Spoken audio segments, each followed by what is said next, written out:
Chapter 1. The Broken Engagement. Liu Fei, let us part ways, you cannot provide what I desire. Wong Don's words still reverberate in Liu Fei's mind. He never anticipated that his childhood companion and fiancé would sever their ties. The vast expanse of the horizon is my love. Beneath the gentle slopes of the mountains, flowers are in bloom. Lost in thought, Liu Fei's phone vibrated in his pocket, and upon retrieving it, he couldn't help but smile ruefully. At the age of 26, having just graduated from Greenvine University, he found himself grappling with the abrupt end of his engagement with his childhood sweetheart. Once flourishing, Liu Fei's family operated a furniture factory, drawing customers for miles around. However, as times changed, the demand for traditional furniture dwindled, rendering their once thriving enterprise obsolete. Witnessing the decline of the family business, Liu Fei's father, Liu Qingyang, grew increasingly anxious for his son to marry, hoping to fulfill a significant milestone in Liu Fei's life. Compounding this urgency was the realization that his prospective mother-in-law was becoming increasingly opposed to the union. Seizing the moment while circumstances still seemed favorable, Liu Qingyang conferred with his wife, Zhou Ling, about arranging Liu Fei's marriage. When Liu Fei saw his father's call, he hesitated to answer, knowing it would likely be another push for marriage, especially now that Wang Dan had ended their relationship. "Dad, son, has Wang Dan spoken to you?" Liu Qingyang inquired, as Wang Dan's father, Wang Changzheng, had recently visited their home to lay everything bare. "Yes, she just left. Listen, son, your Uncle Wang just visited us too. They no longer approve of the marriage. Since Wang Dan has already reached out to you, try to be understanding, do not dwell on it." Liu Qingyang's intention in calling was to console his son, fearing he might be despondent. "I realize now that I was too hasty, clinging to outdated notions. Love today is not what it once was." "What are you saying, Dad? Do you think my emotional resilience is so fragile?" Yes, it stung when Wang Dan spoke those words, but what truly pains me is realizing I was blind to her true nature and wasted so much money on her. That is what I lament. Liu Fei reassured his father, having already come to terms with the situation. A materialistic woman, once her desires are unmet, will inevitably depart. Better to have her leave now than to face heartache post-marriage. "Son, you are right. A woman driven by materialism does not deserve a place in our family." At that moment, Zhou Ling seized the phone from Liu Qingyang, ready to impart her wisdom to Liu Fei. "I have long harbored disdain for Wang Dan and her mother, Xie Ting. When our factory prospered, they called me mother-in-law with such sweetness. Now that we face hardships, they look down upon us. Good riddance. I am relieved to see their true colors." Upon hearing his mother's words, Liu Fei felt somewhat speechless. The engagement had originated from a drunken agreement between Liu Qingyang and Wang Changzheng, which his mother had vehemently opposed from the outset. However, Liu Qingyang had already spoken, and retracting her words was no easy feat. Thus, Liu Fei found himself with no choice but to acquiesce. "Son, what are your plans moving forward? Will you be coming back?" "I won't be returning, Mom. I have graduated and am determined to seek employment and begin my journey of striving for success," Liu Fei replied with unwavering confidence, exhibiting none of the demeanor typical of someone recently heartbroken. "That's my boy. You truly are my son," Liu Qingyang exclaimed, elated by Liu Fei's words. "A man ought to stand on his own. Relying on parents is no way to live." "What's so great about that?" "Son, listen to your mother. If you find it too challenging, just come home. I have saved a little, enough to support you," replied Zhou Ling. Liu Qingyang, upon hearing this, was filled with curiosity. "Rely on you? My son and I would be left to survive on the frigid winds of the Northwest. Have you not seen the state of our factory? I had urged you to close it long ago, but you wouldn't listen. Now look where we are, barely hanging on." Zhou Ling rolled her eyes at Liu Qingyang's words, leaving him feeling somewhat embarrassed. "All right, son, I shall let you go now. Just remember, there are plenty of fish in the sea. Good women abound." "Understood, Mom," Liu Fei responded. After concluding the call with his parents, Liu Fei gathered his thoughts and made his way back to his rented apartment, the place he had secured during his internship, now laden with cherished memories of him and Wang Dan. However, Liu Fei was resolved to return and dispose of all of Wang Dan's belongings. Since they had broken up and called off the engagement, what purpose did her things serve? After 2 hours of diligent effort, he had finally cleared out all of Wang Dan's possessions and retrieved his phone to call her. "Liu Fei, I've already told you that you cannot provide the life I desire, so please stop pursuing me. Wong Don's voice resonated from the other end upon connection. You misunderstand. The reason I called is to inform you that your belongings are at the door. Please come and collect them, Liu Fei stated. I've already had someone purchase new items for me, so I don't want them. Do as you see fit, Wong Dan replied, followed by the sound of a dialed tone, leaving Liu Fei feeling utterly exasperated. With no other option, Liu Fei exerted great effort to dispose of everything in the trash. After completing the task, he collapsed onto the couch, panting heavily. The sheer volume of Wong Don's belongings had been overwhelming. Now, it finally looks much better, Liu Fei remarked, surveying his tidy home with satisfaction. When they had cohabited, Wong Dan had been particularly untidy, and as someone with obsessive tendencies, Liu Fei had found himself at odds with her on several occasions. At the outset, Wong Dan was still tidying up, but as Liu Fei's family business gradually dwindled, she ceased her efforts.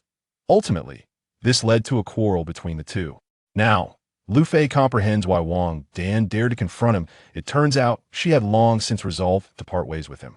After sitting for a while, Liu Fei decided to rise and pour himself a glass of water. At that moment, his phone rang again, and Liu Fei initially assumed it was Wong Dan calling to retrieve her belongings. However, upon picking up the phone, he discovered it was an unfamiliar number. Chapter 2, Do I Have a Daughter? After a moment of hesitation, Liu Fei answered the call. Hello, who is this? Are you Liu Fei? Came the inquiry from the other end of the line. Yes, that's me. Liu Fei responded, his curiosity piqued by the melodious voice of a woman. Do you remember the walnut bar from 2 years ago? The voice transported Liu Fei back into a haze of memories. It was the summer of 2 years prior when he and Wong Dan had a quarrel that left him disheartened, prompting him to seek solace in alcohol at the bar. Somehow, he struck up a conversation with a beautiful woman seated beside him, and they both succumbed to intoxication, eventually retreating to a hotel.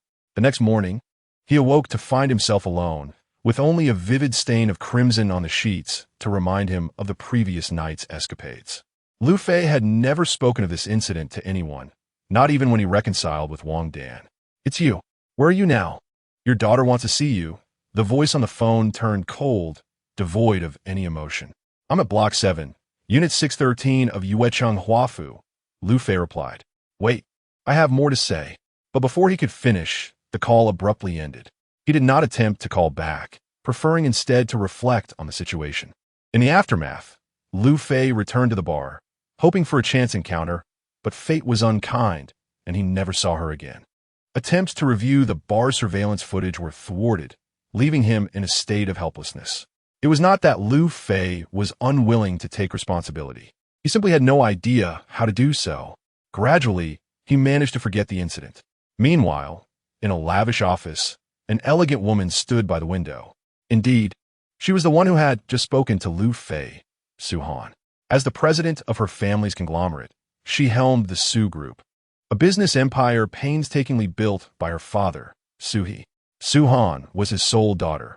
Her mother had passed away from illness when Su Han was very young, and Su He had never remarried, dedicating all his love and energy to his company and daughter, which ultimately led to their current success. Mommy, mommy. A sweet voice broke through Su Han's reverie. Shishi, you're awake. Su Han hurried over and lifted her daughter, Su Shi, into her arms. Since that fateful night, Su Han had discovered she was pregnant. After much contemplation, she decided to bring the child into the world. The reason she had gone to the bar that day was due to a breakup with her boyfriend of 4 years, who had chosen to study abroad, disregarding her feelings. The realization that their emotional bond could not compete with his aspirations left her despondent. When Suhi learned of his daughter's pregnancy, he was furious and demanded to know the identity of the child's father. However, Su-Han's silence only fueled his anger further. Despite his anger, he did not impose any difficulties on his daughter. He was well aware of the hardships endured by women during the 10 months of pregnancy. Since his daughter was unwilling to speak, he decided not to press her further and opted for discreet inquiries instead. However, after a prolonged investigation, Sui found himself at a standstill. The reason Su-Han reached out to Liu Fei was that his daughter, Su Cece, incessantly questioned him about her father. While others had their fathers to take them out to play, she only had her mother for companionship. Su-Han found himself at a loss for words in response to his daughter's inquiries. Mom, you said we would go find Daddy when I wake up. Let's go find him. All right, I will take my little princess to find daddy, shall we? Okay, you are the best, mommy. Kiss. Upon hearing that her mother would take her to find her father, Su Cece planted a kiss on Su Han's cheek. Xiao Zhang, arrange a car for me. I need to go to Yuecheng Huafu. After receiving her daughter's affectionate gesture, Su Han picked up the phone and spoke to her secretary, Zhang Ke. Understood, President. Zhang Ke replied, promptly sending a message to Chairman Su He. Chairman, the President is taking Cece to find her father. After sending the message, she deleted it and proceeded to arrange the vehicle. At that moment, Su He was in a meeting. Upon receiving a text on his other phone, he disregarded the curious glances of those around him and took a look. Zhang Ke was not only Su Han's secretary, but also Su He's informant. When Su He couldn't uncover any information initially, he realized that he needed to approach Su Han, for only she knew the truth. Today's meeting is adjourned. We will reconvene tomorrow. I have matters to attend to, Su He announced before rising to leave, leaving the attendees in bewilderment. In their memory, only during critical times for the company had their chairman exhibited such a demeanor. President, the car is ready, Zhang Ke informed Su Han as she entered. All right, let us go, Cece. Okay, mommy, off to find daddy. Su Cece exclaimed, bouncing with joy. Be careful not to fall. Su Han cautioned as she quickly reached out to steady her daughter. Once they reached the ground floor, the driver had been waiting patiently. Let us go. Once inside the car, Zhang Ke instructed the driver, who then set off towards Huacheng Yuefu. Unbeknownst to Su Han, her father Su He was following closely behind. Meanwhile, Liu Fei sat anxiously, overwhelmed by the revelation of having a daughter. Yet, he harbored doubts. After all, to conceive on the first attempt seemed almost too unfortunate. President, we have arrived, Zhang Ke announced to Su Han. Wait for me here. I will be back shortly. After Su Han finished speaking, he took Su Cece and got out of the car. The reason Su Han returned was to allow Su Cece to meet Liu Fei once, and this was to be the final encounter. Their meeting was serendipitous, and there was no need to bind the two together any longer. Upon exiting the vehicle, Su Han made his way toward Building 7. Upon reaching room 613, he knocked on the door. Knock, knock, knock. The sudden sound startled Liu Fei, who was lost in thought in the living room. Ding! The system detected that the host's biological daughter was outside the door, awakening the good father system. The system issued a task. 1. Choose to acknowledge your daughter, with a reward of a villa in Mingyun Tianqing, which the host can claim directly from the property management. 2. Choose to evade and not recognize your biological daughter, with a reward of 100,000 in cash, but with the condition that there will be no further encounters. Please make your choice, host. Chapter 3. This is also my daughter. Upon hearing the sudden voice echoing in his mind, Liu Fei felt a sense of bewilderment. A good father? What on earth is this? Liu Fei muttered inwardly, yet it was clear that the good father system was indifferent to his confusion, mechanically inquiring. How does the host choose? I choose option 1, to acknowledge my daughter.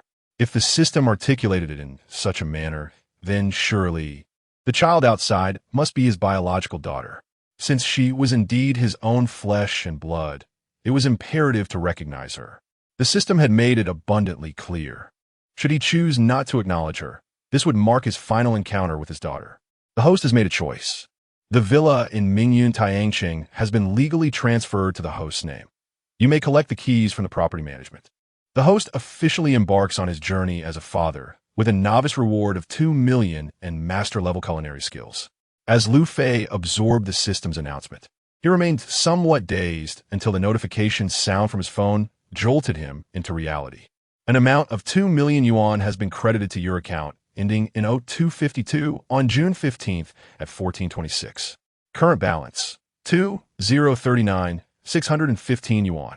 Looking at the balance on his phone, Liu Fei felt an exhilarating surge of joy, nearly leaping from his seat. Regardless of circumstances, the money had indeed arrived. He then realized that a wealth of culinary knowledge flooded his mind. He now felt exceptionally confident, believing he could create a delectable dish even from mere leaves.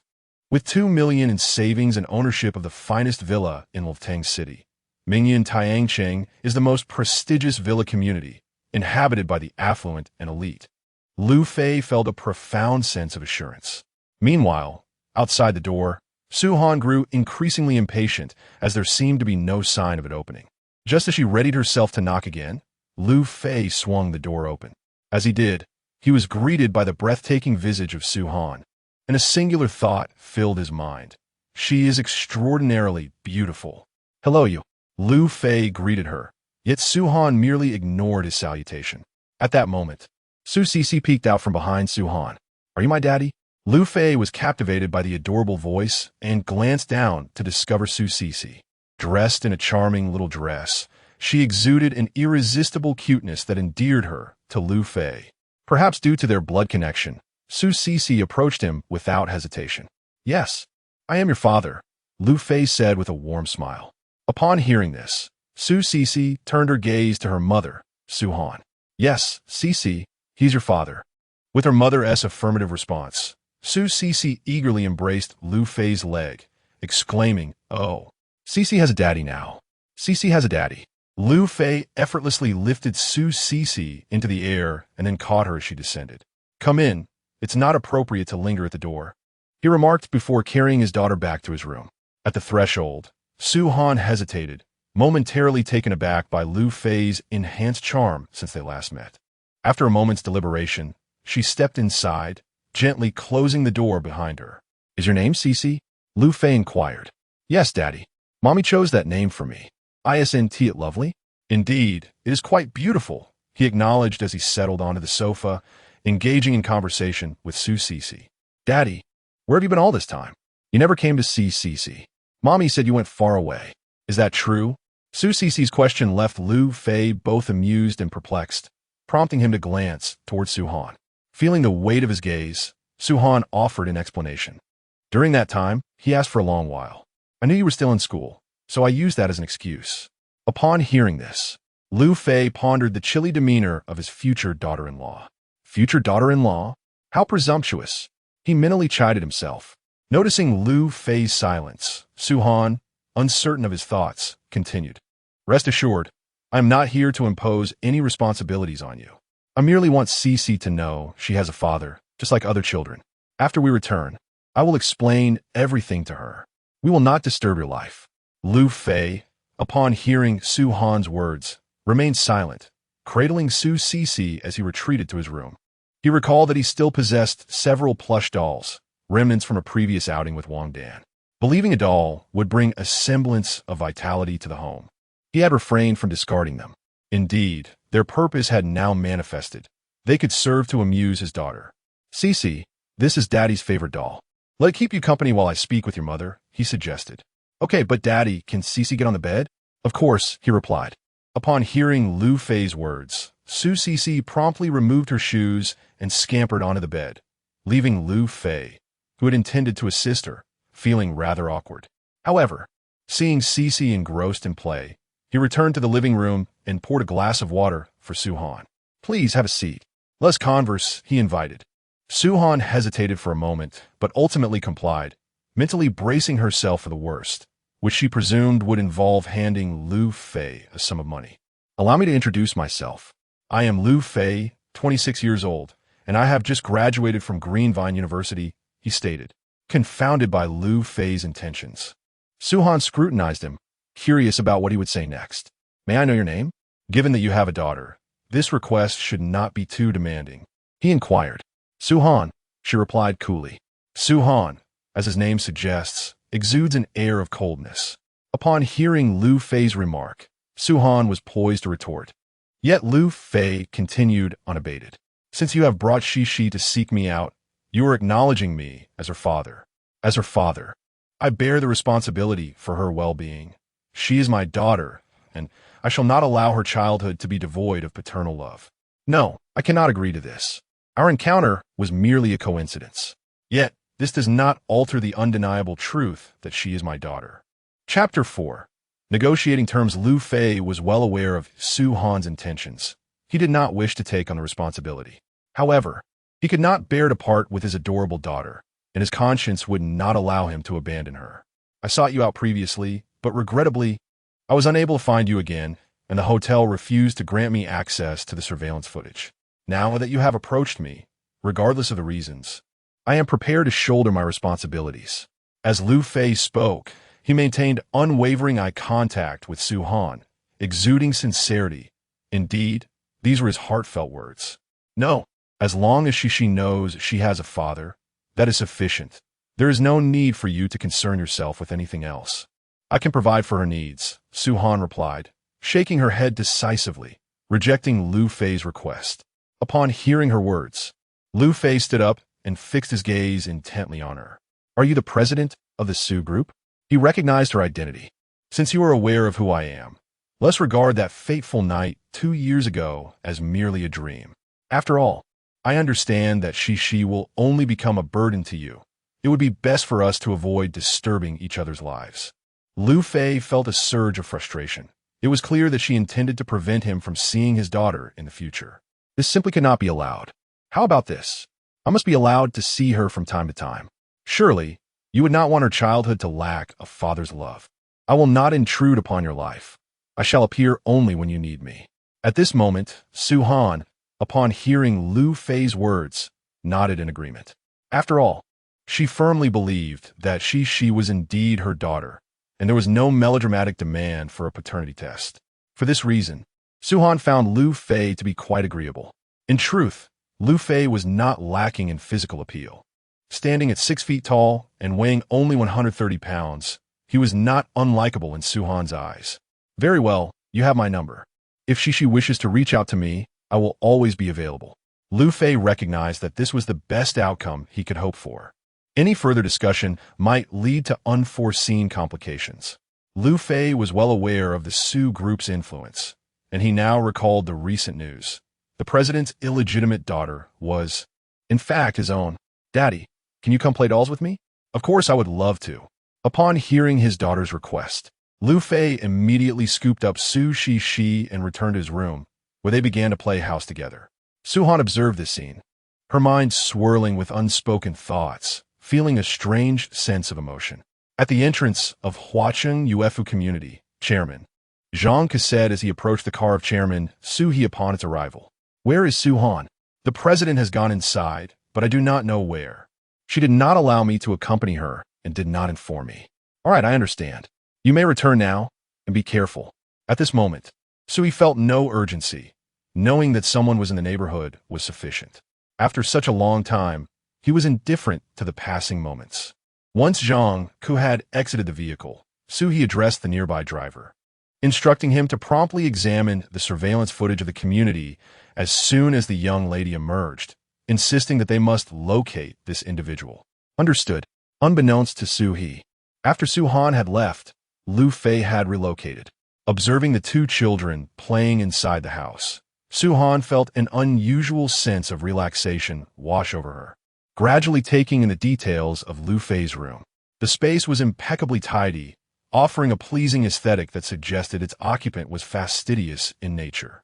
However, Su Han found it curious that there were no feminine items present.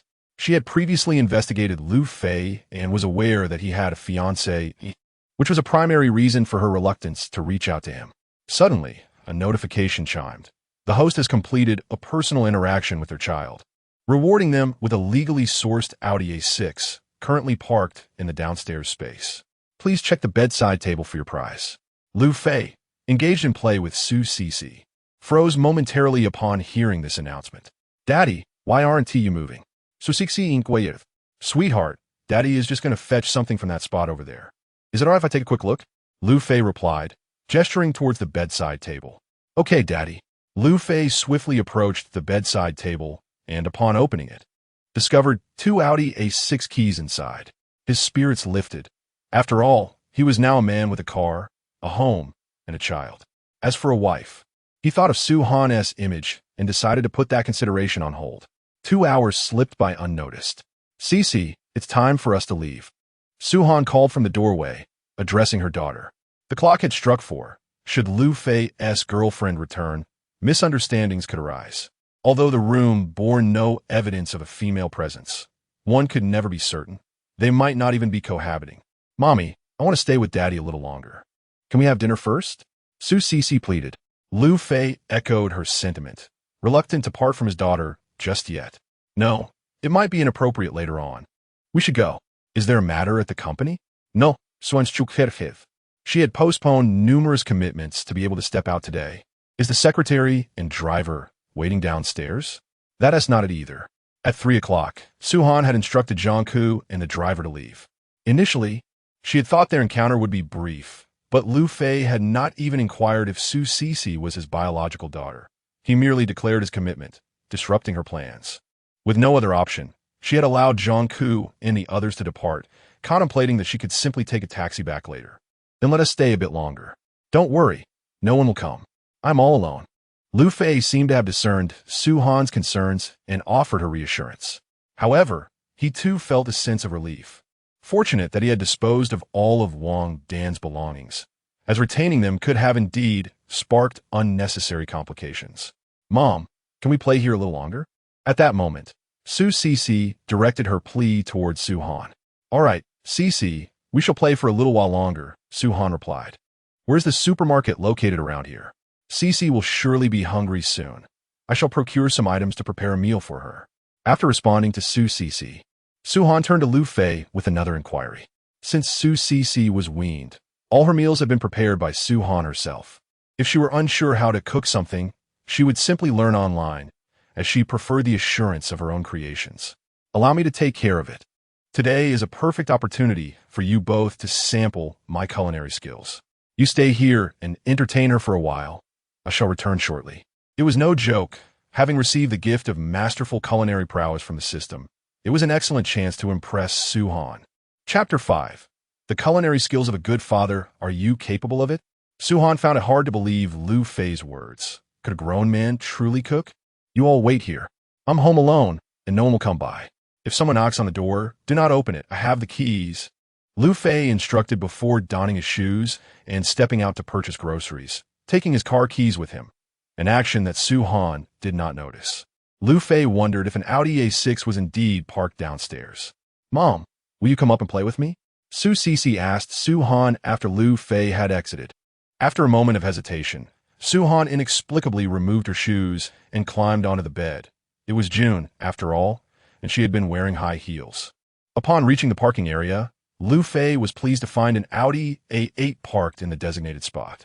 He pressed the key fob, and the car blinked twice. Opening the passenger seat, he found the vehicle registration and insurance papers resting on the seat, and upon seeing his name, he felt a wave of relief wash over him. After placing the documents in the glove compartment, he promptly proceeded to the market. As a master of culinary arts, Liu Fei was well aware of what Su Cece should eat. He planned to prepare a simple yet delightful dinner for her, an egg and tofu soup with scallions, poached shrimp, tomato braised beef brisket, and lettuce sautéed with garlic and oyster sauce. With the menu firmly in mind, he set to work. While Su Han played with Su Cece, her phone buzzed in her pocket. Dad, it's me. Where have you taken Cece? I haven't seen you both at the office. Su, he inquired, a hint of worry in his voice as it was already late afternoon and they had yet to return. I'm just out playing with Cece. We'll be back later, Su Han fibbed, careful not to reveal that she was searching for Cece's father, as this might prompt Su He to rush over. All right then, enjoy yourselves, Su He replied, sensing his daughter's reluctance to share details and ending the call. Mom, was that Grandpa? Is he asking us to come back? Su Cece inquired as she noticed her mother hanging up the phone. Yes, he wants to know when we'll return, Su Han replied. Mom, can we stay out a little longer? I want to sleep with Daddy, Su Cece pleaded. No, your father has just returned from far away and needs to rest. You are the best, Cece. We must not disturb him, right? Su Han quickly rejected her daughter's request, feeling that staying here would be inappropriate. All right then, Su Cece acquiesced, recognizing the signs of her mother's growing frustration. At that moment, someone was unlocking the door, and Su Han realized Liu Fei had returned. Daddy's back, Su Cece exclaimed, leaping off the bed and rushing towards Liu Fei. Cece, slow down, Liu Fei cautioned as she hurried towards him. At this moment, Liu Fei was holding something in his hands, making it inconvenient for him to embrace Su Cece, who had directly clung to his leg. Cece, please let go of Daddy. I have something in my hands. I will lift you up after I set it down, all right? Su Cece replied, and upon hearing the promise of being lifted, she promptly released his leg. After placing the items in the kitchen and washing his hands, Liu Fei lifted Su Cece into the air. However, As he passed by his room, he noticed Su Han sitting on the edge of his bed, putting on her shoes, clearly indicating that they had been playing on the bed moments ago. Liu Fei held Su Cece high while inquiring, "Cece, are you hungry? Should Daddy make you something to eat?" "Yes, Daddy. I want to eat what you cook." "All right, let's watch some television for a bit, and Daddy will prepare the meal shortly." "Daddy, I want to watch Chibi Maruko-chan." "No problem." Liu Fei placed Su Cece on the sofa, turned on the television, and found Chibi Maruko-chan, which began to play. "My apologies for making your bed dirty. Cece and I were just playing on it," Su Han said as she emerged. "It's all right. You keep an eye on her. I'll go prepare your meals." Liu Fei responded with a smile before heading into the kitchen to busy himself. Su Han settled onto the sofa, feeling a wave of emotions. However, she understood that she could not dwell on these feelings. She realized that if her father discovered that Su Cece's father was a recent graduate, he would surely dissuade her from associating with Liu Fei, leaving her incapable of supporting both herself and her mother. Although Su Han was currently the president of the Su Group, the real power lay with Su He. If she were to lose sight of her priorities regarding the company, the Su Group would be jeopardized under her watch.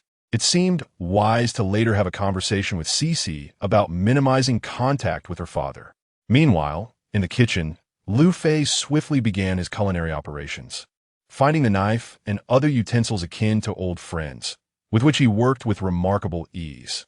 Half an hour later, he had prepared a soup of eggs, tofu, and scallions, boiled shrimp, and lettuce sautéed in oyster sauce with garlic. The tomato braised beef would be ready in another 10 minutes. Liu Fei placed these 3 dishes on the dining table and retrieved a new towel from his room. "Dinner's ready. Please wash your hands and get ready. This towel is brand new and has never been used." "All right," Su Han replied, taking the towel from him. "Daddy, your food smells so good," exclaimed Su Cece as she rushed over, inhaling the delicious aroma. "Then hurry and wash your hands," Liu Fei encouraged. "Okay," Su Han said, leading Su Cece to wash their hands, while Liu Fei returned to the kitchen to serve the final dish. So Liu Fei, Su Han, and Su Cece were all seated at the dining table. "Daddy, it smells amazing. It looks much better than what Mommy makes," Su Cece exclaimed. Su Han was rather astonished, for Liu Fei's culinary creations were not only visually appealing, but also exuded an enticing aroma. "Well then, let us partake in this meal. Today's menu features shi as the main dish. I am unaware of your preferences, but do let me know next time, and I shall prepare something for you," Liu Fei remarked as he extended the chopsticks towards us. "I fetched a towel for Shi to use as a napkin, lest her clothing become soiled." Liu Fei then rose to retrieve it, having forgotten to purchase one earlier, only recalling upon seeing Su Shi seated there. Quite considerate of him, indeed. Chapter 6 Future Plans. Once Liu Fei retrieved the towel, the trio commenced their first meal together. However, Su Han was pleasantly surprised by Liu Fei's culinary skills, which were indeed commendable, prompting her to indulge heartily. "Your cooking is quite impressive," she remarked after they had finished dining. "Is that so? Thank you for the compliment. I will be delighted to prepare a meal for you again on another occasion," Liu Fei responded, his spirits lifted by the praise from the mother of his child, which he deemed a significant endorsement. Shi, let's take our leave," Su Han declared as she noticed they had finished their meal and were ready to depart. "Mom, can I come and play with Daddy again tomorrow?" asked Shi. "Sweetheart, your father has other commitments," Su Han replied, feeling a bit overwhelmed by her daughter's request. Yet, she understood that Liu Fei, being a recent graduate, would likely be pressed for time. Thus, she gently declined Shi's inquiry, adding besides, "Although Liu Fei's current residence is quite nice, who knows how long he can stay? Finding a job as a recent graduate is indeed challenging, and the salaries are often quite low. I have some free time lately. If you find it inconvenient, feel free to give me a call," Liu Fei interjected, seemingly oblivious to the timing of his comment. "What time do you have? You should be focusing on finding a job instead of idling at home," Su Han retorted, aware that Liu Fei's statement would likely encourage Shi to pester her further. "Not to worry. Work pales in comparison to spending time with my daughter. You must be quite busy with your job, which leaves you less time. I can accompany Shi," Liu Fei said, bending down to pinch Shi's cheek. "Do you like it when Daddy watches you?" he asked. "Of course. I love it when Daddy watches me," Shi exclaimed, her face lighting up with joy. All right then. I shall call you later. Su Han reluctantly conceded, realizing that yielding was the only option. After all, having her daughter experience the affection of a father during her childhood was undeniably a positive aspect. And besides, Liu Fei was rather handsome. What was she thinking? Okay, CC. Let's go. Su Han urged her daughter. Goodbye, Daddy. She politely bid farewell to Liu Fei. How are you getting home? You should take a taxi. I've already sent the driver away. Liu Fei offered. If you don't mind, I could give you a ride. How would you do that? It's not as if you have a car, Su Han replied, rolling her eyes upon realizing Liu Fei was carless. It wouldn't make sense for you to take a taxi home and then have me return alone. Let's just go. Liu Fei insisted, not contesting Su Han's point. He then picked up Shi. Yay, Daddy is taking Shi home. Shi cheered as they headed toward the door. Su Han, though exasperated, followed them outside and down the stairs. Once they reached the ground floor, Su Han pulled out her phone. What are you doing? Call a car. If you wish to send us off, please do so. I have already stated that it is unnecessary. I will drive you myself, as I possess a vehicle. After Liu Fei finished speaking, he promptly extracted a set of keys from his pocket and pressed a button, causing the Audi parked nearby to emit a brief flash. Get in. Liu Fei approached and opened the car door, gesturing to Su Han. Is this your car? Indeed, let us go. Surely, you don't think I'm renting it just to impress you? That seems rather unnecessary. Enter the vehicle, otherwise we might get caught in the rush hour. Liu Fei gestured to Su Han once more. Upon seeing the door ajar, Su Cece eagerly climbed in, followed by Su Han. Once Liu Fei settled into the car, he started the engine. Where do you reside? Mingyun Tiansheng. Upon hearing this, Liu Fei immediately turned to look at Su Han, his mind racing with thoughts. What a coincidence. Su Han, noticing Liu Fei's reaction, remained silent, assuming she had startled him, given that Mingyun Tiansheng is the most prestigious villa district in Liftang City, home to the affluent. So he had also purchased a villa there, and Su Han lived there with her father. It's nothing. I'll tell you later. Liu Fei decided to withhold the information about his own villa in Mingyun Tiansheng for another time. He set the car in motion toward the villa district. Although Su Han was puzzled by Liu Fei's remark, she chose not to press further, sitting quietly in the back seat. However, her thoughts remained a mystery as she gazed out the window after the car started. Once Liu Fei had successfully delivered Su Han and Su Cece to Mingyun Tiansheng, Su Cece waved goodbye, Dad. Goodbye. Cece, Liu Fei replied to Su Han. If you find it challenging to manage, just call me, and I will come and fetch her. All right. Su Han responded with a single word before falling silent, leading Su Cece back into the villa. After ensuring they were inside, Liu Fei drove towards the property management office, needing to retrieve the keys for the house awarded to him by the system. The premier villa district is renowned for its reasons, with property management available around the clock. Hello, who may I assist you? The property manager stood up to inquire. Greetings, I am Liu Fei. Oh, Mr. Liu, we have a property for you here that has been completed. I will hand you the keys and the property deed. Upon recognizing Liu Fei, the property manager hurriedly stood and retrieved the deed and keys from a cabinet behind him. Here are 2 keys and the property deed. Please keep them safe, Mr. Liu.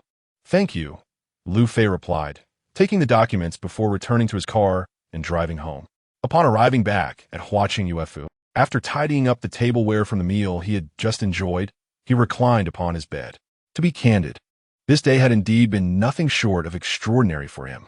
Now, he needed to contemplate his future aspirations. Suddenly, a notification chimed, indicating that the system had detected the host returning a mother and child home, rewarding him with a cash prize of 1 million. After processing the system's announcement in his mind, Liu Fei glanced at his phone, which buzzed once more with an incoming transaction alert. He set it aside, choosing not to dwell on it further. It was time for him to meticulously plan his future. He was no longer in a position where only he needed to be satisfied while his family went hungry. Chapter 7. A Call from the Sioux River on this day. Liu Fei felt as though he were trapped in a dream, inexplicably finding himself with a daughter. Yet, it cannot be said that it was entirely without reason. After all, 2 years prior, he had indeed engaged in a liaison with the child's mother. Subsequently, he had inexplicably acquired a good father system, along with a windfall of 3 million yuan in his bank account, a luxurious Audi, and a splendid villa in the finest part of Greenvine City. Moreover, his culinary skills had remarkably improved. Such a reality would have been unimaginable for Liu Fei in the past. Now, Liu Fei found himself at a loss, uncertain of what path to pursue. His university major was finance. Yet, given the current circumstances, it appeared that his education would be of little utility. Suan, the president of the Sue group, was undoubtedly occupied, likely lacking the time to attend to the needs of a child. Liu Fei contemplated taking on the responsibility of caring for the child, thereby alleviating some of the pressure on her mother. The crux of the matter was Liu Fei's awkward position.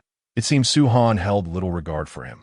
The only reason she acknowledged his presence was due to his connection with Su Cece, their shared father-daughter bond. Without that link, it was likely she would have ignored him entirely. Liu Fei sighed at this thought, a bitter smile crossing his face. While cooking, he had entertained the idea of pursuing Su Han, but the disparity between them was insurmountable. Despite possessing 3 million yuan, it paled in comparison to her wealth, which amounted to hundreds of billions. To her, it was akin to having a few thousand yuan while he possessed but a few coins. Liu Fei had consulted the system, yet it seemed indifferent to his inquiries, only occasionally presenting him with choices or triggering hidden tasks he unwittingly completed. For instance, after he had just returned Su Han and her child home, he had not activated any task, yet rewards had still appeared in his account upon arriving home. Enough of this, he thought. One step at a time. Having a daughter is quite wonderful. If necessary, I can choose to remain unmarried for life. Casting aside his tumultuous thoughts, Liu Fei washed up and prepared for bed. However, before sleeping, he saved Su Han's phone number. Upon opening his WeChat, he noticed a friend request from Su Han, which he promptly accepted. Yet, even after accepting, she did not send him a message. Meanwhile, upon returning home, Sui was seated on the sofa watching television. "Grandpa, we're back," Su Cece exclaimed, bounding over to Su He and enveloping him in a hug. "Cece, where did you go today?" "Grandpa, I visited Daddy today, and he made the most delicious food. I ate so much that my tummy is all round," Su Cece said, patting her belly and showing it to Su He. Upon hearing Su Cece reveal the matter concerning Liu Fei, Su Han hastily interjected, wishing to prevent her from disclosing any details about her encounter with him. "What? Don't you wish to share anything with me?" Su inquired of Suan, recalling how he had previously pressed him for information to no avail. However, today he had unexpectedly taken Su Cece to meet his biological father, prompting Su He's curiosity. "I prefer not to discuss this matter," Su Han responded, maintaining his earlier stance of withholding Liu Fei's identity from Su He. "Is it so difficult for you to confide in me, my child? I do not intend to judge him harshly. You two have already established a connection. Allow me to assess his character, if you will. Should he prove to be of good character, even if your relationship is minimal, he remains Cece's father, and I would not oppose your interactions. Conversely, if his character is lacking, then it would be prudent for Cece to refrain from meeting him." Upon hearing his father's words, Su Han fell silent and took a seat across from Su He. "2 years ago, when my university boyfriend went abroad, I sought solace in a bar. We both became inebriated, and that was how Cece came to be. At the time, he was a university student, and now he has just graduated. I am unaware of his current occupation. Nonetheless, he must possess some merit, as he owns an Audi A6 and is quite skilled in the culinary arts. That is all I know." "What is his name?" Su He inquired.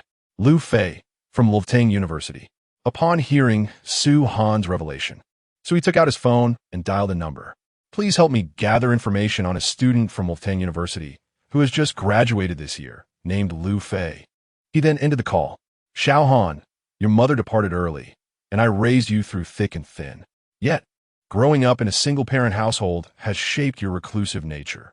I trust you do not wish for Cece to follow in your footsteps. When you have the opportunity, bring him home for me to meet. I shall refrain from passing judgment."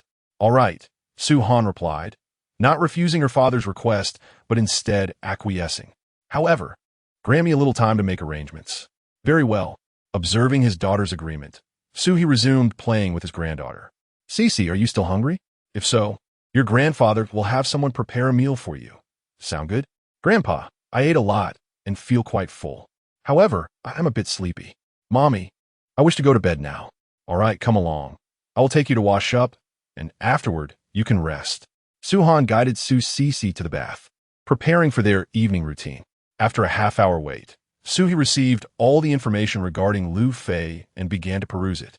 However, upon discovering that Liu Fei had a fiancée, he was instantly incensed. At that moment, he felt an overwhelming urge to confront Su-Han and demand to know the circumstances surrounding Liu Fei's engagement. Yet, reflecting on Su-Han's earlier admission of their drunken encounter, he deemed it less surprising. As he prepared for his first encounter with Liu Fei, he intended to clarify everything. The following day, life resumed its normal pace. Su-Han returned to work, accompanied by Su Cece. Meanwhile, upon awakening, Liu Fei's first task was to contact a moving company. Hello, moving company? I need to relocate. What are the costs? That's negotiable. Come to me, Huaching Ufu, Building 7, Room 613. And I need to move to Mingyun Tiansheng, Building 1, Courtyard 1. Yes, all right, I'll await your arrival. After concluding the call, Liu Fei quietly anticipated the moving company's arrival. Previously, Liu Fei would have enlisted a group of friends to assist with the move. But now it was evident that hiring a moving company sufficed. Upon their arrival, the movers began packing Liu Fei's belongings and transported them to Mingyun Tiansheng. Once Liu Fei had settled everything, he sat in his living room, lost in thought. He never imagined he would one day possess such a grand house. Yet it felt somewhat empty living in it alone. He contemplated inviting his parents to live with him, but reconsidered. Abruptly revealing to them that he had a daughter might upset them. Given his father's temperament, it wouldn't be surprising if he reacted quite harshly. At that moment, Liu Fei's phone rang, and upon checking, he noticed an unfamiliar number, causing him some confusion. Hello? A middle-aged man's voice came through the receiver, leaving Liu Fei perplexed. Is this Liu Fei? Yes, this is Liu Fei. May I ask who you are? My name is Su-He, Su-Han's father and Cece's grandfather. Thus, this call was from Su-He. After reviewing Liu Fei's information yesterday, Su-He had been preoccupied with thoughts about him. Today, upon arriving at the office, he had considered asking Su-Han about Liu Fei numerous times, but ultimately refrained. However, he could no longer contain his curiosity and dialed Liu Fei's number. Hello, uncle. Liu Fei's heart raced upon realizing he was speaking to Su-Han's father. Where are you? I would like to meet you. Uncle. Liu Fei initially intended to disclose his location, but reconsidered, thinking it might be inappropriate for an elder to come to him. Thus, he quickly changed his response. Uncle, where are you? I will come to you. I am at the Su Group building. Come over, and I'll inform the front desk. You can come straight up. After relaying this, Su-He promptly hung up. Liu Fei, wishing to say more, was met with a busy tone, smiling ruefully as he thought to himself that this must be a summons for accountability. Ding! The system issued a task. Meet Su-Han's father, Su-He, with a reward of extensive business knowledge. Refusing to meet Su-Han's father, Su-He would severely tarnish his own impression in Su-Han's father's eyes, which would be detrimental to the improvement of their relationship in the future. The system's voice echoed in Liu Fei's mind just as he was lost in thought. After a moment of hesitation, Liu Fei responded to the system. I choose option 1. Choice made. Knowledge has been bestowed upon you. Please check your mind for the information. The system announced. As soon as the voice faded, an abundance of commercial knowledge surged into Liu Fei's consciousness. Within 3 minutes, he had absorbed the information completely. Now, as he prepared to meet Su-Han's father, he felt a newfound confidence, assured that he could answer any question that might arise. Subsequently, Liu Fei gathered himself and drove towards the Su Corporation headquarters. Upon arriving and parking his car, he gazed at the impressive edifice before him, filled with admiration. Hello, I am here to see your chairman. My name is Liu Fei, he stated. Please follow me. The chairman has instructed that you meet him directly upon arrival. The receptionist replied, ready to escort him to the elevator. At this moment, Liu Fei began to feel a surge of nervousness.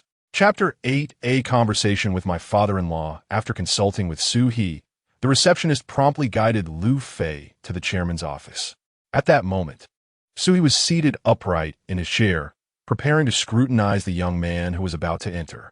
Liu Fei, meanwhile, was feeling an overwhelming sense of anxiety in the elevator, as this was his first encounter with what could potentially be his future father-in-law.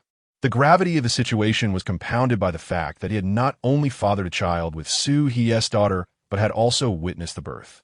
The receptionist brought Liu Fei to the door of Sue He's office. Knock, knock, knock. Come. The chairman is already here. All right, you may leave now. Sue instructed the receptionist. Upon hearing this, the receptionist promptly exited, returning to her duties, and closed the door behind her. Please take a seat. Would you like something to drink? No, thank you. Uncle, Liu Fei replied, settling into his chair. The tension that had previously consumed him began to dissipate. After all, in such matters, one's demeanor often determines the dynamics of power. You are Liu Fei, Sue Cc's father? Sue He's expression was stern, making Liu Fei feel as if he could be devoured whole. Yes, uncle, I am Liu Fei, Sue Cc's father. However, I wish to clarify the circumstances surrounding this matter. There is no need for explanations. Since you are Sue Cc's father, as her grandfather, I shall not interfere in the relationship between her and her father. But could you elucidate why you have only now made your appearance? Liu Fei found himself momentarily at a loss. Clearly, his potential father-in-law was unaware of the full story. It's like this, uncle.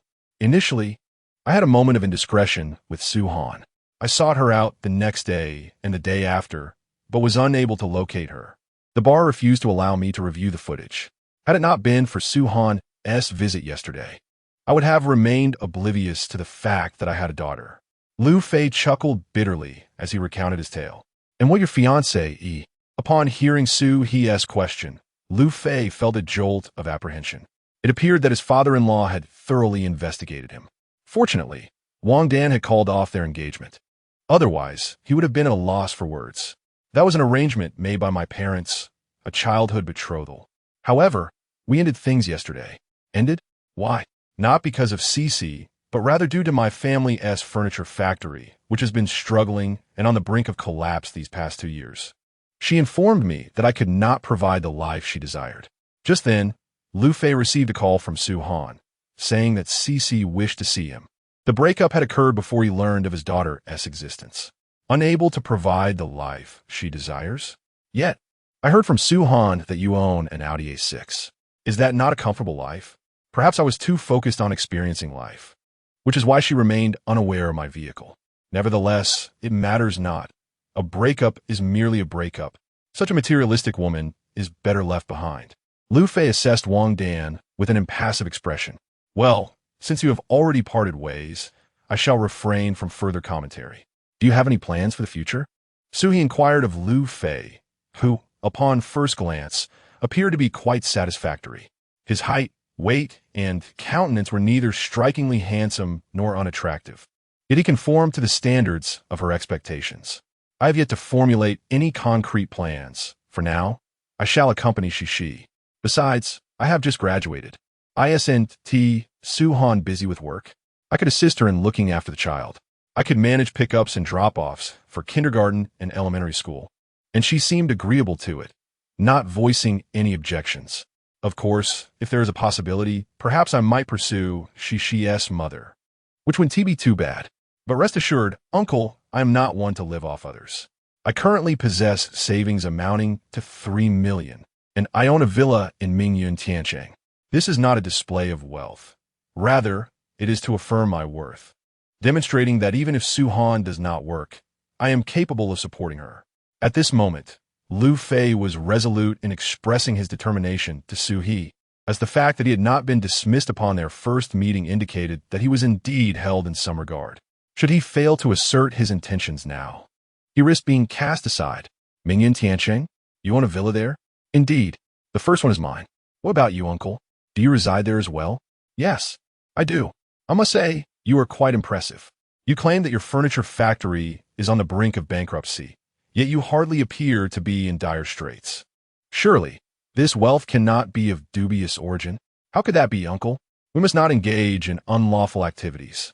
All my wealth is derived from stock trading.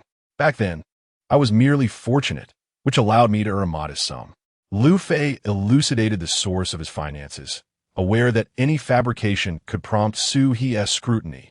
Given his position as the chairman of the Sue Group, a position that afforded him significant capability. Stock trading? What did you buy at that time?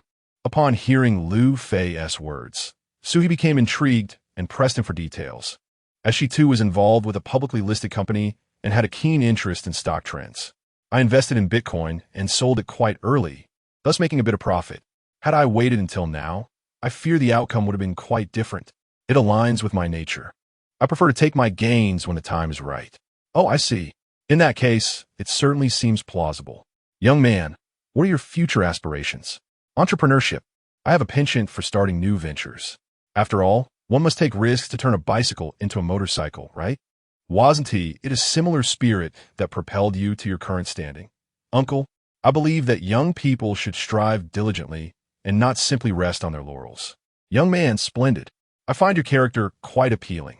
It resonates with my own tastes and bears a striking resemblance to my former self, exuding the charm I once possessed. Sui nodded appreciatively at Liu Fei. Su-Han has indeed been somewhat spoiled by my indulgence since childhood. However, I cannot entirely blame him. The fault lies with me. His mother passed away when he was young, leaving him somewhat deprived of maternal affection. As a result, his thoughts and demeanor have remained rather unconventional and aloof, making him somewhat of an outsider. Nevertheless, I can distinctly perceive that since Shishi's arrival, his character has undergone a significant transformation. Chapter 9. The Debt Collector. Su-Han, while Su-He and Liu Fei engaged in amiable conversation, a document lay before Su-Han. President, this is the outstanding debt owed to us by Hung Xiao Group. Our team has attempted to collect it several times, but to no avail. Today, their president, Sue Dean, sent word that if we wish to receive payment, it is necessary for you to go in person, reported Zhang Ku to Su-Han. Su-Han was familiar with Sue Dean, who had persistently pursued her despite her being a mother. However, she had never acquiesced to his advances, as his reputation was rather unsavory, and he simply did not appeal to her. Oh, you want me to go personally? Very well. He is waiting for you at Royal No. 1. Our contacts informed me that upon your arrival, he would promptly settle our debts. Zhang Ku continued. Upon hearing this, Suan Furobel Ferverao. She was well aware of the debt owed by Hung Xiao Group to Su Shi Group. If they repaid the sum, it would significantly enhance her company's cash flow. However, if they chose not to, it would hardly make a difference, merely a couple $100 million. Yet, the ongoing delay was not a favorable situation. All right, I will meet him today. Arrange for transportation. I shall go, she instructed. President, should we notify the chairman? It might be dangerous for you to go alone. Zhang Ku's words trailed off, the implication clear, that her solo venture could be perilous. No need. Since he has requested my presence, there must be a reason behind it. Rest assured, he would not dare to harm me. Moreover, in broad daylight, he would not risk any such actions, Su-Han replied confidently. She believed that, should anything arise, she could simply alert the authorities. But President, perhaps I should accompany you. Strength lies in numbers, Zhang Ku suggested. Wait for me downstairs, Su-Han decided, acknowledging the merit in Zhang Ku's concerns. Very well, Zhang Ku conceded reluctantly. Knowing there was little else to say, the decision had been made. Please take Shishi to my father and let him know I'm going to collect the debt from Hung Xiao Group, Su-Han instructed. Understood, President, Zhang Ku responded, promptly seeking out Su Shishi. Aunt Zhang, where are we going? Asked Su Shishi. We're going to your grandfather's. Your mother has some matters to attend to, so you'll spend some time with him. We'll pick you up when she returns, Zhang Ku explained. All right, Aunt Zhang, Su Shishi replied. Her spirits lifted at the prospect of visiting her grandfather. As Zhang Ku opened the door to Su He's office, she found him in high spirits, engaged in conversation with Liu Fei. Chairman, the president is on her way to Hung Xiao Group to collect our debts. She will be leaving shortly. She asked me to bring Shishi over, Zhang Ku announced. Ah, really? She's going to collect from Hung Xiao Group? From Sudan? Sui Nguyen Intrif. Upon hearing Zhang Ku's words, Sui furrowed his brow, fully aware of Su Dan's character. This man had a penchant for keeping mistresses and engaging in activities that skirted the edges of legality. He also had a troubling affinity for manipulating young girls. Previously, there had been reports of him drugging a young girl, yet he managed to resolve the matter with money, securing the family's forgiveness, and thus the issue was left unresolved. When he learned that Su Han intended to confront him for payment, a sense of unease stirred within him. Indeed, at Royal Number 1, would she go alone? No, I shall accompany her. After hearing Zhang Ke's words, Sui felt a slight relief.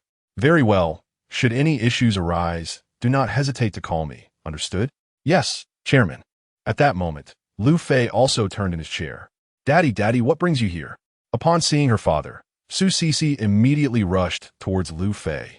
I was discussing something with Grandpa, and then came over. I didn't expect to find Cece here. Would you like Daddy to play with you? Yes. I want him to play with me. Come on, let us go outside. After saying this, Su Cece tugged at him, eager to venture outdoors. Observing the father-daughter duo, Sui smiled. Regardless of the circumstances, Liu Fei genuinely cared, and their relationship was evidently well maintained. Mommy, Daddy is here. Su Cece pulled Liu Fei along to Su Han's office. What brings you here? Uncle called to say he needed to see me, so I came. You didn't discuss anything, did you? Su Han's expression turned cold upon hearing Liu Fei's words. No, we didn't say anything, but your father seemed quite pleased. Noticing the change in Su Han's demeanor, Liu Fei quickly reassured her. It's fortuitous that you're here. It saves my father from having to watch over Cece. Just keep an eye on her while I step out for a moment. I'll return shortly. Cece, you stay here and play with Daddy until Mommy comes back, all right? Okay, Mommy. Seeing Su Cece's agreement, Su Han immediately departed for Royal Number 1. Meanwhile, upon learning of Su Han's arrival, Su Dean promptly arranged for a lavish table and secretly infused the drinks with a sedative. The true controlling force behind Royal Number 1 was Su Dein. While it presented itself as a restaurant, hotel, and club, its primary function was as a venue for his nefarious deeds. President, may I accompany you upstairs? It would be relatively safer that way. No need, I can manage on my own. After addressing Zhang Ke, Su Han exited the car and entered the Royal No. 1 establishment. However, before stepping inside, she sent Liu Fei a text message along with her location. Every 10 minutes, I will send you a message. If I fail to do so after 10 minutes, please come to this location to find me, as I may be in danger. After sending the message, Su Han entered the Royal Number 1 club. I am looking for Chairman Su. Certainly, President Su. Our chairman has instructed that upon your arrival, you should be taken directly to room 666. Please follow me, the receptionist said, leading him ahead. Upon reaching room 666, Su Dein was already waiting there. President Su, it's been a while. Please have a seat. As Su Dein saw Su Han arrive, he immediately stood to greet him, his eyes gleaming with greed as he contemplated the impending events. He restrained his emotions, aware that revealing his true intentions could result in losing Su Han altogether. Chairman Su, when will you settle the debts owed to our group? Our representatives have come here to collect 2 or 3 times already. They insisted I come personally. And here I am. What do you propose? Su Han replied, his demeanor proud and cold. Su Dein felt a surge of desire for conquest at Su Han's attitude. Thinking to himself, my dear, don't maintain that icy demeanor. Soon enough, I will have you kneeling in submission. And we shall see if you dare to act so aloof again. Nevertheless, he responded to Su Han, President Su, could we possibly postpone the repayment of that debt? As you know, our group is experiencing significant difficulties and cannot muster such a large sum of cash at the moment. However, if you could do me the favor of dining with Su, I could arrange for our finance department to transfer half the amount to you. What do you think? After stating his proposition, he sat down, coldly observing Su Han. Although Su Han did not display any overt disdain, he internally berated Su Dein countless times. Chairman Su, I reiterate, please expedite the repayment of our group's debts. We also require funds to initiate new ventures, and I ask for your understanding regarding our challenges. If this back and forth continues, we will have no choice but to resort to legal action. Expect to receive our summons, Su Han stated before turning to leave the room. In response, Su Dein hurriedly approached and grasped his arm. President Su, what do you mean by this? I have to go to such lengths to bring you here. You intend only to berate me and then depart? Chapter 10. The hero saves the beauty at this moment. Su Han felt a twinge of unease. Something seemed amiss. President Su, what do you mean by that? If it weren't for this batch of debts, perhaps you wouldn't even deign to grace us with your presence, would you? Has the Sue group become so affluent that it can't afford to disregard this sum of 300 million?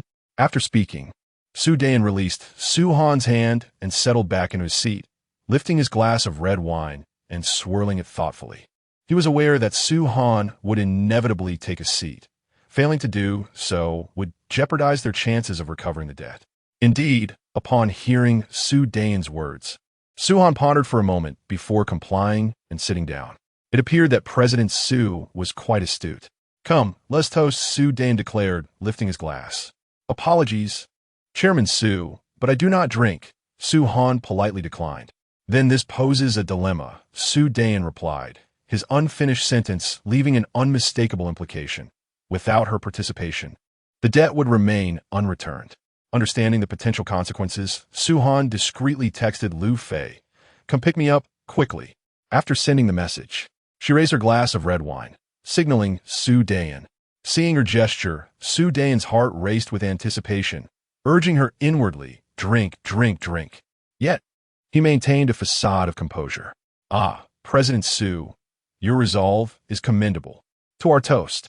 He gestured to her before downing his wine in one gulp, while Sue Han merely took a sip. Meanwhile, Liu Fei was driving his Audi A6, swiftly heading towards Royal One.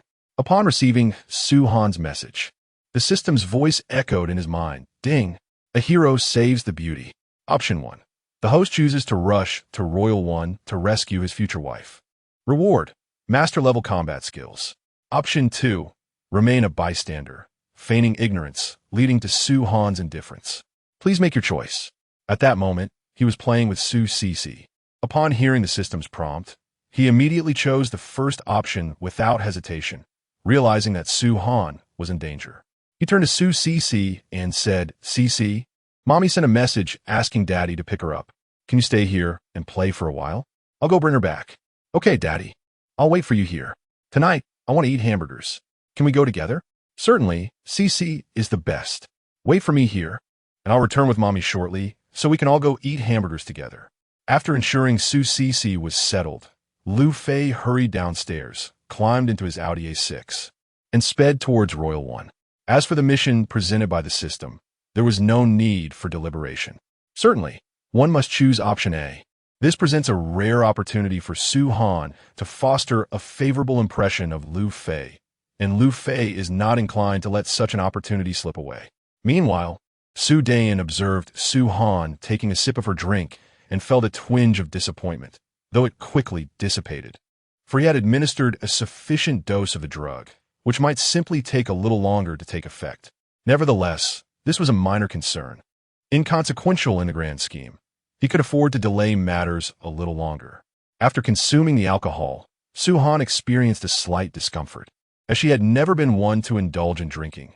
This was her inaugural experience with alcohol, and the sudden intake left her feeling uneasy. However, she feigned composure, realizing there was no alternative, considering the 300 million at stake for the company. "Chairman Sue, now that the drink has been consumed, can we arrange for the financial transfer?" "Ah, President Sue, do not be in such haste. We have only just begun. Wouldn't it be a shame to interrupt the ambience? Come, let us raise another glass."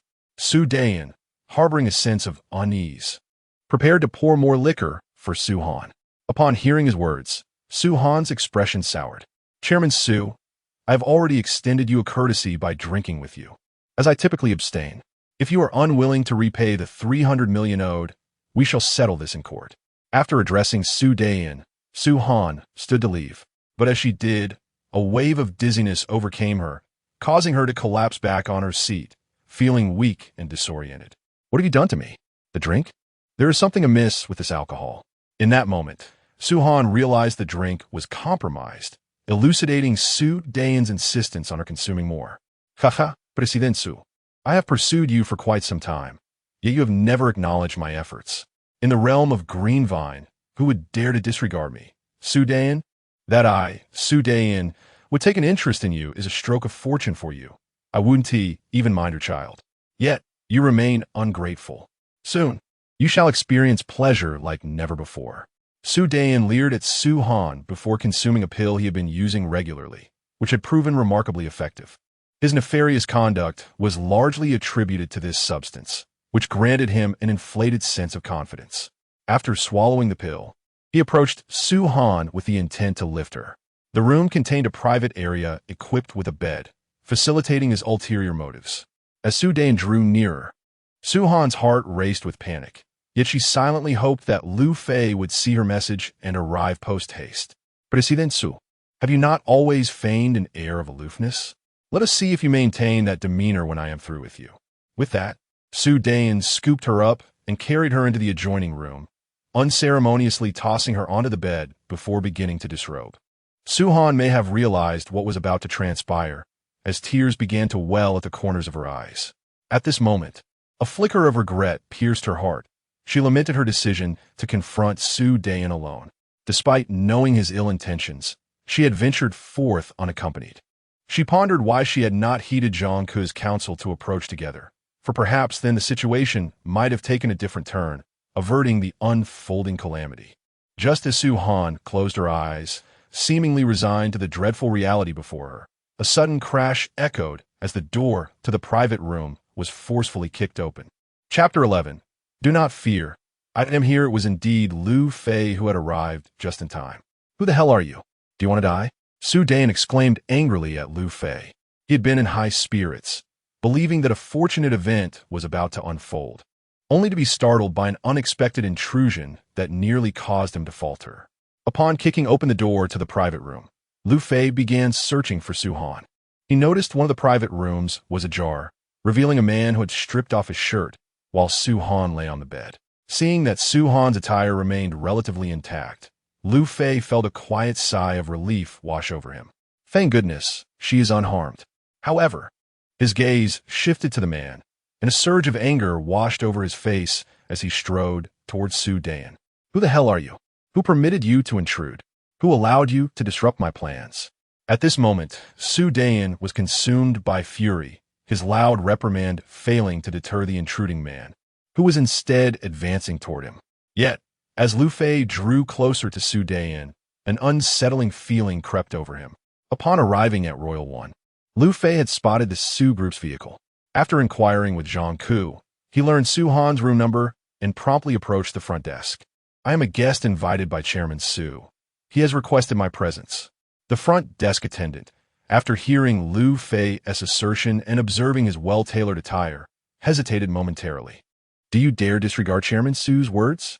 Only after this statement did the attendant grant Liu Fei access. Typically, such a request would have been denied, as Royal One maintained stringent regulations to prevent unauthorized entries, especially from individuals like Liu Fei seeking to conduct surprise inspections. Once Liu Fei reached Su Dan's side, he wasted no time and delivered a swift punch directly to Su Dan's face. Su Dan was sent sprawling, his body hurtling backward. Although Liu Fei had dabbled in sports and had a basic understanding of Taekwondo, his recent advance of master-level combat skills from the system enabled him to strike with remarkable force, propelling Su Dan away with a single blow. As Su Dan crashed to the ground, a contorted expression of pain marred his features, the agony coursing through his entire being. How are you? Are you all right? My apologies for arriving late, Liu Fei uttered, dismissing Su Dan as he hurried to Su Han's side. He gently spoke to her, helping her sit up against the bed. At that moment, tears streamed down Su Han's face uncontrollably. If she had any strength left in her, she would have embraced Liu Fei. To her, he appeared like a celestial savior descending from the heavens. Even the most aloof and indifferent of young women harbor dreams of a Prince Charming, and Liu Fei's sudden arrival shattered the fortress of her heart. Please wait here for a moment. I have some matters to attend to. After Liu Fei spoke to Su Han, he prepared to rise. But Su Han gently grasped his hand. Liu Fei understood her intent and released her hand, reassuring her with a smile. Do not fear. I am here. Everything will be fine. He then approached Su Dan. You are Su Dan? Listen here, if you provoke me, you must consider the consequences, especially since you have already struck me. What is your name? Let me tell you, in the realm of Greenvine City, there is nothing I, Su Dan, cannot resolve. Su Dan said menacingly to Liu Fei, as he realized he had thoroughly disrupted his own affairs. Ah, Quite arrogant, still oblivious to your predicament, Liu Fei thought, his anger escalating upon hearing Sue Dean's words, to the point of being almost amused. He raised his foot and began to kick Sue Dean. "You damn fool. Are you tired of living? Still failing to recognize the situation, bullying my wife? You truly are reckless. I will kick you to death." Liu Fei commenced his assault, cursing as he struck. Upon hearing Liu Fei's words, Su Han's face flushed crimson. She was not entirely unconscious. She merely felt weak, but retained her ability to speak and perceive. This little rascal certainly knows how to assert himself. Initially, Sue Dean's stance was firm, but gradually he realized he was no match for Liu Fei and could not mount any resistance, leading him to weaken progressively. "Stop, stop, stop. If you continue, you will kill me," Sue Dean pleaded, prompting Liu Fei to halt. "So, when will you repay the debt to the Sue Corporation? Give me a little more time. I currently do not have such a sum available," Sue Dean responded, attempting to buy time, planning to settle the score later. "Oh, it seems you still do not comprehend your position. No worries. I will help you gain clarity," Liu Fei retorted, resuming his kicks. Turn it over, turn it over. Stop hitting." Sue Dean finally grasped the reality of his situation. "Fine, I will turn it over." He hurriedly retrieved his phone from his pocket and called his finance department. "Immediately transfer the funds owed to the Sue Corporation. Did you not say to wait a bit longer? I demand you transfer the money at once. Do you not understand human language? Now immediately." Sue Dean shouted in anger, genuinely frightened. "Understood, Mr. Sue. We will transfer it now." The finance team promptly began their operations. "Mr. Sue, the transfer has been completed."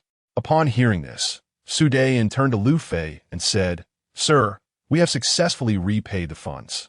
Liu Fei did not heed Sue Dean's one-sided account. Instead, he seized Su Han's mobile phone, located Zhang Ke's WeChat, and sent a message inquiring whether our group had received the funds. After a brief wait of 2 minutes, a reply came from Zhang Ke. "President, the outstanding payment from Hengxiao Group has been credited." Upon reading this message, Liu Fei said nothing further, merely tucked the phone into his pocket. He then approached the bedside, effortlessly lifted Su Han into his arms, and proceeded towards the exit, disregarding Sue Dean, who stood nearby. As soon as Zhang Ke noticed Liu Fei emerging with Su Han, he promptly approached. "You should return to the company. I will take her to the hospital." After conveying this to Zhang Ke, Liu Fei made his way to his vehicle. Chapter 12. Heartbeat. As Liu Fei placed Su Han in his car, he immediately sped towards the nearest hospital, leaving Zhang Ke in a state of utter bewilderment. At that moment, a profound question loomed in her mind. Who was he? Why had he taken the president away? However, recalling his anxious demeanor when he inquired about the president, Zhang Ke soon deduced that Liu Fei was likely the individual Su Han had encountered at Huaqing Yufu. Meanwhile, Zhang Ke reported to Su He, chairman, the president was taken away by a man driving an Audi A6. Do not concern yourself with him. He is Cece's father and poses no threat to Su Han. By the way, what transpired? It seems the president fell victim to Sue Dean's scheme. When she emerged, that same man was carrying her, indicating that she may have been drugged. However, it appears that nothing serious occurred. Upon hearing Zhang Ke's account, Sui slammed his hand on the table. Immediately terminate all collaborations with Hengxiao Group. After ending the call, he turned to his secretary. Yes, Chairman. The secretary replied before departing to execute Su He's orders. Upon arriving at the hospital, Liu Fei swiftly carried Su Han to the emergency room. After explaining the situation to the doctor, he was reassured that she was fine, merely experiencing temporary weakness in her limbs, and that rest would suffice for recovery. Relieved by the doctor's words, Liu Fei felt a wave of comfort wash over him. Su Han, observing Liu Fei's every action, felt a stirring of inexplicable emotions within her. In truth, when she first discovered her pregnancy, she had contemplated terminating the pregnancy, but the thought of ending a life tugged at her heartstrings. She had once returned to the bar, hoping for a chance encounter with Liu Fei, but that was a long time ago, and destiny had not been kind to her. Consequently, the matter faded into obscurity. Although she had later initiated a brief investigation into Liu Fei, it was merely a fleeting endeavor. Does she need any 4 fluids for recovery? Liu Fei inquired. That one tea be necessary, but I can prescribe glucose to alleviate her condition and expedite the detoxification process. Very well. Please proceed with the prescription. The doctor promptly complied, and after Liu Fei settled the payment, a nurse soon arrived to administer the 4 to Sue Han. Thank you for today, Sue Han managed to express after a considerable time had passed, and she began to regain her strength. No need for thanks. You're Cece's mother. If anything were to happen to you, I would have a difficult time explaining it to her, Liu Fei replied with a warm smile. Looking at Liu Fei's cheerful demeanor, Sue Han found herself at a loss for words and eventually succumbed to a pretense of sleep. Despite the alleviation of the drug's effects, she still felt somewhat unwell. Having never been a drinker, her body struggled to cope with the single sip she had taken. Is something wrong? Are you feeling unwell? Liu Fei, upon observing Sue Han's condition, promptly inquired, Are you all right? I'm fine, just had a bit to drink, and my head aches slightly. You should refrain from drinking in the future. If you can't handle it, then don't indulge. And as for collecting debts, must it always fall upon you, as the president? Is there truly no one else to handle such matters? Liu Fei, incensed by Sue Han's words, began to chastise her. Yet, Sue Han did not retort. She merely listened quietly, akin to a wayward child. Seeing her in such a state rendered Liu Fei momentarily speechless, ultimately leading him to exhale a heavy sigh. What about Cece? Who is she with? You need to keep an eye on her.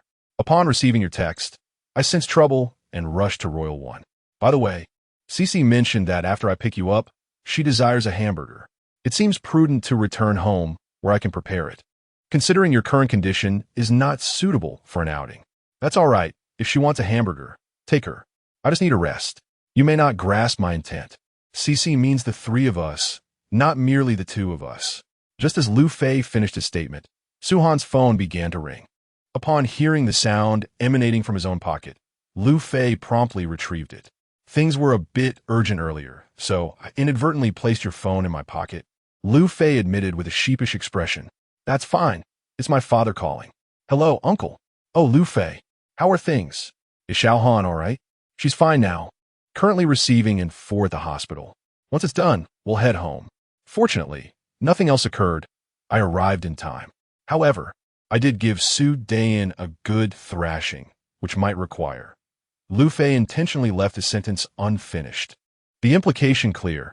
He needed assistance in settling the matter. That's fine. A beating was warranted.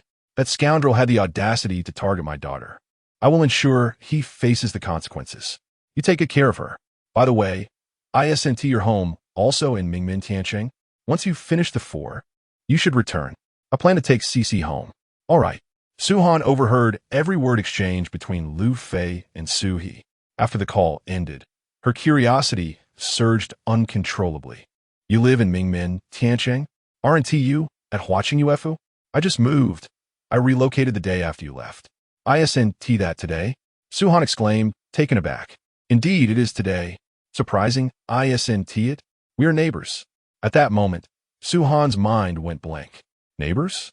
Which building and unit? Building 1, Unit 1. Well, I must say, I had no idea your family was so affluent, driving an Audi A6 and owning a residence in Mingmen Tiancheng.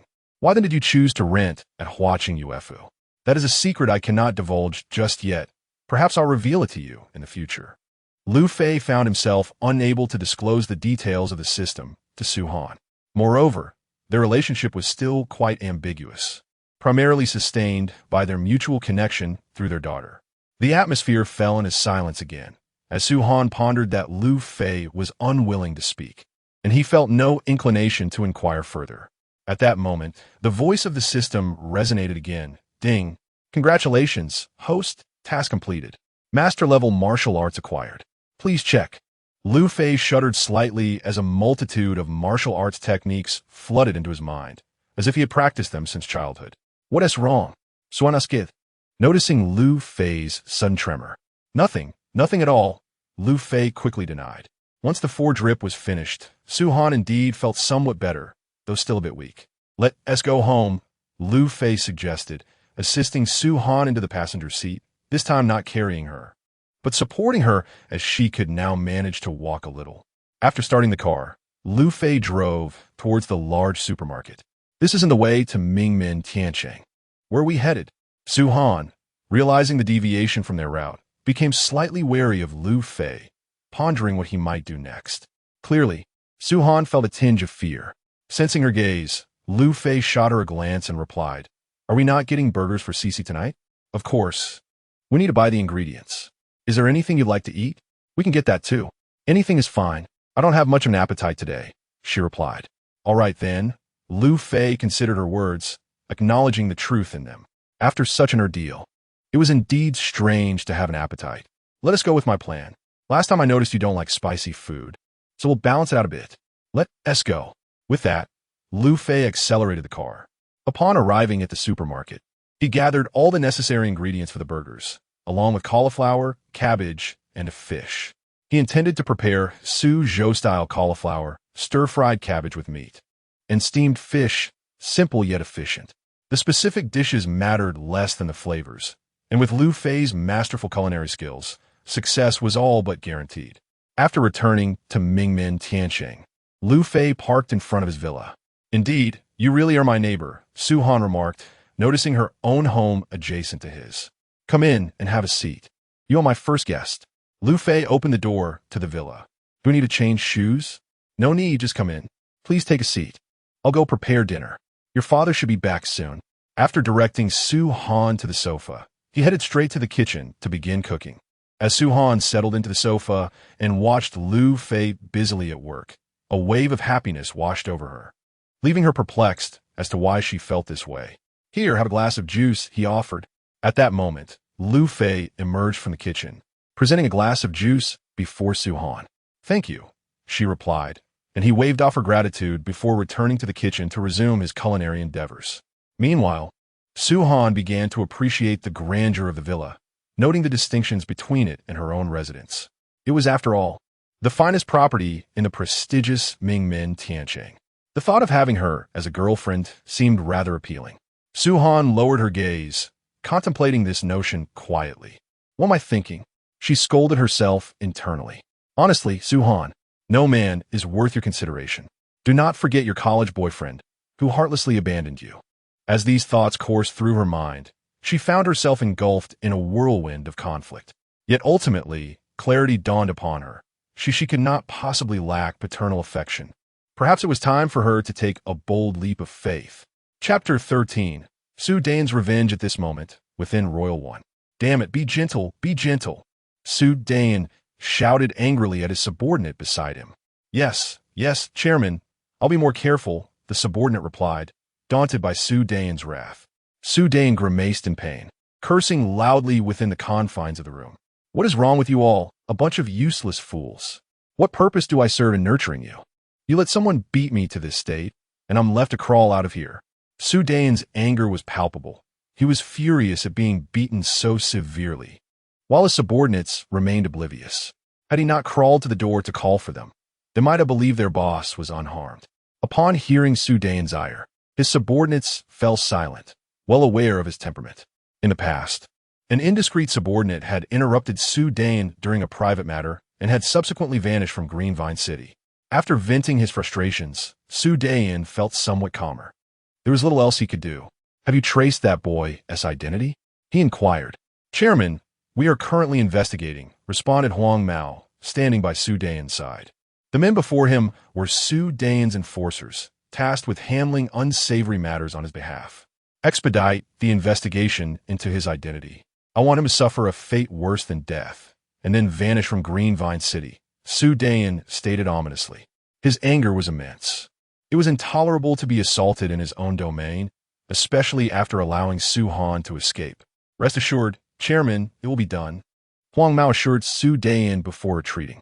He had no choice but to leave. Lingering would only invite further ire. Meanwhile, Sue had brought Su Cece to the exterior of Liu Fei's villa. "Xingzhong, Xingzhong." Sui rang the doorbell. "Could you open the door for me? It should be my uncle and the others arriving." Liu Fei's voice echoed from the kitchen. At this hour, the doorbell could only be rung by Sui, as Liu Fei had disclosed to none that he possessed another villa in the prestigious Tiansheng. Upon hearing Liu Fei's words, Su Han rose from the sofa to answer the door. As the door swung open, Su Cece rushed towards her mother, who had answered. Mommy, you're back." Su-Han immediately scooped Su Cece into her arms. Yes, I'm back. Your father is making your favorite hamburgers. You can eat them soon. Dad, come. Even though he noticed Su-Han's expression was somewhat perplexing, he stepped inside from the threshold. Daddy. After entering the living room, Sushi discovered Liu Fei busily engaged in the kitchen, prompting her to eagerly dash in to accompany him. Oh, Sushi, do you wish to go out and play? The kitchen could be a bit perilous, Liu Fei cautioned, a hint of fear in his voice as he worried about the possibility of hot oil splattering onto his daughter. No, I want to stay here and watch Daddy, Sushi replied, her eyes fixed on Liu Fei's culinary endeavors. Meanwhile, Suhi settled down in the living room. Xiaohan, you must not act recklessly again. This time, we were fortunate to have Liu Fei around. What about next time? Or the time after that? I would rather forfeit that debt than see you come harm. Do you understand? Suhi admonished Su-Han. I understand, Dad. It won't happen again. Su-Han conceded, refraining from arguing with her father, recognizing the validity of his concerns. After all, she had ample support. What do you think of Liu Fei? He is quite impressive, isn't. So young yet owns a villa in the prestigious Mingmen Tiansheng, has 3 million in savings, and drives an Audi A6. Compared to his peers, he certainly stands out. In my youth, I lacked such advantages, Suhi remarked, hinting at his own experiences. Upon hearing her father's words, Su-Han gazed intently at the kitchen, her mind racing. Suddenly, she questioned Dad, do you know how he acquired his wealth? At such a young age, it must either be from his parents or... Her unfinished thought suggested illicit means. Don't underestimate Liu Fei. He earned his money trading stocks during university. He previously invested in Bitcoin, but has since exited that market, Suhi explained. Realizing the source of Liu Fei's wealth, Su-Han reflected on the earlier Bitcoin frenzy. Now waning. Is this what he intends to reveal to me in the future? She pondered silently. At that moment, laughter erupted from the kitchen as Liu Fei skillfully tossed ingredients in the air, sparks flying and captivating Sushi, who cheered in excitement. Look at them. Liu Fei genuinely cherishes his daughter. He is indeed an exceptional individual. If he were like other young men, doubts about the child's paternity might arise. Liu Fei hasn't mentioned his biological connection to Sushi, which signifies his trust in you, Suhi observed. But what if he has ulterior motives? After all, I am the president of the Su group, with considerable worth and not an unattractive appearance. Is it possible he has been concealing his true intentions? Even if she is not his biological daughter, there would be no loss for him, Su-Han countered. Suhi found it difficult to refute her reasoning. She made a valid point. Come now, let us prepare for dinner, he suggested. At that moment, the kitchen door swung open, and Liu Fei emerged, carrying a dish. He addressed the two. All right. Upon hearing Liu Fei's words, Suhi responded and rose from his seat, making his way towards the dining table. Su-Han also stood up and followed suit. Uncle, would you care for a drink? After setting everything down, Liu Fei inquired of Suhi. No, thank you. You've just moved in today. It seems rather inappropriate. Suhi declined, primarily concerned that Liu Fei might not have any wine. Oh, I do have some. I even saved a bottle of fine wine. Besides, since today marks my relocation, it could be considered a housewarming celebration. And you two are here to commemorate it with me, Liu Fei said with a smile, rising to fetch a bottle from his luggage. This bottle was a prize he had won during a live broadcast. Initially skeptical, he later confirmed its authenticity through an expert upon receiving it. Hence he had kept it. He had intended to bring it home for his father, but now the moment to utilize it had arrived. Nevertheless, Liu Fei felt no regret. After all, this could very well be his future father-in-law. And what was the worth of a single bottle of wine in such a context? Wow, this wine is exquisite. Where did you acquire it? It was a lucky draw, Liu Fei replied with a grin, producing a wine decanter. The two then began toasting and drinking merrily. Meanwhile, Huang Mao had thoroughly investigated Liu Fei's background. Such a person invariably had some connections. Moreover, Liu Fei had not concealed his identity when he departed, and the surveillance footage captured everything clearly, making it effortless to acquire Liu Fei's information. Huang Mao approached Su Dean with the gathered details. Chairman, I've completed the investigation. Here is the information on him. Upon hearing Huang Mao's words, Su Dein abruptly pushed away the woman in his embrace, taking the documents from Huang Mao's hands to peruse them.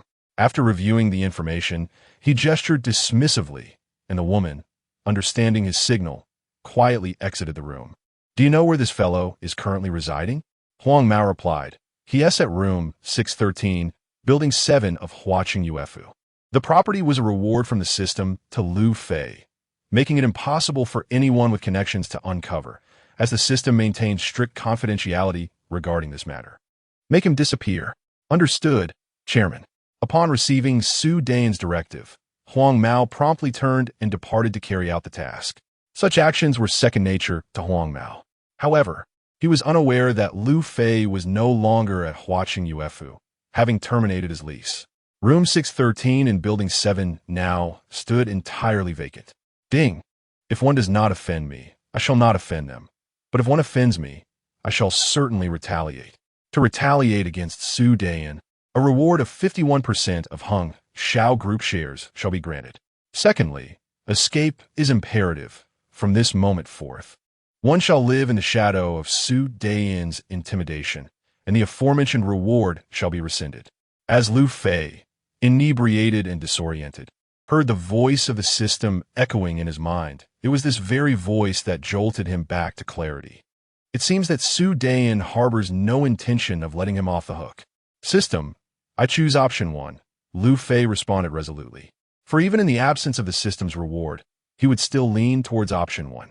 Sue Dean's actions had crossed Liu Fei's threshold of tolerance. Well, I have yet to seek you out, yet you dare to come after me.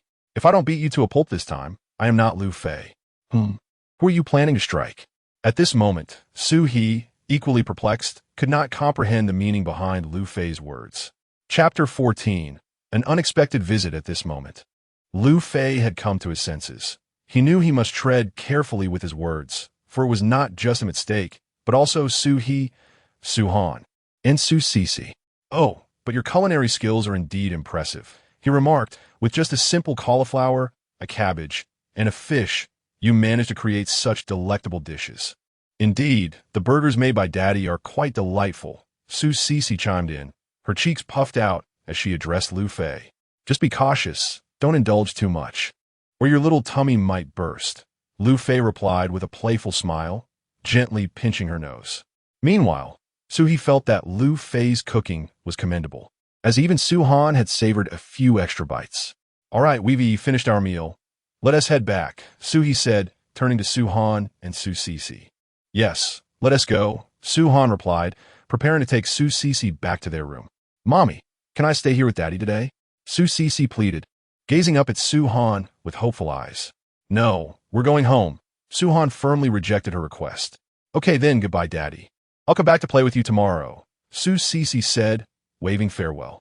Goodbye, Cece, Liu Fei responded with a smile. After the three departed, Liu Fei began to tidy up the house. After all, guests seldom assist with cleaning up after a meal. However, it was a quick task, having only prepared 2 or 3 dishes. Next, Liu Fei turned his thoughts to the matter at hand. The impending revenge from Sue Dean loomed large.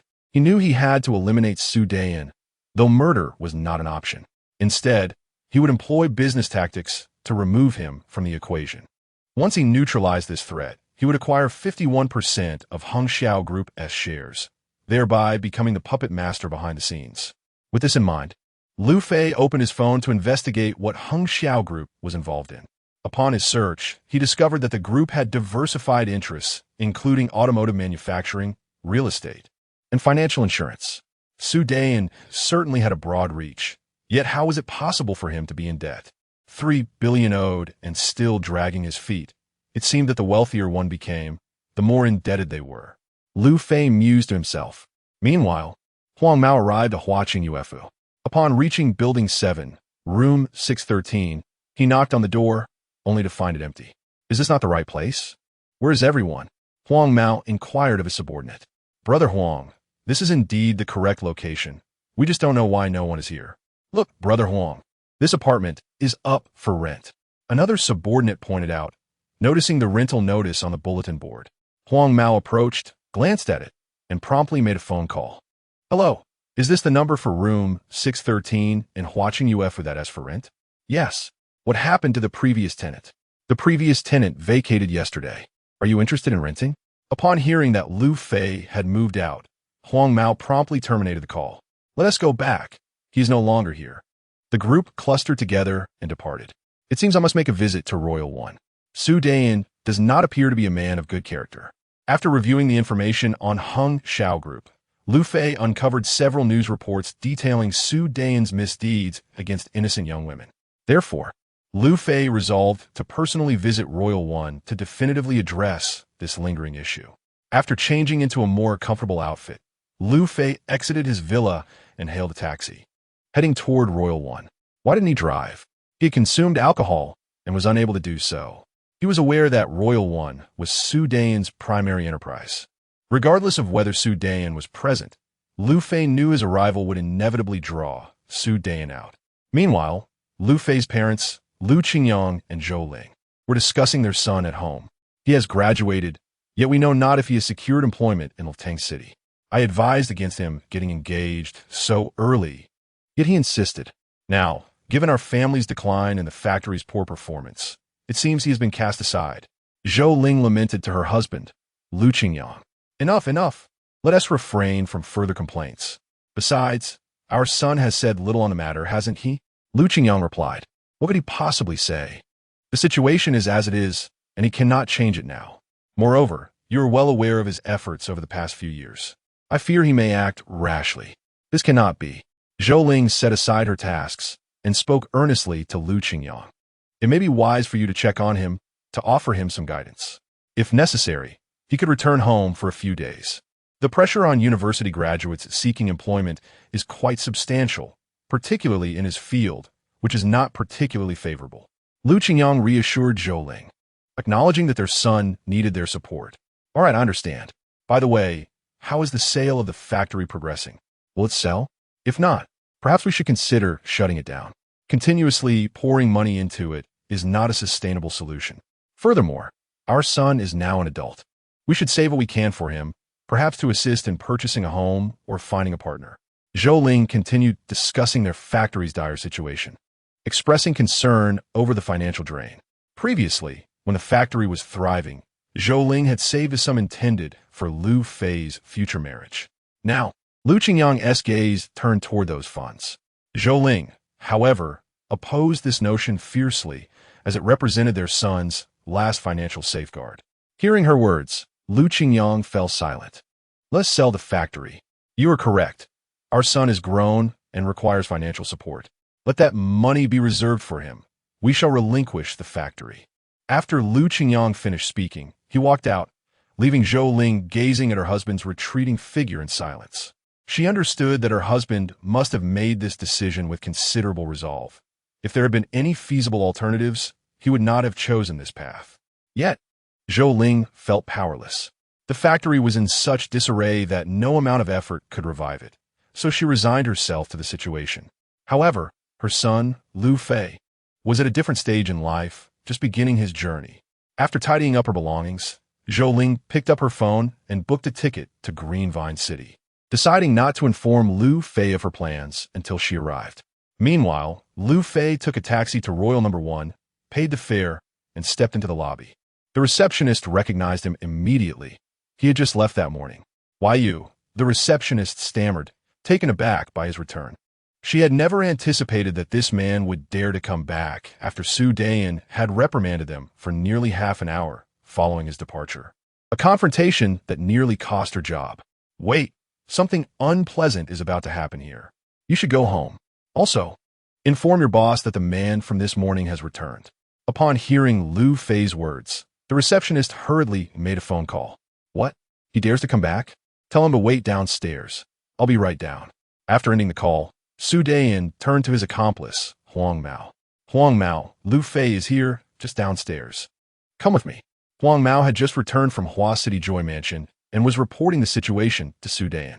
Upon hearing that Liu Fei had shown up uninvited, Sue Dein was elated. He waved his hand, summoning a group of henchmen, and they all took the elevator down to the lobby. You dare to come back? Sue Dein declared as he settled onto a sofa, lighting a cigarette with an air of arrogance. I'm here to address the events of this morning, so you don't have to search for me. We will settle both old and new scores today. Su Han is my wife, and I am particularly possessive. I won't allow anyone to touch her. You have crossed the line, and there will be consequences. Only one of us will walk out of this door today. Let us see whether it will be you or me." At that moment, Liu Fei spoke with equal fervor. Fully aware that he could not show weakness, any sign of hesitation could lead to disastrous consequences. His confidence was bolstered by the master-level combat skills he had acquired through the system rewards. He had no fear. Moreover, Sue had assured him that regardless of the outcome with Sue Dean, there would be others to support him. "Ah, you're quite audacious," Sue Dean sneered. "It seems the events of this morning have made you forget your place. Huang Mao, teach him a lesson about humility. Rest assured, Chairman, I will make him understand why the flowers bloom so beautifully." After receiving Sue Dean's approval, Huang Mao immediately waved his hand, and those prepared to engage behind him surged towards Liu Fei. The door had long been shut by Sue Dean, who, due to the events of the morning, had decided not to open Royal One for business today. However, this fortuitously benefited Liu Fei, as it meant fewer witnesses to the unfolding events. As the crowd gradually approached, Liu Fei exhibited no fear. On the contrary, he shrugged his shoulders and flexed his wrists before striding towards the gathering. Once amidst the throng, he unleashed his prowess, simultaneously testing the combat techniques bestowed upon him by the system. In less than a moment, all adversaries lay sprawled on the ground, groaning. It appeared that the fighting skills provided by the system were indeed commendable. With this realization, Liu Fei made his way slowly towards Sue Dean.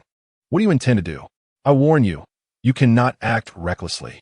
At that moment, Sue Dean was somewhat flustered. The events of the morning, when Liu Fei had left him incapacitated, were still fresh in his mind. Unlike before, when he had no one by his side. This time, all the individuals he had dispatched to confront Liu Fei now lay prostrate on the ground, sending waves of panic coursing through Sue Dean's heart. Chapter 15. Subduing Sue Dean. Why did I not come over? I mentioned that this time I am here to settle the score with you, Liu Fei said with a grin directed at Sue Dean.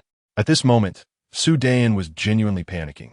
I apologize. I had no idea that President Sue is your wife. I am truly sorry." Sue Dean hastily began to plead for mercy, acutely aware of the precarious situation he was in. It was now just the two of them, and judging by Liu Fei's earlier display of skill, he knew he could not match him in a confrontation. Realizing he had to seek help was too late. Liu Fei approached Sue Dean and delivered a swift kick, sending him tumbling off the sofa. "You are thinking of retaliating against me? Today, I shall subdue you to prevent any future troubles." With that, Liu Fei unleashed a flurry of strikes upon Sue Dean. Before long, Sue Dean lay on the ground, unable to move, his breath shallow and labored, reduced to feeble groans. At this moment, the staff of Royal One dared not intervene, having witnessed the security personnel lying incapacitated on the floor, whom they had regarded as Sue Dean's enforcers. Liu Fei seized Sue Dean and tossed him back onto the sofa. "Please spare me. I will never dare to cross you again." Sue Dean, now fully aware of the gravity of his predicament, urgently begged Liu Fei for mercy. He understood clearly that any thoughts of revenge were futile. He had no chance of victory in this scenario. "Will you refrain from seeking revenge?" Liu Fei inquired. "I will not, I swear. I promise there will be no retaliation." Sue Dean replied hastily, his heart racing with fear, fully cognizant of his lack of leverage. Under different circumstances, he would have long since been subdued by Liu Fei. "Very well, if you truly will not retaliate, then this matter concludes here. However, should there be a next time, I regret to inform you that this table will be your demise," Liu Fei concluded, slamming his hand upon the nearby marble table. The force shattered the table into countless pieces, leaving the onlookers in stunned silence as they comprehended the thickness and sturdiness of the marble. After completing this display, Liu Fei departed. Upon stepping out of Royal One, the system's voice echoed in his mind. "Ding! Congratulations, host, you have completed the task. The reward has been credited. 51 equity in Hengxiao Group has been transferred. The agreement will arrive shortly at Mingmen Tiancheng." After delivering this message, the system fell silent. "This system is quite impressive," Liu Fei remarked before hailing a cab to return to Mingmen Tiancheng. Meanwhile, when Su Han and Su Cece returned home. They spent some time playing with Su Cece before giving her a bath and gently lulling her to sleep. As Su Han stood by the window in his room, his gaze fell upon Liu Fei's villa. At that moment, Liu Fei had just returned from Royal One and was stepping out his car. Why has he gone out again? What could he possibly be doing? Su Han felt a tinge of confusion. However, at such a late hour, it seemed rather inappropriate to venture outside. Finding her phone, she sent a message to Liu Fei. What are you doing out so late? Liu Fei had just exited his vehicle and had yet to open the door when his phone chimed. Upon checking, he found a message from Su Han. A smirk crept across his face. You're still awake? How did you know I went out? Turning around, Liu Fei glanced back and spotted Su Han by the window, brandishing her phone with its screen aglow. Oh, so that's your room. Let us not change the subject. You still haven't told me what you're up to. Are you concerned about me? Liu Fei's message ignited an urge in Su Han to give him a good scolding, but she decided against responding. After a couple of minutes without a reply from her, Liu Fei seemed to realize he had pushed the joke too far. I went to Royal Number 1. I'm not one to wait 10 years for revenge. I prefer to act immediately. If someone bullies you, I'll deal with them without hesitation. After sending this message, Liu Fei tucked his phone away and opened the door, ready to retire for the night. Having sent the message, he no longer cared about Su Han's thoughts. Upon reading Liu Fei's message, Su Han felt a flicker of annoyance and switched off her phone, ignoring him. Yet, she remained by the window, watching Liu Fei. A smile involuntarily graced her face when she saw his subsequent message. After he entered his room, she softly wished him good night before returning to her bed to sleep. The following day unfolded as usual, except Su Han went to work without bringing Su Cece along. As she was leaving, she texted Liu Fei, "There are people in my home, and Cece is here as well. If convenient, could you look after her today?" Of course. Liu Fei's response was almost instantaneous. Just then, Su Han heard the doorbell ring. When the nanny opened the door, she inquired, "Who are you looking for?" "I'm looking for Su Han." "Let him in, Liu Yi." Su Han's voice echoed from upstairs. "Please come in." The nanny ushered Liu Fei inside. "Have you been watching your phone the whole time? Your replies are remarkably swift." "Indeed, I must keep an eye on it to avoid missing your instructions." "You go to work. Once Cece wakes up, I'll have her come play with me, as it's a bit inconvenient here," Liu Fei said with a smile. "All right. In the morning, please prepare something for her to eat, but don't let her have too much. She tends to overeat. She can have solid food now, but she won't be drinking milk anymore." "Soin advised, Liu Fei. Go on, I know what to do. Rest assured, when you return, I will definitely return a lovely Cece to you." With that, he departed. As Su Han took the car keys and stepped outside, he made his way towards the family's grand residence. Meanwhile, Liu Fei entered the room of Su Cece, which, while referred to as Su Cece's, was essentially also Su Han's space. Upon entering, he noticed an array of dolls and stuffed toys scattered about, creating an ambience more reminiscent of a child's playroom than that of a young girl. This decor was entirely in accordance with Su Cece's preferences.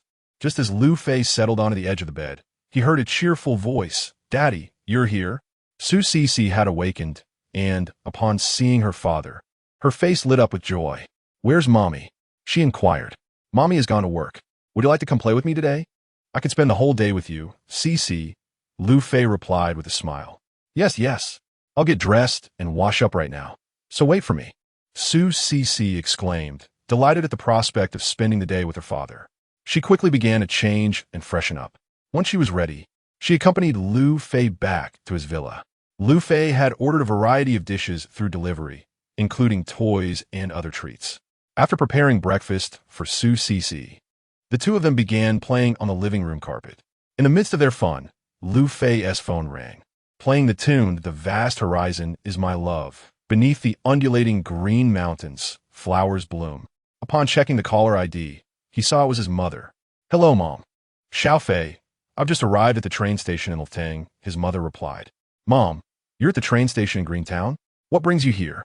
Liu Fei instantly stood up upon hearing her voice. "What's wrong? Am I not welcome?" Zhou Ling responded, slightly displeased by the tone of her son's voice. No, Mom. It's just that I have some matters to attend to and can't come and pick you up," Liu Fei hurriedly explained. "That's all right. I can manage on my own. You still live in Huaqing Uefu, Building 7, Unit 613, right? I can find my way there, Zhou Ling replied, already familiar with her son's residence from previous visits. No, Mom. I don't live there anymore, Liu Fei said, just as the system's voice echoed in his mind. Ding! Inform your mother of the truth for a reward of 5 million. Alternatively, lie to her and receive a reward of 1 million. Please make your choice. Caught in a dilemma, Liu Fei was uncertain whether he should reveal the truth to Zhou Ling's son. What is going on? Where do you live now? Zhou Ling's voice came through the phone again, clearly intent on discovering her son's current address. Mom, I live in Mingmen Tiancheng. Please take a taxi here, and I'll come to meet you when you arrive. I'm tied up at the moment, he finally said. Liu Fei gritted his teeth and stamped his foot. Addressing Zhou Ling. After speaking, he mentally communicated with the system, declaring his choice. He had come to a resolution, to reveal to his mother, Zhou Ling, the existence of his daughter. Whatever consequences that ensued would be at his mother's discretion. He merely hoped she would temper her reactions, considering her granddaughter. All right, I'll take a cab over now. I truly have no idea what this entails. I'll hang up now. Please wait for me, Zhou Ling said before ending the call. After putting away his phone, Liu Fei turned to Su Cici and said, Cici, Grandma will be here shortly. Shall I introduce you to her? Yes. I thought I didn't have a grandmother. I see that all my friends have one. Su Cici replied eagerly. How could you possibly not have a grandmother? She will arrive soon, and I'll introduce you, Liu Fei assured her. But Cici, could you promise your father something? What is it, Daddy? Su Cici asked, her curiosity piqued. When Grandma scolds your father later, could you please intervene and protect him a bit? Chapter 16, Mom, be gentle.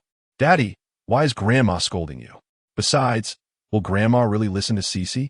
At this moment, Su Cici wore a puzzled expression, unable to comprehend why her father spoke in such a manner. Of course, Grandma will adore you. Whatever you say, she will surely heed your words. So, if she does scold me later, Cici must persuade Grandma to go easy on me, understand? Please intercede on my behalf. Liu Fei implored Su Cici earnestly.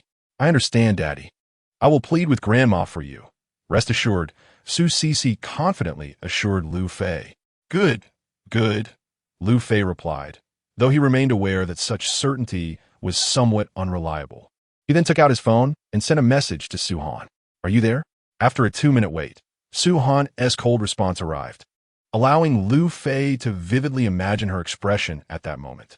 My mom has arrived and will be at Mingmen Tiancheng shortly. I hope she can save me this evening. After sending this message, Liu Fei added a pleading emoji. Let me see your mood, was Su Han's reply before she returned to her own affairs. However, amidst her tasks, her thoughts were scattered, unsure of how she would feel upon encountering Liu Fei's mother.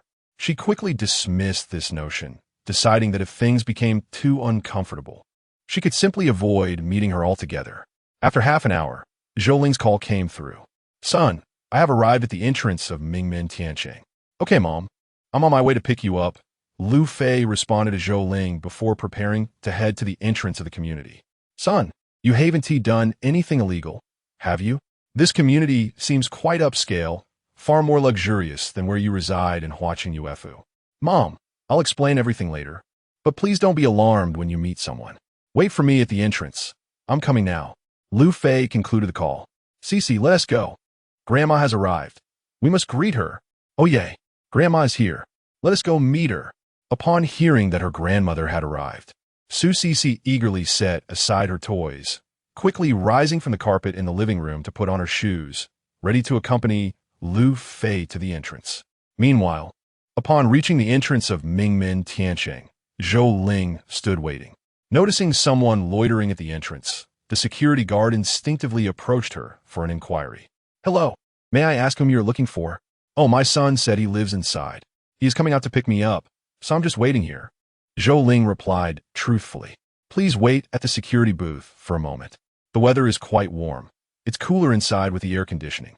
Upon hearing Zhou Ling's words, the security guard realized that her son resided within the prestigious Mingmen Tiancheng, a place exclusively inhabited by the affluent or the noble. Moreover, the young man did not venture to the security office to request entry.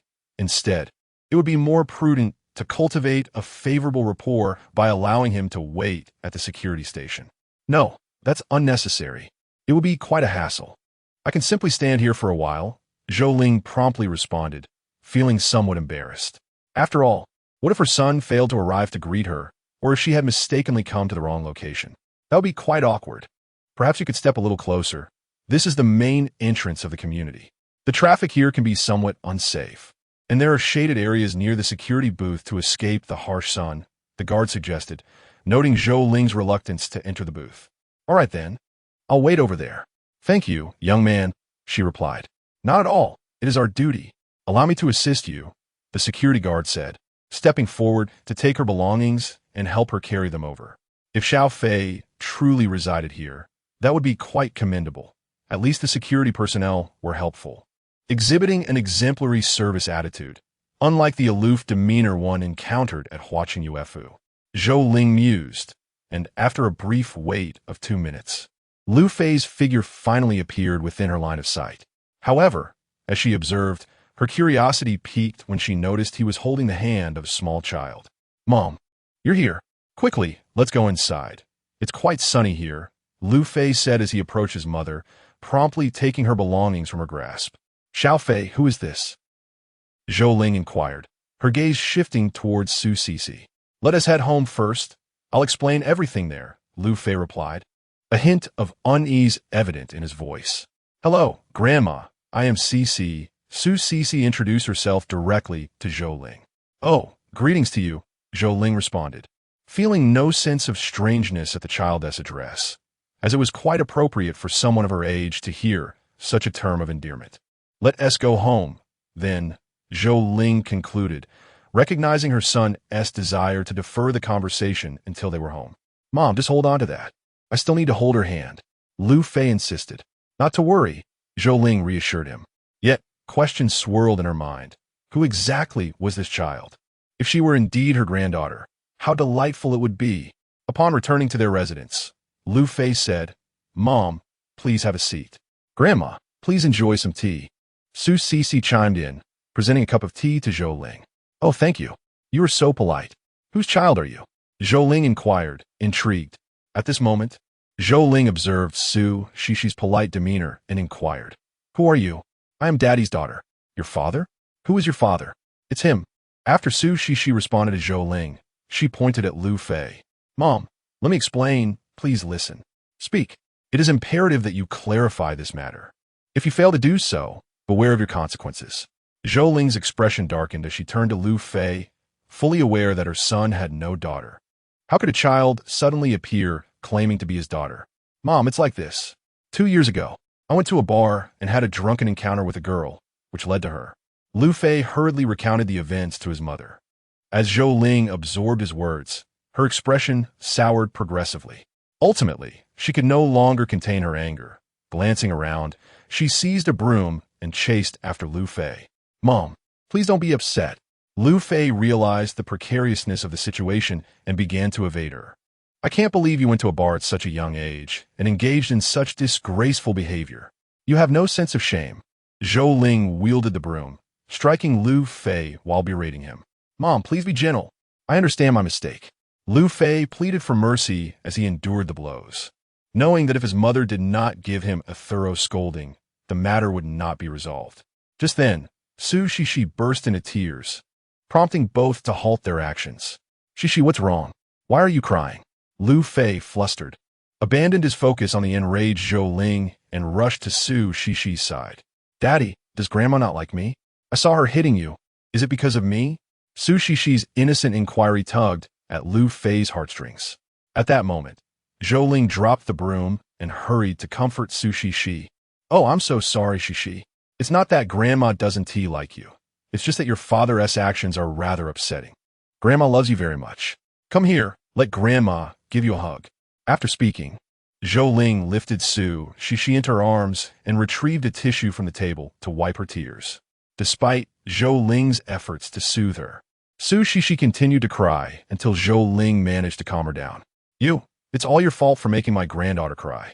After scolding Liu Fei, Zhou Ling resumed comforting Su Cece, leaving Liu Fei feeling utterly dejected. After considerable effort, Zhou Ling finally pacified Su Cece, and they began to play on the carpet. Su Shishi taught Zhou Ling how to play house, and Zhou Ling cooperated willingly in the game. Zing zong, zing zong. At that moment, the doorbell rang from outside the house. "I'll get it, Mom," Liu Fei responded, then rose from the sofa and made his way to the door. "Hello, Mr. Liu. I have a package for you," said the courier upon seeing the door open, handing a letter to Liu Fei. "My package?" Liu Fei inquired. "Yes. Could you please sign here?" The courier replied, offering him a pen. Liu Fei took the pen and signed his name, then carried the package back inside. "Who is it?" his mother asked.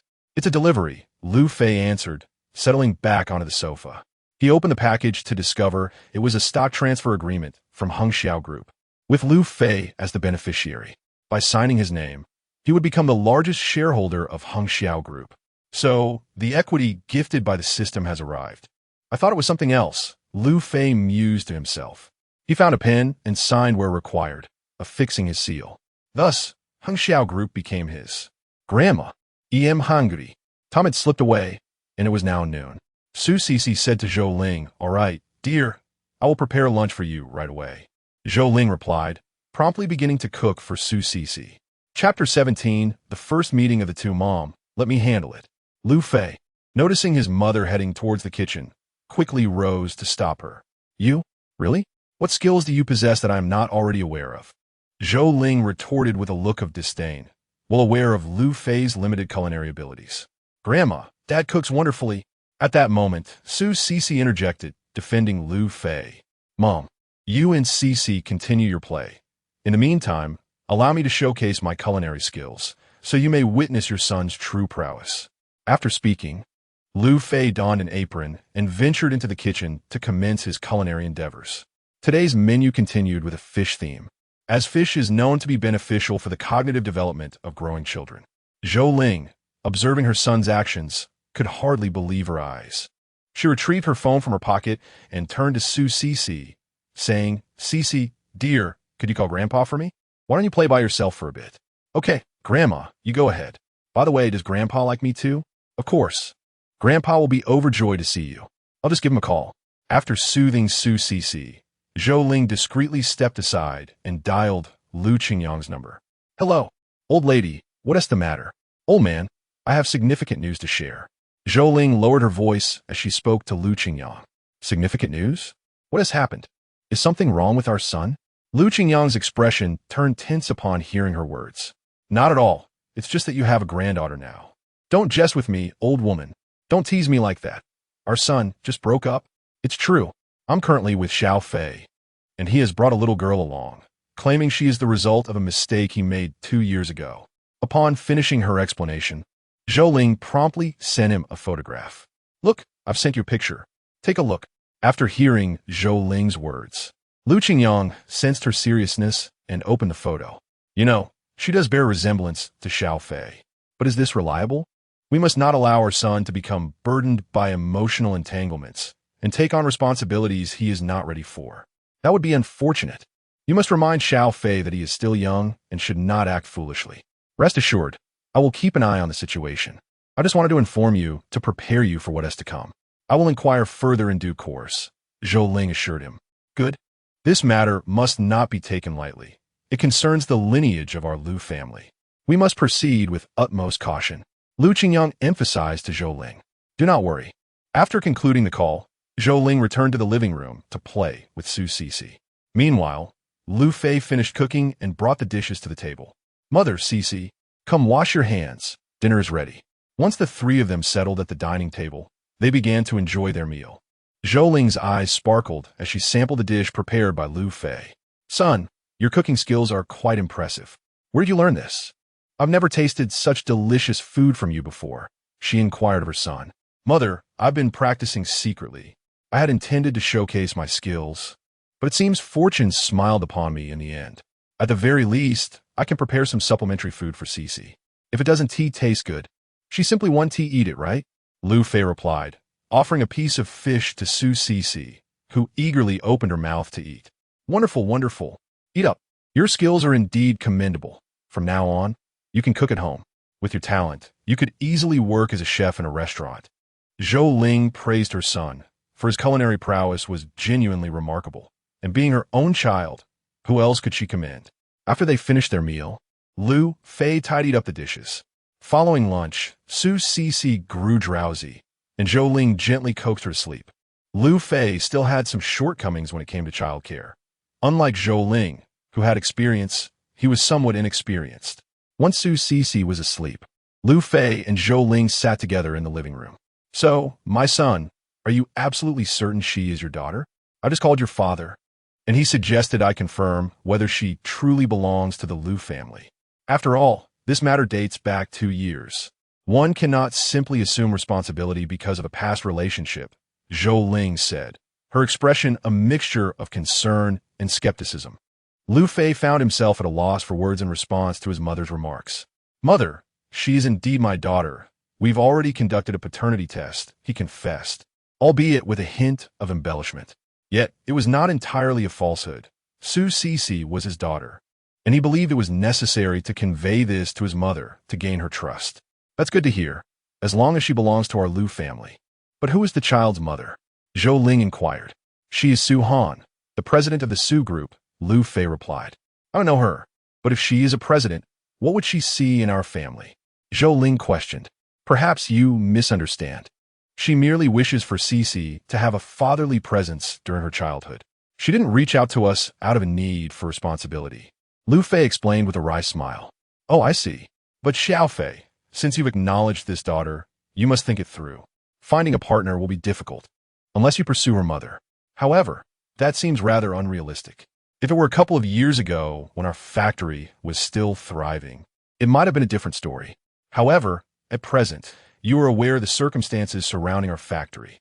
Over the years, your father and I have managed to save 80,000, which is intended for your marriage and home purchase." Just as Zhou Ling finished speaking, a notification echoed in Liu Fei's mind. "Ding! Congratulations, host, you have completed the task, and a reward of 5 million has been credited to your account." As the system's voice faded, Liu Fei's phone chimed, signaling the arrival of the 5 million. "Mom, it's all right. Let us take things one step at a time. If they truly look down on us, we need not say anything, right? Furthermore, regarding the 80,000, please reserve that for my father's retirement. I do not lack for money at the moment. By the way, how is our factory faring?" Upon hearing Liu Fei's inquiry about her family's factory, Zhou Ling was at a loss for words and could only sigh in resignation. "Your father is still reluctant to give up the factory. Before I arrived, he even wanted me to withdraw the 80,000 you were saving for your wedding. I understand your father. You must also empathize with him. He has deep feelings for the factory, as it has supported our entire family." Zhou Ling's words were meant to convey her hope that Liu Fei would not harbor resentment towards his father, possibly due to his thoughts about the 80,000. "I understand, Mom." After speaking to his mother, Liu Fei took out his phone and transferred 2 million to Zhou Ling. "Mom, I have sent 2 million to your bank card. Please give it to my father for the factory when you return. I have grown fond of our factory as well, and it saddens me to think of it closing down. Besides, as you said, we must leave behind some family legacy." "Son, where did you acquire such a large sum? You aren't engaging in any illegal activities, are you? And you still haven't explained the matter regarding the house." Zhou Ling questioned Liu Fei after he transferred the 2 million. "What are you talking about, Mom? I merely made a modest profit from stock trading while I was in school. You do remember that I studied finance in university?" Liu Fei replied, causing Zhou Ling to feel a momentary sense of relief. "That is good to hear. I must warn you, though, to refrain from engaging in any unlawful activities. Understood?" "Understood, Mom," Liu Fei replied with a wry smile. As night fell, Su Han found herself at Su's tower, contemplating whether she should return home. The messages Liu Fei had sent left her uncertain, but she seemed to have made up her mind and began walking homeward. Su Han was unsure if Liu Fei's mother had left, as Liu Fei had not responded to her messages. This was not due to his disregard. At that moment, he simply had no time to check his phone. Knock, knock, knock. With a heart full of trepidation, Su Han knocked on Liu Fei's door, as she still needed to bring Su Cece home. However, this time, it was not Liu Fei who opened the door, but Zhou Ling. Upon opening the door, Zhou Ling was greeted by the sight of a strikingly beautiful young woman standing at the entrance. "Hello, who are you looking for?" Zhou Ling was somewhat uncertain about the identity of the person before her, and then she addressed her. Su Cece saw that it was her mother standing at the door. Mom, you're back, she exclaimed, rushing towards her and wrapping her arms around Su Han's legs. Grandma, this is my mother. At that moment, Zhou Ling realized that the woman before her was indeed Su Han, who had shared a fleeting night with Liu Fei. Oh dear, come in, Zhou Ling said, quickly stepping aside to beckon Su Han inside. Once Su Han entered, she noticed Liu Fei sitting on the carpet, tidying up the toys that Su Cece had just played with. You finished work? Please have a seat. I'll prepare dinner. After we eat, you can take Cece back, Liu Fei suggested. Su Han remained silent, merely nodding in acquiescence to Liu Fei's request. Liu Fei then proceeded to the kitchen, becoming engrossed in his tasks, leaving Su Han and Zhou Ling in the living room, both enveloped in an air of awkwardness. Chapter 18. A gift for you. Neither Su Han nor Zhou Ling knew what to say or do. For Zhou Ling, although she recognized that Su Han, seated across from her, was the mother of her granddaughter, she was also acutely aware of the awkward circumstances surrounding her son and Su Han. After all, their relationship had not been one of genuine courtship.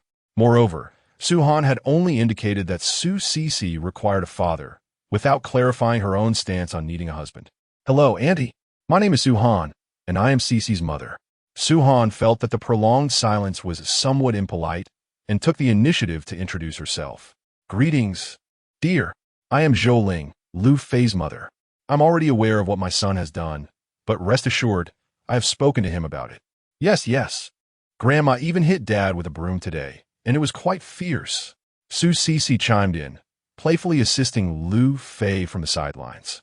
Annie, that might not be appropriate.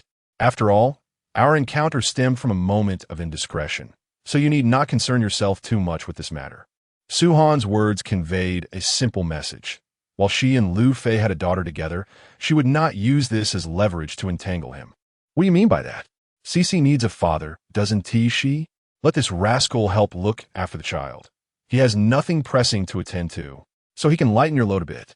As a woman, I understand the hardships of raising children and the exhaustion of childbirth. Do you not agree? Zhou Ling expressed her empathy towards Su Han, fully aware of the struggles that come with motherhood. Regardless, you have my sympathy, dear, Zhou Ling added, her face full of compassion, acknowledging the trials both women faced. Let him make amends to both you and your daughter by putting him to good use. Zhou Ling's words, however, carried a hint of personal desire. If the relationship between the two could evolve further, it would be delightful. Yet if it could not progress, it would merely signify a lack of fate between them. Upon hearing Zhou Ling's remarks, Su Han remained silent, simply nodding in acknowledgement. Meanwhile, Liu Fei had finished preparing the meal. Come, it's time to eat. Wash your hands, he announced, beginning to arrange the dishes on the table. Upon hearing Liu Fei's words, everyone washed their hands and prepared to sit down for dinner. Since tasting Liu Fei's cooking earlier that day, Zhou Ling was quite pleased with his culinary skills. Su Han had already dined twice, and one of her primary reasons for picking up Su Cece this time was to see if she could enjoy another meal. After they finished dining, as they departed, Su Cece told Zhou Ling and Liu Fei to come pick her up the next day, expressing her eagerness to return and play with them. Zhou Ling readily agreed, and once she saw them off, she seized Liu Fei by the ear. Be good to them. Do you hear? If it is possible, you should pursue Cece's mother. She is not only beautiful, but also comes from a well-off family. Do you understand? She is 1,000 times better than that Wang Dan. I truly cannot fathom what your father was thinking when he arranged such a match for you. Ouch. Mom, please be gentler. I understand. Upon hearing Liu Fei's pleas for mercy, Zhou Ling finally released her grip. Liu Fei hurriedly rubbed his sore ear, feeling a sharp pain. Let us go, Zhou Ling said, turning to enter the house. After ensuring his mother was settled, Liu Fei returned to his room, opened the agreement, and pondered what his entire Hung Shao group should undertake. Although he was a major shareholder with absolute authority, there would undoubtedly be others who would oppose him. What Liu Fei needed to do next was to ensure compliance among those who resisted his leadership. Those who follow me will prosper. Those who oppose me will perish. If all else fails, he would have to expel them from the Hung Shao group. Are you busy? Liu Fei took out his phone and messaged Su Han.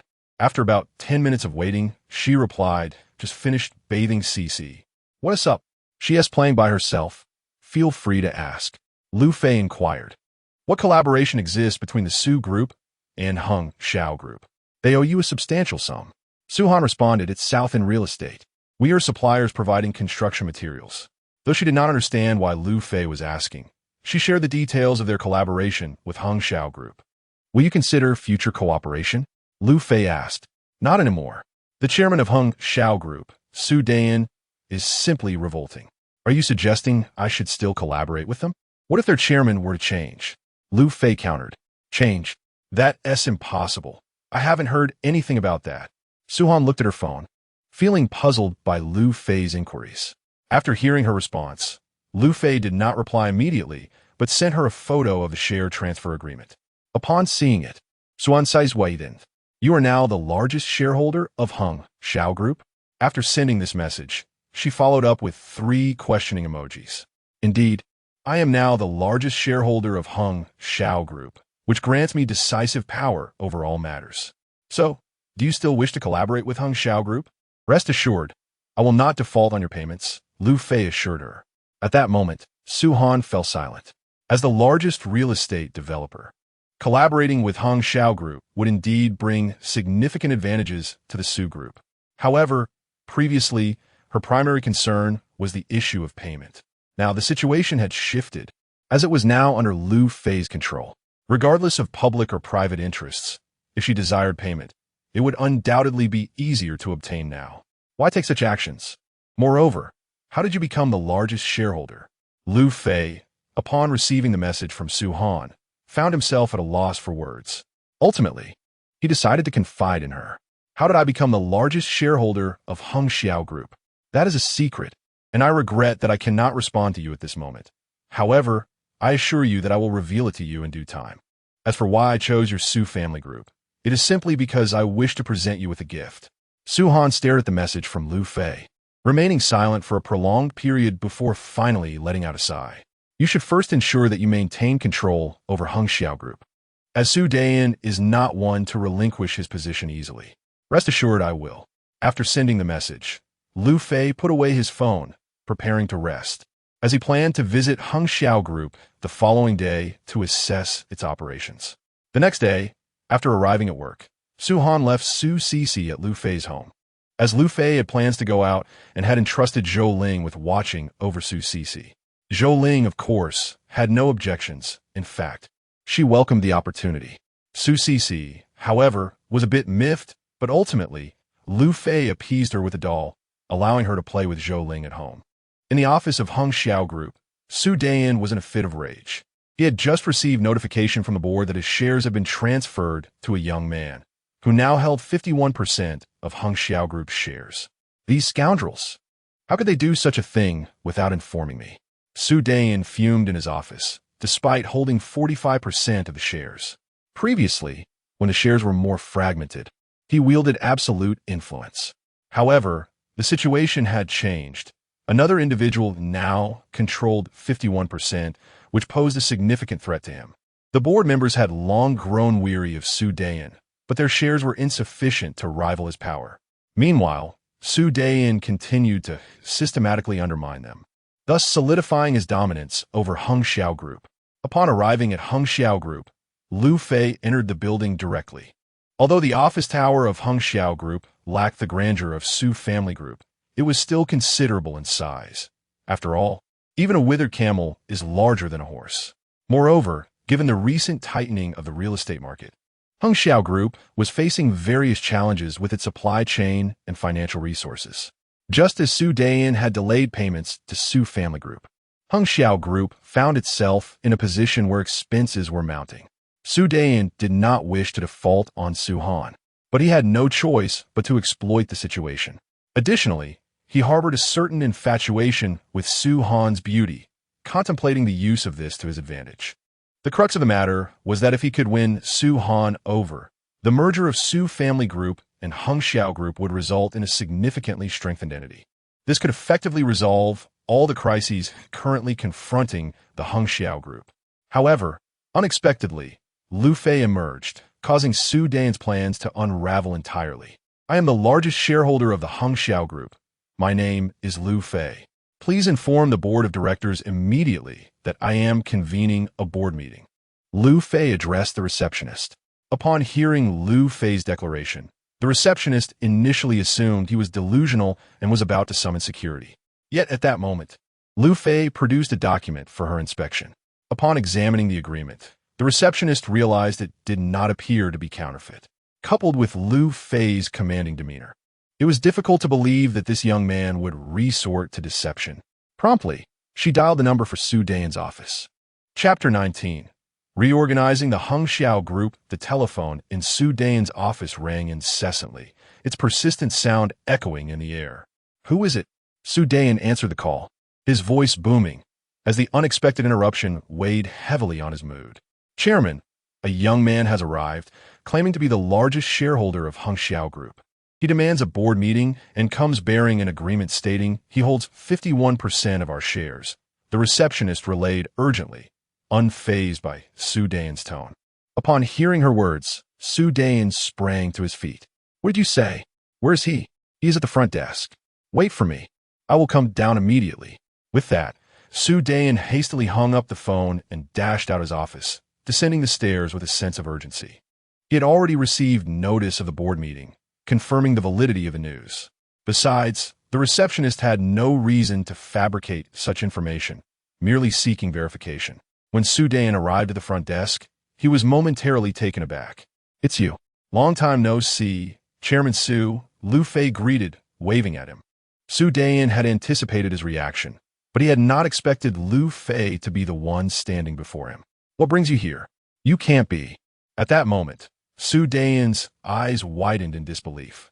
"It appears our Chairman Sue is quite astute.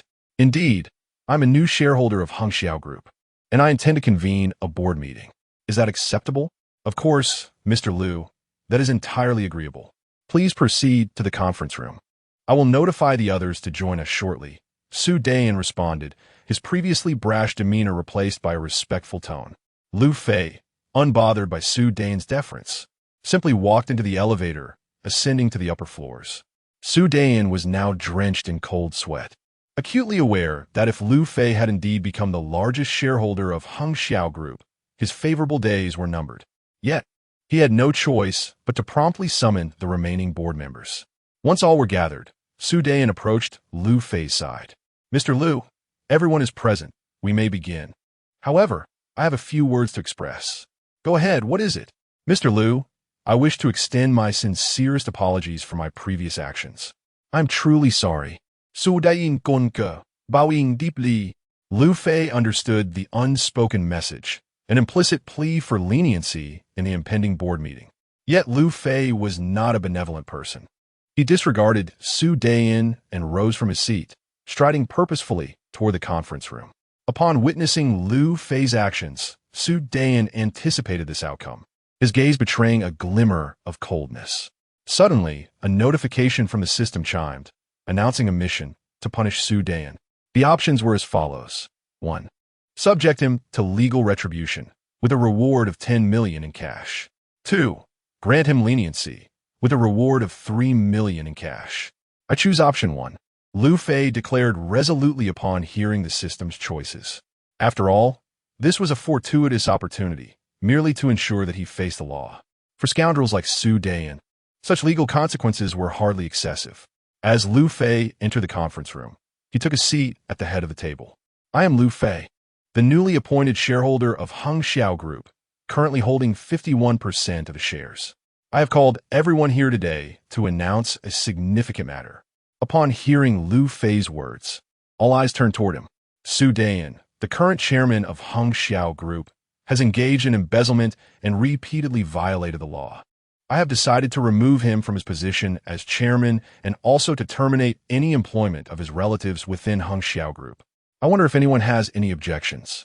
After delivering this proclamation, Liu Fei picked up the teacup before him and took a sip. The remaining attendees exchanged glances in silence. "I concur." At that moment, a middle-aged man seated beneath the table stood, voicing his agreement with Liu Fei. This man, named Jiao Yunpeng, was Sue Dein's sworn adversary, who had long sought to unseat him but had been unsuccessful until now. "Vice Chairman Jiao, what do you mean by that? Are you seeking to kick me while I'm down?" Sue Dean exclaimed, sensing the threat, as Jiao Yunpeng stood to challenge him. Chairman Su, do you truly need me to elucidate? I have previously stated that you would not escape the clutches of legal retribution. Now, someone has relieved you of your chairmanship. Consider this your comeuppance. Moreover, setting aside these matters, do you genuinely believe your recent decisions were made solely for the benefit of the group? I suspect they were motivated by your personal interests. Take, for instance, our relationship with the Su Group. What a splendid partner they could have been. Yet you have deliberately withheld payment, exacerbating our already precarious situation at Hengxiao Group. Thus, I believe it is imperative for you to step down. Jiao Yunpeng was unreserved in his rebuke of Sue Dean, a display that Liu Fei admired for its courage. After all, he was the first to publicly support Liu Fei. As the saying goes, one does not strike a smiling face. What is your name? I am Jiao Yunpeng. From this moment forth, you shall be the new chairman of Hengxiao Group. Liu Fei declared directly to Jiao Yunpeng. Yes, CEO Liu. Thank you for your trust. Jiao Yunpeng expressed his gratitude immediately, astonished by the unexpected elevation to such a position. Work diligently. I have faith in you. Liu Fei encouraged Jiao Yunpeng. I disagree. I am the current chairman of Hengxiao Group, Sue Dean exclaimed, clearly flustered, while Liu Fei turned his gaze toward Jiao Yunpeng. Upon sensing Liu Fei's scrutiny, Yu Yunpeng realized that this was a test of his resolve. Security. Upon hearing Jiao Yunpeng's command, the guard stationed outside promptly entered the venue. Subdue Sue Dean. Additionally, summon the police. The two security personnel exchanged uncertain glances, unsure whether to execute the order. He is the newly appointed chairman of Hengxiao Group. Sue Dein is no longer the chairman, Liu Fei clarified. Understanding the situation, the guards acted without hesitation, restraining Sue Dein and notifying the authorities. Liu Fei then fixed his gaze upon Sue Dein's loyal followers and family members. Once the police arrive, they will conduct an investigation. No innocent person will be wronged, but neither will any wrongdoer escape justice. If you have nothing to hide, your current positions will remain unchanged. However, if you dare to act in self-interest as before, you may find yourselves facing imprisonment, Liu Fei warned. The others quickly grasped Liu Fei's message. Rest assured, Mr. Liu, once the police arrive, we will report Sue Dein. Wang Yongmei, Sue Dein's wife, stated directly as she discerned the gravity of the situation. Although she had refrained from involving herself previously, she was aware of her husband's transgressions. Yet, circumstances had shifted. In times of peril, self-preservation took precedence. Excellent. I appreciate your clarity of thought. Liu Fei responded with satisfaction to Wang Yongmei. Your position will remain unchanged as long as there are no issues. Hengxiao Group will not treat you unfairly. Furthermore, I reiterate, as long as you all diligently fulfill your responsibilities to Hengxiao Group, it will be equally generous to each of you. Do you understand? Understood, came the collective response. Liu Fei's blend of carrot and stick had successfully won over everyone. Sue Dein was now merely a relic of the past. Chairman Jiao, please reconnect with the Su Group to explore potential collaboration. As for the current state of Hengxiao Group, I trust one need not elaborate. We must discard the unnecessary and streamline our operations. I entrust Hengxiao Group to all of you. Liu Fei inspired his team. Rest assured, you will not be let down in the future. I am a man of clear rewards and punishments, he concluded. Have faith, Mr. Liu, Jiao Yunpeng assured, rising to affirm his commitment. Good. The remaining tasks are in your hands.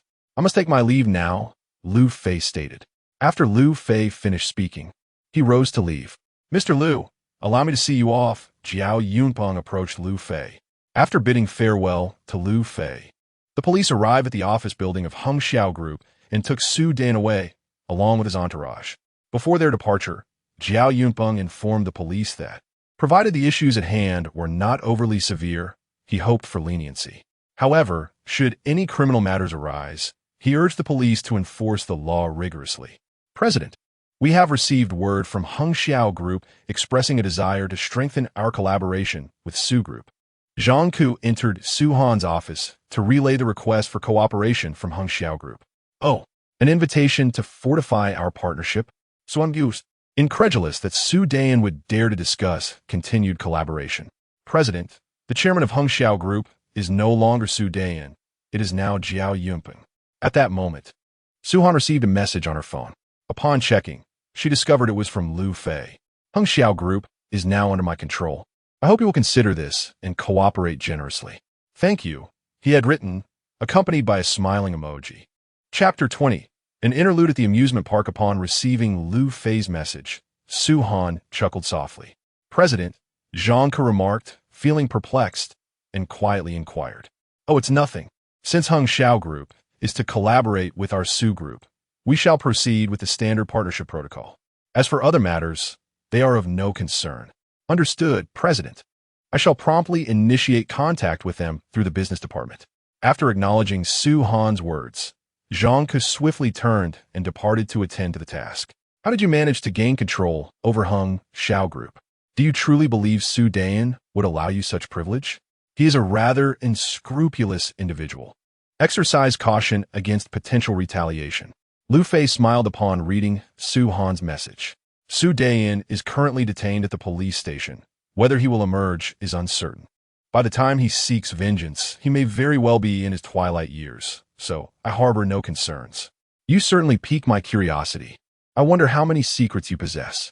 Following this message, Su-Han resumed her duties, while Liu Fei, not responding to her, summoned a taxi to return home. He realized that despite owning an Audi A6, he preferred not to drive, relishing the tranquility found within a taxi. Perhaps this encapsulated the life of the affluent. Upon his arrival at the villa, Su Cece, upon noticing Liu Fei's return, rushed towards him and hugged his leg. Daddy, let us go to the amusement park. Grandma has already agreed. Shall we go together? Absolutely. Let us venture to the amusement park, Liu Fei replied, lifting Su Cece into his arms. Mom, are we heading to the amusement park this afternoon? Indeed, my precious granddaughter wishes to visit the amusement park, so we shall go. I will start gathering our things, and once we've dined, we shall set off. After saying this, Zhou Ling began to organize the necessary items for their outing, ensuring that all aspects were meticulously prepared for a day of fun. Let us aim to depart around 3 or 4 o'clock. The sun will be less intense then. If we leave right after lunch, we'll be exposed to the heat, which may not be ideal. All right, I defer to your wisdom. Let us proceed with meal preparations. And after Shi's afternoon nap, we will embark on our adventure. Zhou Ling contemplated Liu Fei's suggestion and agreed. Very well, Shi, play by yourself for a bit. Afterward, take a nap, and once you awaken, we will go to the amusement park, shall we? Okay, Daddy, but I want to call Mommy and ask if she is coming too. Of course, go ahead and call her. Liu Fei responded, activating his phone to initiate a video call to Su-Han. At that moment, Su-Han was dining, and upon seeing Liu Fei's video call, she was momentarily surprised but answered it, suspecting it might be Su Cece reaching out. Mommy, Shi, have you eaten? Indeed, as Su-Han answered the video call, it was revealed that it was Su Cece who had initiated it. No, Daddy has gone to work now, but we are planning to visit the amusement park this afternoon. Mommy, are you coming? I would really like you to join us. Su Cece directly expressed the purpose of her call to Su-Han. Well, let me see. Who all is going? Su-Han inquired. There's Daddy, me, and Grandma. So, I really want Mommy to come along too. Would you accompany me? You haven't taken me to the amusement park in ages. Plus, since Daddy will be there, I would love for you to join us as well. Okay? Su Cece sweetly pleaded with Su-Han. All right then, I shall accompany you to the amusement park this afternoon. Su-Han clearly found it difficult to resist Su Cece's charm, and readily agreed. Oh, wonderful. Mommy is going to the amusement park too. Su Cece exclaimed joyfully. What time are you leaving? Su-Han asked Liu Fei, who was nearby. Around 3 or 4 o'clock, as the weather won't be too hot then. It wouldn't be ideal to leave right after lunch. The sun can be quite harsh. Understood. I will return by 3. No need for that. We'll simply drive over and pick you up. Very well then. I'll make arrangements on my end. Agreed. After concluding the call, Su-Han summoned Zhang Ke after lunch. I need to accompany Cece to the amusement park this afternoon. Is there anything of great importance? Upon hearing Su-Han's words, Zhang Ke opened her schedule. President, there is nothing of great significance, just a meeting in the afternoon. Can it be postponed? If so, please do. Otherwise, you can send me the minutes after the meeting. Understood, President. Zhang Ke responded and promptly exited. After Liu Fei prepared lunch, The three enjoyed their meal. Subsequently, Zhou Ling lulled Su Cece to sleep for her afternoon nap, ensuring she would have the energy for their outing. It would be unfortunate if she fell asleep on the way after finally having the chance to play outside. Once Su Cece awoke, Liu Fei had already prepared everything needed for their outing and placed it in the Audi A6. "Wake up, Cece," Zhou Ling gently approached and asked. "Yes, Grandma. We're going to the amusement park. Let us head out now." "All right. Let me wash your face first, and then we can set off." Zhou Ling lifted Su Cece from the bed, washed her face, and then carried her to the car. As Liu Fei had yet to install a child seat, Su Cece sat in the back, held by Zhou Ling. The first time they returned Su Han and the others, it was also Su Han who had carried Su Cece. Observing this scene, Liu Fei thought to himself that it might be wise to purchase a child seat soon. As Liu Fei arrived at the Su group with Zhou Ling and Su Cece, they swiftly picked up Su Han and set off towards the amusement park. The sun was pleasantly mild at that hour, not overly scorching. Upon reaching the amusement park, they immediately immersed themselves in the attractions. However, Zhou Ling chose not to engage extensively, instead facilitating opportunities for Liu Fei and Su Han. Given Zhou Ling's slightly advanced age, certain rides were beyond her reach. Nonetheless, she occasionally joined Su Cece on simpler attractions, such as the carousel. In turn, Zhou Ling requested Liu Fei to capture some photographs. After taking the pictures, she posted them on her social media, eager to showcase the moment. Almost instantaneously, her post sparked a flurry of inquiries, with friends questioning the identity of the child. Zhou Ling provided explanations, but the intrigue surrounding Su Cece's identity lingered. She dismissed their curiosity, reasoning that since her son had already undergone a paternity test, there could be no doubts about its authenticity. "When will you return? If you don't come back soon, I'm heading to Tang City," Lu Qingyang commented beneath Zhou Ling's post, following it up with a video call, which Zhou Ling chose not to answer, much to Lu Qingyang's frustration. "Have some water," Liu Fei said as he approached Su Han, offering a bottle of mineral water after they had just finished a ride. Zhou Ling then took Su Cece into her arms to wipe her face and offer her a drink, ensuring that Su Han wouldn't have to tend to these tasks. "Thank you," Su Han expressed gratefully as she received the water from Liu Fei. "Grandma, I need to go to the restroom." "All right, I'll carry you to the restroom," Zhou Ling responded, spotting a public restroom in the distance and promptly taking Su Cece there. "The auntie is a wonderful person," Su Han remarked, beginning a conversation with Liu Fei. She had been attentive to Zhou Ling's efforts throughout the day, appreciating her willingness to care for Su Cece. "My mother is always like this. That's just who she is." Liu Fei, at that moment, found himself at a loss for words, uncertain about Su Han's inquiry. Just then, a flamboyantly dressed young man approached Su Han, introducing himself. "Hello, beautiful.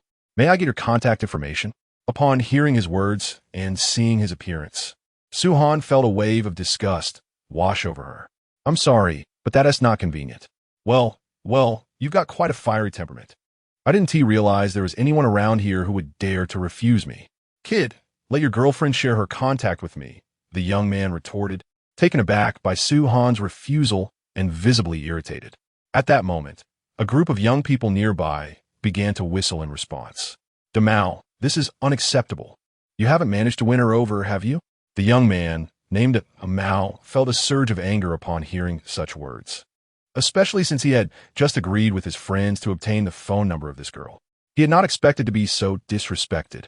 "Young man, did you forget to brush your teeth before stepping out? Your breath stinks. I'll give you one more chance. Disappear from my sight immediately, or you'll regret it." Even Liu Fei, who was generally easygoing, felt a flicker of anger at that moment, particularly in front of Su Han, as this was the perfect opportunity for a heroic rescue. "Do you even know who you're talking to?" Damao, now incensed, confronted Liu Fei. "I don't care who you are. Apologize to my girlfriend right now." Upon hearing Liu Fei's words, Su Han's face flushed crimson. She had not anticipated Liu Fei's bluntness. Previously, at Su Dane's Royal One, he had been equally straightforward, yet after that incident, everyone had tacitly agreed to bury the matter. She had not imagined that Liu Fei would be so forthright again today. During their family's first meeting, Damao sneered. "Oh, you think you're quite bold, don't you?" Clearly taken aback by Liu Fei's lack of deference, Damao insisted, "I'll say it again. Get lost right now. Liu Fei, growing impatient, prepared to respond. Ding. The system issued a task, strongly retaliate against De Mao's provocation, with a reward of 10 million in cash. Avoiding De Mao's retaliation would swiftly diminish Su Han's regard for him. Please choose host. Without hesitation, Liu Fei selected option 1. Ever since he received the master-level combat skills from the system, he had not feared anyone in a fight. Moreover, this was yet another opportunity to enhance his standing in Su Han's eyes. Come here and teach this brat a lesson. De Mao shouted to a group of ruffians nearby. They quickly gathered around him. De Mao, can you handle this? In the end, it's us brothers who have to sort out for you. Meanwhile, onlookers chose to steer clear of the unfolding scene, not wanting to attract trouble. Fine, I was initially inclined to let you off, but that seems impossible now. You think you can bully me with numbers? Dream on. If you don't apologize to my girlfriend today, none of you will leave this amusement park. After declaring this, Liu Fei stood up, ready to take action. De Mao, noticing this, moved forward, preparing to engage Liu Fei in combat. Hey, are you even capable? Suaning detective. If not, we should call the police. No sooner had Su Han finished speaking than Liu Fei was already exchanging blows with De Mao, who was adept at bullying the meek, but had now encountered a formidable opponent. In a matter of moments, Liu Fei skillfully subdued De Mao. Get in there and help me. What are you all standing around for? De Mao lay on the ground, somewhat unwilling to accept defeat, and shouted loudly to his group. Charge! Upon seeing the oncoming opponents, Liu Fei also plunged into the fray, engaging in combat. The fighting prowess of this group was far inferior to that of the henchmen raised by Sue Dean, known as Wong Bo. Liu Fei had barely warmed up before they were all brought down. What's the matter? Are you going to consider what I just said? Liu Fei approached De Mao and spoke to him. I'm sorry, I was wrong. I failed to recognize your strength. My apologies. At this moment, De Mao had come to terms with the situation. He realized that if he did not concede, he would be the one to suffer, having unexpectedly encountered someone formidable. Next time, be more cautious. Not everyone is as kind-hearted as I am, Liu Fei remarked, patting his head before standing up and walking over to Su Han. Let us head to CCS place and then go home. I'm not in the mood to play anymore. All right. Su Han agreed immediately upon hearing Liu Fei's words. They went to the restroom to meet up with Su Cici and then returned home with Zhou Ling and the others. Meanwhile, De Mao and his group were groaning. Yet no one called for an ambulance. They had suffered at the hands of these ruffians for far too long. Reporting to the police had proven futile, as the officers had come several times, but the group evaded them, leaving the police with no recourse. Even when arrests were made, it amounted to little more than a few days of detention. After witnessing Liu Fei's reprimand of De Mao, the crowd inwardly cheered. On their way home, Liu Fei passed through the market and purchased some vegetables.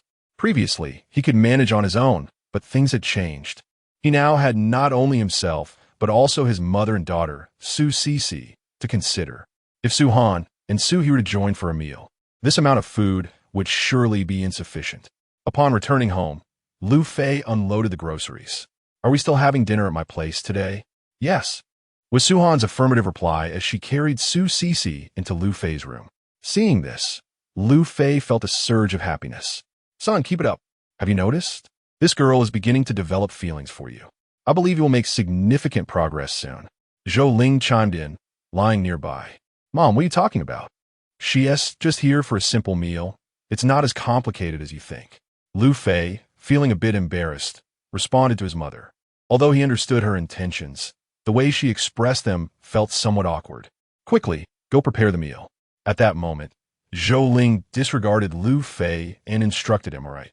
Liu Fei, holding the vegetables he had purchased, entered the kitchen and began to cook energetically. Meanwhile, Su Han made her way to Liu Fei's room, where she resumed playing with Su Cici on the bed. As for Zhou Ling, at this moment, he returned to his own room. After all, with Liu Fei owning such a grand villa, there were plenty of rooms. He connected to Liu Qingyang's video call. You finally decided to video call me. Where's my granddaughter? Let me see her. Upon realizing it was his wife calling, Liu Qingyang quickly responded, all right, I have something important to discuss. The factory is not doing well, but our son has provided us with 2 million. When I return, I will give it to you to see if we can salvage the factory. They're a matter of great significance. You must drop everything and come to our Green Vine City. I will send you the address. Once you arrive, I will speak to our daughter and see if the two families can meet. Zhou Ling shared her thoughts with Lu Qingyang. She believed that a meeting between both sets of parents could potentially assist Liu Fei. Naturally, prior to such a meeting, Lu Qingyang would seek Su Han's consent. If she disagreed, the meeting would not take place. However, Zhou Ling hoped to have Lu Qingyang come and meet their granddaughter, as perhaps Su Han might agree to it. All right, I will quickly handle matters at the factory. Once that's done, I will head towards Greenvine. It takes about 5 hours by car. Don't drive. Our son has a car. Our son has a car? Where did he buy a car? At this moment, Lu Qingyang was taken aback. If he could purchase a house, buying a car should be trivial. He has a car, so there's no need to drive. Just come directly. It would likely be inconvenient for you to drive anyway. After contemplating Zhou Ling's words, Lu Qingyang acknowledged the validity of her point, deciding not to drive. All right then, I will buy a ticket and head over to Greenvine. Good, let's proceed with that. After ending the video call, Zhou Ling moved to the kitchen. Son, I've invited your father over. Mom, why did you invite Dad? Isn't the factory busy? Liu Fei turned to her, questioning her decision. Given the current state of the factory, we can always invest more money later. The main reason for your father's visit is to address your lifelong matters. Your relationship with that girl has improved. Shouldn't the parents meet? Mom, what are you talking about? We don't even know what our relationship is like yet, and you're suggesting a meeting between the parents. If it doesn't work out, wouldn't that be awkward? No, you should tell Dad not to come. Liu Fei outright rejected the idea, feeling it was inappropriate at this stage. Well, your father should come. He wants to see his granddaughter, right? Besides, whether that girl is open to meeting with us doesn't affect anything. Zhou Ling responded to Liu Fei, not expressing anger towards the idea of a meeting, but also not opposing Lu Qingyang's visit to see their granddaughter.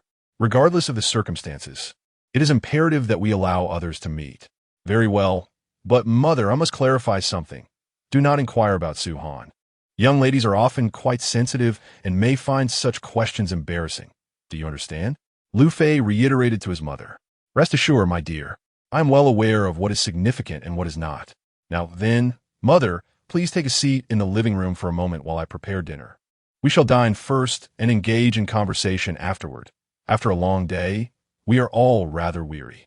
Very well, do as you wish. After emerging from the kitchen, Zhou Ling settled into the living room, fiddling with the photographs taken earlier that day. Ding dong, ding dong, ding dong, ding dong. Just then, the doorbell rang. Suan, who was playing with Su Cece, would certainly not attend to it. Moreover, this was someone else's home. What business did she have answering the door? Mother, please open the door. All right, I'm coming. Zhou Ling stood and approached the door, opening it. Liu Fei, I brought a bottle. Su He appeared in Zhou Ling's line of sight. Oh, my apologies. I must have taken a wrong turn. Upon seeing a middle-aged woman answer the door, Su He instinctively felt he had misstepped and was about to turn away, only to recall, no, this is indeed the right house. May I ask if Liu Fei is at home? He is home, indeed. My son is currently preparing dinner. And you are? Zhou Ling inquired of the person before her. Oh, so you're Xiao Fei's mother. Greetings, I am Su Han's father, thus also Cece's grandfather. Su He introduced himself to Zhou Ling. Ah, you're Su Han's father? Please, come in, do come in. Upon realizing she was in the presence of her future father-in-law, Zhou Ling hastily welcomed him inside. Father, what brings you here? Su Han emerged from her room and, upon seeing her father, asked him. I came because there was no one to prepare dinner. I thought I might enjoy a meal and brought a bottle of fine wine to share with the future in-laws and have a couple of drinks with Liu Fei. Su He almost misspoke, but quickly corrected himself. Uncle, you have arrived. Please have a seat. Mother, please entertain our guest. The dishes will be ready shortly for our meal. Liu Fei peeked out from the kitchen door, spotting Su He, and spoke to Zhou Ling very well. And with that, Zhou Ling began to attend to Su He. Chapter 22. Liu Fei seeks assistance at this moment. Su Han gently carried Su Cece out of the room, aware that his absence might create a hint of discomfort for Liu Fei's mother. He intended to alleviate any awkwardness. Yet, even with Su Han outside, Zhou Ling and Su He were at a loss for words. Both pretended to be preoccupied with various tasks, but internally, They were more anxious than anyone else. Fortunately, Liu Fei broke the silence by announcing, "Everyone, let's wash our hands and eat. The meal is ready." Upon hearing this, Zhou Ling promptly stood up and entered the kitchen to assist Liu Fei in serving the dishes. "Look at you. You've scared the poor girl away." "Suandimarktosue." "Daughter, I am more nervous than you can imagine," Suhi replied, acknowledging the gravity of the situation, as it was indeed the first time for such a delicate encounter. Once they had washed their hands and taken their seats, they began to eat. The atmosphere was unusually quiet, with no one knowing what to say or do.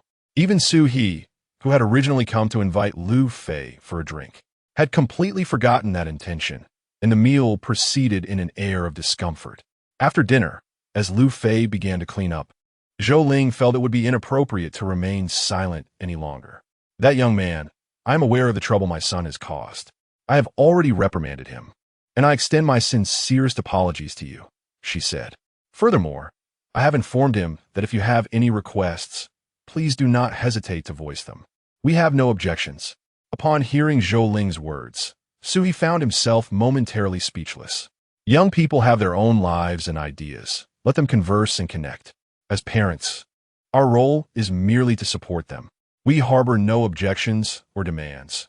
"We shall observe the two children," he articulated simply, emphasizing the importance of fate in their relationship.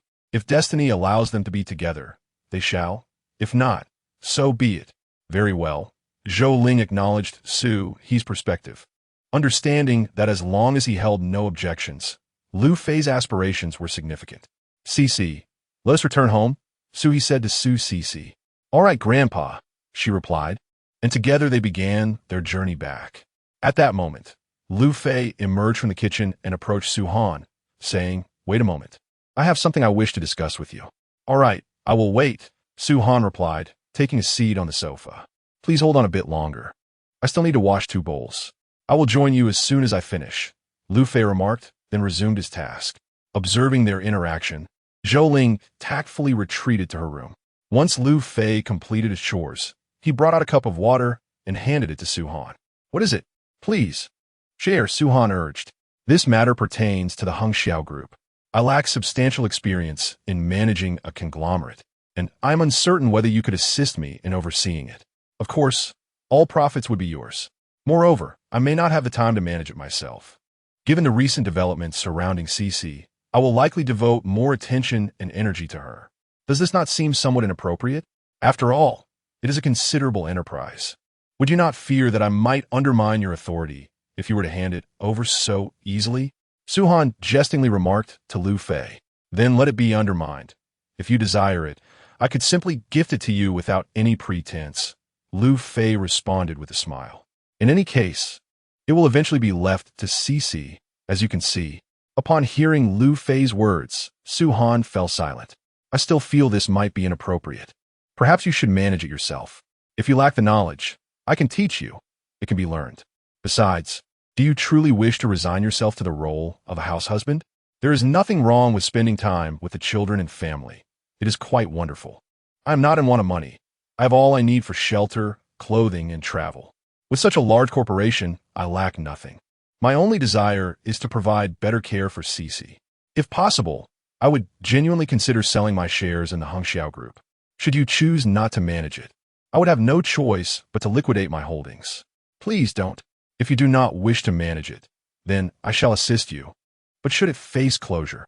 Su Han's words trailed off, implying that any failure would not be his fault. "If it closes, so be it. You can handle it as you see fit. If you have any concerns, I can draft a share transfer agreement and hand it over to you," Liu Fei said, raising his hands in a gesture of indifference. "Very well. Since you put it that way, I shall accept. Is there anything else?" "Nothing else, just this matter." "All right then. I shall return. By the way, do not forget to pick up Cici tomorrow." After Su Han finished speaking, he headed back home. Upon entering, Suhi inquired, "What did Liu Fei want with you?" He suspected that keeping his daughter behind must have involved more private matters, stirring his curiosity. "Nothing much. He simply asked me to help manage the Hanfei group." "The Hanfei group? Is that not Sue Dane's enterprise? What is your connection to it? And what does he mean by management?" "Father, you may not be aware, but Liu Fei is now the largest shareholder of the Hanfei group." Sue Dean is a thing of the past. I believe an announcement from their group will be forthcoming soon. Oh, that is indeed a novel development. What are your thoughts on the Hengxiao group? Father, do you think there is a possibility for a merger between the two groups? If a merger were to occur, it would undoubtedly benefit the Su group. Su Han's words rang true. Although the Hengxiao group is currently facing difficulties, even if thin, dead camel is still larger than a horse. The group still possesses considerable land assets. The only issue at present is a temporary cash flow problem. If this financial issue is resolved, the Hengxiao group could certainly experience a revival. It is indeed possible, but depends on one's perspective. In the past, I would have vehemently opposed this notion, yet the situation has changed. Now, the group is under the control of Liu Fei, alleviating many concerns. Of course, if you have this thought, you might want to ponder it further. However, on the whole, the advantages outweigh the disadvantages. Give it some thought. After He finished speaking to Su Han, he rose to prepare for rest. Following a bath with Su Han too was ready to retire for the night. After lulling Su to sleep, she took out her phone. Why have you entrusted the management of the Hengxiao group to me? What if it incurs losses or goes bankrupt? Because I believe in you, and you are Cece's mother, regardless of the earnings or other matters. Everything will ultimately be for Cece. You certainly wouldn't joke about her welfare, would you? Even if you disregard my feelings for Cece's sake, you would surely take this seriously? Su Han stared at Liu Fei's message, unsure how to respond. Noticing her delay in replying, Liu Fei sent another message. Don't overthink it. However, there is something I wish to discuss with you. Speak. I would like to pursue you. Maintaining our relationship in this manner feels somewhat inappropriate, and I wish for us to take a step forward. Liu Fei, emboldened, began to express his feelings. Upon reading Liu Fei's message, Su Han did not reply immediately, her mind occupied with other thoughts. Nonetheless, she did not harbor any strong dislike for Liu Fei. We'll see. Do you dislike me? Liu Fei asked, somewhat dissatisfied with her response. Not particularly. That's good enough. From today onward, no, from this moment, I will officially pursue you. After all, I want to embrace the role of Cece's father openly. Then let us see what you're made of. After sending this reply, Su Han felt her cheeks flush, promptly turning off her phone and preparing for sleep. Liu Fei, upon receiving her message, smiled, realizing this was an opportunity granted by Su Han. That night, Liu Fei enjoyed a blissful sleep, while Su Han was less fortunate, unable to rest due to Liu Fei's messages, waking up with dark circles under her eyes. After picking up Su Cece, Liu Fei turned to his mother, Zhou Ling, and asked, Mom, when do you plan to return? You want to be staying here permanently, will you? What about the factory at home? And what about Dad? Indeed, I have decided to make this place my permanent residence. After all, you have a room available and ample space to accommodate me. What do you think? Are you unwilling? Of course not. I could never be unwilling. I am exceedingly eager. The question is my father agreeable to this arrangement? Will he permit you to stay here indefinitely? Why should that concern you? Whether he approves or not is ultimately my decision. Are you trying to send me away? No. Dear mother, you are overthinking it. I'm merely apprehensive about my father's approval. Well, if he has no objections, then I shall remain here. Furthermore, you could assist me in keeping an eye on Cece. Liu Fei quickly addressed his mother, ensuring he displayed no hint of impatience. Indeed, grandmother, do you not care for Cece? Please do not leave. Stay here and play with Cece. At that moment, Su Cece ran over to Zhou Ling, hugging her leg and speaking to her sweetly. My dear granddaughter, rest assured, I shall not go anywhere. I will remain here to watch over you. Zhou Ling replied to Su Cece, planting a gentle kiss on her cheek. Chapter 23. Cosmetics. Liu Fei observed Zhou Ling and Su Cece engaging in playful antics together, and he felt a warmth in witnessing such a scene. Consequently, he decided to attend to his own matters, reassured by the presence of his mother assisting in caring for his daughter. Additionally, Zhou Ling was quite willing to look after Liu Fei's child. Liu Fei, in turn, resolved to refrain from further involvement, as his only task was to prepare their meals at the appropriate times. Mom, please entertain Cece. I have some matters to attend to, he said. All right, go ahead and busy yourself. Just don't forget to prepare the meals. Zhou Ling replied without turning her head. Liu Fei shook his head helplessly at this scene, feeling a sense of being overshadowed by the presence of his granddaughter. With no other choice, he returned to his room to contemplate his future career path. He had now assumed the role of the de facto controller of Hanfei Group, yet the future development of the company hinged upon Liu Fei's decisions. Upon opening his computer, he checked his emails and discovered that the foremost challenge facing Hanfei Group was a liquidity crisis. The greatest impediment lay within the real estate sector. If the real estate could be revitalized, then other issues would cease to be problematic. The primary objective was to enhance public trust in Hanfei Group. Are you busy? Liu Fei intended to seek professional advice regarding this specialized issue, so he opened a chat window and messaged Su-Han. Just finished a meeting. What's up? Su-Han replied promptly to Liu Fei's message. She was undergoing a transformation at an imperceptible pace, with Zhang being the most acutely aware of this change, noting that her president had become more approachable and seemingly in better spirits. Regarding Hanfei Group, do you have any suggestions? Hanfei Group spans too many fields, leading to numerous risks. I recommend selling off non-essential assets and focusing on a core area. This may offer a chance for revival. I'm not trying to discourage you, but it's merely a matter of time before Hanfei Group encounters significant trouble. It all depends on how you wish to proceed. Of course, there's another possibility. What possibility? Liu Fei inquired eagerly. A merger with another group, although I doubt you would be amenable to that. Furthermore, you would face considerable resistance. Actually, Hanfei Group still possesses many advantages. Regardless of the circumstances, we still have substantial land holdings. The only thing lacking now is a steady cash flow. The Sue Group, on the other hand, currently has no cash flow issues and could effectively bridge this gap for Hanfei Group.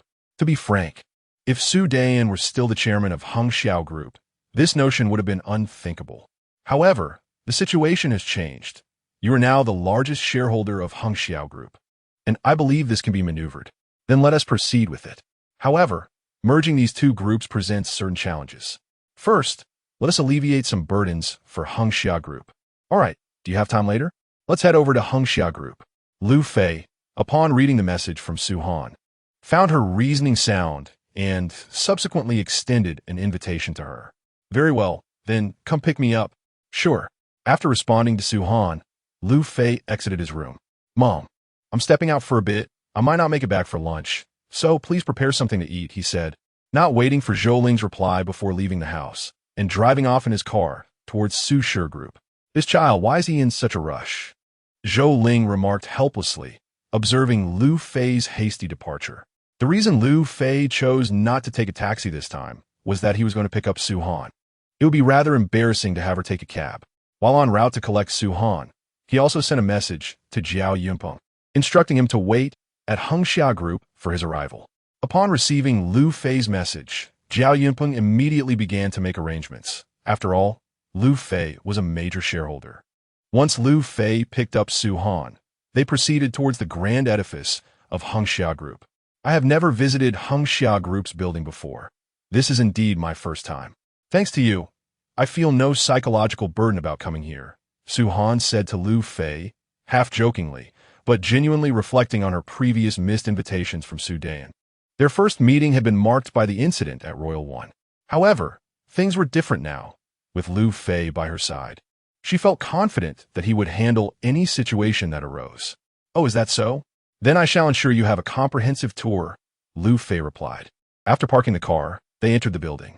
The receptionist recognized Liu Fei, having seen him just 2 days prior. Hello, Mr. Liu. Yes, I've already spoken with Mr. Jiao, Liu Fei responded. Mr. Jiao has made the arrangements. You may go directly up. The receptionist then guided him to the elevator and personally escorted him to Jiao Yunpeng's office.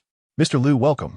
Jiao Yunpeng had been waiting at the elevator after receiving notification from the receptionist. Let us head to your office, Liu Fei said, not lingering unnecessarily. Jiao Yunpeng bore no resentment.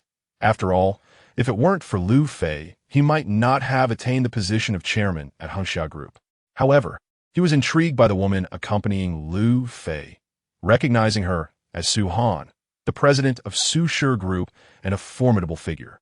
He was curious about Liu Fei's intentions in bringing her along, especially since Hanfei Group had expressed interest in collaborating with Sushi Group though discussions were still ongoing. In circumstances where leaders of such caliber convene, it may still be premature.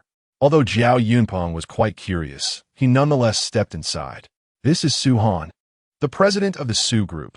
You may already be aware that she holds another title. She is my girlfriend, Liu Fei stated bluntly to Jiao Yunpeng. However, upon hearing Liu Fei's declaration, Su Han's face flushed crimson, her mind vehemently rebuking the statement. Huh, who is your girlfriend? Yet, she maintained an air of nonchalance, understanding that it was imperative to preserve Liu Fei's dignity in that moment. Had it been someone else, Su Han would have long since excused herself. Greetings, President Su. I have long heard of your esteemed reputation. I am Jiao Yunpeng, the current chairman of Hanfei Group. It is a pleasure to meet you, he said.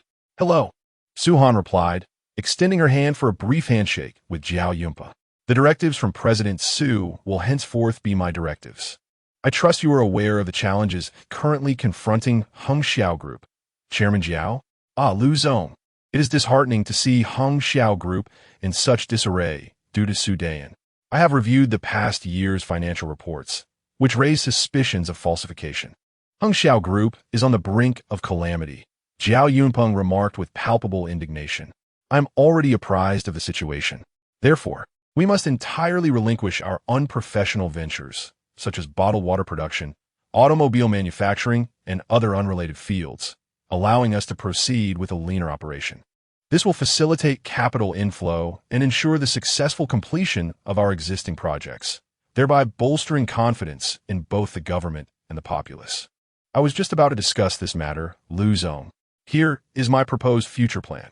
Since you are here, I would appreciate your feedback, Jiao Yunpeng concluded, retrieving a planning document from his desk and presenting it to Liu Fei. Without glancing at it, Liu Fei accepted the document and handed it to Su Han. Upon receiving it, Su Han began to review it, finding such specialized content beyond her comprehension, better suited for a professional's analysis. After approximately 10 minutes, Su Han completed her review. Chairman Jiao, this planning document is exceptionally well-crafted. If we proceed according to these steps, Hanfei Group stands a significant chance of overcoming the current crisis, she commented. Casting a glance at Jiao Yunpeng, your planning document is indeed commendable. It demonstrates considerable expertise. I have faith that Hanfei Group will not encounter substantial issues under your stewardship. Su Han expressed sincerely impressed by the quality of the work. It seems President Su holds you in high regard. Chairman Jiao, Liu Fei remarked, satisfaction evident on his face as he regarded Jiao Yunpeng. Too kind, Jiao Yunpeng humbly replied, acknowledging the praise.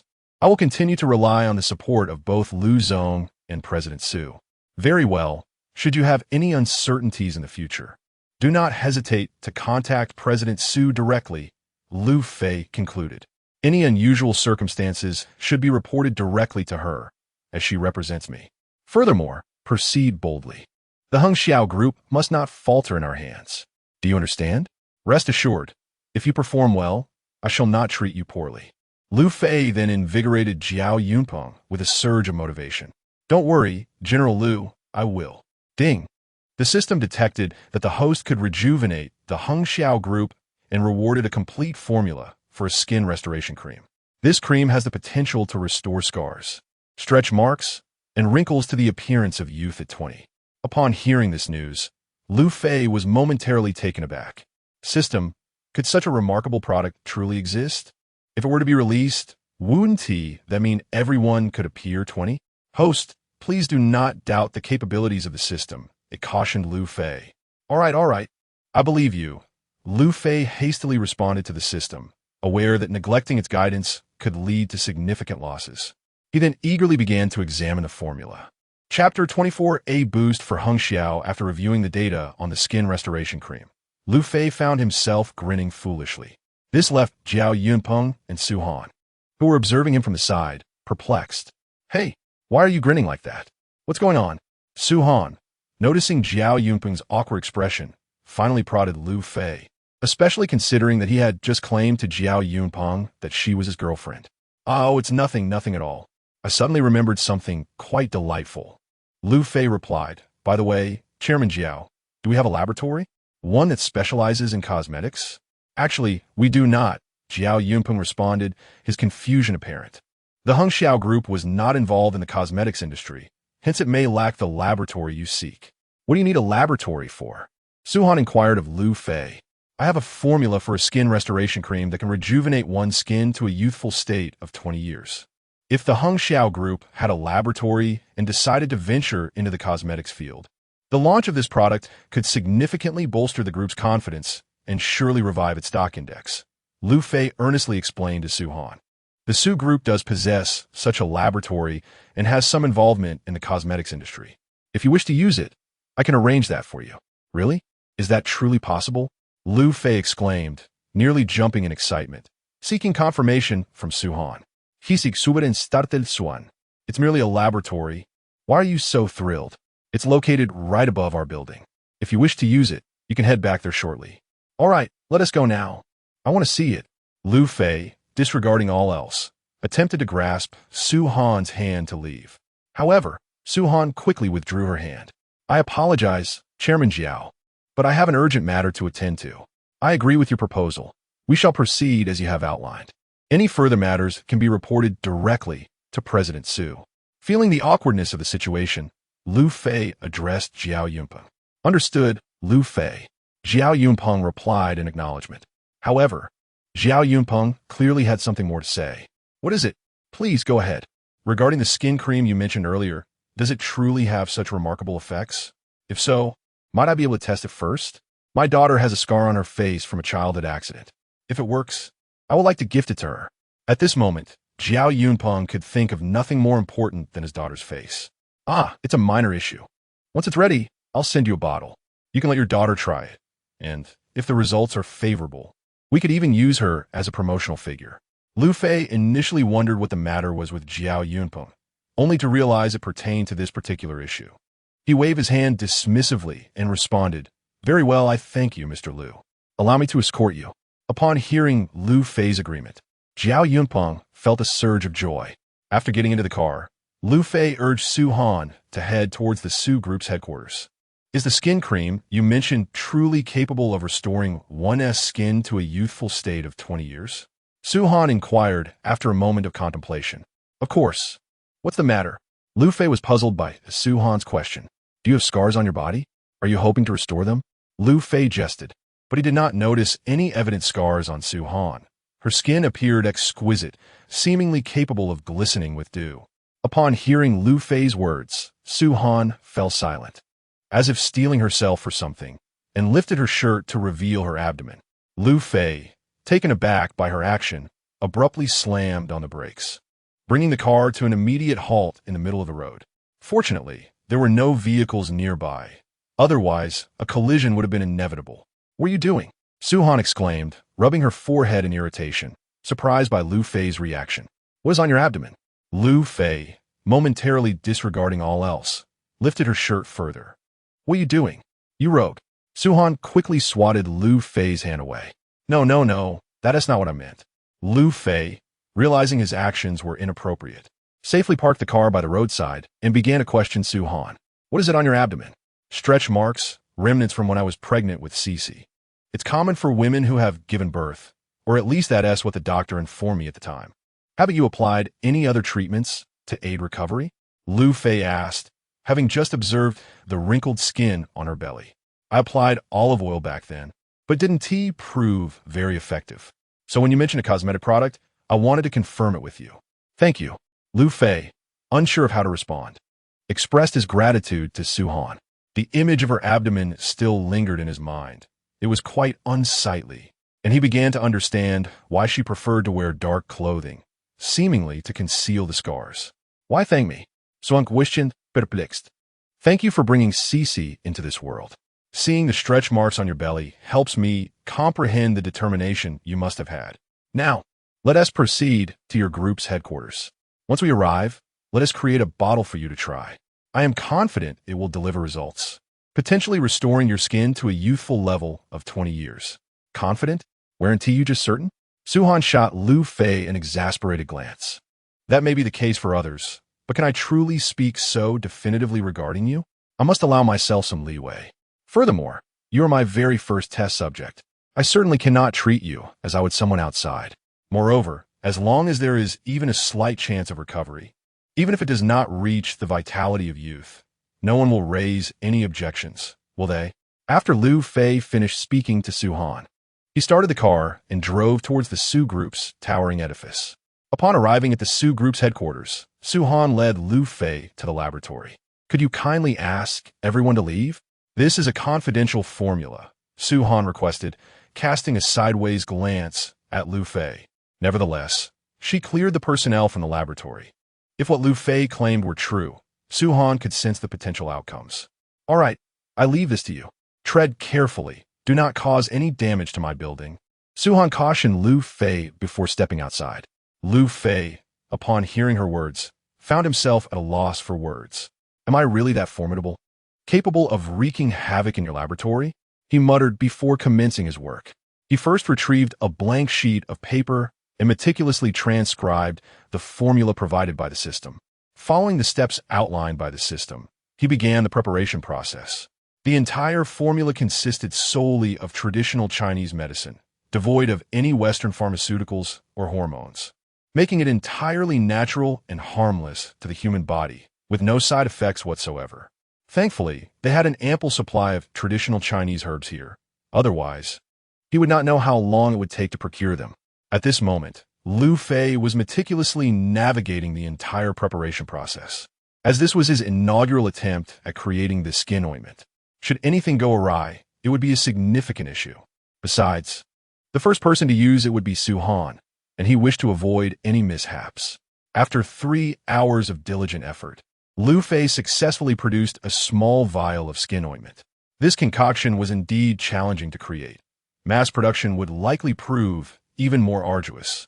Gazing at the small vial before him, Liu Fei felt a sense of satisfaction. After removing his protective gear, he exited the laboratory. Where is the president? Liu Fei inquired of those waiting outside. The president has returned to her office. She asked me to inform you that if you come out, you should go find her in the office, came the reply. Understood. By the way, ensure that this laboratory is not used by anyone else and that no one enters. All right? Liu Fei instructed. Understood. The president has already arranged for this. Once you leave, the laboratory will be locked immediately to prevent unauthorized access, was the assurance he received. Satisfied, Liu Fei nodded and made his way directly to Su Han's office. At that moment, Su Han was attending to various matters concerning the group. Unlike Liu Fei, she did not possess the luxury of time to oscillate back and forth. Upon arriving at the office door, Liu Fei gently rapped on it. Come in, came the response. As Liu Fei stepped inside, he beheld Su Han, her head bent low, exuding an understated charm. What is the matter? What brings you here? Clearly, Su Han had yet to recognize that the visitor was Liu Fei. I prepared something for you. Would you like to give it a try? Liu Fei said, addressing her. At the sound of his voice, Su Han suddenly realized it was Liu Fei who stood before her. She lifted her gaze to see a small vial in his hand, presumably the skin cream he had mentioned. How do I use it? She inquired. Simply apply it to your skin and wait for half an hour before wiping it off with a tissue. Liu Fei explained the method of application. Do you want to use it now? He asked once more. Is it permissible? She replied. Of course, he affirmed. All right then, hand it over. I want to try it and see how effective it is. After hearing Liu Fei's words, Su Han prepared to rise and take the skin cream from his hand to conduct her little experiment. Let me assist you with the application. I'm concerned you may not know how to apply it properly, or may do so unevenly. Chapter 25, Astonished Su Han Are You? Applying it to me? Su Han found it difficult to believe the words spoken by Liu Fei at that moment. It's not that I doubt your abilities. Rather, I thought it might be better to demonstrate it for you. You will understand it more clearly during the next session. Liu Fei had no ulterior motives. His sole intention was to showcase the optimal results of the skin cream he had concocted, allowing him to gauge its efficacy. Upon observing Su Han's expression, he surmised that she had grasped his intentions. I harbor no other thoughts, only a desire to see the outcome for myself, which will provide me with assurance. Wouldn't it? Liu Fei hastily clarified. Very well, proceed. Please lock the door. It would be rather awkward if someone were to walk in. After entering the lounge of her office, Su Han reminded Liu Fei to secure the door. Liu Fei approached the office entrance, locked the door, and then joined Su Han in her presidential office's lounge. Lie down and lift your shirt slightly, he instructed. Upon hearing Liu Fei's command, Su Han reclined on the bed, exposing her abdomen, marred by stretch marks. Could you lower your pants a bit more? I see there are marks above as well, Liu Fei added. Su Han's face flushed crimson at his words, yet she complied with his request. Liu Fei scanned the area for tissues, retrieved them, and placed them on Su Han's pants to prevent any of the skin cream from staining her clothing. Initially, he contemplated asking Su Han if he could take photographs, but upon further reflection, he decided against it. Risking being dismissed was not a desirable outcome. With everything in place, Liu Fei was ready to begin. He opened the bottle and poured a portion into his hand, rubbing it together. Once both hands were coated with the skin cream, he gently applied it to Su Han's abdomen. The warmth of his palms elicited a tremor from her. Although they had shared intimate moments before, both had been devoid of memory at that time. The current situation was markedly different. Now, they faced each other directly. Liu Fei initially entertained other thoughts, but as he began to apply the cream, he cast them aside. His sole focus was on restoring Su Han's skin. While applying the cream, ensure it is evenly spread back and forth. This will help in achieving uniformity during healing, particularly as the dark hormones dissipate, Liu Fei explained throughout the process. Since this was Su Han's first experience, he intended for her to apply it herself in the future. After half an hour, Liu Fei had treated all areas marked by stretch marks. Is there a restroom nearby? I wish to wash my hands. They are covered in cream. Over there, Su Han indicated. Su Han pointed in a direction towards Liu Fei. Liu Fei entered to wash his hands, emerging shortly after, drying them thoroughly with a paper towel. It will be ready in half an hour. We must wait a moment, he said. By the way, once applied, you may feel a warm sensation on your skin, a slight heat. This is entirely normal, so do not be alarmed. If you experience any other unusual symptoms, please inform me. Understood, Liu Fei replied, settling into a chair and pretending to check his phone, though his mind was in disarray. Meanwhile, Su Han felt a wave of awkwardness wash over him. How long would they have to wait before the ointment could be wiped off? His memories of the time frame were becoming hazy. Half an hour. We can wipe it off after that. 5 minutes have already passed. Liu Fei responded to Su Han. Oh, came the reply, and silence enveloped them, each lost in their own thoughts, their inner musings a mystery to each other. However, Su Han felt that this half-hour dragged on interminably. Time's up. Let me help you wipe it off, Liu Fei said, and upon hearing this, Su Han nodded. Liu Fei picked up a piece of paper and began to gently remove the ointment from Su Han's abdomen. At home, we would use a towel, but here, paper is more hygienic, he explained as he worked. After finishing, Liu Fei observed the results, his gaze fixed intently on Su Han's belly. Simultaneously, Su Han, feeling the absence of motion, turned her attention towards Liu Fei, only to find him staring at her abdomen. Curious, she glanced down but realized that lying flat obscured her view, her line of sight blocked by her own curves. She prepared to rise to get a better look, stirring Liu Fei from his reverie. My apologies. The results are quite astonishing, and I couldn't help myself, he stammered. You should stand up to take a look. I noticed a mirror in your bathroom. Liu Fei assisted Su Han in rising from the bed. After casting him a sidelong glance, she made her way to the bathroom. Upon seeing the color of her skin in the mirror, she was momentarily taken aback. While it might not have returned to the appearance of her 20-year-old self, it was certainly an improvement. No longer was her skin wrinkled and weary. Look here, she exclaimed, clearly astonished by the remarkable results. However, she quickly composed herself, adjusting her attire before stepping back out. Upon her exit, she noticed Liu Fei tidying up the paper towels and cleaning the area, mindful of the considerable space that had been treated, nearly exhausting an entire pack of towels. So what do you think?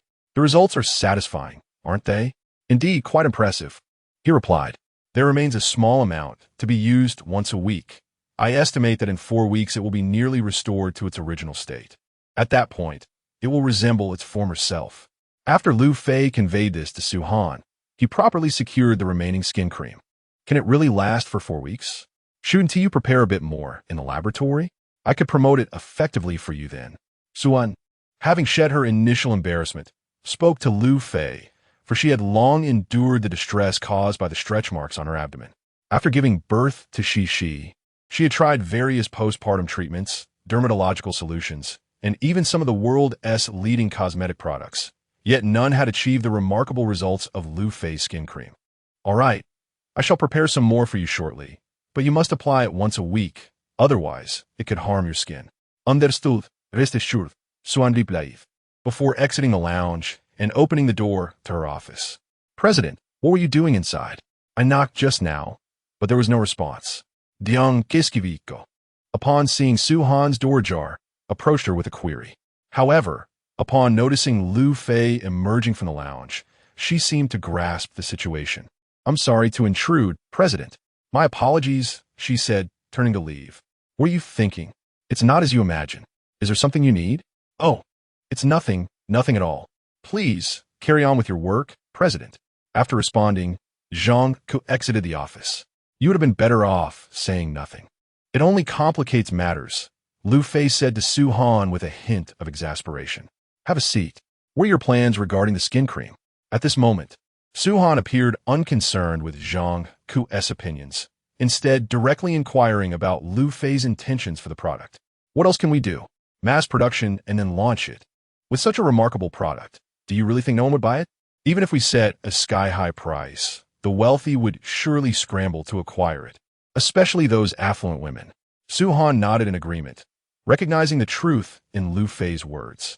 If the cream could indeed deliver results akin to those of a 20-year-old, it would undoubtedly attract a multitude of eager consumers, even those seeking to regain the vitality of their 30s. I plan to merge the Su Corporation with Hung Xiao Group. After the merger, I intend for this skin cream to be marketed under Hung Xiao Group's banner. This way, they should be able to navigate through their current difficulties. Liu Fei shared his thoughts with Su Han. But you could achieve that without merging. Why must the two companies combine? Su Han inquired, puzzled, given the current circumstances. Even without a merger, the product's launch could lead Hung Xiao Group out of its crisis. In other words, it seemed that Hung Xiao Group no longer required the Su Corporation, leaving her perplexed by Liu Fei's approach. What difference does it make? As the president of the Su Group, if the Hung Xiao Group were to merge with us, it would indeed position me as the leader of both entities. Managing two groups would undoubtedly be a formidable prospect, wouldn't it? Liu Fei remarked with a mischievous grin directed at Su Han. On a more serious note, I believe such a merger is unnecessary, as it would grant the Su Group an undue advantage. Yet, is it truly a disadvantage to seize an opportunity? After all, these gains would benefit our own kin. We would not be letting the benefits flow to outsiders. Moreover, if we were to achieve the anticipated objectives, it stands to reason that the stock value of the Su Group could see an uptick, correct? Upon hearing Liu Fei's words, Su Han remained silent. An increase is indeed essential, yet she harbored a lingering apprehension that such maneuvers would leave her indebted to Liu Fei in ever-growing measures. If we proceed in this manner, I fear I would find myself increasingly indebted to you. This sentiment feels somewhat inappropriate, and I might struggle to reconcile this dilemma within myself. Chapter 26. The merger, what's the matter? Is this not an appropriate gift for my pursuit of you? In truth, if we speak of debts, I owe you far more. It has only been 2 years since I learned of she's existence. It is difficult for me to fathom the hardships of carrying a child for 10 months, particularly the stretch marks upon your abdomen. Moreover, the trials you have endured since she's birth are beyond my comprehension. Thus, I owe you a great deal. Do you understand? However, this gesture is rather grand. Do you comprehend its significance? Should the two family conglomerates undergo a reorganization, the market value of the Su Group would undoubtedly double, if not more. Su Han spoke to Liu Fei, sensing that he did not fully grasp the implications at stake, and felt compelled to elucidate. Then let us proceed with the doubling. What? Are you afraid of failing? That is not the case. I remain confident in my ability to manage both conglomerates effectively. Then go forth with confidence. Liu Fei encouraged Su Han. As long as you are not afraid of potential failure, you should continue your efforts without hesitation. As for the rest, there is no need for concern.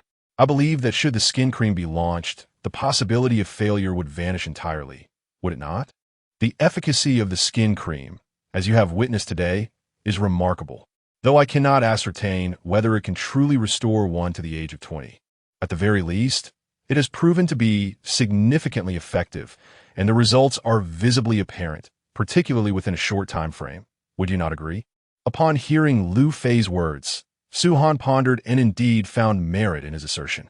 Merely based on the skin cream, both conglomerates could survive, and this product was certain to incite fervent enthusiasm among the populace. This matter is too significant for me to decide unilaterally. Kulme, let's seek an audience with my father. He is nearby. After speaking, Su Han rose and led Liu Fei towards Su He's office. At this moment, Su He was engaged in a meeting with his subordinates. Knock, knock, knock. Come in. Su He's tone was somewhat brusque, as he detested being interrupted during meetings. Xiao Han, what brings you here? The irritation Su He initially felt dissipated instantly upon seeing Su Han. You all may leave. I have important matters to discuss with the chairman. Su Han did not acknowledge Su He's words, but addressed the others in the office instead. Upon hearing her directive, the others promptly gathered their belongings and departed. What is it, Xiao Han? Is there something of great importance? Once everyone had exited, Su He inquired, noticing Liu Fei accompanying her. Father, look at my abdomen, Su Han said, lifting her garment. Upon seeing her belly, Su He immediately stood in astonishment. What is happening? Is everything well? Su He could hardly believe his eyes. Indeed, Liu Fei possesses a formula for skin cream, and after using it, my stretch marks have diminished significantly. You are aware of how it once appeared. Upon hearing Su Han's revelation, Su He turned his incredulous gaze towards Liu Fei. Previously, Su Han was acutely aware of the severity of her stretch marks, having previously contacted numerous institutions in hopes of eradicating them, albeit with less than satisfactory results. However, today he was astonished to hear that Liu Fei had developed a skincare cream capable of removing stretch marks. Did you create this? Indeed, Uncle, was my endeavor, Liu Fei replied, seemingly pleased with the outcome. At the very least, my first test subject has provided positive feedback. Liu Fei jested lightly. Do you still possess the formula? Is there anyone else privy to it? I believe not. I conducted my work in a laboratory. Oh, the one within the Su Corporation's building. However, I instructed the facility to be secured upon my departure. Without Su Han's directive, no one is permitted entry. What do you both intend? Su He inquired. Are you planning to launch this skincare cream? Our Su Corporation does have production capabilities. I don't foresee any issues, he continued. Father, Liu Fei is contemplating merging Su Corporation with Hung Xiao Group, subsequently releasing the skincare cream under Hung Xiao's name. Liu Fei's intentions tosue. Yes, Uncle, that is indeed my plan. Oh, if that is the case, then Su Corporation stands to gain immensely. Are you aware of the significance of this skincare cream? I need not elaborate. Once it is launched, all the challenges facing Hung Xiao Group will be resolved effortlessly.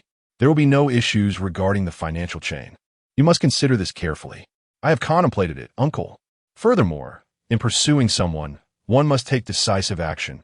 Otherwise, one risks being perceived as insincere, Liu Fei remarked, casting a glance at Su Han, whose face flushed crimson. Observing the exchange, Su He quickly grasped the situation.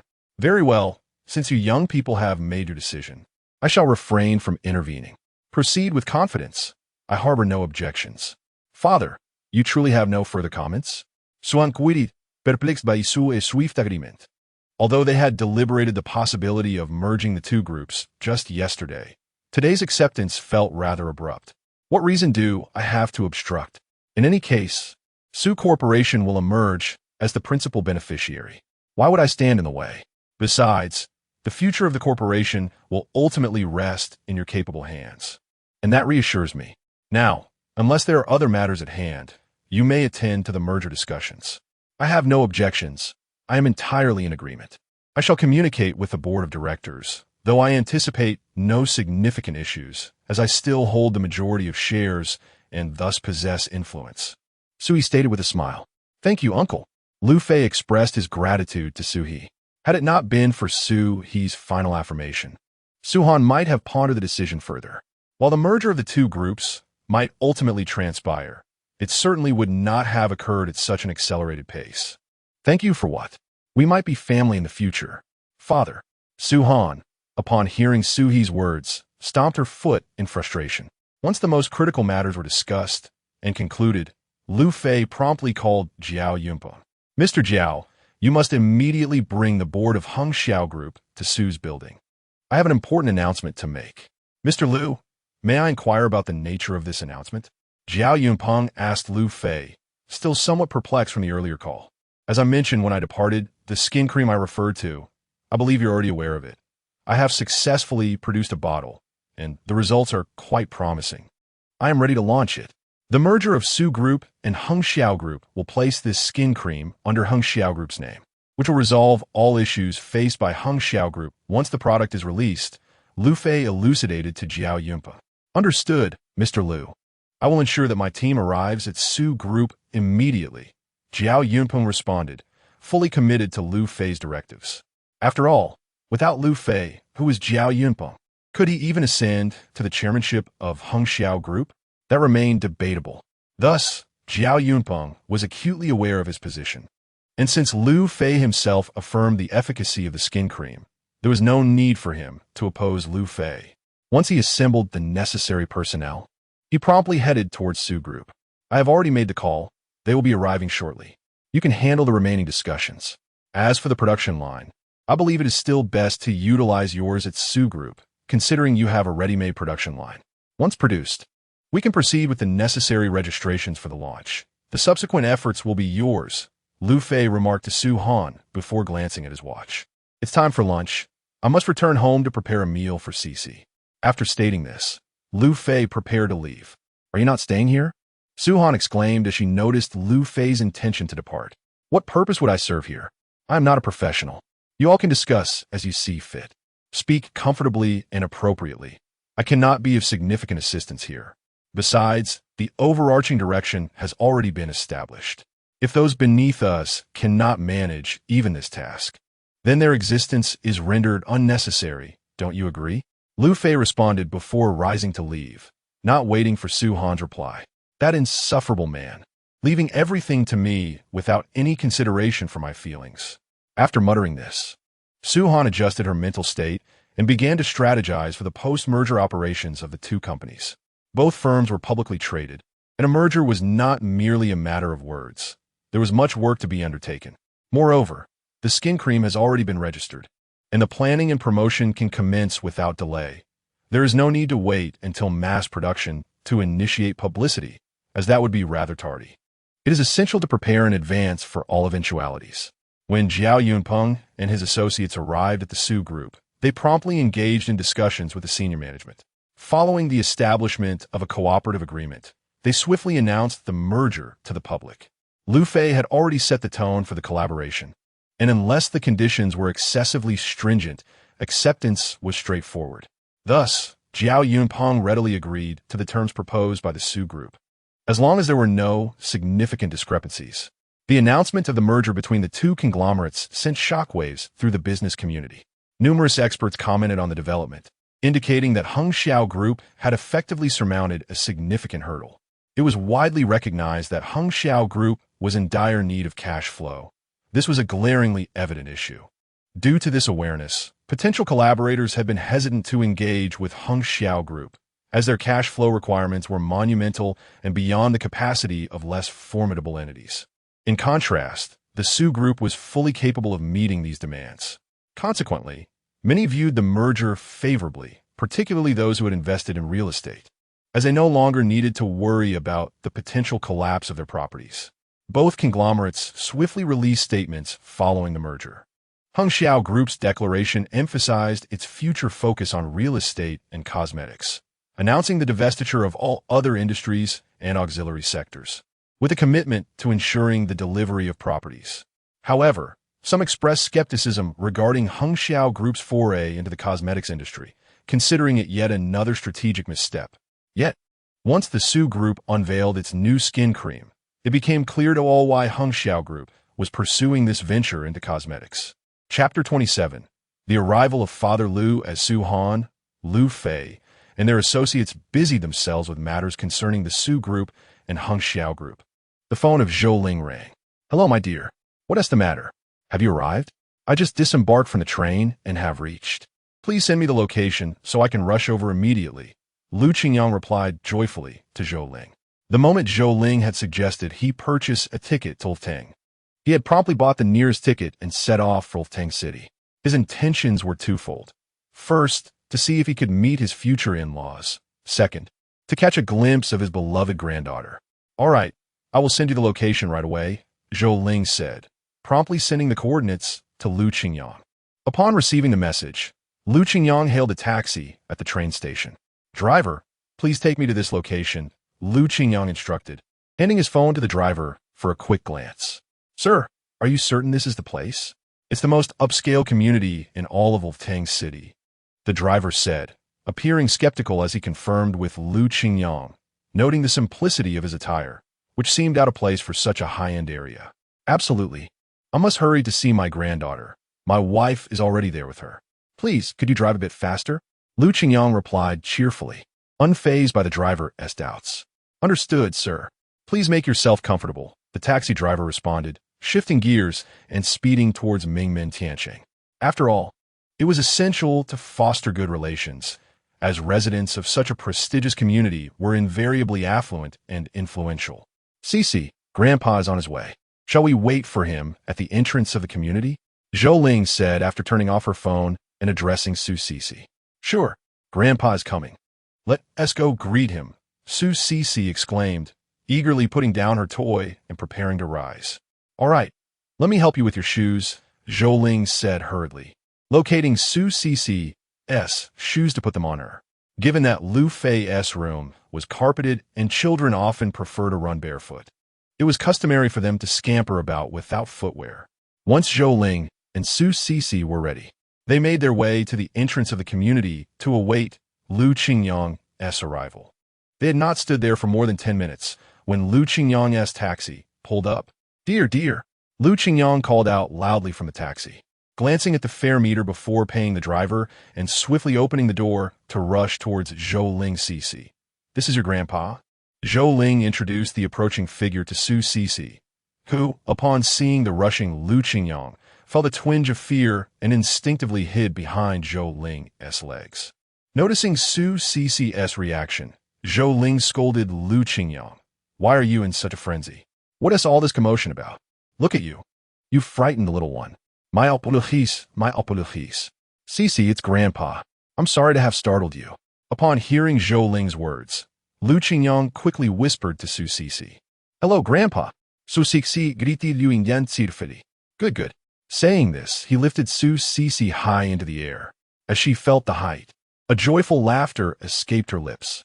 Let us go home now. It's time for lunch. Be careful not to drop the child. How could that happen? I cherish her too much for that. Come on, let us head home. Thus, the three of them began their journey back. Once home, Lu Qingyang engaged in playful antics with Su Cici as he genuinely adored children, and the sudden arrival of such an adorable granddaughter filled his heart with immense joy. At that moment, Zhou Ling's phone rang. Son, what is up? Mom, I'm done here and heading home now. Have you started cooking yet? If not, just wait a bit longer. I'll be home soon, and that way, you won't have to exert yourself. Not yet, son. I was just about to start. How long until you're home? Zhou Ling inquired upon learning that Liu Fei was returning. About 10 minutes. I'm already on my way. All right then, since you're almost home. We'll wait for you. By the way, your dad is here, playing with Cici. Oh, my father has come over? Great. You all wait for me at home. After hanging up, Liu Fei slightly accelerated his speed. Once he parked the car, he pulled out his phone and sent a message to Su Han. My dad is here. Let us celebrate tonight and invite Uncle along. Sounds good. But you certainly know how to escape your responsibilities, leaving all the work to us while you rush home. Suan replied, feeling slightly exasperative. I sent it because I'm hurrying back to cook for Cici. You know my cooking is quite delightful.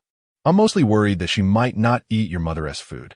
Children are growing, and I wouldn't want to affect her development. All right, for Cici's sake. I'll forgive you. I'll tell my dad we're going to your place tonight. Liu Fei's knack for finding excuses amused Su Han as she resumed her tasks.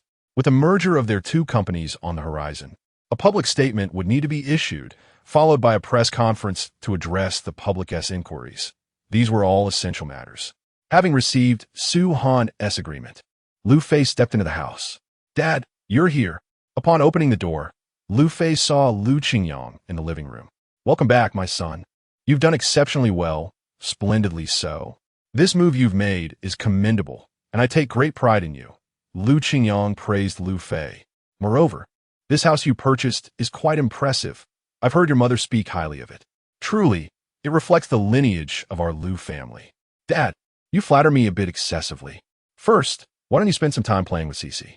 Later, we shall venture out to procure a couple of fine bottles of wine. This evening, Cece's grandfather will be visiting, and you ought to offer him a drink or two. Certainly, my son. I am more than capable of fulfilling that task. Lu Qingyang replied, his spirits lifting upon hearing Liu Fei's words. He hadn't anticipated meeting the parents of the young lady so soon after his arrival. So, has the young lady given her consent? Zhou Ling inquired, curious about Liu Fei's progress. Indeed, I just informed her that my father has arrived, and suggested we share a meal together this evening, inviting her father as well. She agreed.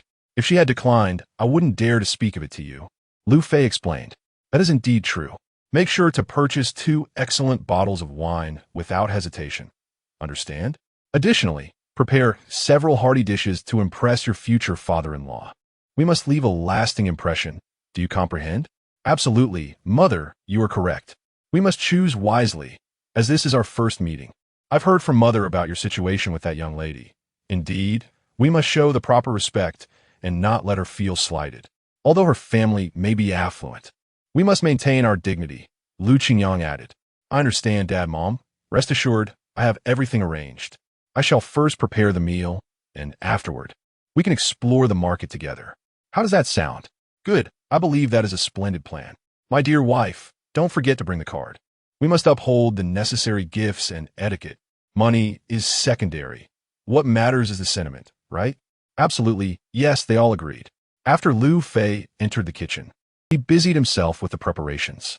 However, I must say, if our son's culinary skills are truly remarkable, let us hope he does not falter this evening.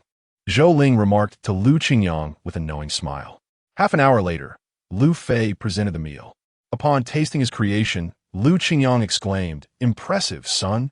When did you acquire such skills? This is truly remarkable. During school, it was all about eating, Dad. Hurry and eat. We have important matters to attend to after this, Liu Fei urged. Right, important matters. Let us eat quickly. After finishing their meal, Liu Fei drove Zhou Ling, Lu Qingyang, and Su Cece towards the grand shopping mall. Upon arriving at the mall, Zhou Ling entrusted Su Cece to Liu Fei and Lu Qingyang while she ventured into a jewelry store to purchase a gold bracelet as a gift for Su Han, symbolizing a future mother-in-law's greeting to her daughter-in-law. Greetings, dear aunt, welcome. Hello, my dear girl. I wish to purchase a gold bracelet. Do you have any styles available for me to peruse? Zhou Ling inquired of the attendant. Certainly, aunt. Please follow me, the attendant replied, guiding Zhou Ling to the display of gold bracelets. Here are our latest designs. Feel free to take a look, the attendant said. As Zhou Ling examined the array of gold bracelets laid out before her, she began to select with utmost care. After half an hour of deliberation, she declared, This one will do. Please wrap it up for me. Of course, aunt. Just a moment, the attendant responded. Seeing Zhou Ling make her choice so decisively and prepare to finalize her purchase brought the attendant joy, as this transaction would yield her a considerable commission. Liu Fei, noticing that Zhou Ling had settled on a selection, was about to approach the counter to pay when Lu Qingyang stopped him. My son, allow your mother to pay. It is not every day that we find a daughter-in-law who pleases her so. What harm is there in letting her treat herself? If you were to pay, it might burden her with feelings of obligation. Besides, your mother has her own means, Lu Qingyang advised. After reflecting on Lu Qingyang's words, Liu Fei conceded, realizing the truth in them, and thus permitted Zhou Ling to handle the payment herself. Chapter 28, The Entanglement with My Ex-Girlfriend Come, let us proceed to the wine cabinet. After completing the transaction, Zhou Ling carefully wrapped the bracelet and placed it in her bag before stepping out to address Lu Qingyang and Liu Fei. Subsequently, the group made their way to the wine cabinet. What is your finest wine here that I can take with me? Upon reaching the cabinet, Lu Qingyang inquired of the attendant. May I recommend the 1573? Excellent. Please prepare 2 bottles for me. My dear, settle the bill. Lu Qingyang declared with grandiosity upon hearing the attendant's suggestion. Zhou Ling, upon hearing his words, promptly retrieved her phone, ready to pay. "Oh dear, allow me. This is my responsibility," she insisted. "No, my son, this is truly something we must handle. It is our first encounter with the prospective in-laws, and we must take the lead," Lu Qingyang replied, but Zhou Ling had already completed the payment. "Here you go." The attendant handed the packaged wine to Zhou Ling. "My son, now it is your turn. Do take it," Liu Fei remarked, accepting the wine from the attendant's hands and weighing it thoughtfully. "Hey, Xiao Dan, is that not your ex-boyfriend? How can he afford such fine wine now?" At that moment, while shopping nearby, Wang Dan and her dorm mate Tian Caijie spotted Liu Fei purchasing wine, and Wang Dan quickly turned to her. Tian Caijie and Wang Dan, college roommates, had rented an apartment together after graduation and both found employment at the Sue Group as salespersons. During their university days, the relationship between Liu Fei and Wang Dan was well known among their classmates. However, the reasons for their breakup were equally notorious, stemming from Wang Dan's preference for wealth over affection, leading her to cast aside her childhood sweetheart. Upon hearing Tian Caijie's words, Wang Dan followed her gaze.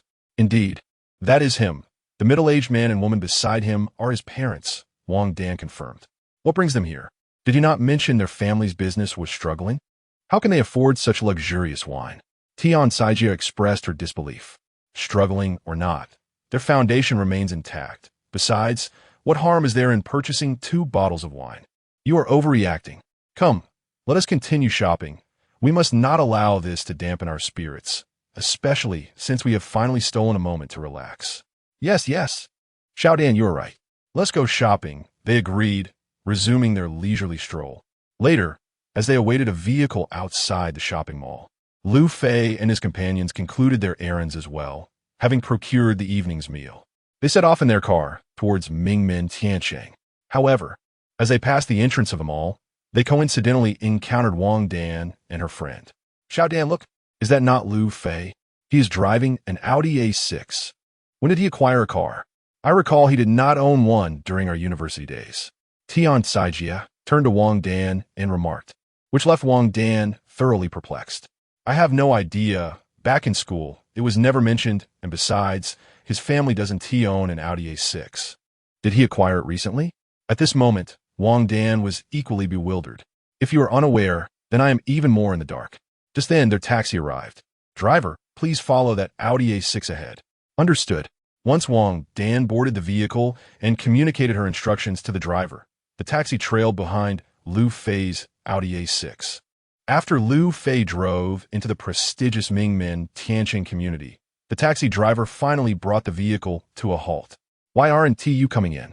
Wang Dan inquired as she noticed the car had stopped.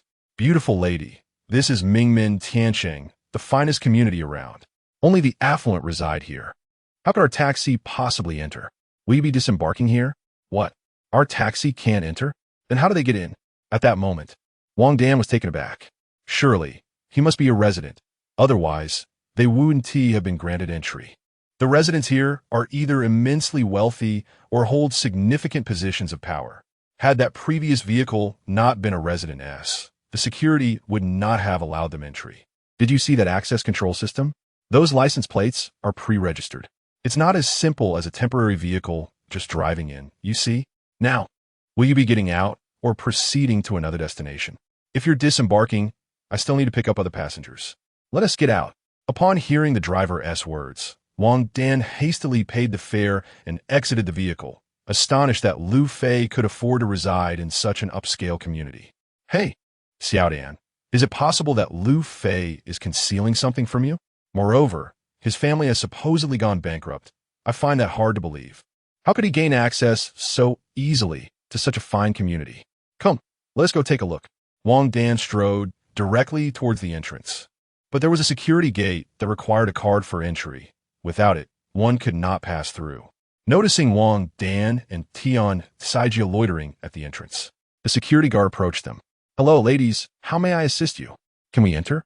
The vehicle that just went in belongs to my boyfriend." "I'm sorry, miss, but you should call him or have him come out to escort you." Upon hearing Wang Dan's explanation, The guard quickly deduced that they might be attempting to bypass the security measures, and thus, he firmly denied their request. "Oh, but he is my boyfriend. Isn't the customer always right? What harm would it do to let us through?" Wong Dan, feeling a surge of frustration, challenged the guard. "If he is your boyfriend, why not simply give him a call? Have him come out to meet you. What is the issue? Alternatively, you could call him and have him speak with us. Then we could allow you entry. If you cannot convincingly demonstrate your relationship with the gentleman inside, I regret to inform you that entry is absolutely denied." The security guard, visibly irritated, adopted a strictly formal demeanor. The crux of the matter lies in the fact that he is aware Liu Fei does not possess a girlfriend. Yet he does have a daughter whose parents reside nearby. Furthermore, it is common knowledge that upon first entering the prestigious Mingmen Tianqing, one must be accompanied by someone, primarily to prevent any potential thefts. Feel free to strike me, but when you emerge, you must apologize. Wong Dan declared before retrieving her phone to dial Liu Fei's number. "Hello, the number you have dialed is currently engaged. Please try again later." Upon pressing the call button, a cold, mechanical voice greeted her. "He must be occupied," she mused. Frustration simmered within Wong Dan as she waited 2 minutes before attempting another call, only to encounter the same message. Undeterred, she waited yet another 2 minutes. But the outcome remained unchanged. Her embarrassment began to surface, and she opened her messages, locating Liu Fei's chat page to send a text. "Liu Fei, I am currently at the entrance of Mingmen Tianqing. Could you come and fetch me?" Once she hit send, a glaring exclamation mark appeared, indicating that the message had been rejected.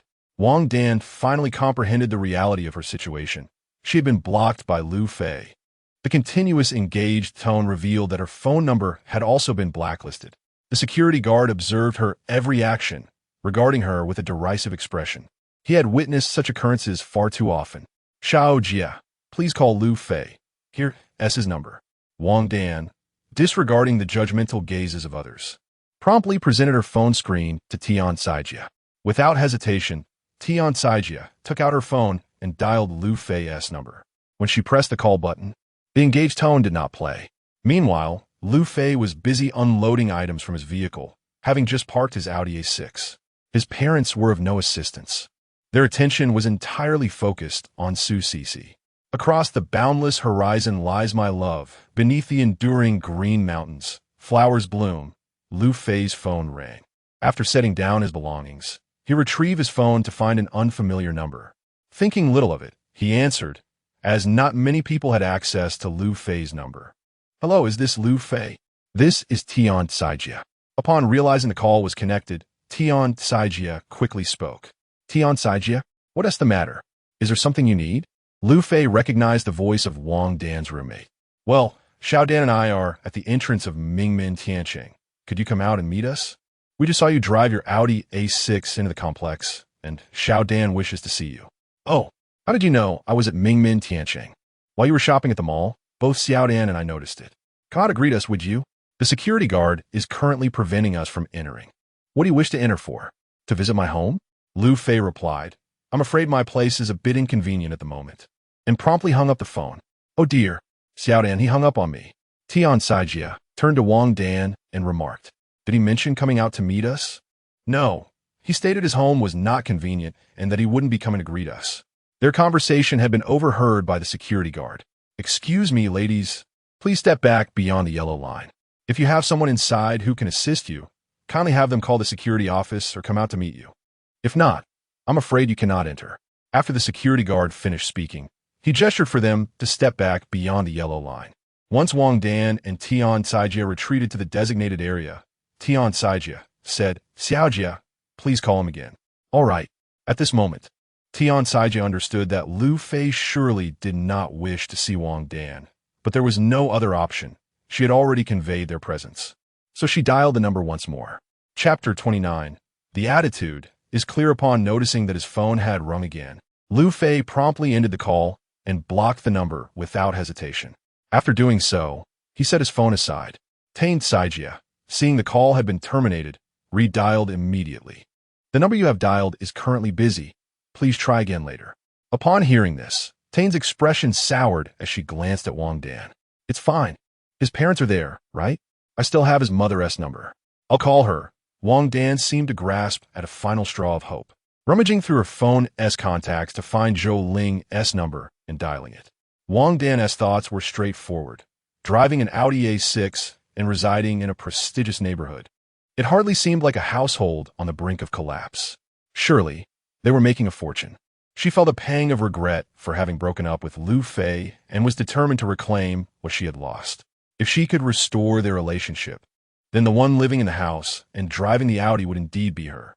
Zhou Ling hesitated upon noticing her phone ringing, uncertain whether to answer. At that moment, Lu Qingyang was busy soothing Su Cici. What's wrong? Who is calling? Why aren't you answering? He inquired as he saw Zhou Ling in a quandary over the incoming call. It's Wang Dan. Do you think I should pick up? Of course, answer it. Regardless, you both come from the same village. It's better to keep the peace. It's easy for you to say. Where a family came to our house to call off the engagement, did they consider that we were from the same village? They embarrassed us tremendously. Zhou Ling shot Lu Qingyang a glare, but ultimately decided to answer the call. Hello, Annie, it's Wang Dan. Upon hearing Zhou Ling pick up, Wang Dan quickly spoke up. Oh, Wang Dan, what's the matter? Zhou Ling's tone was neither particularly warm nor cold, but at that moment, Wang Dan was beyond caring. Annie, I'm at the entrance of Mingmen Tiancheng. Could you come out and meet me? The security guard says I need someone to pick me up to enter, or you could call the security booth. I want to see Liu Fei. Wang Dan was solely focused on meeting Liu Fei to clarify things. This was her only chance to salvage the situation. Oh, you're at the entrance of Mingmen Tiancheng? Zhou Ling glanced at Lu Qingyang, who quickly gestured with his hands, seemingly indicating that it was not his suggestion and not to involve him. Yes, Auntie.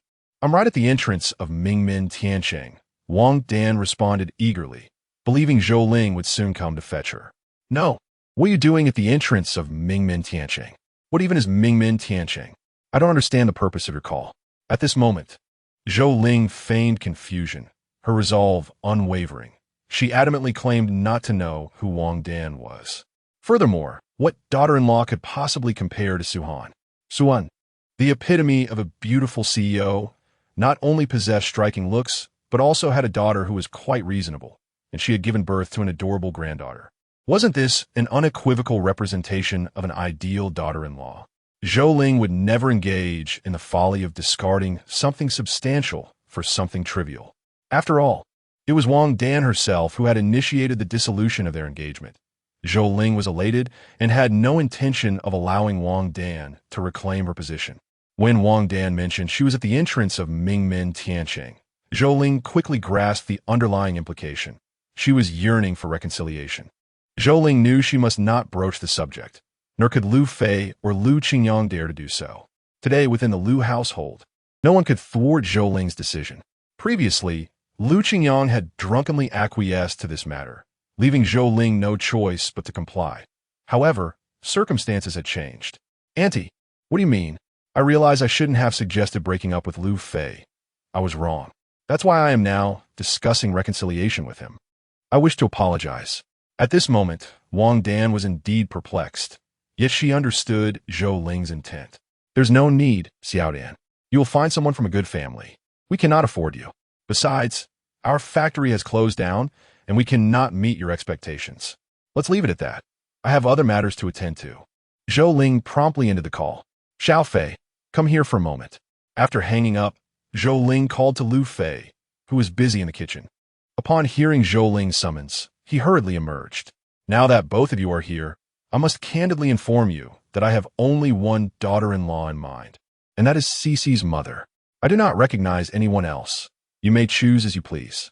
Wang Dan just called me, expressing a desire to reconcile.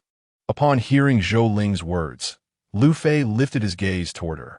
Mom, why did she call you? What did she say? She claimed to be at the entrance of Mingmen Tiancheng and asked me to pick her up.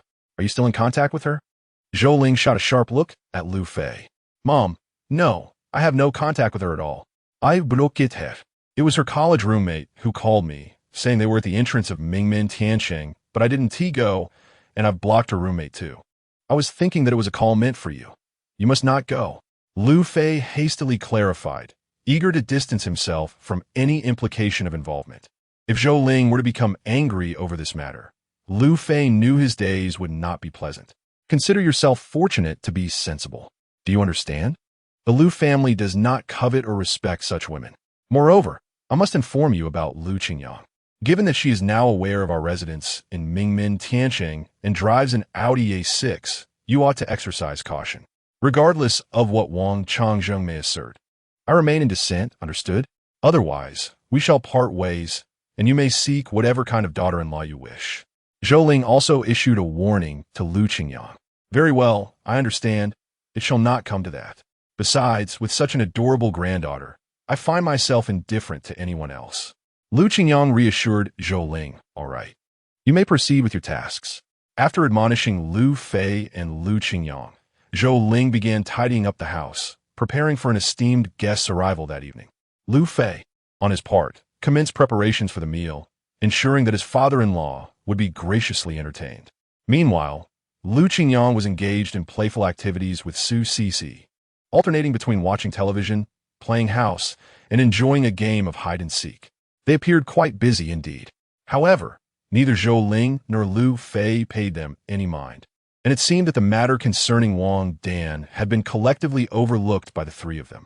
At this moment, in Mingmen Tiansheng, Wang Dan listened to the busy tone on the phone, perplexed. The security guard, observing their expressions, could surmise the outcome and smirked before returning to his duties. Having witnessed such scenarios countless times. What's wrong, Xiao Dan? Are they not coming out to greet us? No worries. Let's head back for now. Tian Caijie comforted Wang Dan, acknowledging that this was a private matter that did not significantly involve her. Besides, it was not her who had ended things with Liu Fei. Yet, when Wang Dan had initially severed ties with Liu Fei, Tian Caijie had felt some disdain towards her actions. After all, when the factory was flourishing, they treated her exceptionally well, and now, in times of adversity, she had cast him aside. Nonetheless, as roommates, they refrained from voicing their thoughts openly. Let us go back. But this matter will not end here. After declaring this, Wang Dan promptly turned and walked away, determined not to let this opportunity slip. Upon returning to her residence, she intended to call her father, who had been the one to notice Liu Fei's thriving business and great potential, leading him to arrange a betrothal between Liu Qingyang and his daughter. She resolved to relay her observations to Wang Changzheng, urging him to invite Liu Qingyang for drinks once more, thereby rekindling their connection. With this resolution, Wang Dan's steps became more resolute, as if everything were unfolding according to her aspirations, moving towards a promising outcome. Meanwhile, the Su group, having finalized specific arrangements with Jiao Yunpeng, issued a joint statement, notifying notable figures in the business community of an upcoming press conference scheduled for the following day, extending an invitation for media representatives to attend punctually. After completing all her tasks, Suhan arrived at Su He's office. What is the matter, Xiaoan? Did you not drive? Would you like me to take you home? Su He inquired upon her arrival, as it was generally understood that if she came to find him close to the end of the workday, it likely indicated that she had not driven. Dad, it's like this. I wish to discuss something with you, primarily regarding Liu Fei's intentions. Su Han felt a hint of embarrassment as she spoke, while Su He, observing his daughter's demeanor, could surmise the nature of the matter, as he was well acquainted with her character. Is it about having dinner at Liu Fei's house tonight? Dad, how did you know? Su Han gazed at Su He in disbelief, as if struggling to accept the revelation. Come on, let's head back. We shouldn't keep them waiting, otherwise. It may appear that the Su family lacks courtesy. Wouldn't you agree? After speaking, Su He began to gather his belongings. Chapter 30. The Innocence of Children. After Su He tidied up his belongings, he took Su Han and headed towards the prestigious Mingmen Tiansheng. Meanwhile, as Liu Qingyang was attending to Su Cici, his phone suddenly rang. Upon returning to her rented apartment, Wang Dan immediately called her father, Wang Changzheng, to share everything that had transpired. Despite Wang Changzheng's initial disapproval of contacting Liu Qingyang, given that his daughter had already called off her engagement to their son, he found himself unable to resist his daughter's charms and ultimately called Liu Qingyang. When Wang Dan had initially called off the engagement, Wang Changzheng had been against it. However, he succumbed to the insistence of Xieting and Wang Dan, ultimately visiting the two to convey their decision. Nevertheless, he had fulfilled his parental duties and explained to Liu Qingyang that he was powerless in this situation. Yet, as any loving parent would, he reluctantly reached out to Liu Qingyang, swallowing his pride.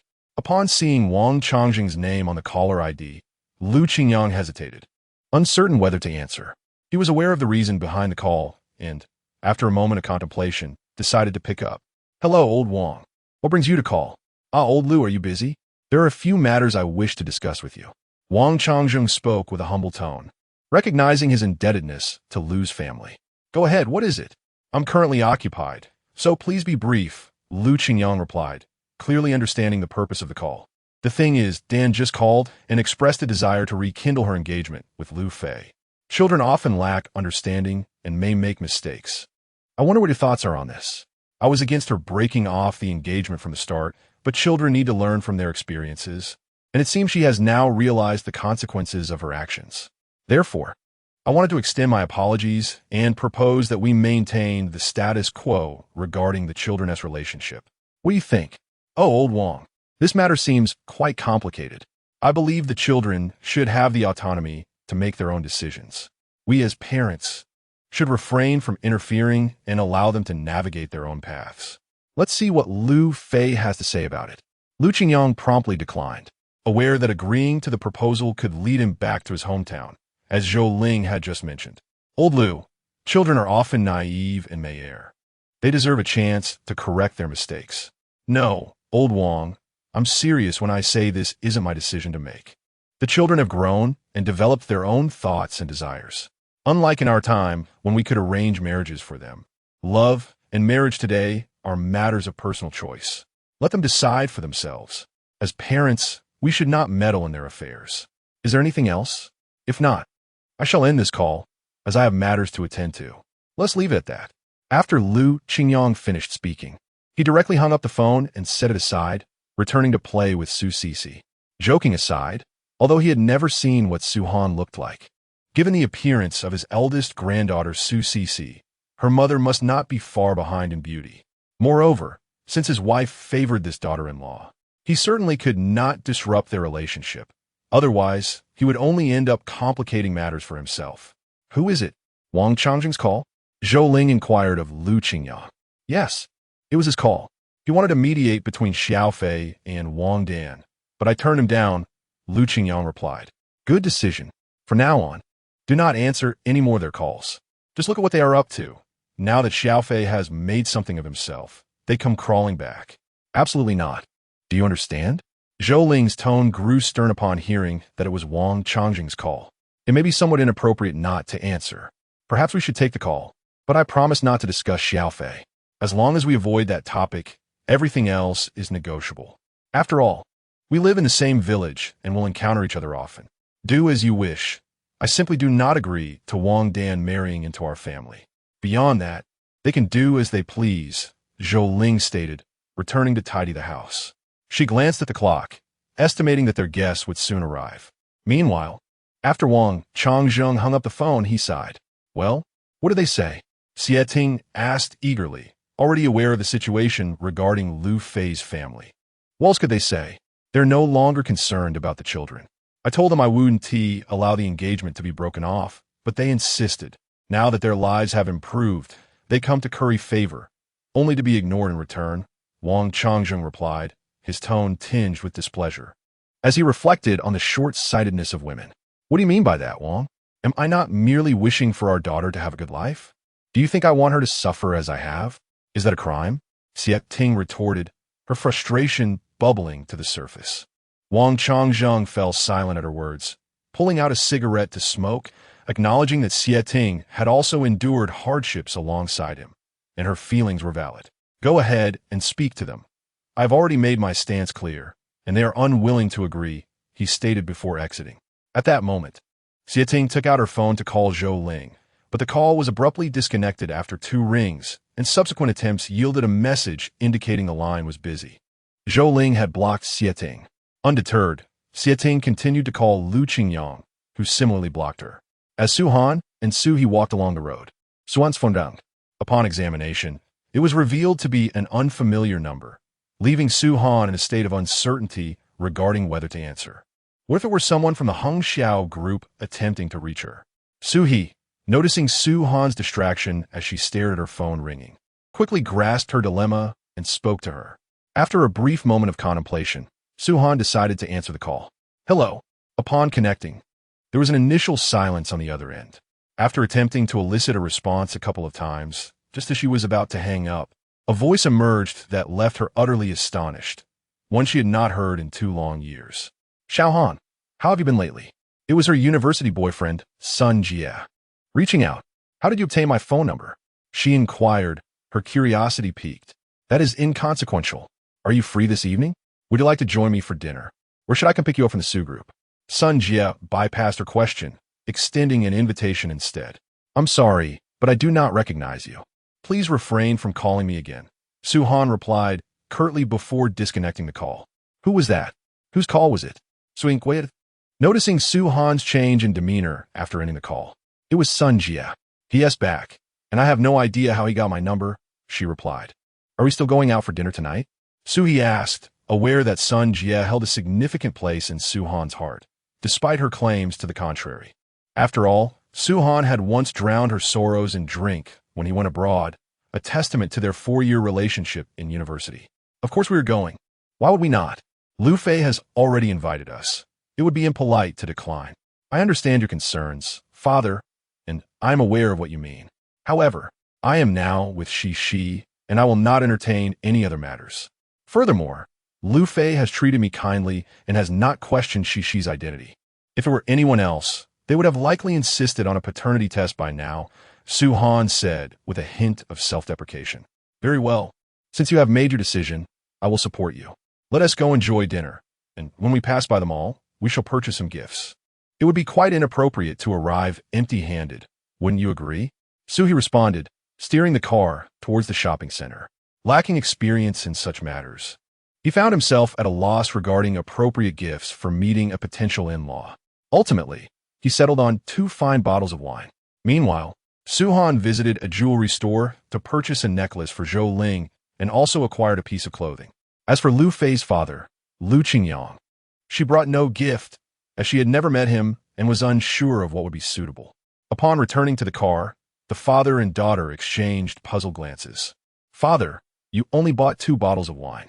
Xiaohan, you purchased a dress and necklace. After exchanging glances, the 2 individuals burst into laughter. Let us go. I am certain they one team mind this minor detail. Moreover, we have never encountered such a situation before. When the time comes, we can merely extend a polite apology. Sui remarked before starting the car and driving towards Mingmen Tiancheng.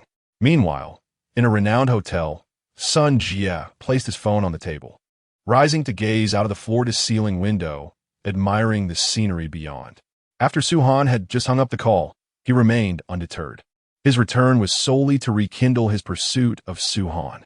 Firstly, Su-han now held the position of president of the Sue group, and if they could rekindle their relationship as they had during their university days, the Sue group would ultimately be his.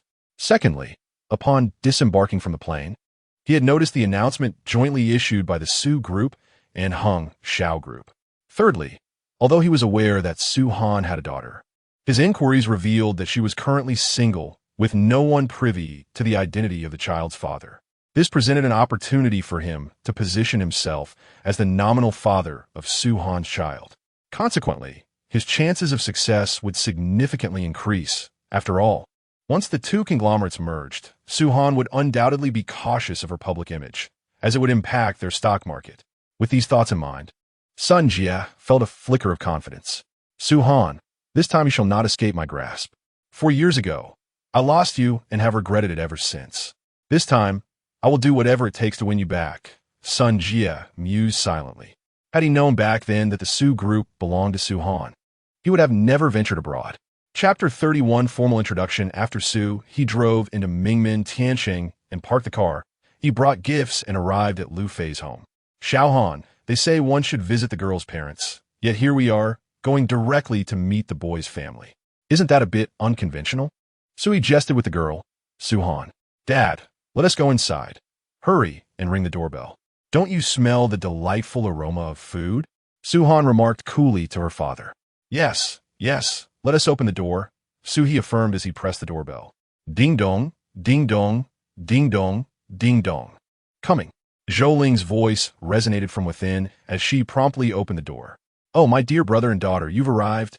Come in, come in. Zhou Ling exclaimed upon seeing Su He and Su Han, ushering them inside. Lu Qingyang, who had been playing on the carpet with Su Cece, quickly stood up as well. At that moment, Liu Fei emerged from the kitchen, marking the official meeting of the two families. Uncle, Su Han, you're here. Mom, Dad, let me introduce you. This is Su He, Su Han's father. Liu Fei introduced everyone. Hello, I am Lu Qingyang, Liu Fei's father. I am Zhou Ling, Liu Fei's mother. Greetings. I am Su He, Su Han's father. The three exchanged pleasantries. Please have a seat, Uncle, Dad, Mom. The meal is ready. Let us dine. Liu Fei invited Lu Qingyang, Su He, and Zhou Ling, as Su Han had already joined Su Cece on the carpet. Upon hearing Liu Fei mention that dinner was prepared, Su Han picked up Su Cece and began washing his hands in preparation for the meal. Come, dear brother, sit down. Dinner is ready. Lu Qingyang urged Su He to enter. All right, Su He responded, slightly amused by the term dear brother, as he did not feel he was significantly younger than Lu Qingyang. However, he decided to set such thoughts aside for the moment. Meanwhile, Liu Fei returned to the kitchen, bringing out each dish he had prepared. This occasion was significant as they were to become in-laws, so Liu Fei was quite meticulous. Lu Qingyang, too, promptly retrieved his finest cigarettes, a pack of soft Zhonghua, which he regarded as the most expensive, along with 2 bottles of wine he had purchased that afternoon. Here, dear brother, have a smoke. Sui accepted the cigarettes without a word, though he rarely smoked due to concerns about health. What are you doing smoking with children around? No smoking here. If you must, let us go to the balcony, Zhou Ling interjected, seeing Lu Qingyang distributing cigarettes. Oh, right. My apologies, dear brother. With Cece present, let us refrain. If we truly wish to smoke, we shall do so on the balcony. Old brother, perhaps you should refrain from smoking. After a couple more drinks, it wouldn't be necessary. I seldom smoke, just occasionally indulge. Suhi remarked with a smile towards Lu Qingyang. No problem, Lu Qingyang replied, rising to fetch the wine glasses. Son, where did you put the wine glasses? In that cabinet, Liu Fei responded without turning. Upon hearing this, Lu Qingyang indeed found the glasses there and retrieved 2, recalling that Liu Fei was not a drinker. After setting the glasses on the table, he opened the wine and began to pour. Meanwhile, Liu Fei busily arranged all the dishes on the dining table. Old brother, may I inquire your age this year? So he asked Lu Qingyang. I'm 49. Why do you ask? Lu Qingyang replied, slightly intrigued. Ah, if you're 49, then calling me big brother is indeed appropriate. So responded. Oh, I see. If you dislike it, I shall refrain from calling you that. Lu Qingyang acknowledged. No, please continue to call me big brother. It feels more affectionate. Sui hastily waved his hand. At this moment, Lu Qingyang lifted his glass. You should eat, while we men shall drink, he declared. Then turned to Su He, saying, Big brother, I must apologize on behalf of the Liu family for our misdeeds. Allow me to make amends with a drink. Lu Qingyang then downed his glass in one go, and neither Liu Fei nor Zhou Ling intervened, recognizing that his actions were indeed inappropriate. After finishing, Lu Qingyang filled his glass again. Moreover, this cup is to honor you for raising such an exceptional daughter and for your efforts in supporting Cece for over 2 years. I wonder if you might grant our Liu Fei a chance to rectify his mistakes. At this moment, Suhi also raised his glass towards Lu Qingyang. As parents, our only wish is for our children to thrive. Beyond that, we shall not interfere. We should heed their voices. For do we not advocate for the freedom of love and marriage? Let us toast, big brother. Your son is truly remarkable. Their glasses clinked together, and both families began to indulge in their meal and drinks. As they dined, Lu Qingyang and Su He found themselves in high spirits. Sian, please bring out the gifts you purchased, Sui called out. Upon hearing this, Su-Han hurried to fetch her gifts. Meanwhile, Lu Qingyang poured another round of wine into the empty glasses. By this point, both had consumed a significant amount, having polished off 2 bottles of wine. So, do you have any more wine? Lu Qingyang inquired of Liu Fei. Father, there is no wine here. The last bottle was consumed, and I asked you to purchase 2 more in the afternoon, yet you did not heed my request. Now, what is the situation? Alas, brother, I have some. Xiaoan, please bring the wine I bought. At that moment, Sui also spoke up. Very well. Upon hearing Su He's words, Su Han lifted the wine as well. Kulme, dear brother, let us continue our revelry. Meanwhile, Su Han, bearing gifts in hand, approached Zhou Ling Annie. Though this is our first meeting, it is not truly so. I have brought a necklace and a garment for you. I hope you will accept them. After speaking, Su Han produced the necklace. My dear, this is too much. I cannot possibly accept your gift. Convention dictates that I should be the one to present you with a gift. Please extend your hand, Zhou Ling said to Su Han, pulling his hand toward her. Initially, Su Han hesitated, but was gently compelled to comply. He then retrieved the prepared gift from his pocket, a magnificent gold bracelet, and placed it on Su Han's wrist. Annie has nothing to offer you. Ordinarily, I should have presented you with a gift upon our first meeting, but we both felt shy. This occasion provides the perfect opportunity for me to bestow it upon you. Annie, this is rather extravagant. I cannot accept it. Upon seeing the gold bracelet, Su Han quickly declined, as the nature of their relationship was still uncertain. Please accept it. This is what you deserve as Cece's mother.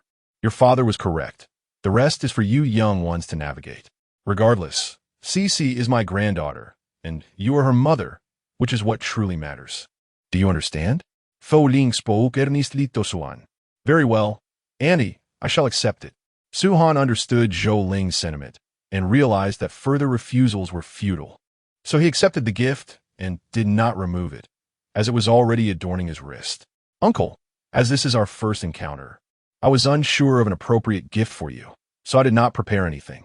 Next time, I promise to bring something for you. Oh, dear girl, what are you saying? It is quite all right. Cece is the best gift you could give to your uncle. At that moment, Lu Qingyang chimed in with flattery. Kulme. Dear brother, let's continue drinking. Sui resumed his insistence on drinking with Lu Qingyang, and soon the dining table was filled with lively chatter once more. It must be said, Su He and Lu Qingyang could hold their liquor well.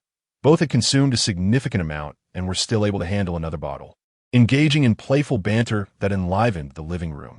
Meanwhile, Su He and Liu Fei made their way to the balcony, while Zhou Ling entertained Su Cece with playful activities. How is it? Are preparations for the merger between our two families' corporations complete? Liu Fei inquired of Su Han. It is all in order.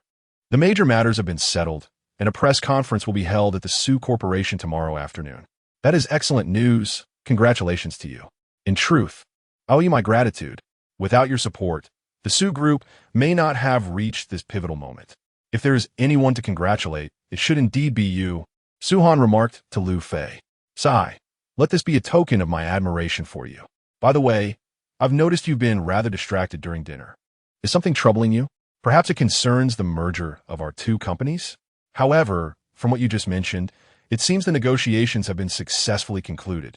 Liu Fei inquired, observing Su Han's apparent preoccupation as she repeatedly glanced at the golden bracelet adorning her wrist. Yet, he sensed it was not the bracelet that occupied her thoughts, but rather some intricate dilemma she was facing. Upon hearing Liu Fei's words, Su Han fell into a contemplative silence, and Liu Fei chose not to interrupt her. He trusted that she would eventually share her thoughts. It was an instinct he had. On my way back today, my ex-boyfriend, with whom I had a 4-year relationship during college, called me, asking if I was free tonight. I declined his invitation. Oh, your ex has returned. How melodramatic. Liu Fei jested lightly, addressing Su Han. Aren't you concerned? Su Han regarded Liu Fei with a serious expression. Concerned about what? That I might rekindle our relationship? Not in the slightest. If you were inclined to seek reconciliation, you would have done so long ago, not waited 2 years, correct? Furthermore, if you truly had feelings left for him, you wouldn't be here dining at my home this evening. Additionally, sharing this with me signifies that you have entirely let him go, Liu Fei stated with a warm smile, observing Su Han closely. After reflecting on Liu Fei's words, Suandimant silent. In truth, Liu Fei was right. Had Su Han harbored any intention of reconciliation, she would not have accepted this dinner invitation. The significance of tonight's gathering was not lost on her, and Liu Fei continued to watch her quietly, seemingly hoping she would come to her own realization regarding the matter. Chapter 32. Hello. My name is Suhan. After a prolonged silence, Suhan let out a deep sigh, as if having made a resolute decision. With a smile, he addressed Liu Fei. Greetings. Allow me to introduce myself. I am Suhan, 26 years of age, a father to a daughter, and currently the president of the Su Group. With that, he extended his right hand. Liu Fei, witnessing this scene, couldn't help but smile. He understood that Suhan had definitively bid farewell to his former self. Hello, I am Liu Fei, 24 years old, the largest shareholder of Hangshao Group, and I, too, have a daughter. Liu Fei reciprocated with a self-introduction, extending his hand, and their palms clasped together. Would you consider being my girlfriend? Liu Fei boldly professed his feelings once more.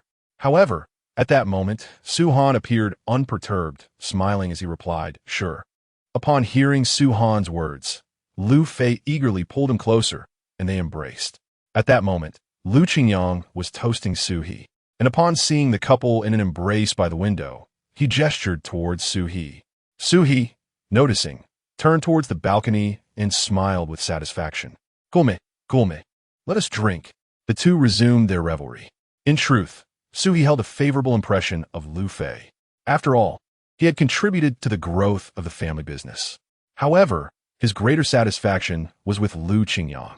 He had observed that Su Han was as striking as Wang Dan, and crucially, he commanded a substantial company, effortlessly overshadowing Wang Changjing's daughter. After the banquet concluded, Liu Fei escorted his father-in-law, Su He, back home. Once he settled Su He, Liu Fei spent some intimate moments with Su Han before returning to his own room. Although she had agreed to be his girlfriend, they had yet to reach the stage of cohabitation. Moreover, with both families present, Liu Fei could easily foresee the consequences of any inappropriate actions. Dad, why have you drunk so much? Liu Fei remarked, as he gently laid Liu Qingyang onto the bed. Feigning exasperation. Of course, your father indulged. Today is a momentous occasion. It is a day of joy, happiness, and celebration. Shouldn't you let your father revel in this happiness and drink a bit more? Liu Qingyang replied, besides, I've had 2 gin of liquor today, 2 bottles of baijiu that I purchased, along with 2 bottles brought by Xiao Han's father. Today I have truly let myself go. However, son, you have done well. I hear that Xiao Han has agreed to be your girlfriend. Hearing Liu Fei's words, Zhou Ling leaned in. Her curiosity piqued as she inquired about the little secret. Indeed, mother, I have won her over. From here on, we shall proceed through the usual stages of courtship. I am confident that it won't be long before I bring home the daughter-in-law you desire. At this moment, Liu Fei felt a surge of pride and began to boast to his mother. Let me tell you, if you don't manage to win her over to our family, you'd better watch out for me, he warned. Don't mess things up. Also, that Wang Dan has been snooping around recently. Her mother just called me, but I didn't answer. You need to be cautious. If I find out you're still in contact with her, you'll be in trouble. Do you understand? Zhou Ling continued to admonish her son, genuinely fearing that he might make a regrettable decision, which could lead to significant losses. Don't worry, Mom. I'm aware of what's important. Besides, for your granddaughter, I won't do anything outrageous, right? That's more like it. Remember, I've been through this before. While I can't discern right from wrong with a single glance, I've experienced more than you've had meals. Listening to your parents is always wise, understand? At the very least, they won't harm you. I got it, Mom. After ensuring both of them were settled, Liu Fei spent some time chatting with Su Han before heading off to sleep. During their conversation, Su Han extended an invitation to Liu Fei for the press conference scheduled for the next afternoon, expressing her hope that he could attend and possibly speak. However, Liu Fei declined, as he knew that speaking would reveal his true identity to others. Besides, he preferred the role of a behind-the-scenes boss. Wasn't he that appealing? Thus, he declined without hesitation. Unbeknownst to Liu Fei, he would indeed end up speaking the following day. The next afternoon, in the lobby of the Su Group, preparations for the press conference were in full swing. Liu Fei and Su Shishi arrived at the Su building, but they were in the office upstairs. Liu Fei watched Su Shishi play, while Su Han prepared for her upcoming speech. Although she was accustomed to such events, she felt a tinge of inexplicable nervousness today. Don't be anxious, just act normally. After all, the company belongs to both of us. Let others say whatever they wish. It's none of their business. Liu Fei reassured the visibly tense Su Han. This is crucial for the Su group's image. Everything must be executed flawlessly. Moreover, this is our first joint press conference, so it must be taken seriously. Su Han shot Liu Fei a glance before returning to her preparations. When the time was right, they all headed downstairs. But Su Han was surprised to see Sun Jie at the press conference.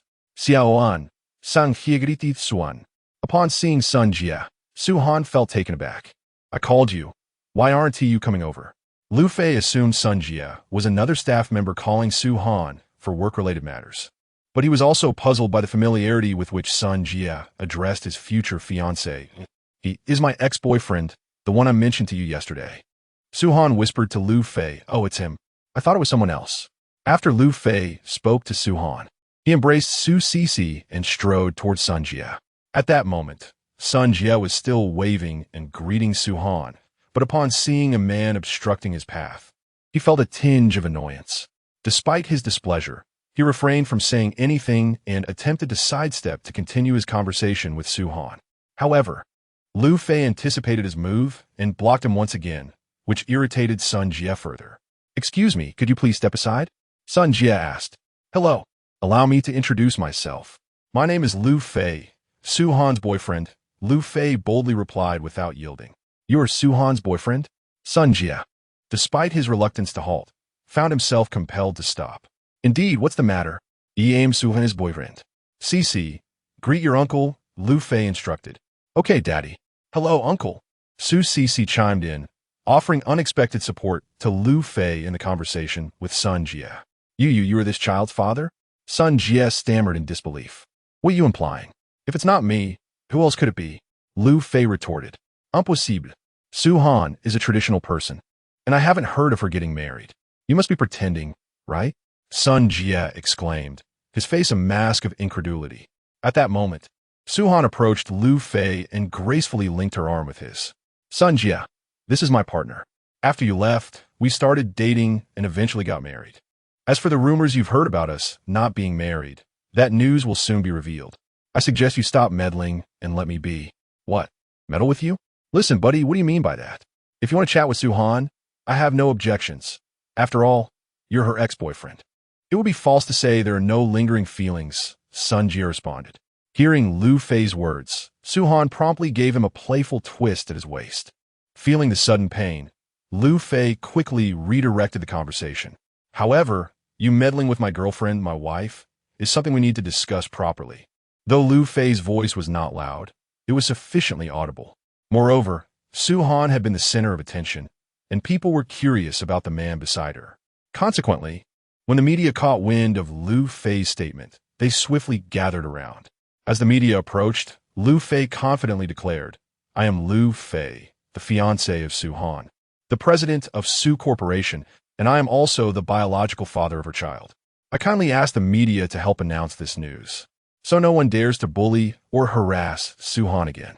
Additionally, I will be speaking at the upcoming press conference, and I welcome everyone. Thank you. After addressing the crowd, Liu Fei took Su Han's hand and led her toward the seats for the press conference, leaving Sun Jie looking utterly bewildered. Sun Jie initially believed that by impersonating Su Cece's father, he would garner public support. However, Liu Fei's blunt declaration of being her biological father shattered his hopes. He had intended to seize the opportunity at the press conference to meet Su Han and persuade her to reconsider, but now all was lost. Nevertheless, he composed himself and settled into his chair, determined to discern Liu Fei's true identity as he prepared to speak at the upcoming conference. As the time for the press conference arrived, the host promptly took the stage. Ladies and gentlemen, esteemed members of the media, welcome to the joint press conference of Su Corporation and Hanfei Group. On behalf of both companies, I extend my heartfelt greetings and gratitude for your presence today. With the host's concluding words, applause erupted throughout the venue. Now, let us invite Ms. Su Han, president of Su Corporation, to the podium to address us. As the host finished, all eyes turned toward Su Han, who graciously acknowledged the audience before stepping up to the dais. Greetings, everyone. I am delighted to welcome you to the press conference of Su Corporation and Hanfei Group. The merger of our two entities is a response to the demands of our times. Moreover, This collaboration will enable us to better serve the community and the public. Following the merger, we will showcase numerous exceptional products. Additionally, regarding the debt issues facing Hanfei Group, I assure you that we are actively addressing these concerns. Currently, Hanfei Group is prioritizing its core real estate operations. Furthermore, Sue Corporation is injecting capital into Hanfei Group to ensure that existing projects are completed efficiently and delivered on time. Upon hearing Sue Han's statements, the audience erupted in excitement, as this was the very matter of their concern. The merger itself held little significance, but the assurance that they could manage Hanfei Group's debts was what truly captivated the crowd. Chapter 33. Liu Fei exposed it was only when the debt issues of Hanfei Group were resolved that the public would regain their confidence in the company. Upon hearing Sue Han's words, Sun Jie clenched his fists in frustration and regret. Regret for having gone abroad in anger at the man who had outmaneuvered him. Had it not been for that man's appearance, all of this would have been his. Su He, the chairman of Sue Group, had only this one daughter, and ultimately, the group would be inherited by Sue Han, which filled Sun Jie with immense dissatisfaction. Thank you for your attention.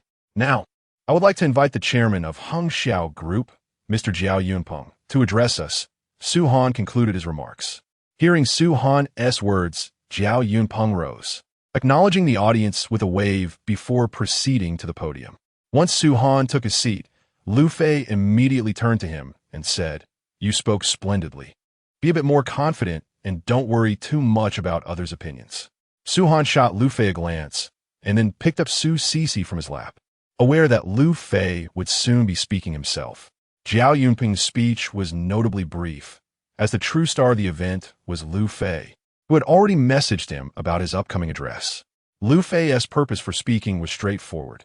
First, to assert his authority, and second, to restore the public's confidence in Hanfei Group. Additionally, Jiao Yunpeng's daughter, Jiao Xiao, was also present, a promising candidate for promoting skincare products. Thank you all. My speech concludes here. Now, I would like to invite our largest shareholder, Mr. Liu Fei, to the stage. Please welcome him, Jiao Yunpeng announced, stepping aside rather than leaving the stage. The audience was momentarily stunned, as they were unsure of the implications of Jiao Yunpeng's words. Had Hanfei Group undergone a leadership change? Two individuals, Sun Jie and Wang Dan, were particularly taken aback. Wang Dan, now a salesperson at Sue Group, had come to witness the significant event, and she was startled by Jiao Yunpeng's declaration. "Xiao Dan, could this Liu Fei possibly be your ex-boyfriend?" asked Tian Caijie, nudging Wang Dan with curiosity. Wang Dan remained silent, fixated on the stage, eager to confirm if it truly was Liu Fei. However, her hopes were dashed as he indeed stood there. Upon hearing Jiao Yunpeng's words, Liu Fei immediately rose, waved to the audience, and briskly approached the microphone. "Hello, everyone. It is a pleasure to meet you in this manner. I am Liu Fei, the largest shareholder of Hanfei Group and the individual behind the company." Upon hearing Liu Fei's speech, the audience erupted into applause, particularly the media, as this was undoubtedly a significant revelation. They immediately began to capture the moment with their cameras.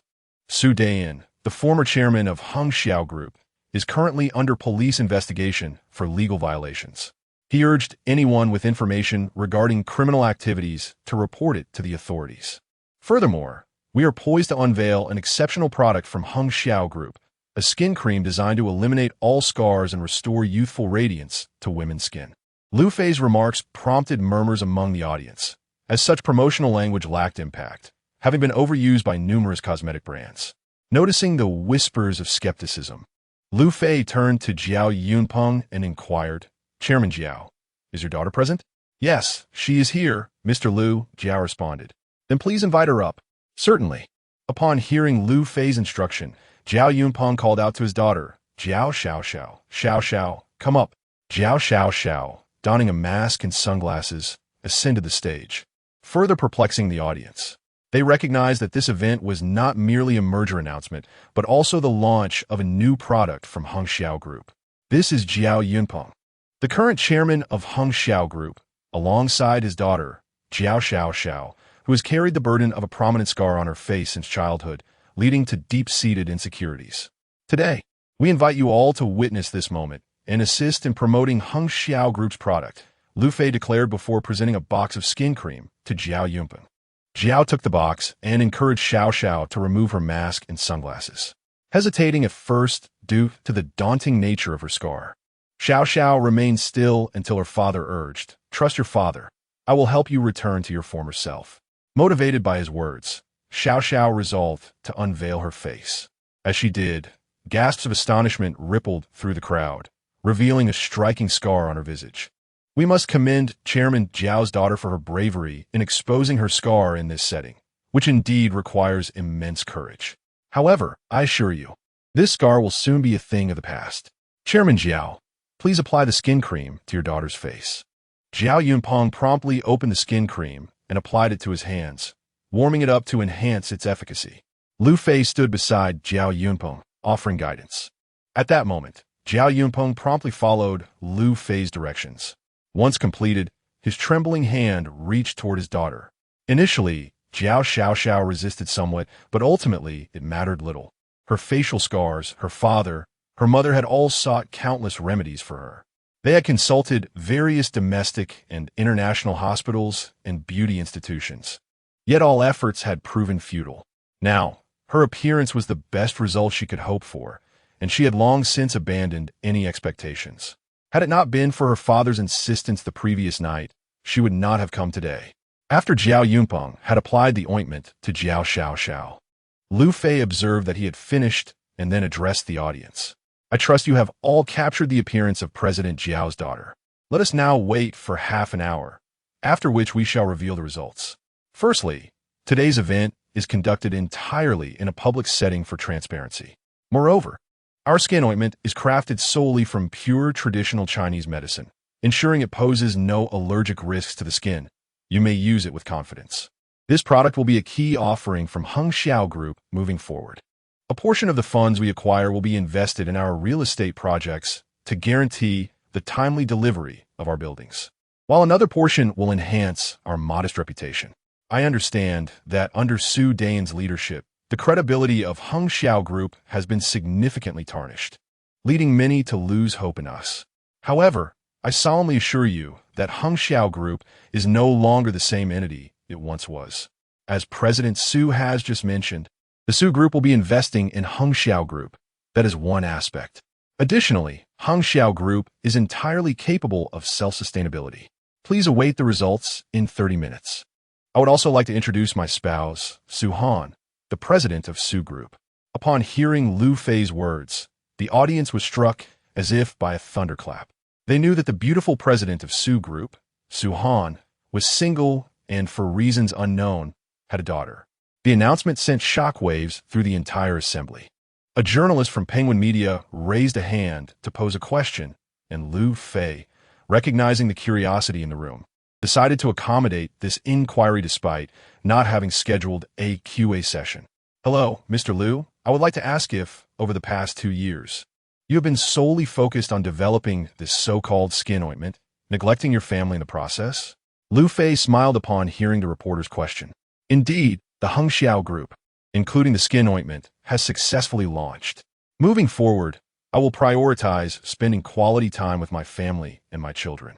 However, I kindly request everyone to help disseminate the information that the president of the Su Group is already taken, encouraging those with ulterior motives to abandon such thoughts. After Liu Fei finished speaking, he gestured for her to take a seat. Subsequently, several mainstream media representatives directed inquiries at Liu Fei, who adeptly answered each one, much to Su Han's satisfaction as she observed his performance from below. She had not anticipated that Liu Fei, as a recent graduate, harbored so many hidden talents. Most notably, in today's setting, he exhibited no signs of intimidation and engaged with the media fluently, even addressing some particularly challenging questions with remarkable poise and emotional intelligence. Half an hour passed unnoticed, as each question and response took about 7 to 8 minutes. All right, esteemed media friends, please bear with us for a moment. Next, let us showcase the effects of our skin cream, Liu Fei announced, nodding towards Jiao Yunpeng, who promptly received a sheet from an assistant and began applying it to Jiao Xiaoxiao's face. As he continued, his hands began to tremble, Once completed, all eyes turned to Xiao's visage, and the audience was utterly astonished. Liu Fei, observing the shocked expressions below, seemed to have anticipated this reaction. I urge everyone to promote our product. This experiment was conducted in a completely open and fair setting, with numerous witnesses ensuring accountability. It is not akin to results achieved in a laboratory. Therefore, the stunning effects our product promises to deliver need no further elaboration. This cream has the potential to rejuvenate a woman's skin to the age of 30, or even possibly to 20. Liu Fei's words left everyone present in profound astonishment. Chapter 34. The rising tide of Hangxiao, if merely showcasing a documentary or presenting data had been the sole endeavor, the audience would not have experienced such profound shock. On the contrary, skepticism would have prevailed regarding this product. However, the situation has drastically changed. They have witnessed it with their own eyes. To allege fabrication would be unfounded, given that the entire event was under the scrutiny of all present. I now invite several media colleagues to join us and observe the visage of Mr. Jiao's daughter, while also verifying the potential for any foul play. Upon hearing Liu Fei's words, those seated below immediately raised their hands in fervent excitement. Liu Fei casually selected a few reporters to ascend the stage, whereupon he began to scrutinize Xiao's face, pinching and prodding as if it were a genuine examination. The audience returned to their seats, their eyes wide with astonishment. Mr. Liu, how was the pricing structured for this product? With such remarkable efficacy, it must be rather expensive. No? Inquired a journalist from the audience. I believe this is not just your concern, but that of many of our friends here, Liu Fei replied. This product is quite affordable, with a price range approximately between 100 to 200 yuan. Our aim is to create a product that is accessible to the public, truly serving the people. Rest assured, the pricing will remain reasonable. Our mission is to ensure that everyone can afford it. Of course, should it be for export, I would not mind adding a 0 or even 2. As Liu Fei concluded, a smile graced his face, prompting laughter from the audience at his words. Furthermore, regarding the issue of Hangxiao Group's foreign debts, I am confident that once this product is launched, the matter will swiftly be resolved. What are your thoughts? Upon hearing Liu Fei's statement, no one dared to dispute him. They no longer perceived him as jesting. This product, once unveiled, could easily see its price inflated by 2, 3, or even 4 zeros, with affluent buyers likely to pursue it fervently, especially those wealthy women willing to spend lavishly. The audience now recognized the seriousness of Liu Fei's intentions. Mr. Liu, when can we expect this product to be launched? We have just completed the research and development phase. However, it will take some time before its debut. But fear not, it will not exceed 2 months. We are actively submitting our applications to the government. Once we receive the product certification and industry approval, we will commence production at full capacity. Our current production line can certainly meet the demand. Mr. Liu, as far as I know, Hangxiao Group previously lacked a cosmetics production line. Where did this line come from? Liu Fei chuckled upon hearing this question. That is an excellent inquiry, my journalist friend. The two groups have now merged. Our lack of a line does not imply that the Sue Group does not possess one. Are there any further questions? As Liu Fei descended to the reporters, noticing that no hands were raised, he took a seat beside Su Han once more. Following the host's announcement that the press conference had concluded, everyone dispersed. Liu Fei, Su Han, and Su Cici returned to the office, while Wang Dan gazed at Liu Fei's departing figure, lost in thought. She had recognized him as her former boyfriend the moment he took the stage. Tian Caijie also noticed this connection, but refrained from commenting. After all, Wang Dan had chosen silence. It would have seemed inappropriate for her to speak up. Moreover, she harbored sympathy for Wang Dan, reflecting on how, once indifferent, she now found herself unable to reach him. Similarly, Sun Jie watched Su Han and the others fade into the distance, his heart a tumult of emotions. Meanwhile, the media swiftly disseminated information about Liu Fei's product and the impending launch by Hangxiao Group. As the news broke, the stock market for Hangxiao Group began to surge. Everyone recognized that if the product indeed delivered the promised results, the company would be secure, with an abundance of wealth flowing in. The pricing was remarkably accessible, rekindling public confidence in Hangxiao Group. Mr. Liu. At that moment, Jiao Yunpeng rushed in, speaking to Liu Fei in a flurry. "What's the matter, Chairman Jiao? You seem frantic," Liu Fei inquired. "Mr. Liu, our stocks have risen. This is the first increase in 2 years. Our stocks are valuable again," Jiao Yunpeng exclaimed with palpable excitement. Ever since Sue Dean's tenure marked a downturn for Hung Shao Group 2 years ago, their stocks had languished, barely meeting expenses. However, the situation had dramatically changed, with a significant influx of cash now purchasing their stocks. "Chairman Jiao, exercise caution to prevent any short selling against us," Su Han advised. There's no need for concern. Once our product officially launches, who could dare to short sell us? Liu Fei reassured, drawing on his expertise in finance. "There's no need to overreact. Let the appreciation occur. Our immediate focus must be on the promotion of the skin cream, ensuring everyone knows about our product. Secondly, we need to closely collaborate with Sue Group's production line to initiate mass production without delay. Once this skin cream is manufactured and available, all obstacles will be surmountable. Additionally, we must resolve the issues concerning our properties. Do you understand?" Liu Fei reiterated to Jiao Yunpeng. "Rest assured, Mr. Liu, I understand." After bidding farewell to Liu Fei, Jiao Yunpeng promptly attended to his responsibilities, wishing to avoid being a mere bystander, as that would only diminish his standing in Liu Fei's eyes. "Do we have any other matters to address this afternoon?" Liu Fei inquired of Su Han. "Is there anything else? All important matters have been settled. What could possibly remain?" Su Han, somewhat puzzled by Liu Fei's words, responded, "Is there something on your mind? How about we visit the mall?" Liu Fei suggested. "Wonderful. Let us go play at the mall." Su Cece exclaimed, her spirits lifted upon hearing Liu Fei's proposition, as she felt somewhat stifled and relished the idea of an outing. "All right, let us head out. Just look at how delighted Cece is," Su Han said, chuckling softly at Su Cece's enthusiasm. "Wait here for a moment. I need to check in with my father first." After briefly disappearing into Su He's office, Su Han returned within 2 minutes.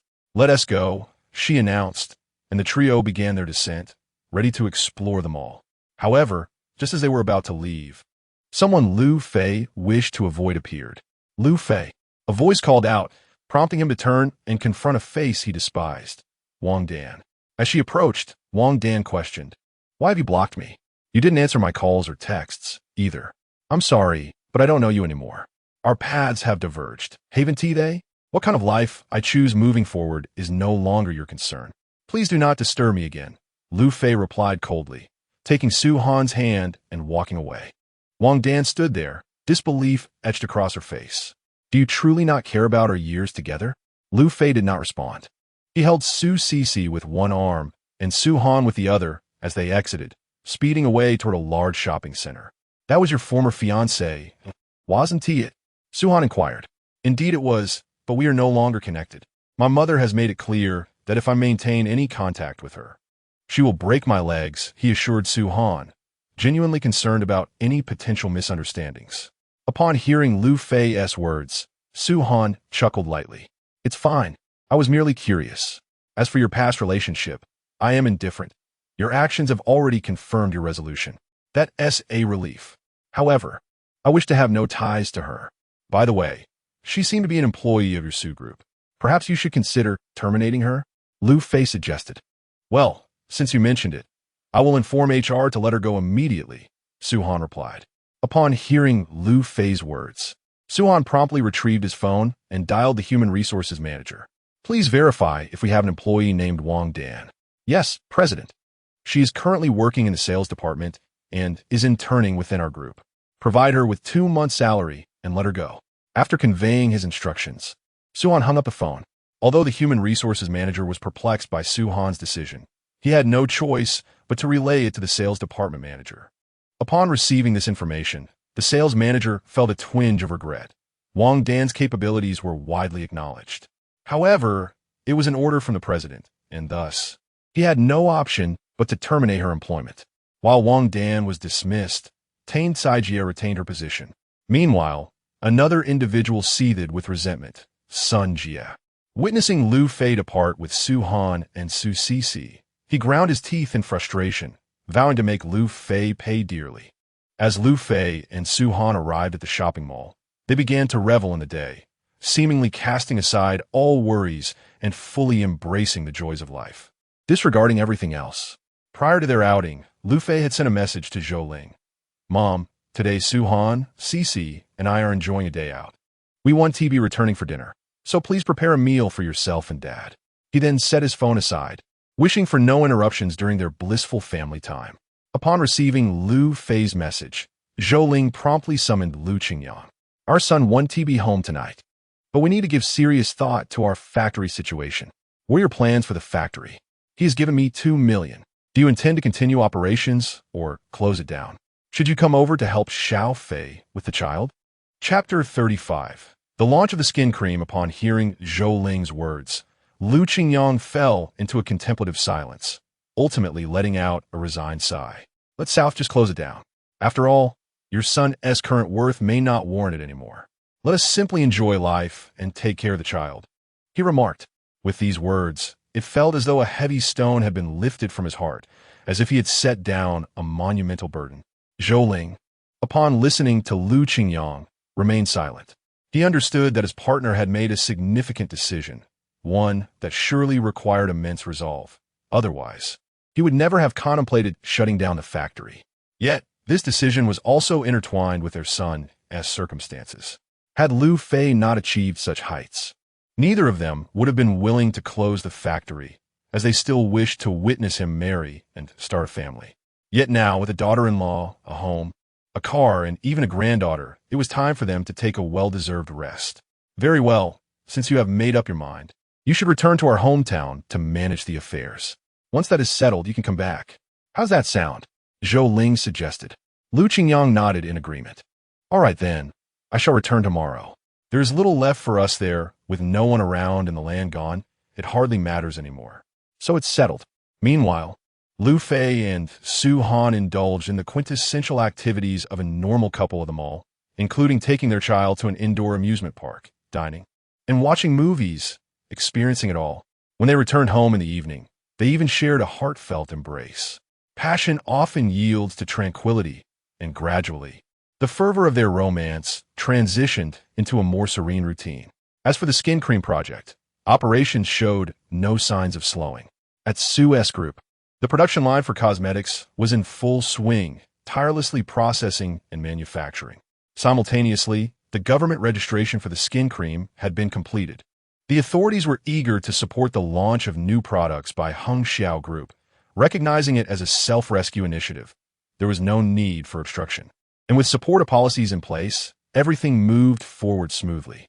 Moreover, Hongxiao Group had established a dedicated webpage and launched their own store on various e-commerce platforms, also facilitating appointment scheduling. Every day, the number of appointments for the skin cream could be viewed in real time, with stock being prepared at a ratio of 1-to-1 based on the number of appointments. President Su, the stock of the skin cream has exceeded 10 million bottles, and we are actively processing the export procedures, with the government cooperating with us, Jiao Yunpeng reported to Su Han. Following the merger of the two groups, their senior officials convened in a unified office, making meetings and notifications considerably more convenient.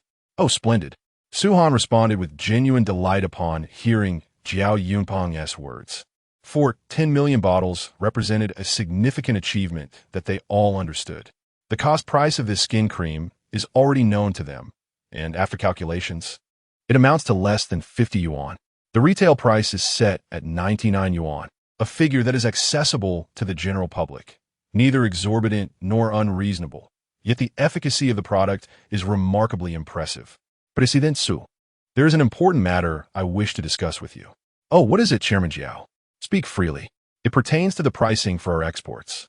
We have established the domestic price, but what shall we set for the international market?" President Su pondered, resting his chin on his hand. "Chairman Jiao, what do you think would be an appropriate price?" 9,919 yuan per bottle, Chairman Jiao replied, having already formulated his answer. "Isn't that a bit steep?" "Not all. I have already consulted with General Liu, who initially suggested this approach. Selling at a higher price abroad allows us to utilize the income to repay our overseas debts. Have you taken taxes into account? At such a high price, We may face taxation. That's no concern. We can simply adjust the price upwards to cover any taxes. After all, with such effectiveness, can we truly fear a lack of buyers? After reflecting on Chairman Zhao's words, President Su realized the logic therein. Very well, since a decision has been reached, we shall proceed with the price you proposed. Additionally, is there any issue regarding the real estate developments? No, President. Everything is progressing according to plan. We are currently settling accounts with the suppliers, and all developments are moving in a positive direction. I am personally overseeing this matter, and there will be no problems. In response, Chairman Zhao noted that following the merger of the two groups, Su's group has significantly invested in Hengxiao Group. Upon receiving the funds, Hengxiao Group promptly began settling payments with both construction teams and suppliers. After settling accounts, they also inquired about the possibility of continued collaboration. For those contractors and teams opting not to continue, Hengxiao Group did not express any grievances, acknowledging their prior missteps. For ongoing collaborations, a 50% advance payment will be made, of course, deposited into a monitored account under government supervision. As construction progresses, further payments will be disbursed by the government, which is keenly attentive to this matter of public welfare. The policies and decisions of Hengxiao Group are receiving robust support. Once the funds are settled, many parties have resumed collaboration with Hengxiao Group, and various projects are advancing in an orderly manner, with some progressing at a notably rapid pace. The bank repayments are also being handled by Su's group. Naturally, once the skin cream is launched, the profits will first be returned to Su's group. Currently, Liu Fei has established a clear objective for Jiao Yunpeng to prioritize cash flow as the primary concern. This means assessing the available funds before undertaking any ventures. If financial resources are lacking, one should refrain from resorting to loans. A significant issue for Hengxiao Group has been excessive borrowing, leading to an inability to repay debts. Therefore, Liu Fei has resolved to address this matter fundamentally. As for our skin cream, when can we expect its debut? The production volume has already reached 10 million bottles, and we are currently manufacturing at an accelerated pace. It is anticipated that within 2 months, our inventory will swell to 30 million bottles, at which point we shall officially launch the product. Very well, in 2 months, we shall unveil the skin cream, Su Han decisively stated. I will begin preparations immediately, he added, promptly attending to the tasks at hand. Once the announcement was made, it ignited a flurry of excitement, with the number of pre-orders surging. Notably, this pre-order process does not require any upfront payment. Interested customers simply need to click to reserve without incurring any costs. Naturally, there are skeptics regarding this product, and many are adopting a wait-and-see approach. However, Liu Fei had anticipated this, believing that a quality product would ultimately speak for itself through its efficacy. 2 months later, the day the skin cream's launch arrived, and all e-commerce platforms of physical stores were prepared. In cities with authorized retail outlets, the atmosphere was bustling, predominantly filled with women, though many men with scars were also present. The introduction of this skin cream is a tremendous boon for individuals with burn scars. Consequently, Liu Fei generously donated 100,000 bottles to hospital dermatology departments for the treatment of burn victims, as saving lives takes precedence. This donation was made in advance, emphasizing the urgency of the matter. Individuals whose skin had nearly healed also visited the authorized stores to participate in promotional activities for Liu Fei's skin cream. Without this product, their skin would not have returned to its former state. At 10 o'clock in the morning, the doors of the stores opened, and eager patrons had already entered. Form an orderly line, please, the staff instructed, yet the atmosphere remained somewhat chaotic and noisy. Many of the buyers were burn survivors who had already experienced the cream's benefits and were now returning to purchase more. While most were curious and skeptical, few dared to believe that this skin cream could restore their skin to the vitality of their 30s or 20s. However, as more individuals acquired this exquisite skin cream, their astonishment grew upon experiencing its effects, which surpassed even the promises made by the Su Group and Hengxiao Group. These results were born from personal experiences, leading to a resurgence in the cream's popularity. Despite the stock reaching a staggering 30 million bottles, demand still outstripped supply, prompting the emergence of a purchasing agent phenomenon in the market. After all, this product was launched exclusively in the domestic market, with no equivalent available abroad. Foreign consumers, not lacking in discernment, quickly recognized its efficacy and began to inflate its price. Consequently, the Sue Group had no choice but to impose a restriction of 1 bottle per person, necessitating identification for purchase. Customers were required to return with their empty bottles for subsequent purchases, all to prevent reselling and ensure that those in genuine need could access the product. At this moment, in Su Han's office, Su Han, Liu Fei, and Jiao Yunpeng were engaged in a discussion regarding the remarkable outcomes following the launch of the skin cream. President Su, General Manager Liu, the results brought forth by this skin cream are truly astonishing.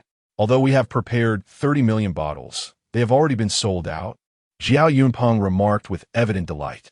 When he first took over Hengxiao Group, it was riddled with financial holes, and even efforts to shift resources around were futile, leading to the grim prospect of bankruptcy.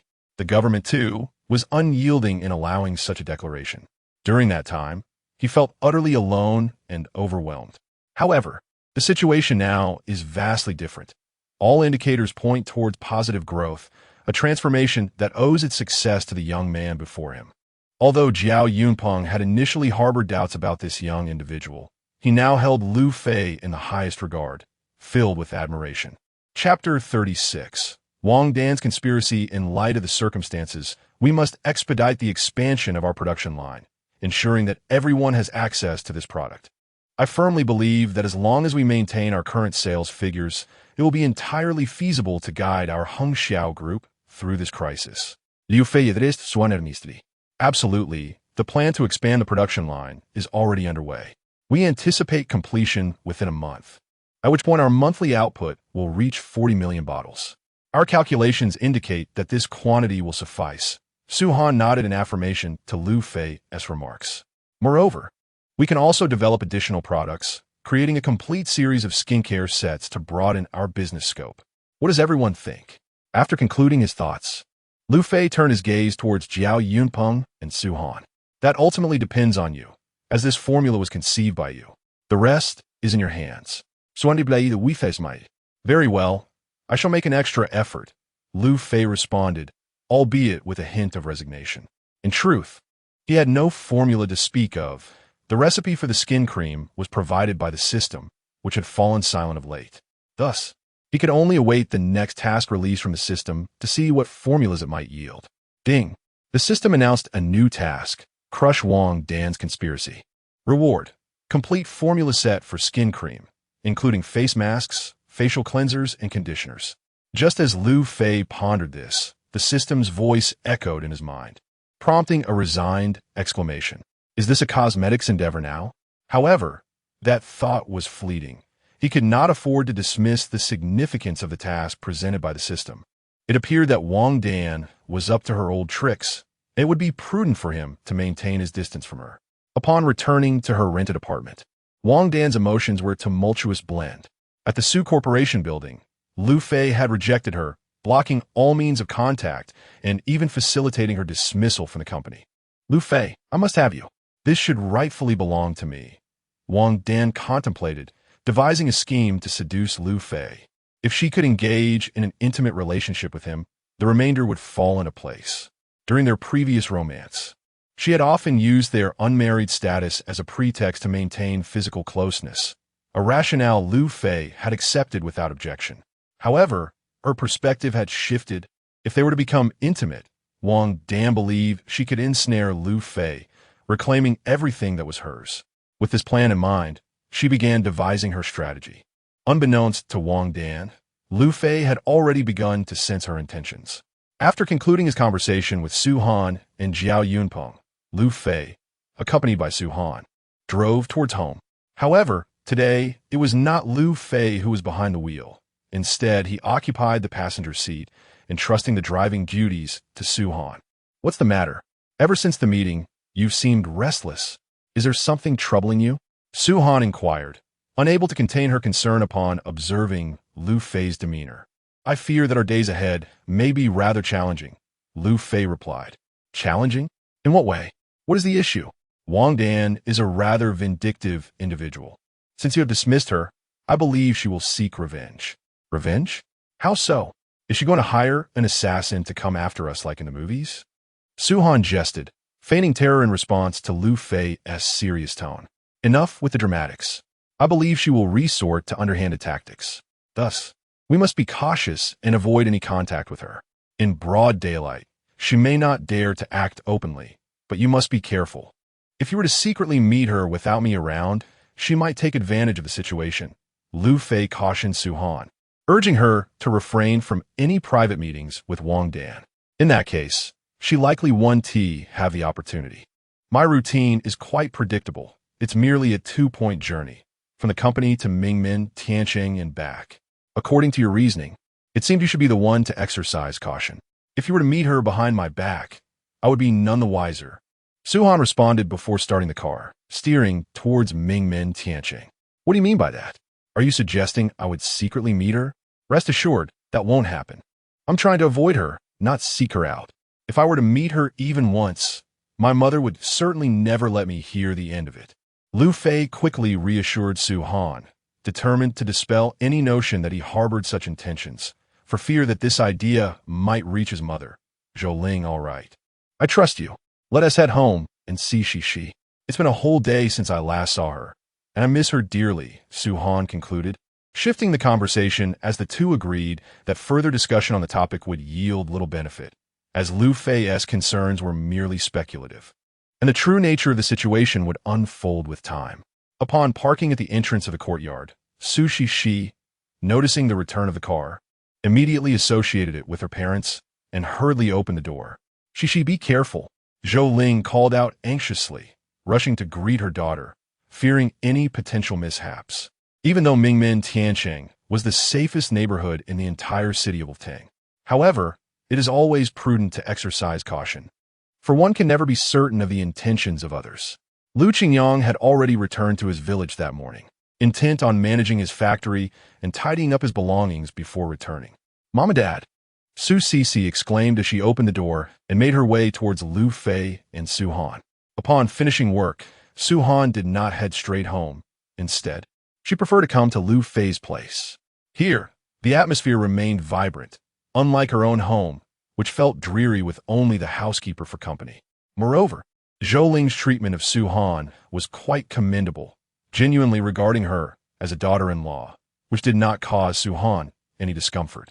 Thus, upon her return, Su-han hurried over to Liu Fei's residence, primarily motivated by the delectable meals he prepared, allowing her to share in the dining experience. Liu Fei scooped Su Cici into his arms. Cici, have you been good today? Did you listen to Grandma? Yes, I was very good, Daddy. I listened to Grandma. Su Cici eagerly replied. That's wonderful, Liu Fei responded, before taking Su-han's hand and leading her homeward. Mom, we're back. They greeted Zhou. Ah, you're back. By the way, I bought the ingredients. Cici mentioned she wanted fish for dinner, so you can prepare that, Zhou instructed Liu Fei. All right, Mom, he replied, gently setting Su Cici down before donning an apron and heading to the kitchen to begin his culinary endeavors. Meanwhile, Su-han changed into her slippers and engaged in play with Su Cici, while Zhou commenced tidying up the house. A spacious home, while lovely, required daily maintenance, and the effort was considerable. Unfortunately, Zhou had to wait for Liu Fei and Su-han to return before she could clean, as no one else was available to watch over Su Cici in their absence. When Liu Qingyang was around, she could afford to take breaks and attend to her own matters, but now that he was gone, the responsibility fell entirely upon her. Auntie, don't worry about cleaning. I can take care of it later. You've already worked hard all day, Su-han said as she noticed Zhou picking up a mop to clean the floor. If it becomes too much, I'll just buy a robotic vacuum to ease your burden, she added. No need for that, dear. Why spend money unnecessarily? I'm idle anyway, and it's a good opportunity to get some exercise. When you're not here, I must keep an eye on Cici, and cleaning becomes difficult. Now that you're back, I'll take advantage of the moment to tidy up. A large house, after all, requires considerable effort to maintain. Zhou replied with a smile before resuming her chores. Upon witnessing Zhou unwavering determination, Su-han chose to remain silent. However, he took out his phone and began to search for robotic vacuum cleaners online. It was indeed said that one cannot merely observe while the floor is being mopped. Action must be taken.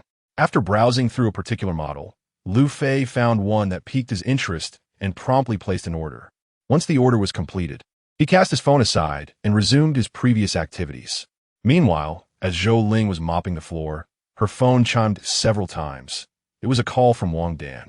After their last conversation, Zhou Ling had not blocked her number, as she had momentarily forgotten in the heat of the moment. Seizing this opportunity, Wang Dan sent her a few text messages, as her call had gone unanswered. The content of the messages was unmistakably an earnest plea to meet Liu Fei once more. A heartfelt gesture intended to bid farewell to the past, appearing genuine enough to convince anyone who might read them. Chapter 37.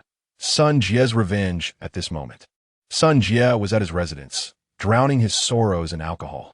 Naturally, he attributed all his misfortunes to Liu Fei. Had it not been for Liu Fei's interference, everything would have been in his favor. Suddenly, his phone rang. Upon checking, he saw it was his cousin calling, and he answered immediately. "Hello, Xiaogu. How are things progressing?" Sun Jie inquired of his cousin, Sun Gu. "Brother, everything is taken care of, and I've gathered all the necessary information. He resides in Mingmen Tiansheng, but we cannot access that area. However, we can take action while he is on the road. I have already dispatched someone to keep an eye on Mingmen Tiansheng. Rest assured, once that brat steps out, I will ensure you have your vengeance," Sun Gu replied. It turned out that Sun Jie had shared some information about Liu Fei with Sun Gu, who was involved in the underworld and possessed his own gang. When he received his older brother's call, he readily agreed to assist, but with a condition, a payment of 1 million as his fee. After all, even among brothers, it is crucial to keep accounts clear. "All right, Xiaogu, since you have located him, make sure to help me exact this retribution," Sun Jie affirmed. "Absolutely, brother. This is a small matter. However, let us settle the agreed-upon payment of 1 million with an initial deposit of 500,000, Sun Gu insisted. "What? We haven't even begun yet, and you're already asking for a deposit?" Sun Jie exclaimed. "Brother, there are rules in our line of work. Besides, this is not solely my affair. I have my own brothers to provide for. There are various arrangements to be made, including with government officials. Do you understand?" Sun Gu explained, though inwardly he scoffed at his brother's predicament, thinking it utterly shameful that he couldn't handle his own rival and needed his younger brother to clean up his mess. "Very well, send me your account number, and I will transfer the money shortly," Sun Jie conceded, realizing he had no other option. After all, Sun Gu was likely the only one willing to assist him in this matter. However, the cost of this endeavor was exorbitant, 1 million, which represented 2 years of Sun Jie's savings. "Don't worry, brother. I will handle everything flawlessly," Sun Gu assured him before ending the call and sending his bank account details. Sun Jie promptly transferred 500,000. "Damn it, this money is disappearing too quickly. I need to find a job," Sun Jie muttered, reopening a recruitment website to submit his resume. He was confident that with his overseas education and experience, he would be a highly sought-after candidate. As expected, once Sun Jie sent out his resume, he received immediate responses from headhunting firms and several HR departments. They seemed more interested in his resume than his actual capabilities. Sun Jie's sum was indeed impressive, leaving a striking impression. It was not long before his phone buzzed incessantly with interview invitations. Upon receiving a substantial deposit of 500,000 from Sun Jie, Sun Gu, satisfied, promptly tucked his phone away. "Prepare yourselves. It is time to commence our endeavor," he instructed the individual with dyed, yellow hair beside him. Indeed, he was Huang Mao, a henchman of Sue Dean. After Sue Dean's downfall, Huang Mao had managed to escape and was still being pursued by the police. However, he quickly altered his appearance. Though his most distinctive feature, his yellow hair, remained unchanged. "Rest assured, Brother Gu, everything is ready," Huang Mao replied. Had he known that Sun Gu's target was Liu Fei, he would have vehemently refused to participate. Nevertheless, Sun Gu kept the identity of their next target a secret, merely indicating that the individual resided in Mingmen Tiansheng. Huang Mao was unaware that Liu Fei lived there. He had initially sought him a Huacheng Uefu, and the rest involved Liu Fei coming to Hangxia Building. After preparing a meal, Liu Fei set the dishes on the dining table and called Su Han, Su Cici, and Zhou Ling to join him for dinner. The atmosphere at the table was filled with joy. Once the meal concluded, Liu Fei washed the pots and pans before spending some time watching television with Su Han and Su Sisi, after which he accompanied them home. At Isu and his residence, Liu Fei conversed with Su He for a while before returning home to rest. The following morning, as Liu Fei stepped out to buy breakfast, an incident that incensed him occurred. He had intended to prepare breakfast at home, only to discover a lack of ingredients, prompting him to go out and purchase some. Considering the distance was not too far, he chose to walk rather than drive. However, as soon as he exited his neighborhood, he was spotted by Sun Gu's men, who had been lying in wait outside Mingmen Tiansheng. Brother Gu, he has come out. Look, is that him?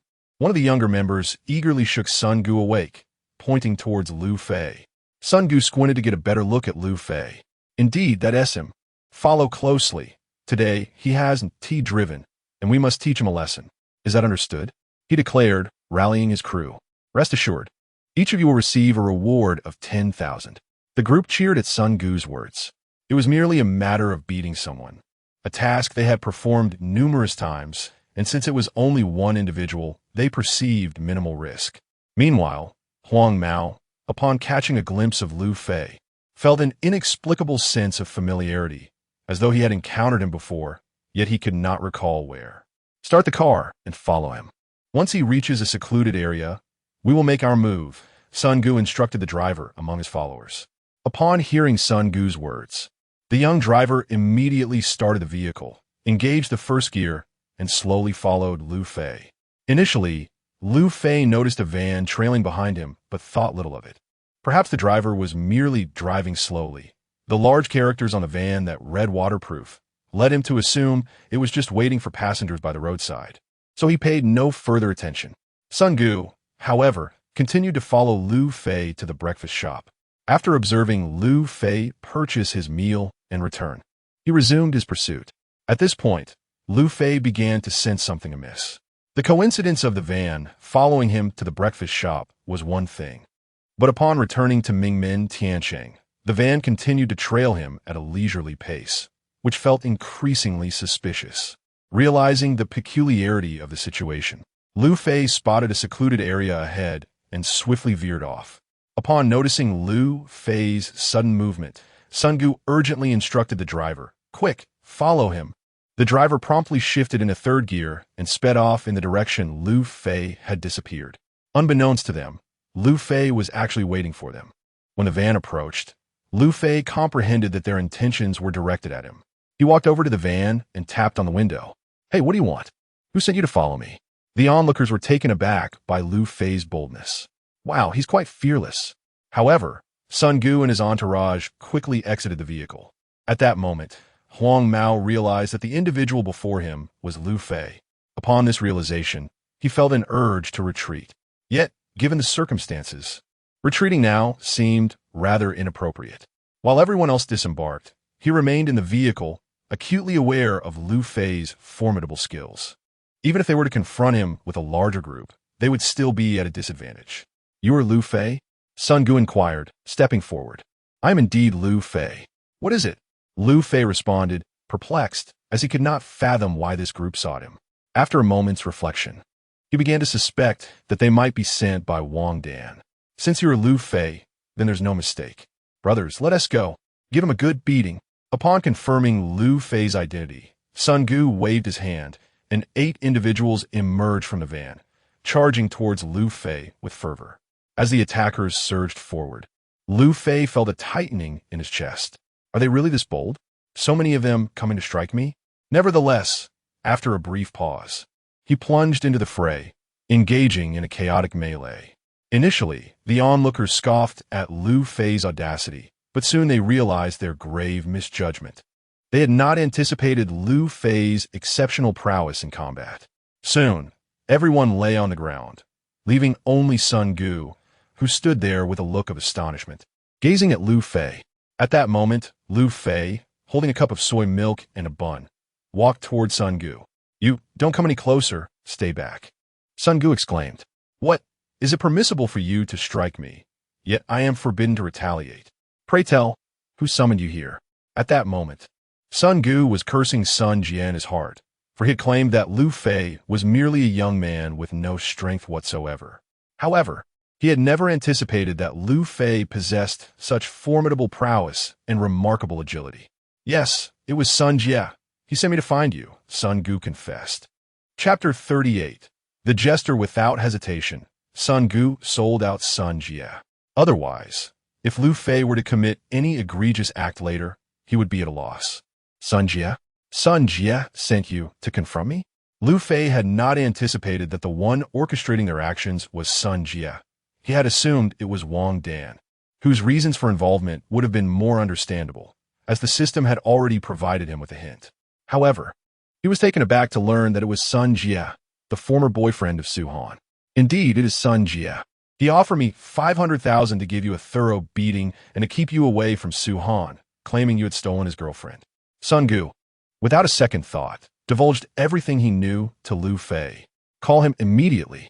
All right, I will call him right away. In a flurry, Sun Gu retrieved his phone from his pocket, located Sun Jie's number, and dialed. At that moment, Sun Jie had just finished tidying himself up for an important interview he did not wish to miss, especially since the human resources manager had presented him with an enticing offer. While adjusting his hair, his phone rang. Upon seeing it was Sun Gu, he answered without hesitation. Hello, cousin. How are things? Has everything been taken care of? Taken care of, my foot. You've put me in a perilous situation. Do you have any idea?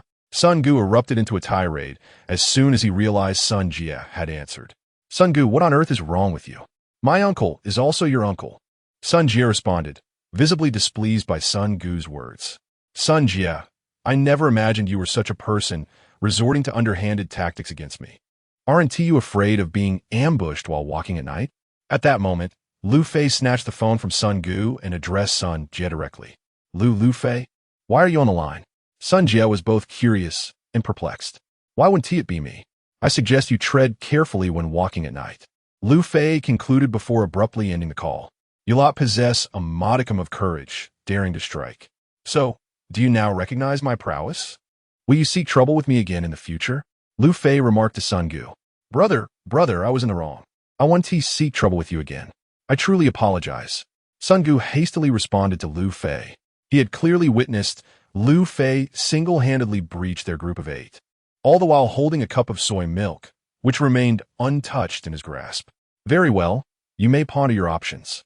Liu Fei returned the phone to Sun Gu, having silently noted Sun Jie's number. If you wish to find trouble with me in the future, feel free to come, as long as you are prepared to endure the consequences. With that, Liu Fei took his breakfast and made his way back to his villa. Meanwhile, the yellow-haired man in the car, witnessing Liu Fei's departure, cautiously exited as well. Son of a dog, where have you just been? Upon seeing Huang Mao descend, Sun Gu immediately erupted in a torrent of invective. Brother Gu, I sensed something was amiss the moment I laid eyes on him. His skills are formidable. He is exceptionally strong. I have encountered him before. You're merely 8 now, but we once numbered over 10. He single-handedly dispatched all of us. It was far worse than what you see now with your comrades sprawled on the ground. Huang Mao quickly retorted to Sun Gu. Why the hell didn't you mention this earlier, letting so many brothers lie here? Sun Gu's fury intensified at Huang Mao's words. With so many injured, it was evident they would require an extended stay in the hospital, and medical expenses are no trivial matter. Brother Gu, you didn't mention it was him either. I only recognized him upon seeing his figure just now. Had I known it was him, I would have surely advised against accepting this job. Huang Mao lamented with a wry smile. Enough of your nonsense. Hurry and call an ambulance to get the brothers to the hospital. Sun Gu shouted at Huang Mao before pulling out his phone to call Sun Jie. Sun Jie, transfer the remaining 500,000 to me immediately, or I swear I won't let this go. Why didn't you inform me about his prowess? I've suffered a great loss because of your silence. Do you understand? Sun Gu, the job fell through, and you still expect the remainder of the payment? Do you have any sense of integrity left? Integrity? You dare lecture me on integrity? Let me make this clear. If you don't transfer the remaining 500,000 to me, you can expect consequences. Sun Gu abruptly ended the call. Upon hearing Sun Gu's words, Sun Jie contemplated the situation carefully and decided it was unnecessary to remain entangled with such a person. He promptly transferred the remaining 500,000 to Sun Gu and subsequently blocked him, severing all ties. Meanwhile, Liu Fei returned home to find Zhou Ling already awake. Why did you go out for breakfast? We have vegetables at home. You could have cooked something. Mom, there aren't any suitable vegetables for breakfast, so I went out to buy some. You eat first. I'll go call Su Han and Su Shishi. Liu Fei replied as he set out soy milk and buns before heading out to call them. This lad, now with a child and a girlfriend, has certainly changed. He is much more diligent than he was when he was with Wang Dan, Zhou Ling mused. However, instead of joining the meal at the table, she chose to remain in the living room, waiting for her daughter-in-law and granddaughter to arrive before starting the meal. The previous evening, Zhou Ling had already seen the message from Wang Dan, but deleted it, feeling there was no need to engage further. She had resolved not to maintain any connection with her family and promptly erased the message. Moreover, she kept this matter from Liu Fei, fearing that if she informed him, he might rekindle old flames and potentially seek out Wang Dan, leading to further complications. Thus, Zhou Ling buried this matter deep within her heart, confiding in no one, to prevent others from discovering it. Meanwhile, Su Han had begun to rise and prepare for the day, though Su Sisi remained lost in slumber. Jing Zhong, Jing Zhong. Liu Fei knocked on the door of Su Han's home. Upon hearing the knock, Su Han promptly opened the door. Since Liu Fei's arrival, Su Han and Su he had decided to dismiss their housekeeper, as hiring one was primarily to prepare meals for Su Sisi and themselves, and her presence seemed largely unnecessary. With Liu Fei's arrival, the situation changed. They had savored his culinary skills, and Su Sisi had declared his food delightful, leading to the housekeeper's dismissal. You've arrived. Su Han greeted Liu Fei at the door. Next time, take a key so you won't have to knock. You can simply let yourself in. As Su Han turned to enter, he casually remarked to Liu Fei, "Isn't that a bit inappropriate?" Liu Fei questioned, "What's inappropriate about it? You should give me a key to your house as well, so we can avoid knocking altogether." Su Han replied nonchalantly, though Liu Fei appeared quite excited by the prospect. "All right, I'll get you a key when I return home," he agreed, perhaps unaware of the implications of his words. "And where is Sisi? She's still sleeping. Please wake her and remind her to wash her face and brush her teeth." "Okay, I'll go call her. I've prepared breakfast, so we can eat together afterward, and then I'll see you off," Liu Fei responded before stepping into Su Han's bedroom. "Hey," Su Han called after him. "What is it?" "Nothing, just go wake Sisi." Su Han pondered for a moment, but decided against further objections. After all, Liu Fei had seen far more intimate things than a few private garments. With that thought, he went to wash his face and brush his teeth. Upon entering the bedroom, Liu Fei soon understood why Su Han had called out to him. There were indeed several intimate clothing items lying among the laundry. Approaching the bedside, he called out to Su Sisi, "Sisi, it's time to wake up, little sleepyhead. Hurry and get up." Opening her eyes and seeing her father, Su Sisi replied, "Daddy, let me sleep a little longer." "All right, you can sleep a bit more, but only for 10 minutes. We must get up after that, or else Mommy will leave without us," Liu Fei informed her, watching quietly as this was his first time witnessing Su Sisi rise from slumber. After 10 minutes, he gently roused her again. At this point, Su Sisi was still drowsy, but with Liu Fei's encouragement, she eventually got up. He then led her to the bathroom, where Su Hua had already finished preparing for the day. Su Han possessed an admirable foundation, complemented by her flawless complexion, which allowed her to appear at work with minimal makeup, often presenting her natural beauty. Upon seeing Liu Fei arrive with Su Sisi, she promptly took the child from his hands and began to gently coax her into washing her face and brushing her teeth. "Just earlier, while I was purchasing breakfast, I encountered a group of individuals," Liu Fei remarked, addressing the busy Su Han. "Who were they?" "People sent by Sun Jie to deal with me, but I managed to subdue them," he replied. "Sun Jie, are you unhurt?" Su Han asked, her concern evident as she gazed at him. "I'm fine. Just a mere clown, really. I plan to confront him today to clarify this matter and understand his intentions." "Is that truly necessary? You've already repelled his associates. He must now recognize his own limitations and standing. There's no need to complicate matters further," Su Han suggested. Hearing her words, Liu Fei smiled and responded, "Very well. I shall heed your advice. However, let it be known that this is the first and final occurrence. Should there be a next time, the outcome for him will be no better than that of Su Dan." Chapter 39. The resoluteness of Liu's father. "All right, I shall heed your wishes." Su Han nodded in agreement, subsequently attending to Su Cece's appearance, arranging her hair and refreshing her complexion. Once the preparations were complete, they proceeded to Liu Fei's side. Upon noticing their arrival, Zhou Ling addressed them, "Please, take a seat and enjoy your meal. Otherwise, it will grow cold, and the temperature is just right now." "Very well, Mother." "Certainly, Auntie." "Of course, Grandmother." The three settled down, ready to partake in the meal. After dining, Liu Fei escorted Su Han to the Su Corporation building, where she would commence her workday. "Shall I pick you up this evening?" Liu Fei inquired as Su Han alighted from the vehicle. "What do you think?" Su Han shot him a glance, then turned and entered the building to begin her duties.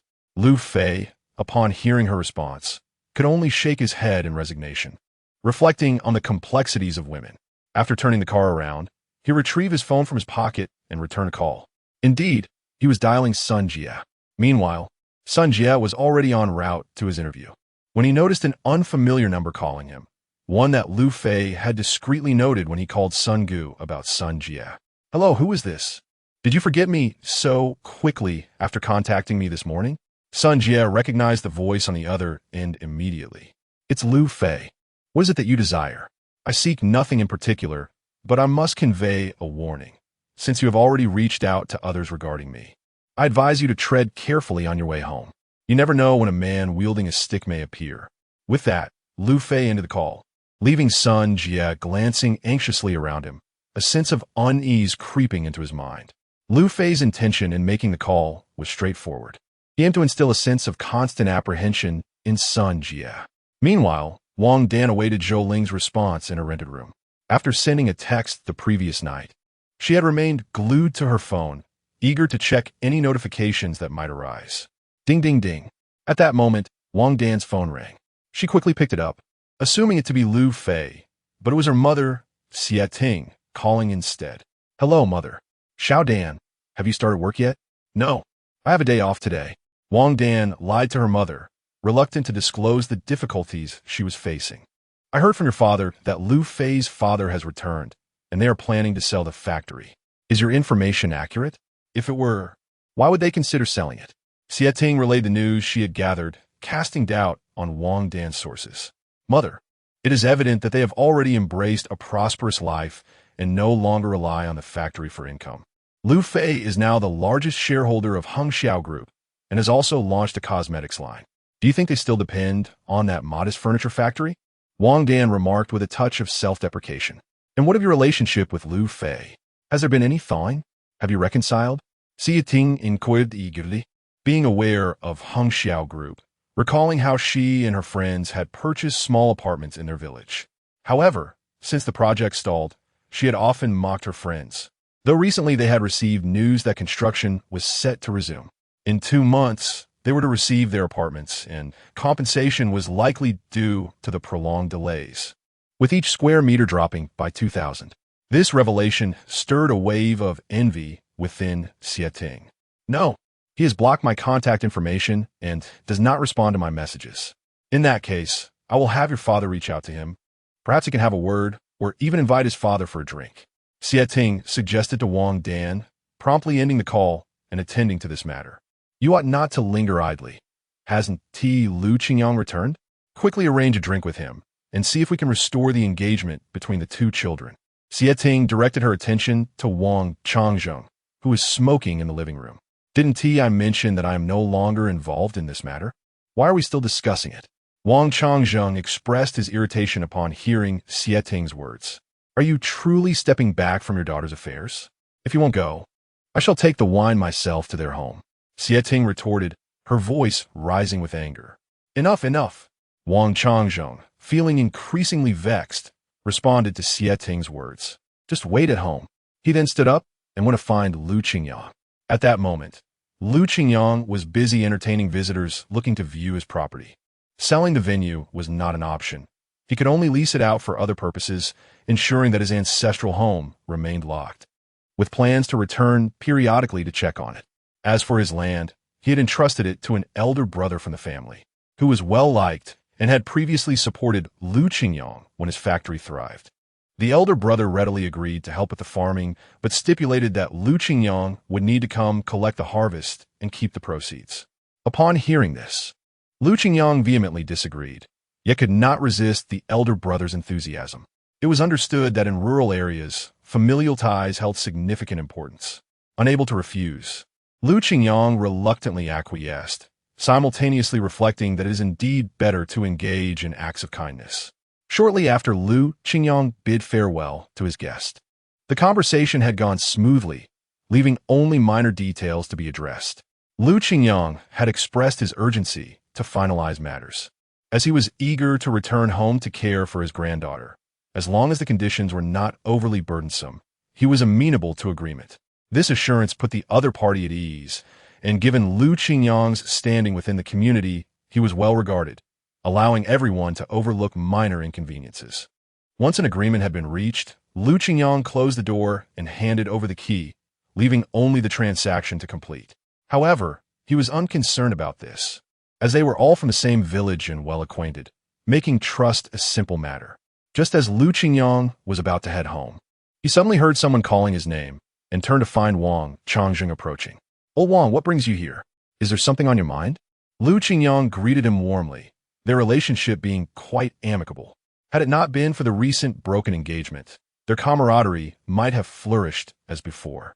Nevertheless, they were still neighbors, so Lu Qingyang did not treat Wang Changzheng and his family with any particular formality. "It's nearly mealtime. Gulme, let us go to the restaurant for a drink," Wang Changzheng invited enthusiastically.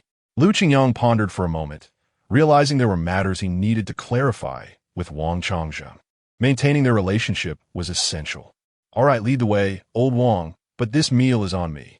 With that, the two friends strolled towards the local eatery, arms casually draped over each other's shoulders.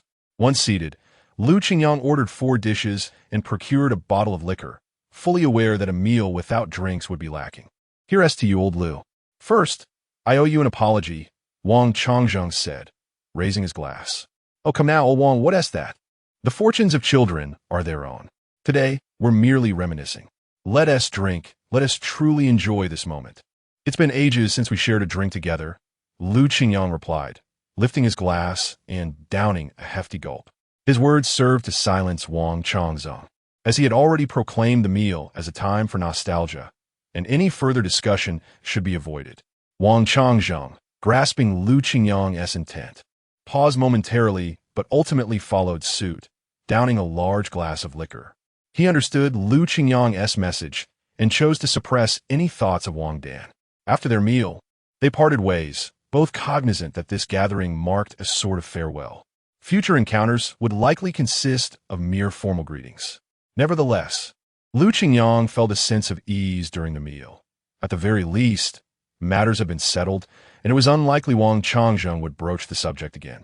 Upon returning home, Wang Changzheng sank heavily into his chair and poured himself a glass of water, which he gulped down in haste. "So what did Lu Qingyang say?" asked Xie Ting, rushing forward to inquire upon his arrival. "What could he possibly say? He didn't even grant me the opportunity to speak. Thus, I believe the engagement between our families is a mere fantasy. You should also give Xiao Dan a call to dissuade her from harboring any false hopes," Wang Changzheng replied, lighting a cigarette. "What? It didn't work out?" Xie Ting exclaimed, springing to her feet at his words. "What can be done now? Perhaps you should go instead. After all, they never allowed me a chance to voice my thoughts. If you still have any sense of pride, then you should take the initiative. It matters not to me." With that, Wang Changzheng rose and made his way to the bedroom, having indulged a bit too much in drink, seeking a moment of respite. Chapter 40. Completely disheartened by Xie Ting, "You wretched scoundrel. Ever since I married into your Wang family, I have not known a single day of peace. At long last, my daughter has a promising opportunity for a better life, and yet you refuse to advocate for her." Upon witnessing Wang Changzheng's demeanor, Xie Ting immediately erupted in fury, hurling insults at him. "You good for nothing. Be clear, who is it that prevents her from pursuing this? When you broke off the engagement, did I not urge you to reconsider?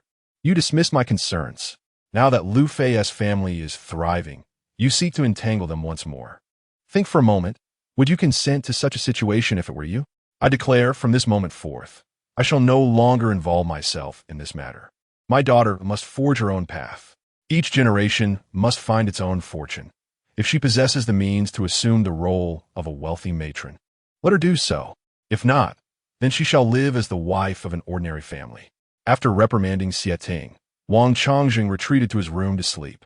He was indeed somewhat bewildered and felt compelled to chastise Xie Ting for her unreasonable behavior. At this juncture, Xie Ting paid him no mind and instead exited her home. Indeed, she was determined to confront Liu Qingyang personally. Liu Qingyang, anticipating Xie Ting's persistence, had already secured his door upon returning home and sought solace in sleep. Lying in bed, he swiftly succumbed to slumber. Earlier that day, he had consumed a considerable amount of alcohol, 1 pound, along with 2 bottles of erguotu shared with Wang Chongjing. Though Liu Qingyang had a commendable tolerance for liquor, such consumption left his mind somewhat foggy. Upon reaching the firmly closed door of Liu Qingyang's residence, Xie Ting knocked, but received no response. She called out and knocked again, yet still there was silence. Meanwhile, several nearby women observed her actions and began to whisper among themselves. Perhaps some of their remarks were too scathing for Xie Ting to bear, prompting her to retreat with her tail between her legs. She indeed felt too ashamed to continue knocking on Liu Qingyang's door. Look at what a splendid match has been squandered. Now, witnessing their flourishing lives, she shamelessly seeks to rekindle ties, the women murmured, casting disapproving glances at Xie Ting. How is it shameless? Xie Ting could no longer suppress her emotions upon hearing such remarks and engaged in a heated argument with the women seated nearby.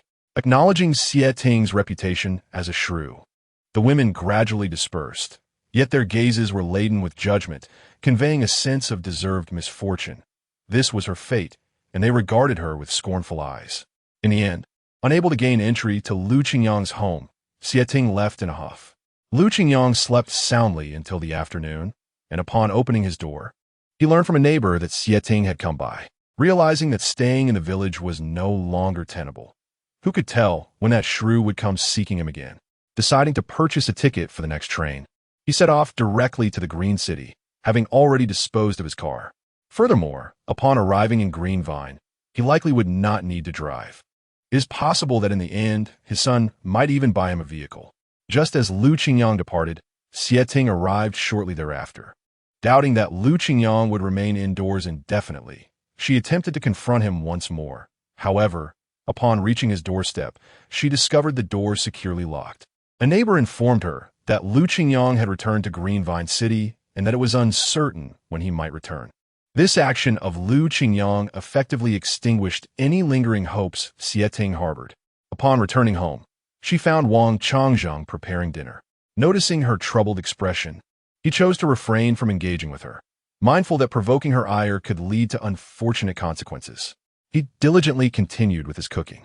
Once the meal was prepared, he served it at the dining table, opting for silence as he began to eat. He understood that any attempt to converse with Xie Ting might ignite her volatile temper. Although Sun Jie successfully passed his interview, he later called Sun Gu to inquire about Liu Fei's situation. From Sun Gu, he learned that Liu Fei was an exceptionally formidable individual, possessing impressive skills. Consequently, Sun Jie decided against remaining in the country. He promptly purchased a plane ticket and flew abroad. He feared that, as Liu Fei suggested, he might encounter an unfortunate incident while traversing the night streets, leading to an irreparable loss. Thus, he resolved to distance himself from Liu Fei, ensuring that the latter could not locate him. After all, even Liu Fei could not possibly fly overseas in search of him. Furthermore, Sun Jie changed all his contact information, anxious that Liu Fei might somehow find him. Of course, at that moment, Liu Fei had no time to concern himself with Sun Jie. The purpose of his call was merely to instill a sense of trepidation in Sun Jie. Currently, he was on his way to pick up Su Han. In the rear seat of his car lay the ingredients for the evening's meal. Liu Fei had assumed the role of a quintessential homemaker, entrusting all external matters to Su Han. Upon arriving at the Su Corporation building, he parked in the most prominent spot at the entrance. The security personnel dared not intervene, for he was the husband of their president and the son-in-law of their chairman. Expelling Liu Fei would likely spell the end of their own positions. Liu Fei, in turn, was affable and approachable. While waiting for Su Han, he engaged in friendly conversation with the security staff, sharing light-hearted banter, which endeared him to them. As was customary, once he had parked, Liu Fei sent a message to Su Han. I have arrived downstairs. Please come down when you finish your work, and I will take you home. After Liu Fei finished speaking, he engaged in a light-hearted conversation with the security guard beside him.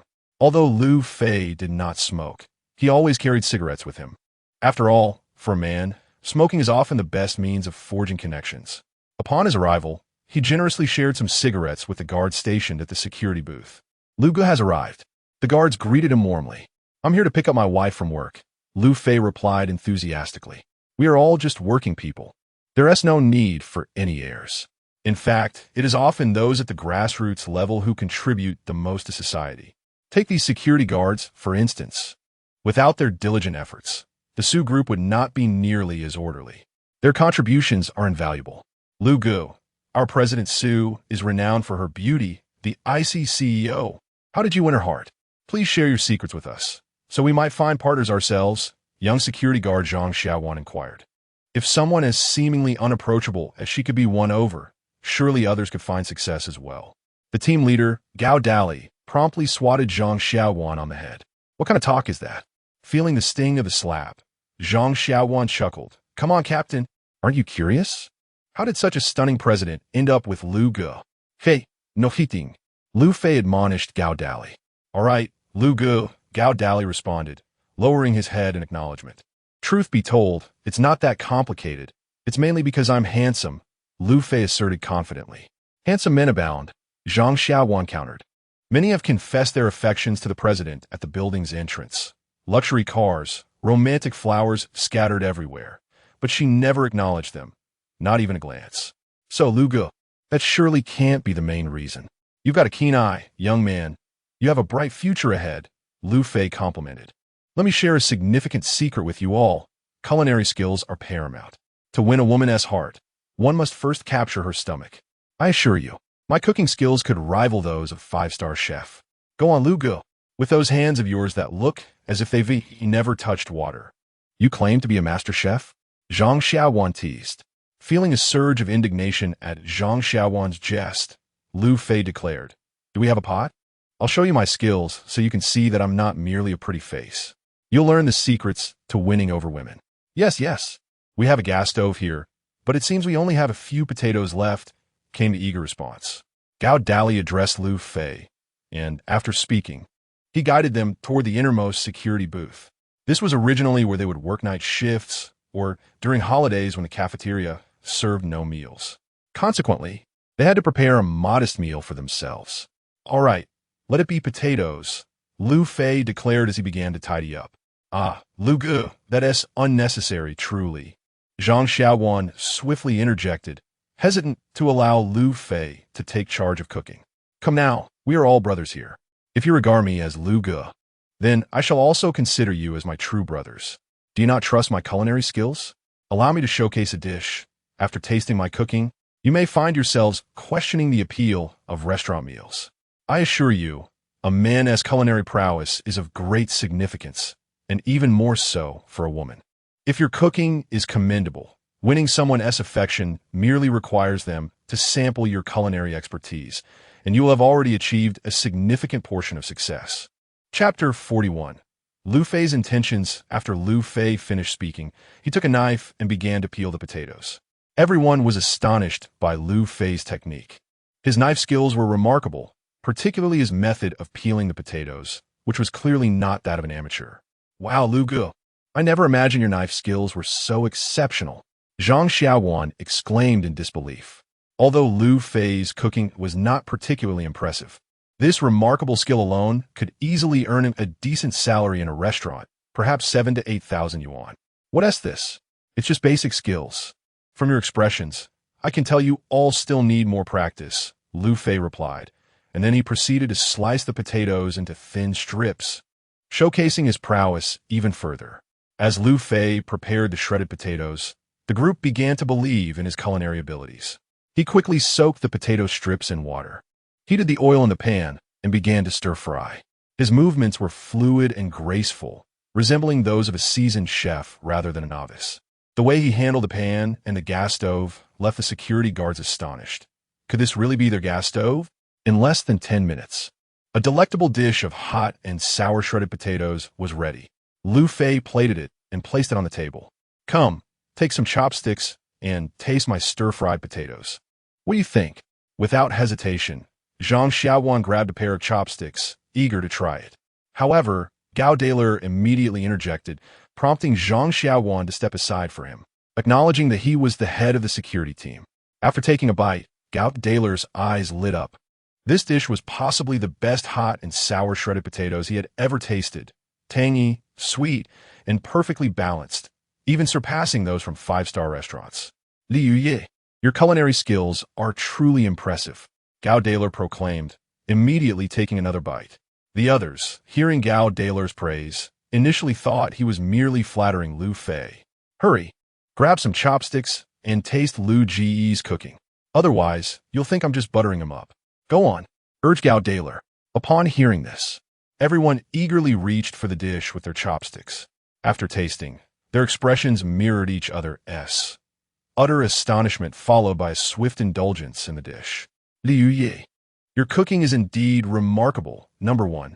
This is the best shredded potatoes I've ever had, Zhang Xiaowan declared, giving Liu Fei a thumbs up while savoring the dish. Delicious, isn't it? Now let's clean the pot, Liu Fei said, washing his hands before stepping outside. After the guards had finished, they returned to Liu Fei, ready to resume their conversation. Now do you believe? A man ought to master the art of cooking. Proficiency in this skill can yield unexpectedly delightful results. At the very least, it assures my mother-in-law that her daughter will not go hungry, don't you think? The security guards, upon hearing this, nodded in agreement. After all, Liu Fei's words rang true, and moreover, his culinary skills were indeed commendable. Just then, Liu Fei's phone chimed. Upon checking, he saw it was a message from Suhan. All right, your president is about to finish work. I must take on the role of chauffeur now. Stand guard well. And remember, practice your culinary skills diligently. This is so important that I shall repeat it thrice. Good luck. May all who are in love find their happy ending. With that, Liu Fei hurried to his vehicle. What were you discussing so passionately with the security team? Suhan inquired as she spotted Liu Fei approaching from the security booth. Oh, nothing significant. Just exchanging some experiences, Liu Fei replied, promptly unlocking the car. Seeing this, Suhan settled into the passenger seat. Let us head home, she said. Liu Fei, responding to her words, ignited the engine and steered towards Mingmen Tiansheng. The security personnel, including Zhang Xiaowan, stood in a line at the entrance, saluting Liu Fei's car. Their admiration for him was genuine. His skills were truly exceptional. As Liu Fei's vehicle disappeared from view, Zhang Xiaoqing remarked, I must practice my cooking diligently to find a girlfriend soon. In that case, you shall take charge of cooking from now on, and we shall all be your taste testers. Serving as judges, came the voice of Gao Dali. Ah, Captain, wait, that's not, Zhang Xiaowan began. But Gao Dali cut him off, leaving no room for rebuttal before taking 2 others to patrol. The remaining security guards patted Zhang Xiaoqing on the shoulder, shaking their heads, though their expressions were undeniably smug. What are we having for dinner tonight? Liu Fei queried. Look, the ingredients have already been purchased. Also, could you check with your father if he'll be joining us tonight? Yesterday, Suhan had business engagements and couldn't return home for dinner. But today it seemed there were no such commitments, so Liu Fei suggested she inquire. Regardless of her father's decision, as a prospective son-in-law, it was his duty to ask.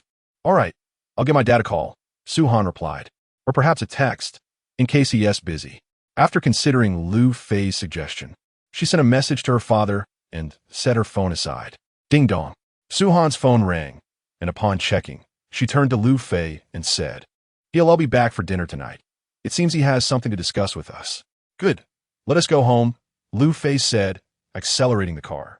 Once they arrived home, Suhan and Su Sisi began to play, while also addressing Zhou Ling Annie. Why don't you take a break? I'll spend some time with Sisi. You've been watching her all day, and I imagine you must be quite fatigued. Take a moment to rest. I'm not tired at all. Watching my granddaughter brings me joy, and even if it were tiring, it is a happy sort of fatigue. Please do rest for a bit. I'll keep Sisi company for a while longer. You can play with her again shortly, Zhou Ling replied with a smile. Although she had been caring for the child throughout the day, she did not feel particularly exhausted. Su Sisi had been raised well by Suhan, and Zhou Ling mainly engaged her in activities that stimulated her intellect, mostly observing Cece as she played independently. Auntie, let me entertain Cece for a while. You should take a break. I've been sitting in the office all day, and it's not tiring at all. That is not quite true. Sitting in an office can be the most exhausting mentally and physically. You should relax a bit. I'm perfectly fine. We're family, so there is no need for formality, right? Just take some time to recuperate. If my mother says she is not tired, then she truly isn't. If she were, she would certainly mention it. Rest assured, my mother is quite straightforward. Liu Fei chimed in, peeking from the kitchen. All right then, Auntie, if you're weary, do let me know. I'll look after Cece. Su Han conceded to Zhou Ling's kind offer. There's no need for concern. You should rest, Liu Fei said after finishing the meal and bringing the dishes to the table. Zhou Ling used a child-friendly plate to serve Su Cece's food first. In truth, the entire spread was tailored to Cece's palate, with a slightly sweet flavor profile. Children generally cannot handle overly spicy food, so our dishes might lean toward the sweeter side in the future. However, do not worry. They are quite balanced and only mildly sweet, ensuring they won't contribute to weight gain. Liu Fei reassured Su Han, concerned that she might misunderstand. Send your father a message and see if he is back yet. Once he arrives, we can begin our meal. All right. Upon hearing Liu Fei's suggestion, Su Han took out her phone to call her father, Su-hee. Just as she was about to dial, a knock echoed at the door. That must be my dad, Su Han remarked as she went to open the door, revealing Su-hee standing outside. Uncle, come in. Dinner is ready. Let us eat. Liu Fei greeted Su-hee warmly. Apologies for the wait, everyone, Su-hee said sheepishly to Zhou Ling. It's perfectly fine. We were just about to serve Cece since she was getting a bit hungry. Zhou Ling explained to Su-hee. No worries at all. Now that everyone is here, let us begin our meal, Liu Fei announced, inviting everyone to dine. As they enjoyed their meal, Su-hee, Liu Fei, and Su Han engaged in conversation, while Zhou Ling, unfamiliar with the intricacies of business operations, listened on, feeling somewhat bewildered. However, she had Susie, and thus she continuously fed her, coaxing her to eat. Xiao Fei, I have a plan, Su-hee said, addressing Liu Fei. You see, the two groups have already merged, and it is not practical for you to stay at home taking care of the children. How about this? I will relinquish my position as the chairman of the Su group to you. It's time for me to retire and enjoy the pleasures of parenthood. What do you think? In truth, if it were solely Su Han, he would still harbor some reservations, as he estimated he would need to hold the chairman position for another 4 or 5 years, considering that Su-hee was still quite young. However, the circumstances had changed. Liu Fei had arrived, and Su-hee was quite pleased with him, leading to his contemplation of stepping aside to allow others to shine. Uncle, that's out of the question. I cannot possibly usurp your position, Liu Fei replied, politely declining Su-hee's offer. It would be absurd for me to take on the chairmanship of the Su group when I have not even accepted the role of a major stakeholder in Hangxiao group. That would be a self-inflicted burden. Such were Liu Fei's thoughts. Chapter 42. Educating Liu Fei. Upon hearing Liu Fei's words, Su-hee's expression turned slightly displeased. I say, young man, why are you so indolent? At your tender age, you should not entertain thoughts of idleness. Young people ought to strive and toil. It is unacceptable to live in ease and indulgence day after day. Do you understand? Liu Fei, upon hearing Su-hee's remarks, merely smiled. He bore no resentment towards Su-hee. Rather, he felt a sense of joy. At the very least, it indicated that he was considered part of the family. Uncle, I'm already the largest shareholder of Hangxiao Group, with someone as formidable as your mother and an equally impressive grandfather. I believe she has enough resources at her disposal. Besides, managing 2 large corporations is quite exhausting. I would prefer to stay home, prepare meals for she, and provide logistical support for you all. No, absolutely not. The responsibility of logistical support lies with me. You, young man, are always scheming to evade work. That simply will not do. From tomorrow onward, you will accompany Xiao Han to the company, and she will mentor you. After I have worked tirelessly for most of my life, can I have a moment to rest? Liu Fei implored. You, young man, are oblivious to your own fortune. If it were someone else, they would eagerly accept such an opportunity. Yet here you are, attempting to push it away. This is now settled. Si Han, Tumurov. Take him along to work. Help him familiarize himself with the business. Take it slow. It's perfectly fine to learn at a leisurely pace. So he instructed Liu Fei before turning to Su Han. Understood, Dad. I'll take him tomorrow and help him get acquainted with the operations, Su Han replied dutifully. Liu Fei was about to voice another thought when Zhou Ling interjected sharply. You, my child, your uncle has already made it clear. When he says go, you go. What else with all the fuss? Can't I cook for Shi? Just then, Su Shi chimed in, prompting a chorus of laughter. Grandma's cooking isn't as good as Dad's. You little rascal, Zhou Ling responded, playfully pinching her nose. Very well, Uncle. I shall begin familiarizing myself with the operations of Su's group and Hengxiao group tomorrow. Since you insist, it would be rather unbecoming of me to refuse. Liu Fei acquiesced. Ah, that's the spirit. Come, let us toast. I shall fetch some wine for us to enjoy together. You must quickly acclimatize yourself to the company's operations. Once you do, I can finally retire, Suhi declared, rising to retrieve the wine. Will you not say something? Your father just spoke so sternly, and you do not even attempt to persuade him, Liu Fei remarked to Su Han, casting a reproachful glance. What is the point? In the end, it will all belong to you anyway. If he is willing to delegate it to you, then accept it, Su Han retorted, somewhat exasperated. You truly are oblivious to the fortune that surrounds you. Why has Sun Jie returned? Is it not because he has taken an interest in our family enterprise? After saying this, Su Han resumed enjoying his meal, and one must admit, Liu Fei's culinary skills are indeed exceptional. Very well, I shall assume the role of chairman. However, let it be known that I will not partake in social engagements this evening.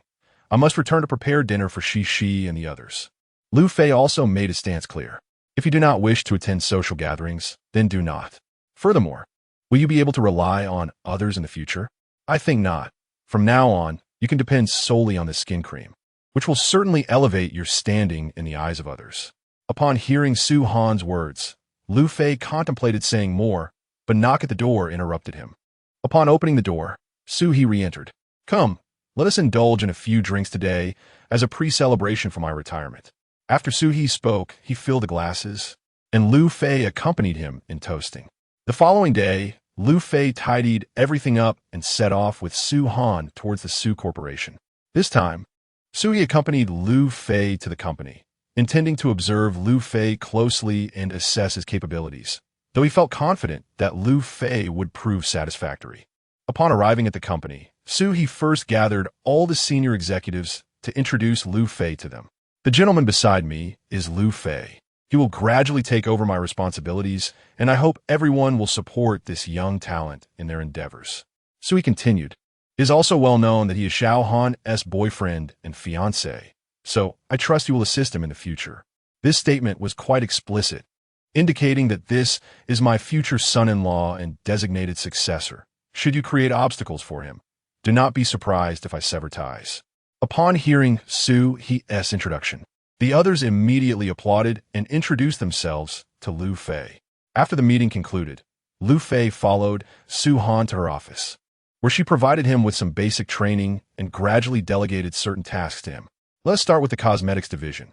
Is that not your forte? Upon hearing Su Han's words, Liu Fei couldn't help but feel a sense of incredulity. What forte? Is this not merely a formula provided by the system? However, he knew better than to voice such thoughts, for he could not disclose the system's involvement to anyone. Very well, let me take charge of the cosmetics business. I shall begin there and gradually expand and strengthen it. Liu Fei confidently declared to Su Han, though this was merely for show. He knew that if others perceived him as lacking effort, especially Su He, they might harbor a desire to see him fail. Very well, here are some business documents for you to familiarize yourself with. Should you have any questions or uncertainties, feel free to ask me anytime. That is your desk. You may settle there. After Su Han spoke to Liu Fei, she busied herself with her tasks. Given that the two corporations had merged, there was an abundance of paperwork requiring her signature and decision-making, truly an overwhelming amount of work. Meanwhile, Liu Fei hastened to his desk, engrossing himself in the operations of the Su Corporation as Lu Qingyang returned to Mingmen Tiancheng. Why are you back? Have you resolved matters at home? Upon opening the door, Zhou Ling inquired upon seeing Lu Qingyang's return. I have settled everything. The factory has not been sold. I have leased it instead, Lu Qingyang replied, immediately rushing to Su Cici's side and lifting her into his arms. Cici, have you missed your grandfather? Yes, I have missed you, Grandpa, Su Cici exclaimed, planting a kiss on Lu Qingyang's cheek, which filled him with immense joy. How could you lease it to someone? Weren't we supposed to sell it? Sell it? No, we are not selling. Regardless of the circumstances, that is our foundation. How can we uproot it? It has been leased, and if necessary, we can always return later. Moreover, if our son marries in the future, and if there are any issues with the in-laws, we might need to go back home, Lu Qingyang jested with Zhou Ling. Don't be ridiculous. How could there be issues? Su Han's daughter is not one to lack understanding. Besides, if we treat her well, how could she ever treat us poorly? Isn't that right? She is educated. She won't act like an unrefined village girl. Zhou Ling shot Lu Qingyang a disapproving glance, clearly irked by his remarks. By the way, our in-laws came over for dinner yesterday. They wish to entrust the corporation to our son, Zhou Ling added, shifting the topic. Oh, is that so? It seems he is in agreement with our son. Otherwise, he wouldn't propose handing over the corporation. Lu Qingyang straightened his posture upon hearing Zhou Ling's words. Indeed, when you return, you must give our son a lesson. Yesterday, he was reluctant to accept. Can you believe that? It's truly baffling. If necessary, give him a good scolding. Let us see if that changes his mind. He is truly oblivious to his blessings. What? There's someone who doesn't want to accept this? It seems it's time for me to unleash my wrath, Lu Qingyang said, feeling a surge of irritation. Grandpa, please don't be angry. You look quite frightening, Su Cici remarked, slightly shifting away from Lu Qingyang's intense expression. Very well, Cici, I shall heed your wishes. Grandfather is not angry, not at all. Come, let us engage in play. We shall take a ride in the little car, Lu Qingyang declared, embracing Su Cici and returning to the carpet to indulge in playful activities with her. At that moment, Zhou Ling felt a wave of relief wash over her and began tidying up the house. Once she finished her chores, she retreated to her own room, though a hint of regret lingered in her heart. After all, Liu Fei was the sole descendant of the Liu family, a lineage passed down through 3 generations. If they were to have only one daughter, it might very well spell the end of their family line. Although Zhou Ling was not excessively traditional, she still felt that having just one child was somewhat lacking. The home lacked a certain vibrancy. It seemed she would need to encourage her son to take action soon and consider having another child. The nation now advocates a 2-child policy, after all, and they are certainly capable of raising another. She contemplated these thoughts quietly within herself. Dear, I am taking Cici out for a stroll, came Lu Qingyang's voice from the living room. Go ahead, but be cautious not to let Cici eat anything unhealthy. Outside food can easily upset her stomach. Zhou Ling advised Lu Qingyang once more. Understood. Chapter 43. The initiation of action by Wang Dan at the entrance of the Su Corporation building. Wang Dan found herself pacing back and forth, having done so several times. Indeed, her aim was to intercept Liu Fei's vehicle, and once she succeeded, to articulate the words she longed to convey to him, drawing a crowd to witness the spectacle of him abandoning his fiancée for his mistress. The setting, right at the gates of the Su Corporation, would amplify the impact on both Liu Fei and Su Han, particularly in terms of their reputations. However, despite her repeated attempts, she had yet to catch sight of Liu Fei, or rather, to see him driving alone. The imposing security personnel, including the likes of Gao Dalai, remained vigilant, denying Wang Dan any opportunity to proceed. As she was no longer affiliated with the Su Corporation, entry was no longer an option for her. Unbeknownst to Wang Dan, Zhang Xiaoguan had already taken notice of her, observing her ceaseless surveillance of the Su Corporation's entrance. Captain, look at that individual. She was here yesterday as well, and it seems she is covertly monitoring us. Her behavior is quite suspicious, Zhang Xiaoguan remarked to Gao Dalai. Oh, let me take a look, Gao Dalai replied. Upon directing the surveillance footage towards Wang Dan and zooming in, he recognized her. This person was previously an employee of our company, though the reasons for her termination remain unclear. She interned here, and I was the one who oversaw her initial work. Please keep an eye on her. Additionally, I will inquire with the HR manager to uncover the circumstances surrounding her dismissal. After giving his instructions, Gao Dalai proceeded to find the HR manager. When he relayed his concerns, the manager simply stated the decision to terminate her was made by the president. This revelation piqued Gao Dalai's curiosity. During lunchtime, as Liu Fei descended to relax and engage in conversation with the security staff, Gao Dalai broached the topic. Liu Ge, the president recently dismissed someone, and now she is lurking around our entrance, seemingly connected to you. Liu Fei had previously addressed the merger between Hengxiao Group and Sue Corporation, and the security team was well aware of the incident when Wang Dan had attempted to confront him, as they had been dispatched to maintain order at that time. Oh, who is this? Sneaking around the entrance of our Sue Corporation. Does she not value her life? How audacious to cause a ruckus at the gates of such a major corporation, Liu Fei jested. That certainly shows a lack of respect for you, Gao Ge. Gao Dalai replied. Ah, Liu Ge, you are the brother here, not me.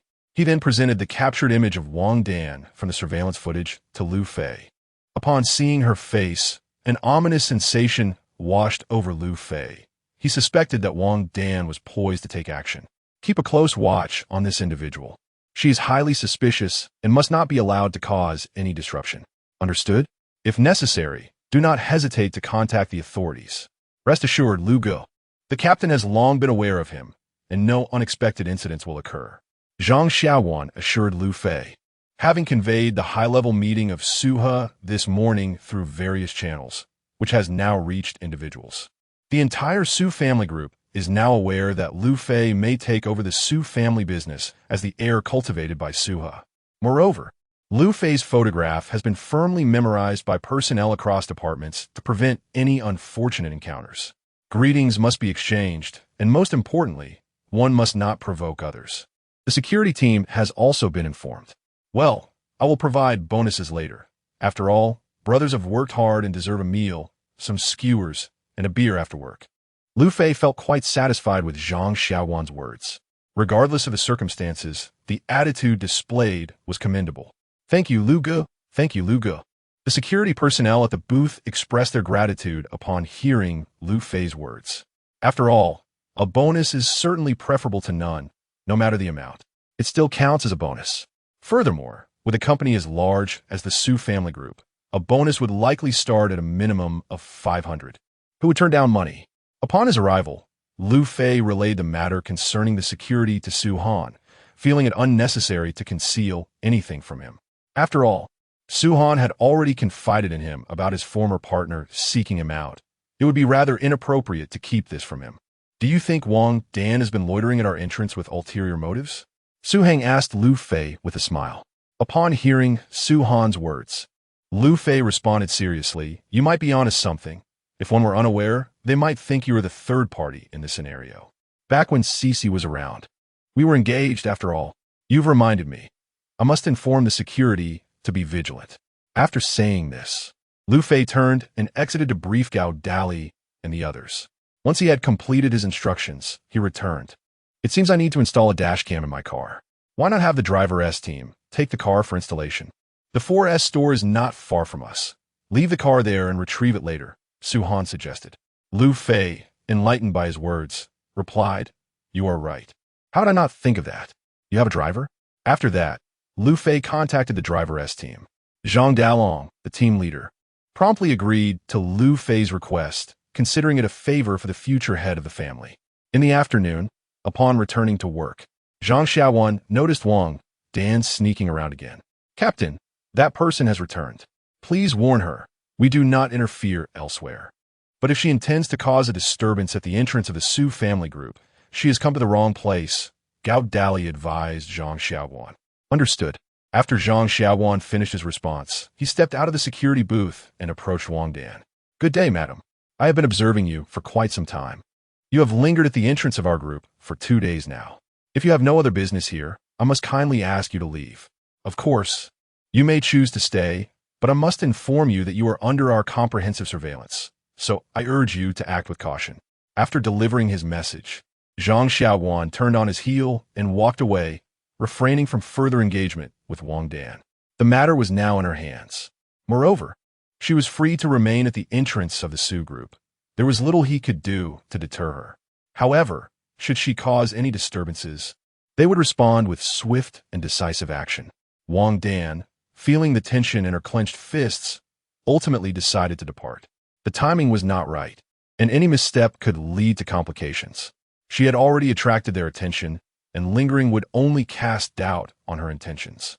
Liu Fei, just you wait, she muttered under her breath before leaving.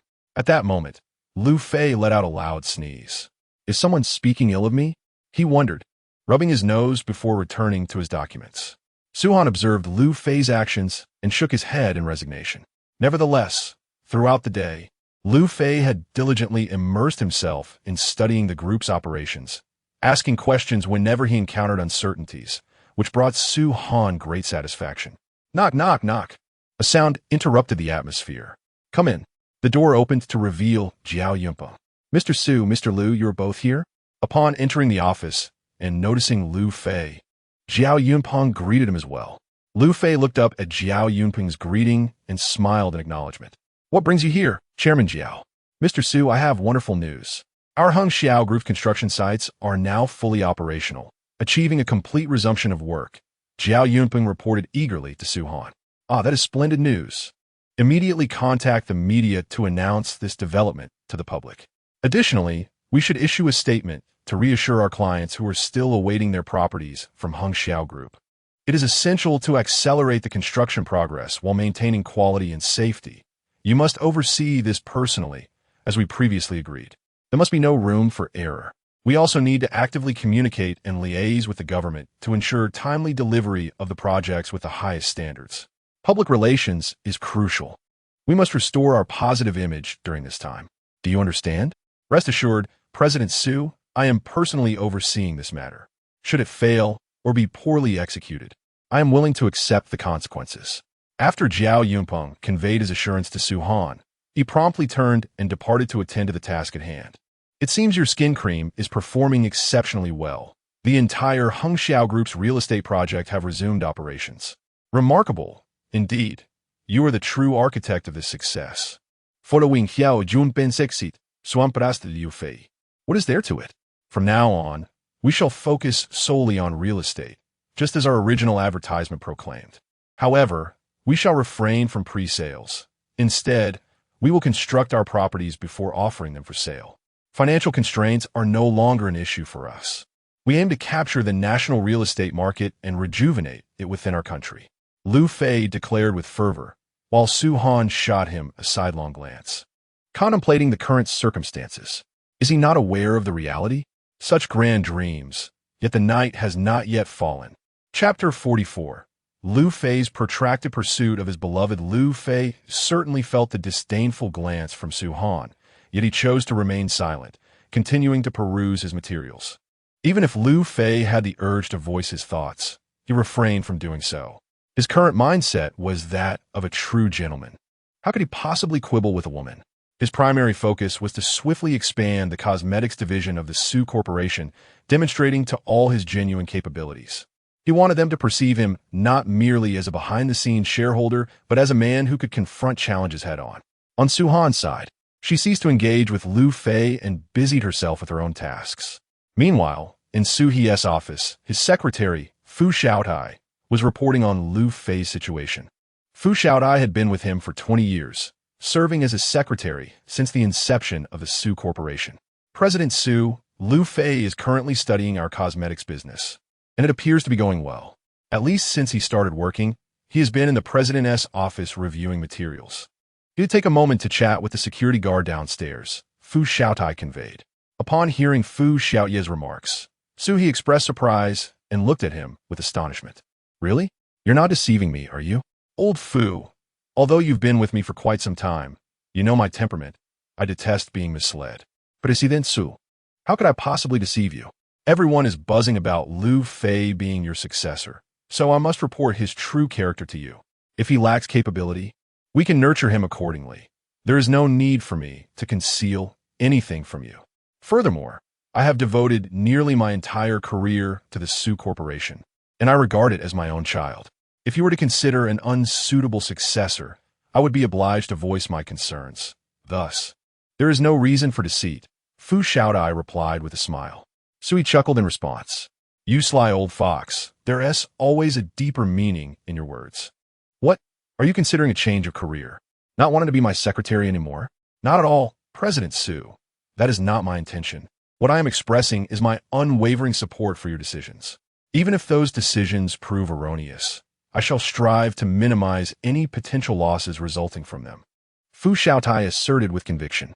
Sui nodded in acknowledgement of Fu Xiaotai's words. Indeed, it was true that despite being the chairman of the Sue Corporation, everyone referred to him as Chairman Sue, while Fu Xiaodai continued to call him President Sue, a habit formed during their early struggles. The primary reason he retained Fu Xiaodai by his side was that he consistently executed decisions thoroughly, regardless of time or circumstance. This is also one of the primary reasons why he holds Fu Xiaotai in high regard. I invited you here to assist me, not to cause me any inconvenience. All right, old Fu, please keep a close eye on Liu Fei and lend him your support. Guide him as much as you can. As you just mentioned, he is indeed the successor I wish to cultivate. He is Xiao Han's boyfriend, and I find him quite commendable, which is why I intend to entrust my daughter and the company to him. Rest assured, President Sue, I will certainly do so. I have watched that young girl grow step by step, much like a biological daughter, so you can trust that I will assist her without fail. Fu Xiaotai nodded in agreement. Without a doubt, he fully supports Sue's decision this time. On Liu Fei's side, he felt somewhat weary from poring over documents. His eyes tinged with fatigue. He glanced at Su Han, who was diligently working, and a small, immature thought crossed his mind. He opened his phone, intending to order 2 cups of milk tea. It seems I have yet to treat you to milk tea. Perhaps I shall do so this time. Finding a shop called Snow King in the app, he ordered 2 cups and quietly awaited the arrival of the delivery person. Half an hour later, a call from the delivery person came through. Hello, I'm at the entrance of Sue Group, but they won't let me in. All right, please wait a moment. I will come out to collect it. After hanging up, Liu Fei turned to Su Han and said, I'm stepping out for a moment. Without waiting for any response from her, he opened the door and left. What's the rush? Besides, if you need to go out, you don't have to inform me. I'm not keeping you captive, Su Han muttered before returning to her tasks. Upon reaching the security booth, Liu Fei was greeted by Zhang Xiaowan, who seemed surprised to see him. Liu Ge, is that your takeaway?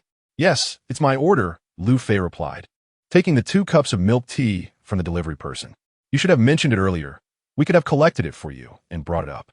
No need. You're all still working. It wouldn't be appropriate for you to handle my personal matters. Otherwise, others might gossip. Liu Fei declined Zhang Xiaowan's kind offer and ascended the stairs holding the cups. Hello, Liu Zong. Hello. Greetings. On his way, employees of Sue Group greeted Liu Fei, who responded warmly. Liu Fei had become quite the celebrity within the company. Everyone recognized him, and it was imperative to do so. Crossing him could lead to considerable trouble. Upon entering Su Han's office, Liu Fei concealed the tea behind him. Where have you been? Did you rush out to the restroom? If that's the case, you needn't share that with me. I'm not imprisoning you.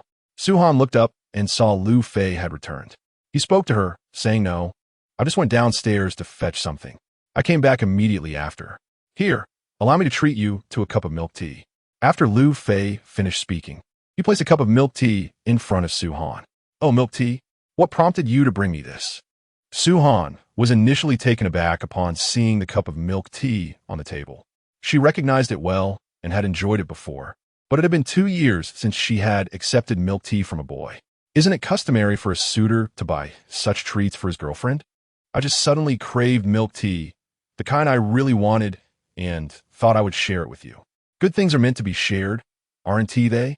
Upon hearing Liu Fei's words, Su Han paused for a moment, realizing he had a point. She reached for the milk tea on the table, inserted a straw, and took a sip. It's very sweet and delicious. Thank you for the milk tea. After expressing her gratitude, she resumed her work. Liu Fei, observing Su Han's actions, said nothing and returned to his seat. After sitting down, he too inserted a straw and took a sip of his own milk tea before diving back into his tasks. What can I say? Su Han's demeanor was neither overly enthusiastic nor particularly cold. Watching Liu Fei's actions, she began to ponder. Was my response too indifferent? Should I offer him some acknowledgement? But we are not children anymore. Perhaps it's best to focus on work for now. With that thought, Su-Han resumed her perusal of the documents before her. There were still numerous files awaiting her attention. Ever since last night, when Su-He announced that Liu Fei would take over the Su group, Su-Han felt her workload had more than doubled. Thus, she was not in the mood to concern herself with other matters.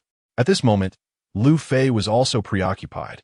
If he had any thoughts, it was solely about his unfulfilled pursuit of Su-Han. He needed to strive harder. With this in mind, he immersed himself in his work again. Ding! The host has temporarily repelled the revenge of the former fiancé. The complete set of facial cleanser formulas has been awarded. As Liu Fei reviewed his materials, a voice echoed in his mind. He was taken aback upon hearing the system's announcement. Can I accept part of the reward now? Yes, host. But please note that the task is not yet complete. It is advisable to remain vigilant at all times to avoid failure. Should the task fail, all rewards will be revoked. The system responded before falling silent. Liu Fei was nearly overwhelmed with excitement. If he exercised caution, he was confident he could repel Wang Dan's retaliation by 80%. He quickly extracted the facial cleanser formulas from the system. Could you provide me with a computer? I need to print some documents. At this moment, Liu Fei interrupted Su-Han, who was engrossed in handling documents, and addressed her directly. Upon hearing Liu Fei's words, Su-Han pondered for a moment and realized the truth in his statement. How could one manage without a computer? Thus, she promptly placed a call to the logistics department. Before long, in less than half an hour, the logistics team had installed a new computer for Liu Fei. Su, the computer is ready, announced Ma Daxing, the head of the logistics department, as he addressed Su-Han. Thank you for your hard work, Su-Han replied. Once Ma Daxing exited her office, she turned to Liu Fei and said, the computer has been set up for you. However, I must ask, what do you need it for at this moment? Surely, there are no tasks that require a computer just yet?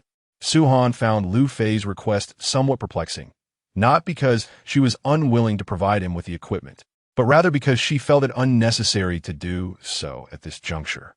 Chapter 45. Carving a Path Through Blood. I have some documents that require printing, as well as other tasks necessitating the use of a computer, such as researching information online. To put it in your words, you seem quite occupied at your computer, so I believe it is essential for me to possess my own device.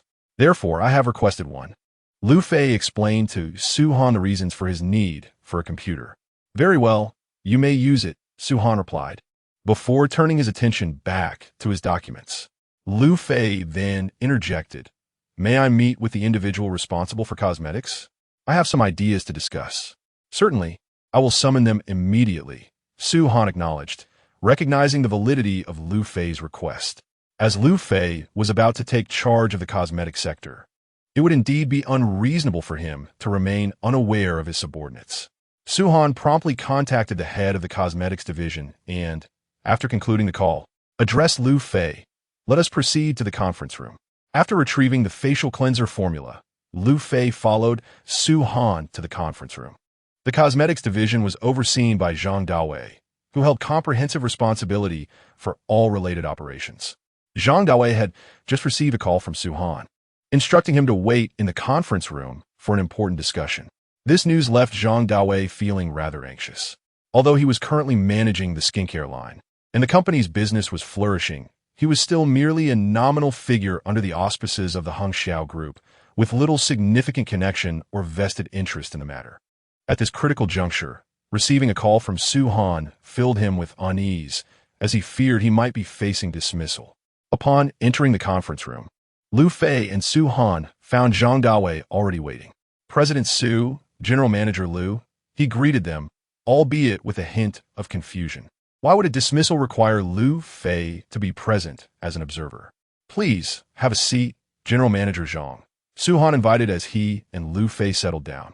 Thank you, President, Zhang Dawei responded, promptly taking his seat. The primary reason for your summons today is to discuss certain matters, Su-Han stated.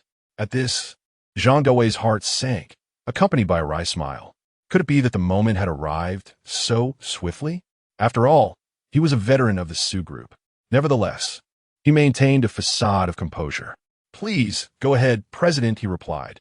Noticing Zhang Dawei's solemn demeanor, Su Han felt a twinge of curiosity.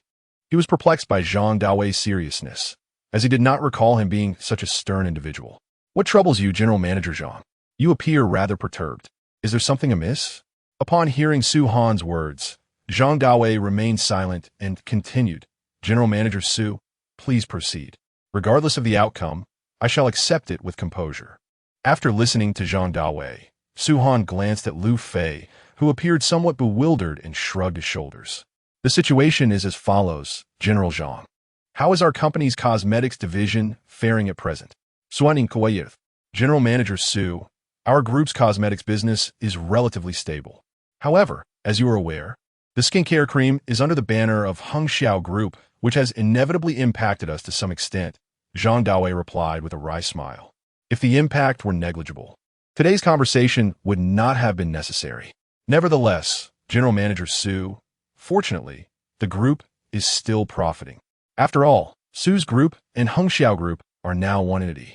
So I will comply with the company's forthcoming arrangements. Very well, General Zhang. Since you are amenable to the company's directives, that is reassuring. I was under the impression you might express dissent. The company intends to integrate the cosmetics operations of Su's group and Hengxiao Group, with Liu Fei as the overall in charge. Henceforth, you will report directly to him regarding your entire cosmetics business. What are your thoughts on this arrangement? Zhang Daoi was taken aback by Su Han's words. But, General Su, I thought you were here to terminate my employment? Terminate your employment? Why would we discuss such a thing? You have been with us for many years, a veteran among the ranks. If I were to let you go, it should be my father who speaks with you, not me, Su Han replied, her expression a mix of amusement and disbelief at Zhang Daoi's inquiry. Moreover, you have dedicated yourself to the company for so long.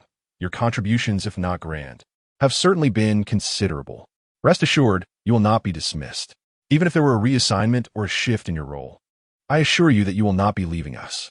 Su's group would never engage in such heartless actions. Upon hearing Su Han's words, the weight on Zhang Daoi's heart finally lifted. As long as he was not being dismissed, he could manage anything else, especially given the financial pressures he currently faced. Finding new employment would not be an easy endeavor. It seems General Zhang has misunderstood our intentions, Liu Fei observed, a hint of clarity dawning upon him as he stepped in to ease the tension. No. I will comply with the company's arrangements. Rest assured, General Manager Su, I will wholeheartedly cooperate with General Liu to enhance and expand our cosmetics business. Zhang Daoi promptly assured both Su Han and Liu Fei. Excellent, General Zhang. I admire your bold spirit. Together, we shall carve a path through the cosmetics industry and establish a brand that is distinctly ours, Liu Fei declared passionately. Hearing Liu Fei's words, Zhang Daoi couldn't help but let out a bitter smile. Carving a path, indeed, is not as simple as it seems. The cosmetics industry is currently rife with fierce competition. Had it not been for the skin cream that rejuvenated the Su family group, they might have found themselves struggling to maintain their footing in the cosmetics sector. Of course, these thoughts remained unspoken in Zhang Daoi's mind. Very well, General Liu. Let us strive together, he proclaimed with fervor. You may continue your discussion. I have other matters to attend to, Su Han remarked, sensing that everything had been clarified and organized on his end, prompting him to rise and attend to his own responsibilities. On fait suan dipartif. Liu Fei turned to Zhang Daoi and stated, I shall not interfere with your work. However, henceforth, your reports will be directed to me rather than General Su. Everything else will remain unchanged. Additionally, the skin cream from Hengxiao Group and the cosmetics from the Su family will be integrated, forming a new brand. You may deliberate on the branding. This issue can be resolved, correct? Upon hearing Liu Fei's words, Zhang Daoi realized that this was a test of his capabilities, which ignited a spark of determination within him. Rest assured, General Liu, leave it to me. Should I fail to accomplish this, I will accept any repercussions. Excellent. I appreciate your spirit. I am a results-oriented person. This is a new formula for a facial cleanser that boasts similar efficacy to the skin cream.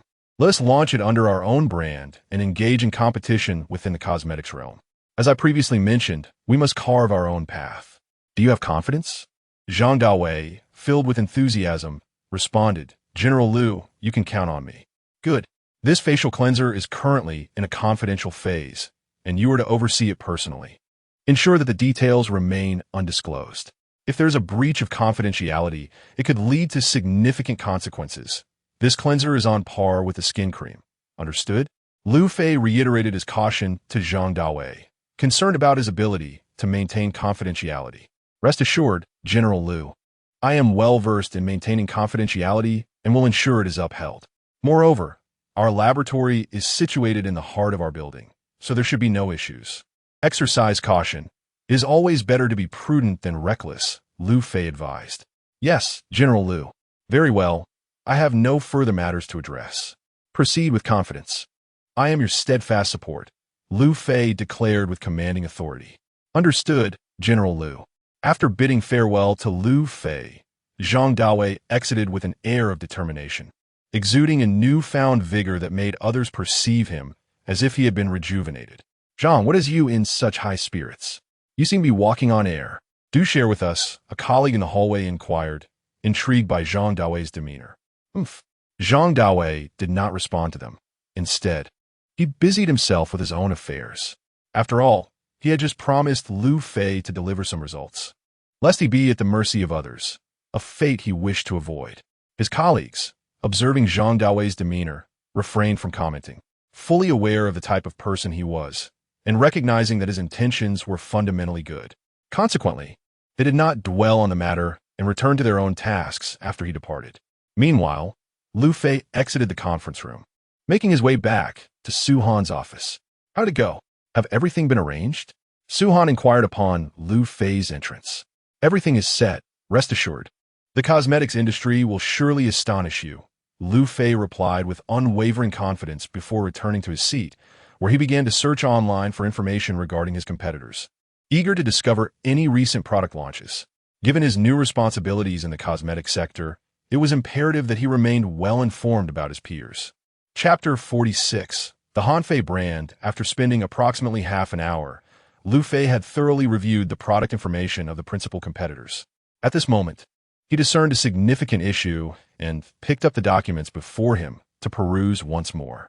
Do we currently lack our own brand of cosmetics? Or are we merely engaging in scattered skirmishes akin to guerrilla warfare? Liu Fei inquired of Su Han. Indeed, we do not possess a cohesive brand. Our products are rather singular in nature. To be frank, the Su Group has not intended to profit from cosmetics. It is merely an extension of our operations, and thus, we have not invested extensively in it, Su Han replied, raising her gaze to Liu Fei. Why do you ask such a question? I have just examined the products of leading brands along with their essential information, and I found that they all extend and promote their offerings through their own brand series, whereas we do not. I am uncertain whether this is due to a lack of information or if the Su Group has simply never pursued such an endeavor. Hence my inquiry for clarification. We have never had our own brand. As I mentioned earlier, the Su Group does not intend to rely on cosmetics for profit. Furthermore, as you are aware, the investment required for cosmetics is substantial, and it is imperative that they do not pose a threat to human skin. Should any harm occur, addressing the subsequent after-sales issues could prove quite troublesome. Nonetheless, you might consider investing some thought into this matter. If we could develop a series of cosmetics that are distinctly ours, it would indeed be feasible, Su Han suggested to Liu Fei. I do have such aspirations. I have even conceived a name for the brand, Hanfei. What do you think? It combines your name and mine, which carries a significant sentimental value. Liu Fei shared his contemplative idea with Su Han. Hanfei? Does it not sound rather unrefined? Do you not find it somewhat pedestrian? Not at all. I find it quite appealing. It possesses a melodic quality. Hanfei symbolizes our union, does it not? Upon hearing Liu Fei's words, Su Han rolled her eyes in response. Do as you wish. However you wish to proceed is entirely up to you, as the cosmetics business has been entrusted to you. Very well, Liu Fei replied. Then reach for the telephone at the table to call Zhang Dawei. Hello, this is Liu Fei. Zhang Dawei, upon recognizing the unfamiliar landline number, answered promptly. Hello, Mr. Liu. I would like you to check if the trademark Hanfei has been registered. If it has not, we should secure it. All cosmetics we produce in the future will fall under the Hanfei series. Do you understand? Understood, Mr. Liu.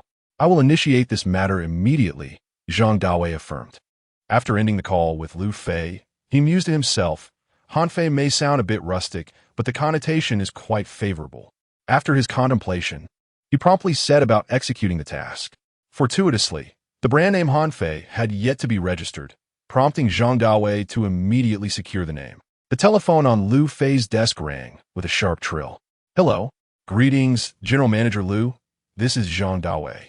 The Hanfei brand remains unregistered, and I have initiated the submission of the necessary documents for its registration.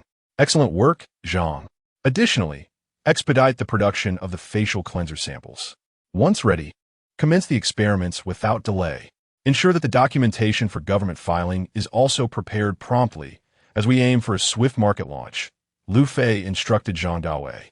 Understood, General Manager Liu. Rest assured, it will be handled. With that, the two concluded their call. Are you truly intent on adopting Hanfei as our brand? Indeed. It combines our names, so memorable and meaningful, don't you think? Liu Fei replied. Suit yourself. It's not my concern, Su Han retorted, returning to her tasks. As the clock struck 5, Liu Fei addressed Su Han. It's now 5 o'clock. Shall we call it a day? One moment. I have 2 documents to finalize. I'll finish, and then we can leave, Su Han replied without looking up. Liu Fei shrugged in resignation. All right, I'll wait. He settled back down, opening his computer to engage in a game of solitaire to pass the time. Though Su Han mentioned 2 documents, who could tell how long it would take to complete them? He could only wait patiently. After half an hour had passed, Su Han announced, I'm done. Let us head home. She began to gather her belongings, slinging her bag over her shoulder in preparation to depart. Should we wait for Uncle? He came with us. Liu Fei suggested. No need. He has a driver. Let us go. Oh, and we need to buy groceries on the way home for dinner, Su Han replied. Already moving towards the exit, Liu Fei quickly followed, retrieving the keys from Zhang Dalong, the driver supervisor. After Zhang Dalong drove the car into the 4S dealership, he awaited the installation of a dashcam. Once fitted, he promptly returned, understanding the importance of this vehicle belonging to their president's future husband, and determined to ensure everything was executed flawlessly. How much is it? I'll transfer the funds, Liu Fei inquired of Zhang Dalong. No need, General Manager. I've already issued the invoice. Just have the finance department reimburse it later, Zhang Dalong responded. That one do. Public funds are separate from private. Didn't you initially cover the expenses? Liu Fei pressed. Yes, I did. The finance department will reimburse me afterward, Zhang Dalong replied. Let us not complicate matters. Just tell me the amount, and I'll transfer it. This is my personal vehicle, not a company asset. There is no need to handle it through company funds. Liu Fei spoke earnestly to Zhang Dalong, expressing that he did not wish to take advantage of the Su Group. Although ultimately the Su Group belonged to both Liu Fei and Su Han, at present, Su had not formally entrusted the Su Group to Liu Fei. Therefore, it was inappropriate for Liu Fei to benefit from the Su Group at this moment. A total of 700 yuan. Here is the invoice, Zhang Dalong stated, retrieving the receipt from his pocket to show Liu Fei. Oh, there's no need for me to see it. 700, right? Please open your payment code. I will scan it for you, Liu Fei replied, taking out his phone to activate the scanning feature. Left with no choice, Zhang Dalong opened his payment code for Liu Fei to scan. All right, it's done. Thank you, Liu Fei said as he took the keys from Zhang Dalong and drove to the entrance of the Su Group. After picking up Su Han, they headed towards the market, purchasing groceries before making their way home. Mom, we're back, Liu Fei called out as he opened the door, carrying the groceries. You're back, so what? Why shout? Zhou Ling retorted from the sofa, where she was watching television. Andy, Swangriti Tholing. Oh, my girl, you're back too, Zhou Ling exclaimed, her demeanor towards Su Han markedly warmer than her earlier treatment of Liu Fei. Mom, it seems you've forgotten your son now that you have a daughter-in-law, Liu Fei joked, causing Su Han to blush deeply. Go cook and stop with the nonsense, Zhou Ling feigned annoyance. All right, Liu Fei replied, carrying the groceries toward the kitchen. Where's Cece, Annie? Liu Fei inquired. Cece went out to play with your uncle, but they should be back soon. Just sit and rest for a bit while you wait for them, Zhou Ling answered. No sooner had she spoken than the sound of keys unlocking the door echoed from the entrance. As expected, they were returning. Just then, Lu Qingyang entered, holding Su Cece. "Mommy, Mommy, you're back!" Su Cece exclaimed upon seeing her mother Su Han in the living room, immediately trying to wiggle free from Lu Qingyang's arms and rush toward her. Lu Qingyang, noticing, gently set Su Cece down. "Sweetheart, you're off work?" "Yes, uncle." "You're back." They greeted each other. "Yes, I returned as soon as I finished the matters at home."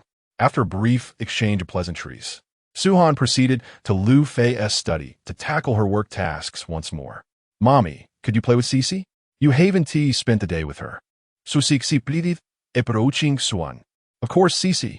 Shall we go? Mommy will play with you and set aside work for now," Su Han replied affectionately. Upon witnessing Su Cece's demeanor, Su Han promptly set aside his tasks and made his way to the living room, where he joined Su Cece on the carpet to engage in playful activities once more. Observing this, Zhou Ling and Lu Qingyang retreated to their own rooms, as it seemed somewhat inappropriate for them to linger in the living room, while Su Han and Su Cece enjoyed their playtime. Meanwhile, Fu Xiaotai was in Su He's office, reporting on Liu Fei's latest developments. "Mr. Su, this afternoon, President Su convened a meeting with General Manager Liu and Zhang Dawei, the head of the cosmetics division, introducing them to one another. He also entrusted Zhang Dawei with a facial cleanser formula, which he is currently overseeing. Moreover, General Manager Liu is preparing to register a new brand in the cosmetics sector, named Hanfei. Hanfei. That clever lad certainly has a knack for naming," Su He remarked with a hint of amusement upon hearing Fu Xiaoye's words.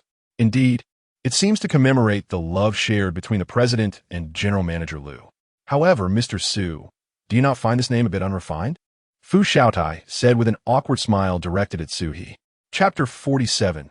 All is well with a rustic name. "You old fellow, what do you wish to convey?" "I must tell you that my son-in-law's choice of this name is splendid, truly exceptional, not rustic in the slightest." "Did you hear that?"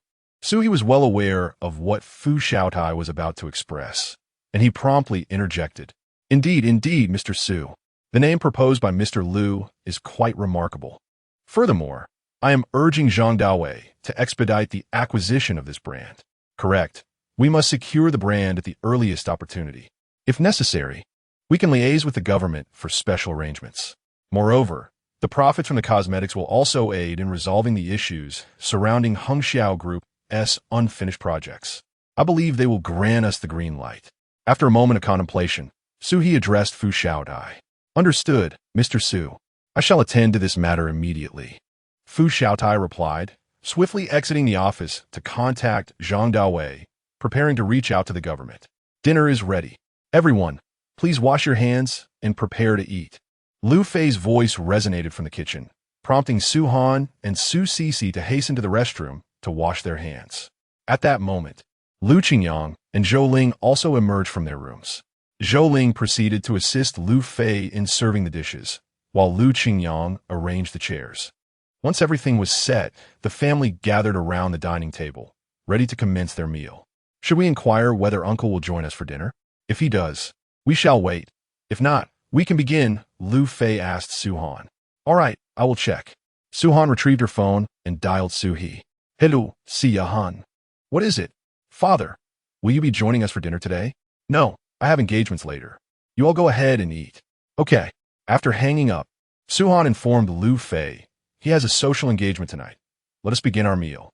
"Very well, let us eat," Lu Qingyang proclaimed, as he held the highest seniority among those present, and thus rightfully issued the command. With that, everyone picked up their chopsticks and began to eat. During the meal, they exchanged stories about the events of the day, all in high spirits and laughter. After the meal, Liu Fei commenced the familiar chore of washing the dishes and pots, a daily ritual akin to a mandatory class. Once everything was tidied up, he drove Su Han and Su Cece back home. At Su Hen's residence, after lulling Su Cece to sleep, he indulged in some affectionate moments with Su Han, kisses and hugs, but dared not venture further. Afterward, Liu Fei returned home, aware that he could not spend the night at Su Han's, as they had yet to reach the stage of serious courtship. Should Su He return in the middle of the night, Liu Fei would find himself in a precarious situation. Meanwhile, Su Han lay in bed, her cheeks flushed, recalling the tender moments shared with Liu Fei, her face burning with embarrassment. What a mischievous scoundrel, daring to steal a kiss from me. After Su Han finished murmuring, he promptly succumbed to slumber. Upon returning to his abode, Liu Fei discovered his father, Liu Qingyang, and his mother, Zhou Ling, seated in the living room. "Dad, Mom, why are you still awake at this hour? I thought you wouldn't return tonight."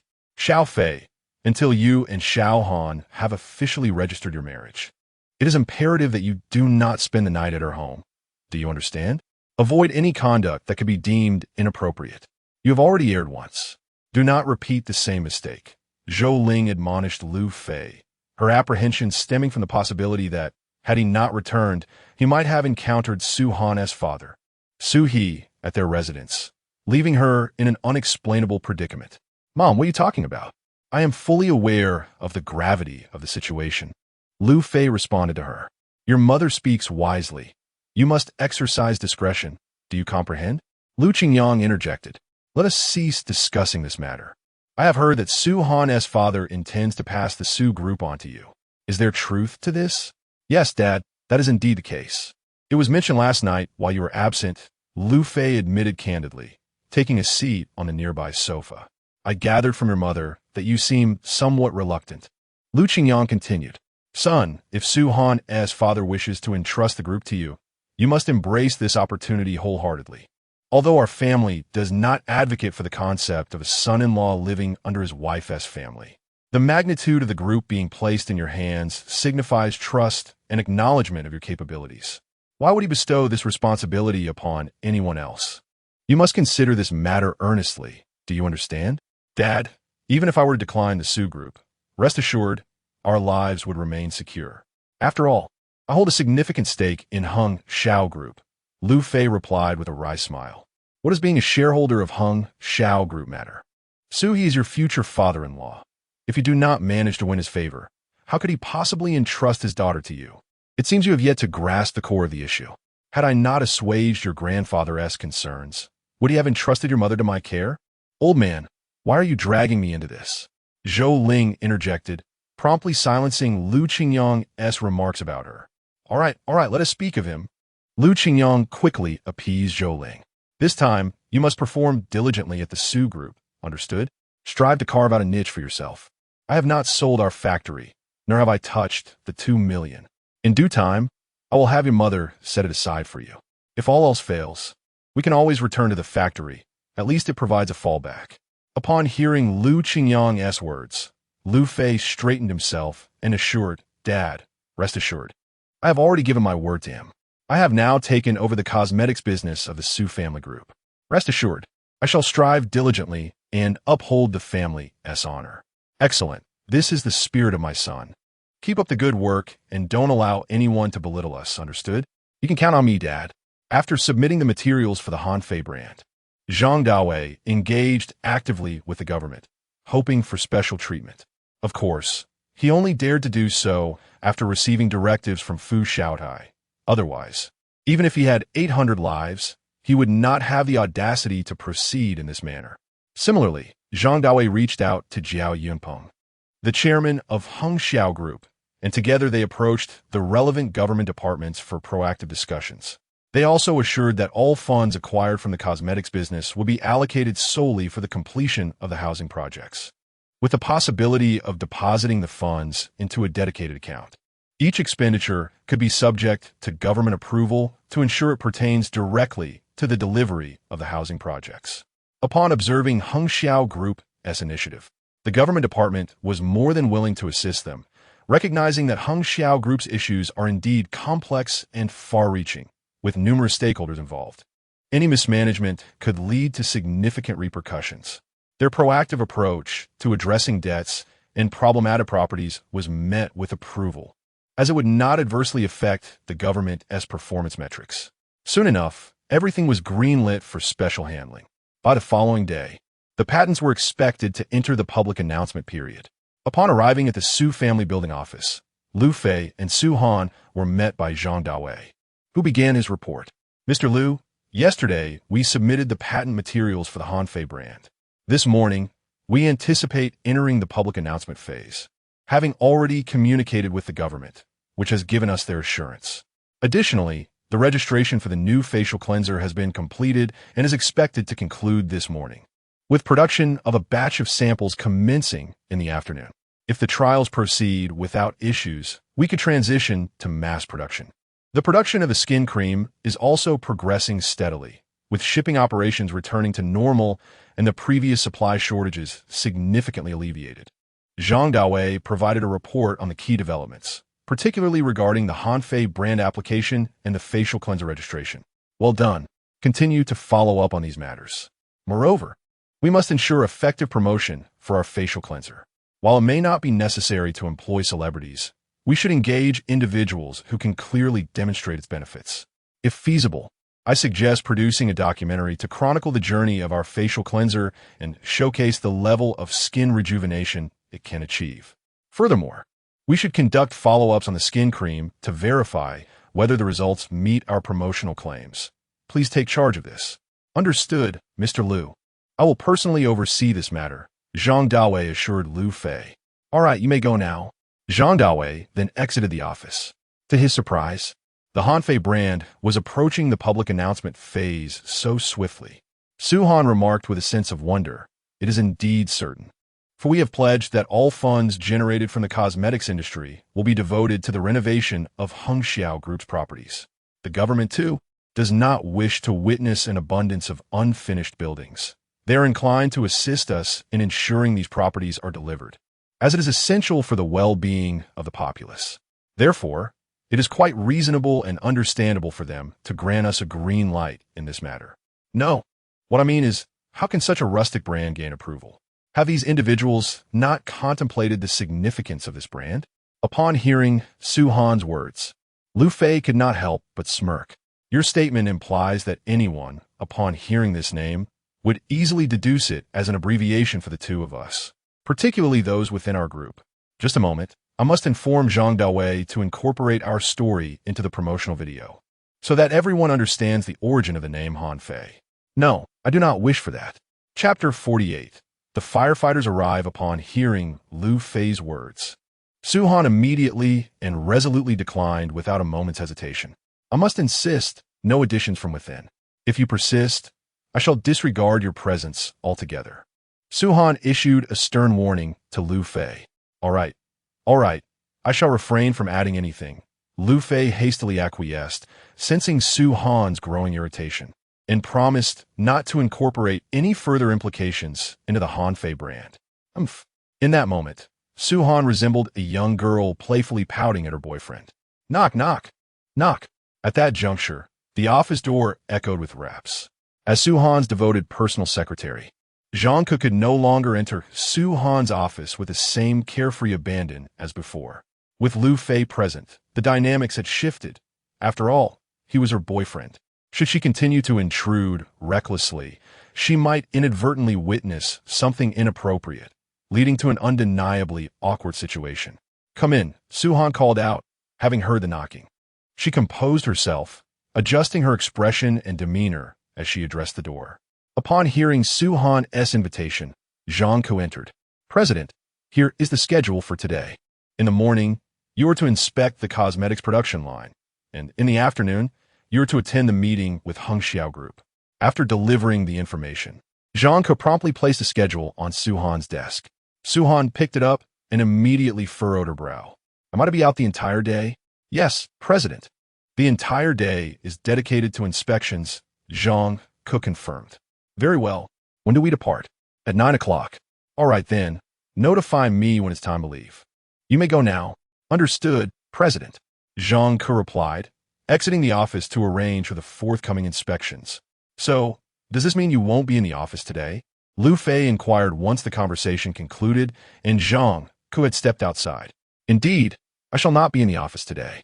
You should return home. Do not wait for me, as I might be back quite late. Please take care of yourself. I hope we do not encounter another incident akin to the Royal One affair. If it becomes too difficult, I could always take your place, Liu Fei suggested, his concern evident, generously allowing Su Han to grasp his intentions. That won't be necessary. I'm visiting our own enterprises today. There's no danger involved. Focus on familiarizing yourself with our Group S operations while I am away. As for other matters, we shall address them later. Once you are accustomed, you will gradually engage with them, Su Han replied, then busied herself with various documents on her desk, determined to finalize everything before her departure. Subduing Sue Dean. Liu Fei refrained from further comment. Around 8:50, Zhang Ku returned to summon Su Han. President, we are ready to depart. All right, give me 2 minutes to finish this document. Su Han remarked without lifting his head. 2 minutes later, he closed the folder and gathered his belongings. Let's go. Thus, the two of them set out for an inspection. Once Su Han departed, Liu Fei sprang up in the office, striking an exuberant pose. With Su Han gone, no one was left to scrutinize his engagement with the tedious materials. It was not that Liu Fei was disinterested. Rather, he had already perused all the documents well in advance. Continuing to read them would be rather monotonous, but under Su Han's watchful eye, Liu Fei had no choice but to persist. Now that Su Han was gone, Liu Fei felt liberated. He promptly powered on his computer, eager to indulge in a game, having only played a brief session of solitaire the previous day. Suddenly, a notification chimed. The system has issued a task. Please fulfill the wishes of the firefighter. A reward of 50 million funds awaits. Should the host decline, all rewards shall be forfeited. Engrossed in his game, Liu Fei was bewildered by the system's announcement. The wishes of a firefighter? What could that possibly entail? Surely, they desire a world free from fire? But I am no deity. Such matters are beyond my control. He mused with a wry smile. System, could you provide a hint? What exactly is this wish? He inquired, but the system remained silent, leaving Liu Fei in a state of confusion. The allure of his computer game began to wane. He had not anticipated such a task from the system. He assumed tasks would be released sequentially upon completion. After all, his previous experiences followed this pattern. Liu Fei still had an outstanding task related to Wang Dan, believing that no new tasks would emerge until he completed that one. The unexpected issuance of this new task caught him off guard. It wasn't that Liu Fei wished to decline the task. The more tasks he undertook, the greater the potential rewards. However, he noticed a shift in the difficulty of the system's assignments. Initially, merely making a choice would yield rewards, but now completion of the task was requisite for any reward, as if the system had preordained his decisions. With no alternative, Liu Fei resolved to undertake the task since it was a substantial sum of 50 million. He began searching online for the wishes of firefighters. Yet, the results overwhelmed him. Wishes varied widely, including desires to return home, see parents, or make amends with girlfriends and families. Liu Fei realized these were merely personal aspirations rather than representative of a firefighter's collective wishes, failing to meet the system's criteria. Reluctantly, he closed the webpage. Just as Liu Fei found himself at an impasse, the security room called through to the president's office. Ring, ring, ring. Liu Fei initially hesitated to answer the phone, as it was ringing from Su Han's landline. However, the incessant ringing became quite bothersome, prompting him to approach Su Han's desk and pick up the receiver. Hello, President Su, this is Zhang Xiaoguan from the security office, he reported hurriedly, acutely aware of the vast hierarchy separating him from the esteemed president. Xiaoguan, it's your brother Liu. What is the matter? You've been calling incessantly, Liu Fei responded. Oh, it's you, Liu Ge. The fire department has arrived and wishes to meet with our company's leadership, particularly the person in charge of the cosmetics division. After I spoke with Manager Zhang, he instructed me to call the president's office, which is why I reached out to you, Zhang Xiaoguan explained, keenly aware that he was addressing a future chairman. A single misstep could lead to dire consequences, especially since Liu Fei had previously imparted romantic wisdom to him. Are they here to inspect fire safety? If that is the case, can't you just accommodate them? Why do they need to see someone from the cosmetics department? Liu Fei inquired, momentarily confused. As he pondered the situation, a realization struck him. Could this be related to the system's task? Please have them come up and direct them to the reception area. I'll be there shortly, as I'm currently overseeing the cosmetics division. Liu Fei instructed Zhang Xiaoguan before hanging up the phone. It seemed that his thoughts had materialized. This indeed had connections to the system's task. After musing on this, Liu Fei promptly began preparations for the reception. Meanwhile, Zhang Xiaoguan, hearing only silence on the line, reluctantly ended the call and warmly addressed the two fire department personnel. Hello. Our supervisor will meet you in the reception area. Please wait a moment while I arrange for someone to cover my shift. I will escort you upstairs. Thank you for your assistance, the fire department representatives replied. No trouble at all, Zhang Xiaoguan assured them before using the intercom to call for a replacement. Soon, someone arrived to take over his duties, and Zhang Xiaoguan led the two fire officials upstairs. On Liu Fei's end, he had made thorough preparations. However, in the midst of his arrangements, he suddenly realized a critical oversight.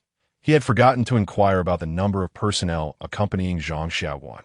With no other choice, he decided to prepare for 5 guests, reasoning that they could hardly exceed that number. Manager Liu, everything is ready. I'll be in the adjacent tea room. If you need anything or require additional refreshments, please ring the bell on the table. Wang Jihong, the head of business reception, informed Liu Fei. Thank you, Sister Wang. I appreciate your efforts. We should be swift. Discussions with the fire department shouldn't take long, Liu Fei replied, glancing at Wang Jihong's name tag before addressing her with a warm smile. Liu Fei's simple address of Sister Wang brought genuine delight to Wang Jihong. Regardless of the circumstances, it undeniably bridged the gap between the two. It's no trouble at all, General Manager Liu. This is simply my duty. Feel free to call upon me whenever needed. After their exchange, Wang Jihong and Liu Fei parted ways, heading towards the reception room and the tea area, respectively. The tea area, conveniently located adjacent to the reception room, was designed for easy access to refreshments. After a brief wait in the tea area, Zhang Xiaoguan arrived at the reception room accompanied by 2 firefighters. Knock, knock, knock. Come in, Liu Fei called out upon hearing the knock. General Manager, the guests have arrived. Chapter 49. This is what I should do upon knocking on the door to the reception room. Zhang Xiaoguan entered and immediately spotted Liu Fei seated within. He refrained from addressing him as Brother Liu, as such informality seemed inappropriate in the current context. Greetings, General Liu, one of the firefighters, evidently the team leader, said to Liu Fei. Hello, Liu Fei replied courteously. Good day, General Liu. Allow me to introduce myself. I am Chen Xiaohu, the captain of the firefighting team from LV Tung City. I sincerely apologize for intruding today, and I am grateful for your willingness to meet with us amidst your busy schedule. Chen Xiaohu adopted a humble demeanor, aware that he sought assistance. If he were to present himself with excessive bravado, Liu Fei would have every right to deny his request. Not all, Captain Chen. Your presence at our Sue group truly enhances our prestige. This morning, as I left my home, I heard the magpies sing, which led me to believe that good fortune awaited us today. It seems that your esteemed visit is indeed the cause of this auspiciousness, Liu Fei flattered, his words eliciting momentary speechlessness from both Chen Xiaohu and his companion. Gastayist. Please have a seat, Liu Fei urged, promptly inviting Chen Xiaohu and the others to sit down. Please continue with your work, Liu Fei instructed Zhang Xiaoguan, as Wang Jihong awaited in the tea room, rendering additional company unnecessary. Understood, General Liu, Zhang Xiaoguan replied, exiting and gently closing the door behind him. Captain Chen, are you here to inspect the fire safety measures at Sue Group?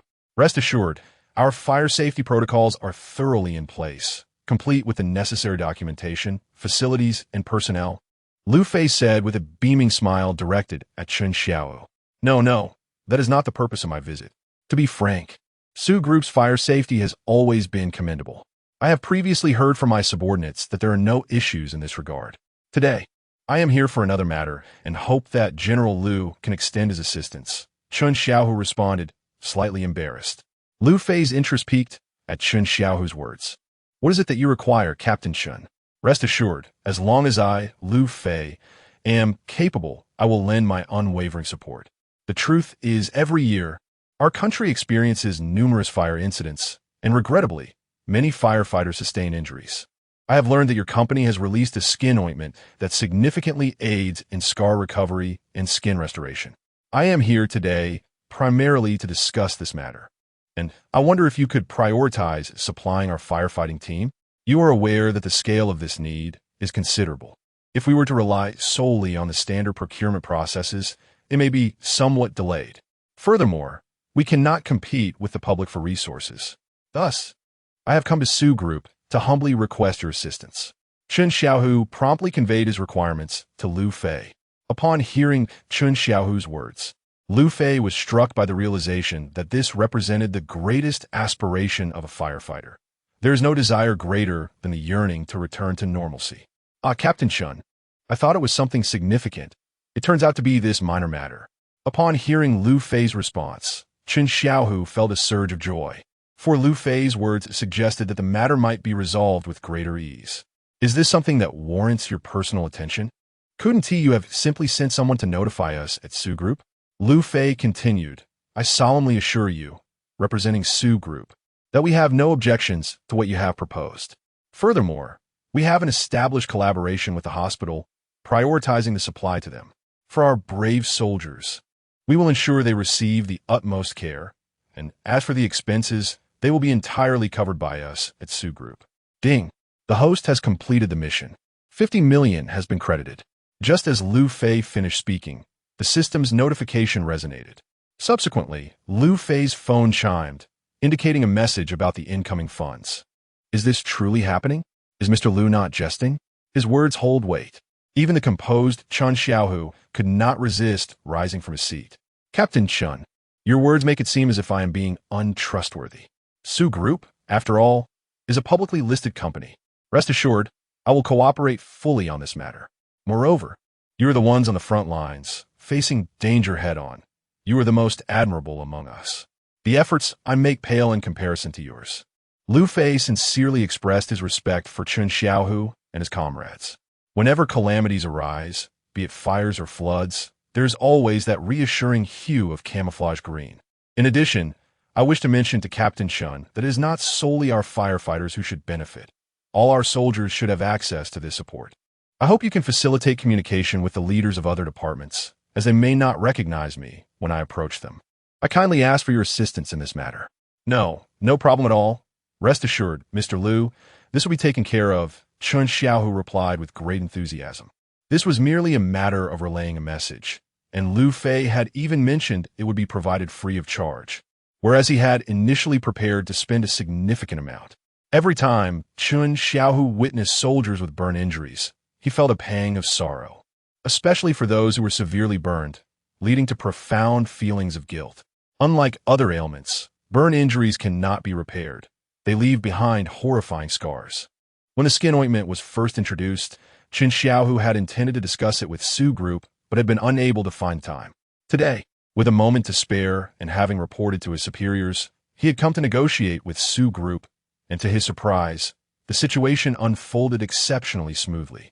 This is simply my duty, my obligation. After Liu Fei concluded the conversation, he promptly extracted his mobile phone and dialed Zhang Daowei. Hello, Mr. Liu. Please give your instructions. Zhang Daowei responded once the call connected. I am currently in the reception hall. Please come over at once. Understood, Mr. Liu. I will be there shortly. After hanging up, Zhang Daowei immediately set aside his current tasks and hurried towards the reception hall. His flustered demeanor caught the attention of the other attendees in the meeting, leaving them uncertain of how to react. Please wait here. I will return shortly. Zhang Daowei called back without glancing over his shoulder as he rushed. Upon arriving at the reception hall, he addressed Liu Fei. Mr. Liu, what can I assist you with? Liu Fei introduced two individuals. These two are from the firefighting brigade in Liftang City. This is Captain Chun Xiaohu. Greetings, Captain Chun. Hello. Zhang Daowei greeted Chun Xiaohu upon hearing Liu Fei's introduction. After all, they were officials, and fostering good relations was always prudent. The matter is this. Henceforth, our group will fully cover the expenses for the skin ointment used by the soldiers treating skin burns in hospitals. Please arrange for this promptly and ensure proper coordination with the major hospitals. For military hospitals, we should immediately donate a batch of our skin ointment. Is there any issue with that? No problem, Mr. Liu.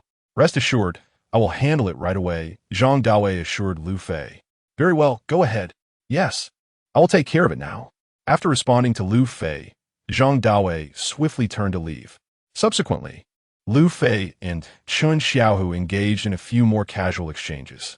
Naturally, these were trivial matters, akin to friendly banter, as it would have been rather impolite to conclude their business without some light conversation. After approximately 2 hours, Chun Xiaohu and his team prepared to take their leave. and Liu Fei escorted them outside the corporate premises. Please, Mr. Liu, do stay. Travel safely, and should any matters arise, feel free to call me. There is no need to make a trip unnecessarily.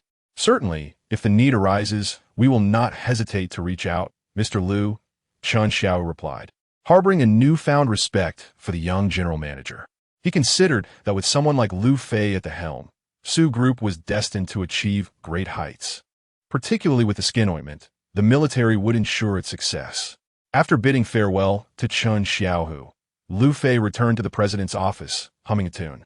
He was pleasantly surprised that he had accomplished such a significant task today. Not only had he provided support to the firefighting brigade, but he had also secured an unexpected windfall of 50 million.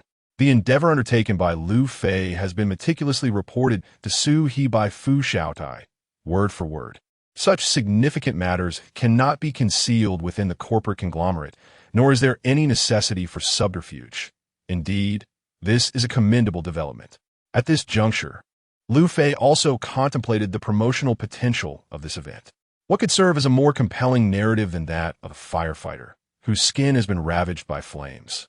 Returning to their original state, with this thought in mind, Liu Fei promptly retrieved Chen Xiaohu's contact information and placed a call. Upon seeing Liu Fei's name on the screen, Chen Xiaohu answered immediately. What is it, General Liu? It is with some reluctance that I make this request, Captain Chen. Please, do share, General Liu. We stand ready to assist in any way possible. Chen Xiaohu responded without hesitation. Chapter 50. Finalizing the filming plan, it is as follows. Captain Chen, would it be possible for your soldiers to collaborate with us in filming a promotional video during their treatment? This could significantly enhance the visibility of our cosmetic brand. Liu Fei candidly expressed his thoughts to Chen Xiaohu, who couldn't help but chuckle upon hearing this. Mr. Liu, with results as remarkable as yours, is a promotional video truly necessary? Liu Fei dismissed the notion with nonchalance. Captain Chen, our ambitions extend beyond the domestic market. We must also penetrate international territories and earn revenue from foreign clientele. If the promotional video fails to capture attention, how can we expect to attract foreign customers? Moreover, showcasing the transformation of severely burned skin back to its original state is undeniably powerful. After contemplating Liu Fei's words, Chen Xiaohu remained silent, acknowledging the validity of his argument. Mr. Liu, that is agreeable. Once you finalize the filming crew, please inform me, and I will ensure our soldiers cooperate unconditionally. Thank you, Captain Chen. Liu Fei responded gratefully. Ah, Mr. Liu, if gratitude's to be expressed, I ought to thank you for alleviating so many expenses and providing us with these services free of charge. Please refrain from further thanks. Captain Chen, we are all part of one family, military and civilian alike. There is no need for formalities. Indeed, military and civilian unity. Let's dispense with the pleasantries, Chen Xiaohu concurred. Very well, let us proceed as such. Once you have made your decision, simply notify me, and I will arrange for my team to coordinate with yours. Understood, Captain Chen.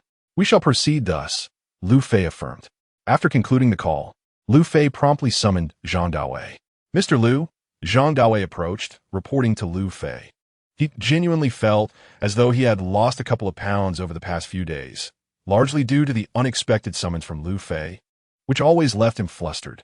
As someone with a slightly fuller figure, he worried that he might soon find himself back among the ranks of handsome men. Have we confirmed the filming crew and the stars? Liu Fei inquired. Mr. Liu, the filming crew has been secured. Our Sue Group possesses its own filming team, and their techniques are on par with any other professional crew. I have decided we should utilize our in-house team, which will also save us a considerable amount of money. As for the lead stars, we have several candidates, but the final selection has yet to be made. Let's forego the stars. Did I not instruct you to arrange for the soldiers to take part? They are our finest promotional representatives. If feasible, we should document their journey from the onset of treatment to their full recovery, capturing the entire process for editing later. How does that sound? Are there any concerns regarding the candidates? Liu Fei inquired of Zhang Dawei, subtly implying whether he had received money from others behind the scenes, suggesting that if he had made any such agreements, he should reveal them at once. Otherwise, the matter would be settled as is. However, Zhang Dawei was not the kind of person to engage in such impropriety, particularly given his recent elevation to his position, which inspired a sense of caution. He could not afford to act against Liu Fei's interests. Although several celebrities had expressed interest in contacting Zhang Dawei with intentions of bribery, he resolutely upheld his principles, as he had long been associated with the Sue Group and maintained a commendable level of integrity. Mr. Liu, there is nothing of the sort. If you have made a decision here, I shall inform our photography team to commence work on this project, Zhang Dawei affirmed. Very well, then let us proceed as discussed. Liu Fei replied. Our subordinates are our finest stars, understood? Indeed, rest assured, Mr. Liu, this matter will be handled impeccably, Zhang Dawei promised earnestly. Good, you may leave now. Goodbye, Mr. Liu. After Zhang Dawei finished speaking, he promptly exited. Shortly after his departure, there was another knock at Su Han's office door. Kumin, Liu Fei frowned, reflecting on the burdens of his position as chairman, where it felt as though there were never-ending demands on his time. As the door opened, a striking woman entered, Chun Jing, who was responsible for the Sue Group's overseas operations. Hello, Mr. Liu. Chun Jing greeted him, well aware of Liu Fei's stature, as she had attained a vice-presidential level herself. Oh, Chun, what brings you here? Is there something amiss? Liu Fei recalled that Chun had been present during Su He's introduction of her. Is President Su not in? Oh, she has gone out for an inspection and is temporarily unavailable. Is there something you need to report to her? Indeed, Chun Jing replied, contemplating that sharing this with Liu Fei would suffice. The United States has launched an anti-dumping investigation into our skincare products and seems dissatisfied with our pricing, deeming it excessive, and has consequently raised our tariffs. Oh, is that so? Liu Fei mused, stroking his chin thoughtfully. He reached for the phone on his desk and dialed Jiao Yunpeng. Mr. Liu, you wanted to see me? Jiao Yunpeng responded upon entering. We have several overseas debts nearing maturity. When are they due? Liu Fei inquired of Jiao Yunpeng as he entered. As for our overseas debts, there is one that is due at the end of this month, while 3 more will mature in 2 months and 4 in 3 months. Jiao Yunpeng responded to Liu Fei, expressing his confusion regarding Liu Fei's inquiry about the debt issue. Is there any difficulty with funds? Can we repay? No, there is no difficulty with funds, thanks to the support from the Sue Group and the skin cream. However, foreign consortiums have also been in contact with us, hoping we could extend the deadline, as they have observed the successful launch of our skin cream and its commendable sales. We have yet to respond to them. Do not reply to them just yet. Let us keep them in suspense. As long as we can repay the money, that is sufficient. By the way, General Chun, what is the current price of our skin cream in the United States? Liu asked. It is 9,999 of our currency, replied Chun. Then let us convert our currency to US dollars. Aren't they planning to raise tariffs and conduct anti-dumping investigations against us? We should increase our prices accordingly. After all, there are plenty of wealthy individuals in the United States. By the way, if possible, we could find a local distributor. I do not wish for my products to be available for $0. Do you understand my meaning? Liu Fei inquired of Chun Jing. Understood, General Liu. I will attend to this matter immediately. Chun Jing responded, feeling delighted. She had long wished to take such action, but her authority was limited, and the lowest decision-making power did not rest in her hands. Chun Jing had always been an advocate of progressive ideas rather than conservative ones. The reason she approached Su Han for reporting instead of Su He was precisely due to this intention. She was aware that Su Han was out on an inspection, leaving only Liu Fei in the office. Otherwise, she might have sought Su He's counsel. However, she refrained from doing so because she anticipated the outcome of approaching Su He. Thus, she decided to try her luck with Liu Fei, who evidently fulfilled her wishes. All right, General Jiao, you may return. There is nothing else to discuss. Let us keep the overseas consortiums hanging, and once we repay the money, we need not deal with them any further, understood? Keeping them in suspense serves as a form of cover for us. After all, if we do not repay, it is they who will feel the pressure. Liu Fei continued to instruct Jiao Yunpeng. Understood, General Liu. Rest assured, I know what to do. Very well. Go and attend to your duties. Goodbye, General Liu. After Jiao Yunpeng exited the office, Liu Fei took out his phone and sent a message to Su Han. summarizing the decisions made and the events that transpired today. After waiting for approximately half an hour, a reply from Su-han arrived. You may decide everything. There is no need to inform me. Upon reading Su-han's message, Liu Fei smiled, for at the very least, Su-han did not criticize his decisions, which indicated her support. As the time drew near, Liu Fei began to gather his belongings, preparing to leave for the day. Will you still be waiting for dinner? He inquired. No need. I am uncertain when I shall return. Moreover, the other branches also require attention, and it's essential to reassure and reward them, came the reply. Very well. I shall not wait for you then. If you return late, Shishi will stay with me, he acknowledged.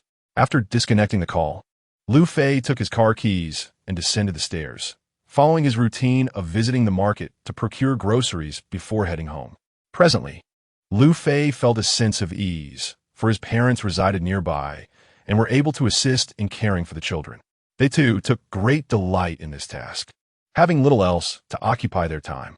Furthermore, Su Shishi possessed an endearing charm that often sparked playful disputes between Lu Qingyang and Zhou Ling over who would look after her.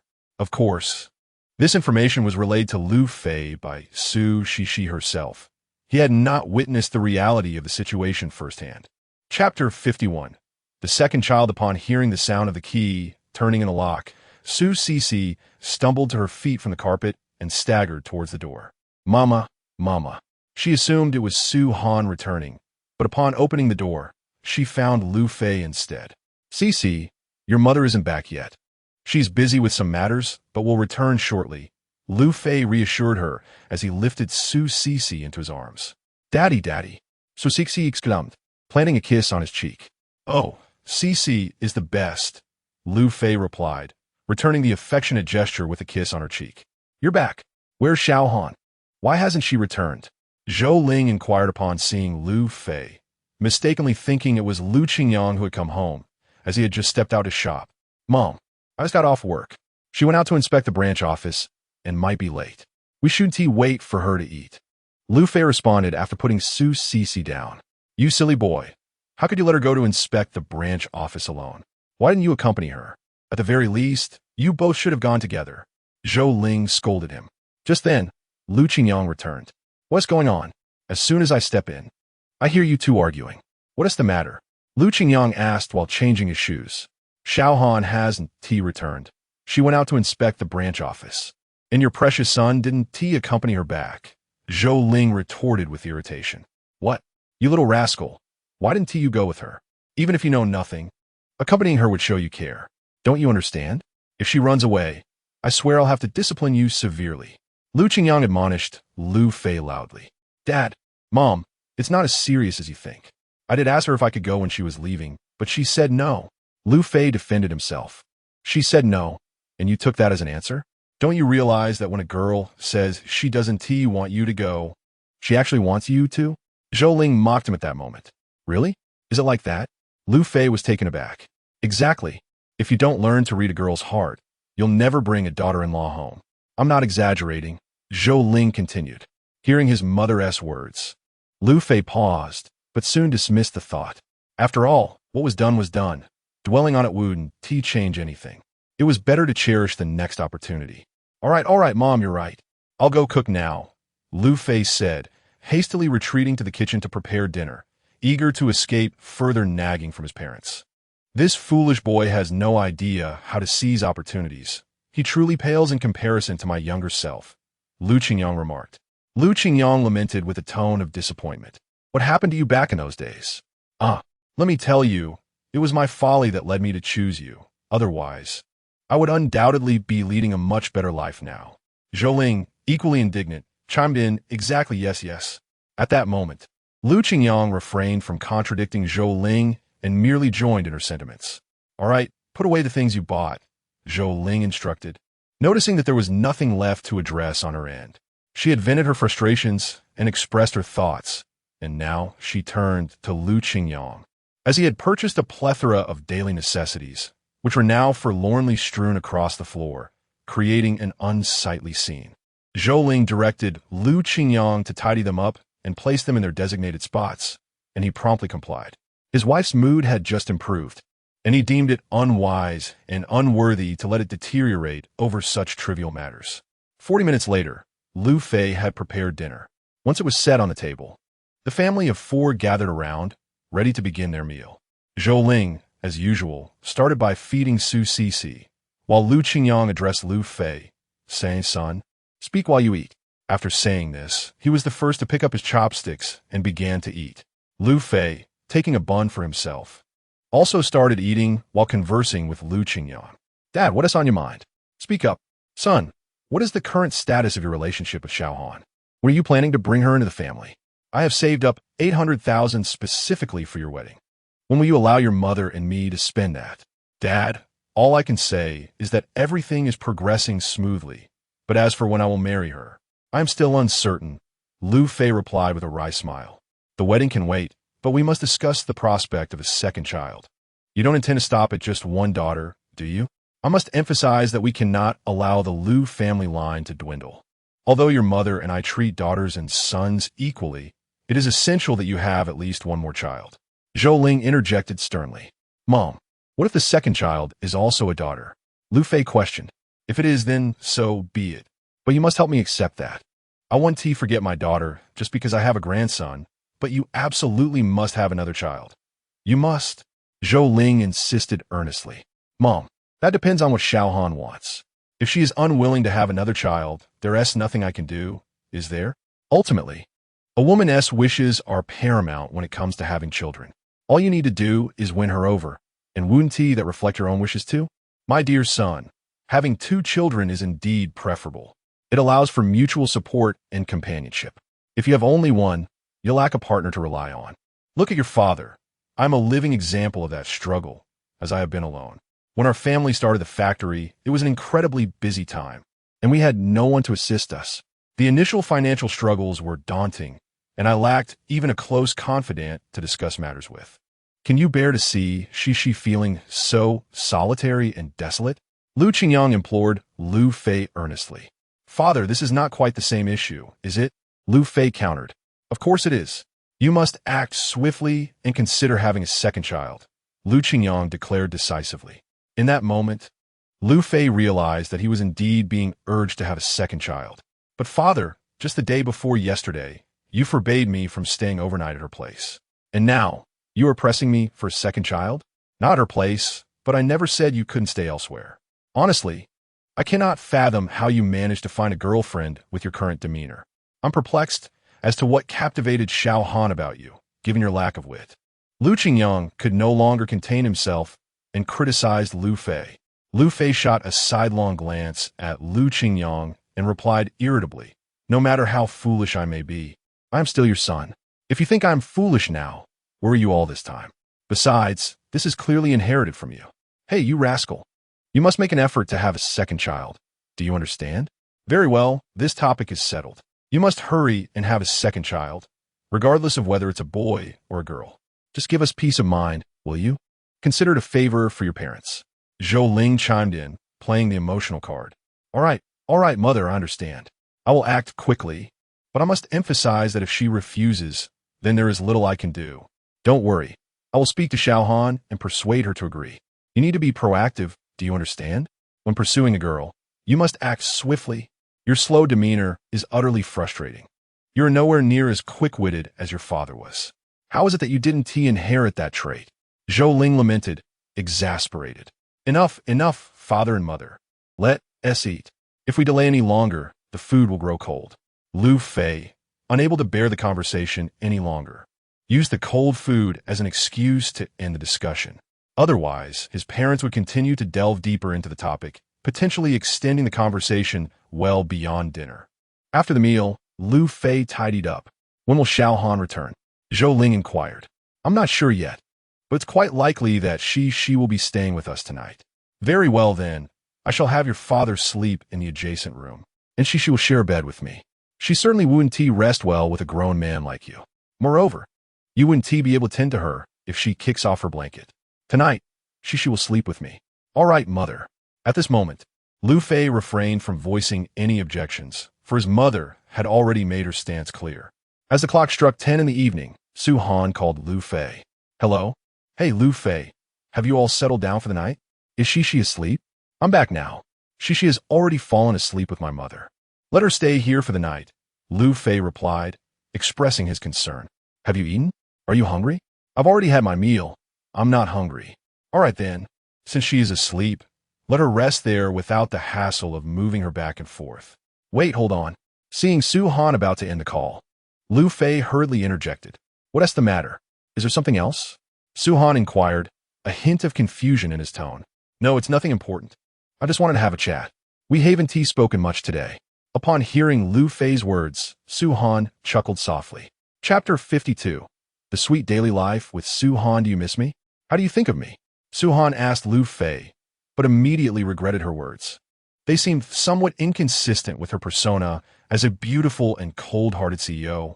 Even now, she vaguely recalled the last time she had acted coy with her boyfriend, which was during her university days when she was dating Sun Jie, a distant memory indeed. I certainly miss you, in every conceivable way, mentally, physically, and even with my hands and lips. Quite simply, my entire being is preoccupied with thoughts of you, Liu Fei replied, employing some endearing phrases he had learned online. I don't believe you. Really, today, throughout your absence from the office, I yearn to converse with you. Surely that is a thought from my lips. I long to hold your hand. That's my body yearning for you. I wish to gaze upon you, which is my eyes expressing their desire. I think of you, which is my mind at work. Therefore, I am not lying. Every part of me is consumed by thoughts of you. But what about you? Do you think of me? No, I do not think of you, Su Han retorted, deliberately pouting. However, Liu Fei already understood her true feelings. Today, while having dinner, my mother shared something with me. Oh, what did Annie say? Su Han inquired once she noticed Liu Fei returning to normalcy. My mother is urging me to have a second child. What should I do? Liu Fei added with an exaggerated gesture of exasperation. A second child? Su Han articulated each word slowly. Yes, she is pressuring me. What do you think I should do? Should we have another one? Goodness, who would bear you another child? I am merely your girlfriend. How could I bear your offspring? You have yet to marry me, or even propose. No children for now. As soon as Su Han uttered those words, a peculiar sense of anticipation welled up within her. A proposal? Well, I shall go buy flowers and a ring right away. Now, are you certain? Right this moment? Su Han glanced out the window. It was pitch black, the clock reading 11 at night. Surely, by now all the shops, jewelry stores, and florists would be closed. Oh, why not right now? Are you hesitant to accept my proposal? That's not it. I fear you might not find a ring or flowers. Without those, how can you propose? Even if I wish to accept your proposal today, I cannot. What about tomorrow? I can go buy them then. Time waits for no one. Upon saying this, Su Han couldn't help but smile slyly, eager to tease Liu Fei and see his reaction. Well, it seems I'll have to resort to my ancestral methods. Are there traditional methods for proposing? Indeed, I shall awaken my mother and retrieve our family heirloom ring. That way, we will have a ring. I recall my father tending to 2 pots of flowers. Surely they would suffice as well. There you have it, both the ring and the flowers. Liu Feiyong spoke with an air of triumph. No, please refrain from disturbing Auntie at this late hour. It would be rather inappropriate. It's best not to disturb her. Waking Cece wouldn't be ideal either. Upon hearing Liu Fei's intention to rouse Zhou Ling, Su Han quickly interjected to halt him. What? Are you afraid? Who is it that just moments ago expressed a desire to accept my marriage proposal? Or has someone changed their mind upon my arrival? I shall ignore you, Su Han retorted, promptly ending the call. After closing her phone, she buried her head under the blanket, her heart racing like a startled fawn. Nevertheless, reflecting on her recent conversation with Liu Fei brought an extraordinary sense of joy that swept away the day's fatigue. Meanwhile, upon realizing Su Han had hung up, Liu Fei chuckled helplessly. I hadn't finished speaking yet, and she hung up on me. How frustrating. However, he understood that calling back might disturb her rest, especially now that it was nearly 11 at night. Thus, he decided to set aside his phone and prepare for rest. The following morning, as Liu Fei took Su Han to work, she found herself unable to meet his gaze. What happened to the bravado you exhibited yesterday? Today, you seem too timid to even look at me, Liu Fei remarked, having observed her every movement. Notably, Su Han had opted to sit in the back seat rather than beside him, a decision driven by embarrassment. Oh, no, I merely didn't rest well and felt a bit drowsy. It's more comfortable to rest in the back, Su-Han offered as an excuse. Huh? Not fully awake? Very well then. You can continue sleeping. I'll handle the Group S business today. I assure you it will be managed splendidly, Liu Fei replied, preparing to turn the car around. Please no. Let us go to the office. There are numerous matters to address. I discovered many issues during yesterday's inspection that need resolution. Su-Han quickly protested, genuinely fearing that if Liu Fei did not take her to the group, much work would be delayed. Fine, Liu Fei conceded, deciding not to tease her further, especially as she had turned serious about work. He steered the car towards the Sue group. Upon their arrival at the Sue building, the employees greeted them warmly. Liu Fei and Su-Han reciprocated with nods and smiles. Have you noticed? The president seems to be in a better mood lately. Her demeanor is no longer so frosty, one female employee remarked to another. Indeed, it is certain that a woman's mood is transformed by the nurturing essence of love. Even the CEO is not exempt from this phenomenon. Gulme, let's not dwell on them any longer. If the leadership were to catch wind of our discussion, we would undoubtedly face reprimand. Are you not aware that one should refrain from speaking of superiors behind their backs? Let us depart swiftly. Yes, let us go. With that, the two exited. Perhaps Su-Han herself was oblivious to the changes within her, yet others had already taken note of her transformation. Upon arriving at the office, Zhang Ku presented the day's tasks. Madam President, here are today's assignments, along with documents requiring your signature and proposals submitted by other departments. Very well. Place them on my desk. I shall begin reviewing them shortly. After hanging her bag, Su-Han seated herself and commenced her examination of the papers. Hey, I must point out that we are not yet on the clock. There is still half an hour remaining. Half an hour is ample time for a brief respite. Surely, you have not been deprived of rest. Why begin processing documents so hastily? Liu Fei remarked, somewhat displeased by Su-Han's eagerness to work. What do you mean by such words? This company is our own. Does it truly matter when we commence or conclude our work? Let's not quibble over such trivialities. If you genuinely wish to assist me, come over and help me review these documents. Once I have approved them, place them aside. I shall review them again, approving those I find agreeable and discarding those I do not. Suan commanded Liu Fei. All right then. I had hoped for a moment of leisure. Yet it seems I have been thrust into work unexpectedly. How unfortunate. Despite Liu Fei's verbal protest, his honest body betrayed him as he approached Su-Han's desk, gathering a substantial portion of the documents to his own workspace, where he began his review. Observing Liu Fei's actions, Su-Han could not help but smile inwardly. Regardless of the circumstances, he was evidently reluctant to witness her laboring over such a multitude of documents. At that moment, the commercial acumen bestowed upon Liu Fei by the system came into play. He navigated through the files with remarkable speed, adding his own analyses and insights. And in alignment with the current situation, he would approve those he deemed suitable and dismiss those he did not. Naturally, from matters he found uncertain, he left a question mark for Su-Han's consideration before moving on. In less than half an hour, he had managed to process a third of the documents on the table. Cease your processing. You shall handle the documents I have already reviewed. Approve those you agree with, and reject those you do not. You appear utterly exhausted. I feel a pang of sympathy merely watching you. This stack is approved, this one is rejected, and this pile contains those I am uncertain about. You may wish to review them further. Additionally, I have pinned my thoughts on the back. Liu Fei pointed to the 3 stacks before Su-Han, and after presenting them to her desk, he returned the unreviewed documents to his own workspace and resumed his diligent efforts.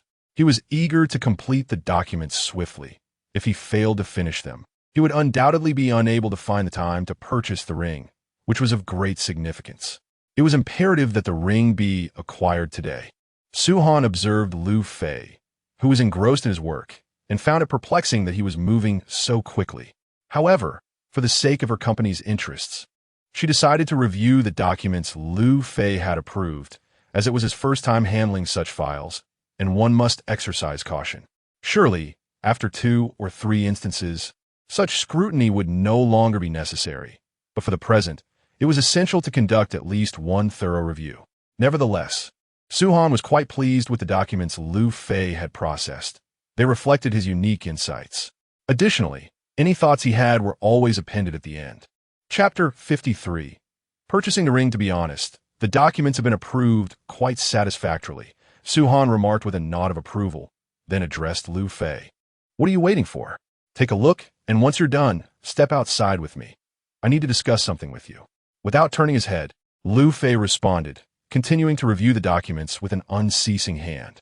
President, here's another batch, Zhang Ku announced as she entered, carrying a stack of files half a meter high. Place them on his desk, Su Han instructed, locking eyes with Zhang Ku. She didn't question his directive and promptly set the files down on Liu Fei's desk. Why are there so many? Is it even possible to live like this? How can there be so much paperwork? Liu Fei lamented upon seeing the towering stack, his usually amiable temperament momentarily tested.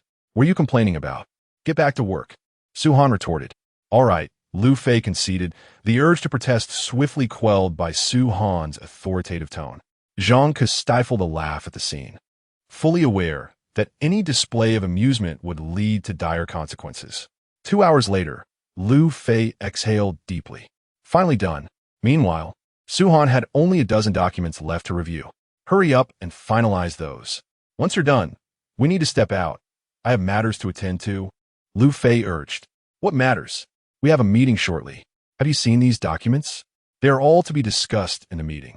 I've already arranged everything, and the conference room is booked. You will join me to hear the reports from our subordinates, Su Han replied, her expression unreadable. Couldn't it wait until tomorrow? Or this afternoon? Must it be done this morning? Liu Fei inquired. Absolutely not. Why postpone to the afternoon or tomorrow? The tasks for this morning must be completed today. Hurry up, and let us see if we can finish early and leave work. I haven't had time to spend with she since yesterday, Su Han insisted. Fine, I'll get on with it. Liu Fei relented, knowing that Su Han was his girlfriend and thus had to comply. He took a sip of water, allowing himself a brief respite, then stood up to gaze out the window, blinking to ease his tired eyes from the strain of reviewing documents. Let us go. It's time for the meeting, Su Han said, picking up the phone to summon Zhang Ku. Please carry the documents from my desk to the conference room. We'll need them for the meeting, she directed before exiting the office. Liu Fei, with no choice, followed closely behind. Upon arriving at the conference room, all departments involved with the files had already taken their seats. Su Han and Liu Fei settled down, preparing to listen to the various reports. After another 2 hours had passed, Su Han finally concluded her review of the last document, while Liu Fei was utterly exhausted. Yet, with a resolute spirit, he sat in the chair. After all, he was still a leader and had to maintain his image. Let us go. It's over now. Let's have dinner, he said. Over? Good, it's finally finished. Let us go for hot pot today, not in the cafeteria, Liu Fei suggested to Su Han. All right, I'm in. A change of flavor now and then is quite delightful, Su Han replied without objection. Great, I'll drive, Liu Fei said. Then I'll wait for you downstairs. The two parted ways and began their respective tasks. When Liu Fei parked the car beneath the Su group, Su Han happened to emerge. After Su Han got into the car, Liu Fei drove towards the hot pot restaurant. This hot pot place has always had excellent flavors since my university days. I'll let you try it today, Liu Fei remarked to Su Han, who was seated in the passenger seat. Sounds good, Su Han responded while fiddling with his phone. Haven't all the matters been settled? Why are you still on your phone? Liu Fei asked. It's not as simple as you think. There are still some resources that need to be coordinated. Do you think everything is resolved just because you say so? And do you think being a president is an easy task? You all underestimate it. Su Han shot Liu Fei a glance before resuming his work. Fortunately, by the time they arrived at the hot pot venue, Su Han had managed to handle everything. Here it is. Let us go, Liu Fei said after parking the car. He opened the door and stepped out, prompting Su Han to follow suit. Hello, welcome. Is it just the two of you? Yes, just the two of us. Please find us a table by the window, Liu Fei instructed the server. Certainly, sir. Please follow me this way. After guiding them to a window-side table, the server seated them. Hello, sir. You can place your order by scanning the QR code on the table. Once your order is placed, we will bring your dishes. The server explained. If you need anything, just call for us, and I'll fetch you some water. After the server departed, Liu Fei asked, Can you handle spicy food? It's all right, Su Han replied. Then let us order a yin yang pot. Mildly spicy, Liu Fei decided. Okay. Liu Fei selected his favorite dishes and then handed his phone to Su Han, who was puzzled by the gesture. Order whatever you like. This meal is on me. Liu Fei clarified. Understanding his intention, Su Han took the phone and began to choose the dishes. After finalizing his selections, he returned the phone to Liu Fei, who proceeded to make the payment. When you invited me out today, it wasn't tea just for dinner, was it? Of course not. There are important matters after our meal. This is simply the right time to eat. Besides, dining in the cafeteria with so many people around hardly sets the mood for a date. This place is far better. Upon hearing Liu Fei's words, Su Han glanced around, noticing that guests were gradually arriving. Isn't it crowded here? There are people, but they don't recognize either of us. Here, no one regards you as General Manager Su, nor me as General Manager Liu. Everyone is unfamiliar, free to express themselves and indulge in whatever they desire without restraint. Can you do that in your cafeteria? I doubt it. There are many considerations to keep in mind, aren't there? Su Han nodded in agreement. Liu Fei's observations were indeed accurate. Dining at the company was as Liu Fei described. When he attempted to eat, employees would often stop their jovial chatter, hastily consuming their meals, seemingly avoiding him as if he might devour them whole. Hello, sir. Here is your hot pot base along with your dishes. At that moment, the waitress arrived, setting the ingredients on the table. Sir, your dishes are ready. Please enjoy. Afterward, she departed. Liu Fei promptly ignited the stove, and after a brief wait, the hot pot base began to boil. Come on, let's eat. Their shrimp paste is quite good, and the lamb lacks a gamey flavor. The beef is also decent. I ordered some for you to try. Once the water boiled, Liu Fei eagerly picked up his chopsticks and beckoned Su Han. Throughout the meal, Liu Fei maintained impeccable etiquette, particularly with the communal chopsticks. Upon hearing Liu Fei's encouragement, Su Han began to eat as well.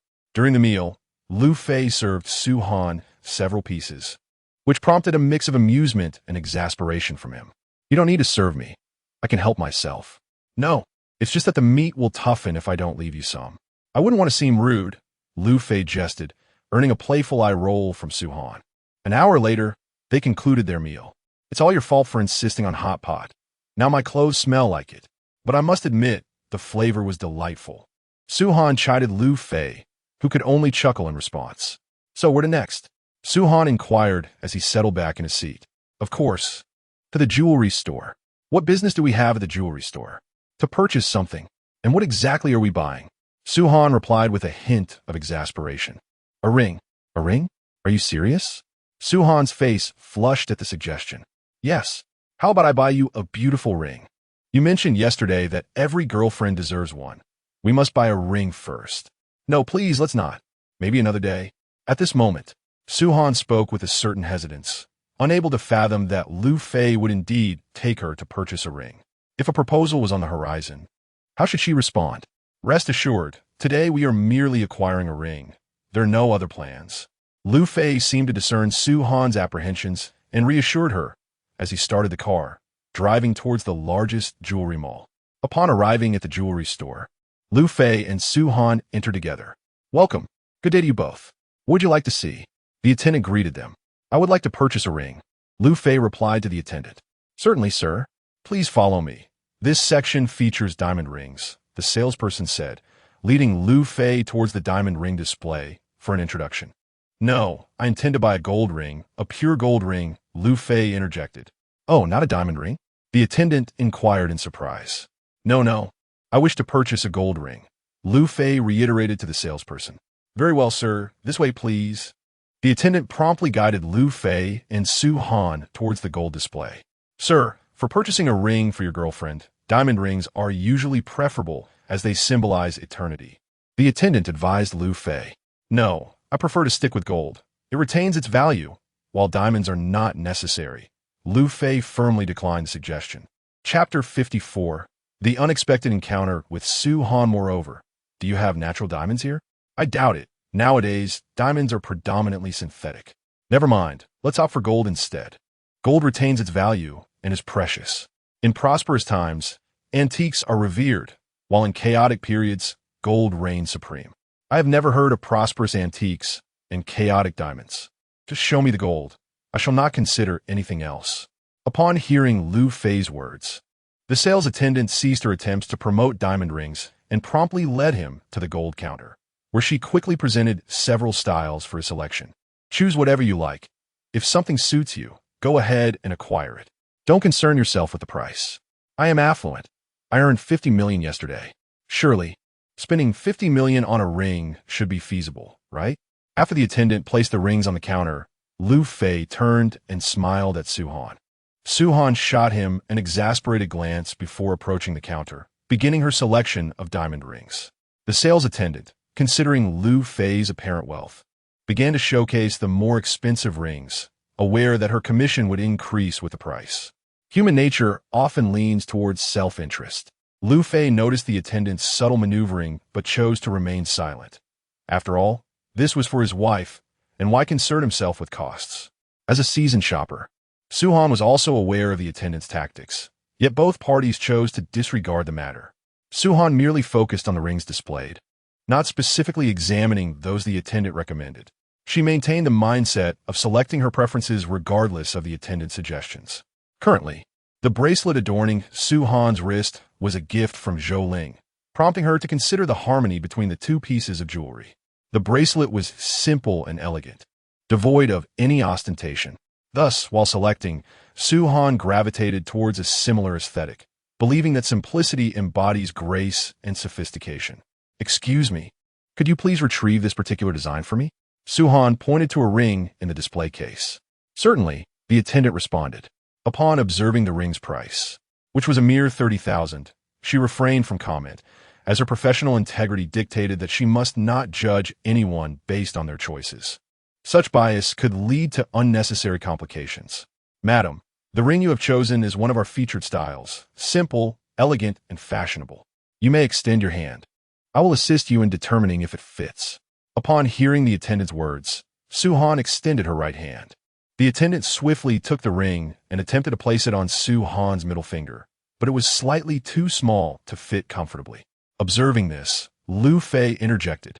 Do not place it on the middle finger, put it on the ring finger instead. Realizing her mistake, the attendant then placed the ring on Su Han's ring finger. Upon hearing Liu Fei's words, Su Han shot him a significant eye roll.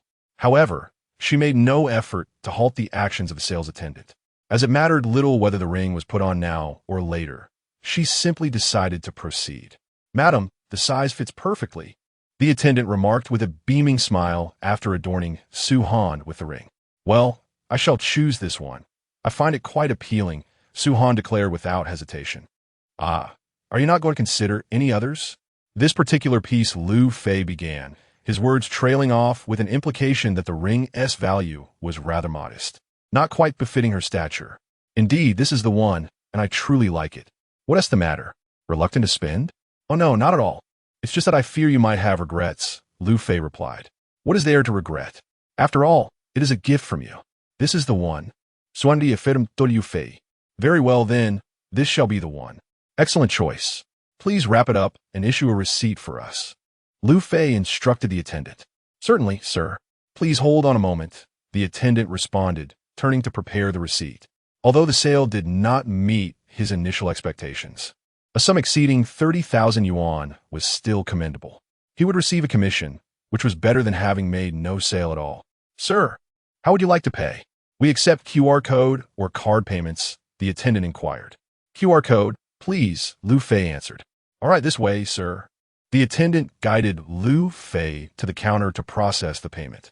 After confirming the style of the ring and the certificate with Liu Fei, it was indeed the one Su Han had chosen, and he proceeded to make the payment. However, after the transaction, Liu Fei executed an unexpected gesture that took Su Han by surprise. He knelt on one knee, performing an act of proposal. As the attendant needed to retrieve the ring for verification, it transitioned from Su Han's hand to that of the attendant and subsequently to Liu Fei's after the payment was completed. Upon kneeling, Liu Fei refrained from any extravagant gestures and simply uttered, "My princess, please don your ring." Initially, Su Han felt a wave of anxiety wash over her. The presence of so many onlookers was bound to create an awkward situation. Would she refuse him or accept his proposal? Yet, upon hearing Liu Fei's words, She understood his intent was merely to have her adorn the ring. Extending her right hand, Liu Fei placed the ring upon her finger. The other attendants in the store, however, perceived the moment differently. Once Liu Fei completed his gesture, they enthusiastically erupted into applause. Akish, Akish, Akish, they chanted, unabashedly adding to the spectacle. Su-han's face flushed crimson upon hearing those words. Liu Fei, undeterred, leaned in and planted a kiss on her cheek, aware that Su-han would not allow him to feel awkward in that moment. Indeed, after the kiss, Su-han did not react further. Thank you, everyone, thank you, Liu Fei expressed with gratitude. After Liu Fei finished speaking, he boldly took Su-han's hand and exited the jewelry store. You were quite daring just now. You even dare to kiss me. Once outside, Su-han's expression shifted instantaneously, and she began to question Liu Fei. What is wrong with kissing my girlfriend? Or is it forbidden for a boyfriend to kiss his girlfriend? I won't talk to you anymore. You're annoying. Su-han stamped her foot and headed towards the parking area. Where are you going? Liu Fei shouted from behind. Back to the company. What else would I do? Haven't we already purchased the ring? Do you have anything else? Now that we're here, let us enjoy a proper stroll. Are you certain? Su-han looked at Liu Fei with a peculiar gaze, and he felt as though he might be falling into a trap. But now that the words had been spoken, what could he do? I'm certain, absolutely certain. Liu Fei put on a dramatic show of reluctance. All right then, let us go. Thus, Liu Fei and Su-han began to wander the streets together. Liu Fei soon understood the meaning behind Su-han's gaze. It was evident that women had an inexhaustible energy for shopping. For 3 solid hours, without a moment's respite, they were either purchasing items or en route to purchase them, trying on clothes or heading toward the fitting rooms. Liu Fei's hands went from empty to laden with numerous shopping bags. The expenses were manageable. Several thousand yuan he could handle. However, the sheer vitality required was overwhelming. Is the energy of women while shopping truly boundless? You never seem to tire. Is it genuine or feigned? Liu Fei gasped as he reclined on a bench. Not tired at all. Haven't you heard? Women never complain of fatigue while shopping. It's in our nature. After saying this, Su-han took a sip of her milk tea. Her cheeks puffed adorably, making her quite charming to behold. All right. I will never let you shop alone again. Or rather, I will never accompany you on shopping trips again. It's too much to bear. We've only just begun. There's still half to go. Come on, let us continue shopping, Su-han declared, immediately pulling Liu Fei along to resume their expedition. Helplessly, Liu Fei accompanied his girlfriend as they continued to explore the mall. At one point, he placed their purchases in the car, but within an hour, his hands were once again filled with shopping bags. If it weren't for Zhang Ku's phone call to Su-han, she might have shopped for the entire afternoon. And Liu Fei was immensely grateful for that interruption. In the vastness of the horizon, my love blooms beneath the verdant mountains. Liu Fei's ringtone echoed. Could you grab my phone? It's ringing, and I have no hands free, he called to Su-han. She turned around, retrieved his phone from her pocket, and noticed it was an unfamiliar number. Please answer it for me. Do I look like I have hands free? Upon hearing Liu Fei's request, Su-han answered the call. Hello, Mr. Liu. May I ask if the president is beside you? Upon connecting the call, Zhang Ku immediately inquired of Liu Fei. It's me. What is the matter? Is there an issue? Su-han realized the call was intended for him. President, I attempted to reach you earlier, but was unable to connect. There is an urgent matter that requires your immediate attention. Understood. I will return at once. After hanging up, Su-han turned to Liu Fei and said, We must head back to the headquarters. It appears there is a pressing issue at hand. With that, Su-han made his way towards the parking lot. Observing Su-han's brisk pace, Liu Fei understood that something significant had occurred at the company, prompting him to hasten his steps and accompany Su-han back to the Sue Corporation. Chapter 55, is that all? Once the two entered the vehicle, Liu Fei promptly ignited the engine and sped towards the Sue Group headquarters. Throughout the journey, he ensured the utmost safety while maintaining the highest possible speed. Upon arriving at the corporation, Su-han made a beeline for the CEO's office, while Liu Fei parked the car downstairs, mindful not to obstruct the thoroughfare. What is it? Zhang Ku, has an urgent matter arisen? Su-han inquired upon entering the office, noticing Zhang Ku awaiting her presence. Indeed, CEO. Manager Chun has sent word expressing concern from the United States regarding the quality of our skincare cream, thereby prohibiting our products from entering the American market. They have imposed sanctions on our merchandise. Zhang, who recounted the unfolding events to Su Han. Immediately summoned Manager Chun to my office. Su Han commanded. Understood, CEO. Zhang Ku swiftly approached the desk telephone and dialed the extension for Chen Jing. Hello? Hello. Manager Chun, this is Zhang Ku. The CEO requests your presence in her office. Of course, I will be there shortly. Chen Jing hung up and hurried towards Su Han's office. CEO, what is the situation regarding the skincare cream's launch in the United States? Su Han inquired of Chen Jing. Well, CEO, initially they considered our product pricing excessively high. It was originally based on our currency. However, after consulting with General Liu, he suggested converting our pricing to their currency since they found it too steep. Su Han's brows furrowed at this revelation. Wouldn't that elevate the price further? Indeed, General Liu indicated that if they were to raise tariffs, the prices would need to be adjusted accordingly. However, today we received notification from the U.S. Department of Commerce stating that our product has failed quality inspection, thus barring our entry into the American market. This appears to be a deliberate maneuver to compel us to reduce our prices. Oh, is that so? Su Han's expression reflected her uncertainty, as Chen Jing had always reported on foreign affairs directly to Su He, leaving Su Han somewhat in the dark. Yet, ever since Su He revealed Liu Fei's identity, the latter had adopted a more hands-off approach, delegating matters to Su Han and Liu Fei unless in critical situations. Sai. This is their standard operating procedure. They possess quite the audacity, Chen Jing remarked with a wry smile, accustomed to such tactics. What solutions do you propose? Are there any plans in place? CEO, we have two options. The first is to lower our prices, but the U.S. will undoubtedly raise our import tariffs. The second is to withdraw from the American market entirely. Chen Jing presented both of her proposals to Su Han, allowing her the autonomy to choose. This matter was of such magnitude that it surpassed her decision-making capacity. Otherwise, she would not have hastily summoned Su Han from outside. Upon hearing Chen Jing's suggestions, Su Han fell into deep contemplation. Lowering the product's price seemed inappropriate, yet withdrawing from the American market would mean relinquishing a significant opportunity, a notion she found difficult to accept. What troubles you? You appear quite distressed. What is the matter? At that moment, Liu Fei entered the room, having just parked his car. Manager Liu, Zhang Ku, and Chen Jing greeted him in unison. Oh, you're both here as well. What seems to be the issue?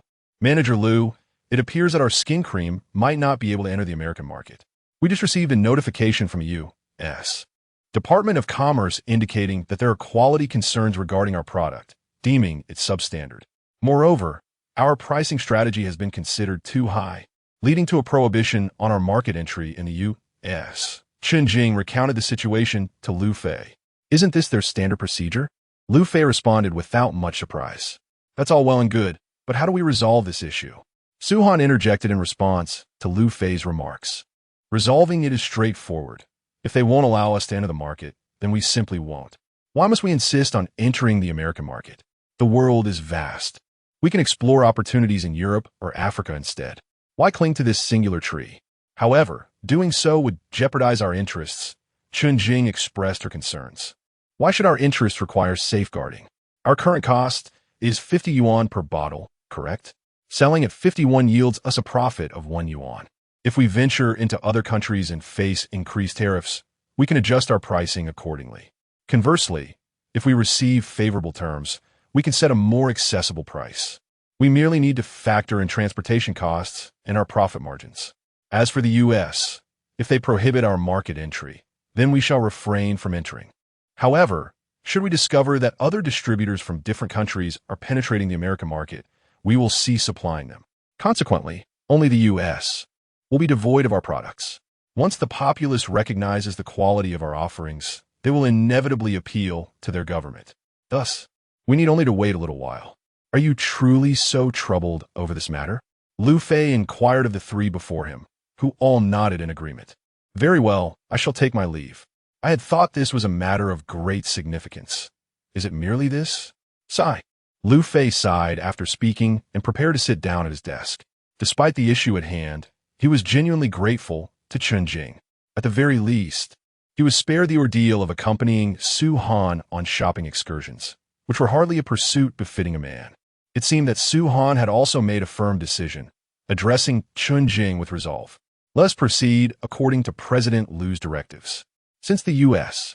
Department of Commerce claims our quality is substandard, we shall refrain from entering the American market. Additionally, please disseminate our inspection reports.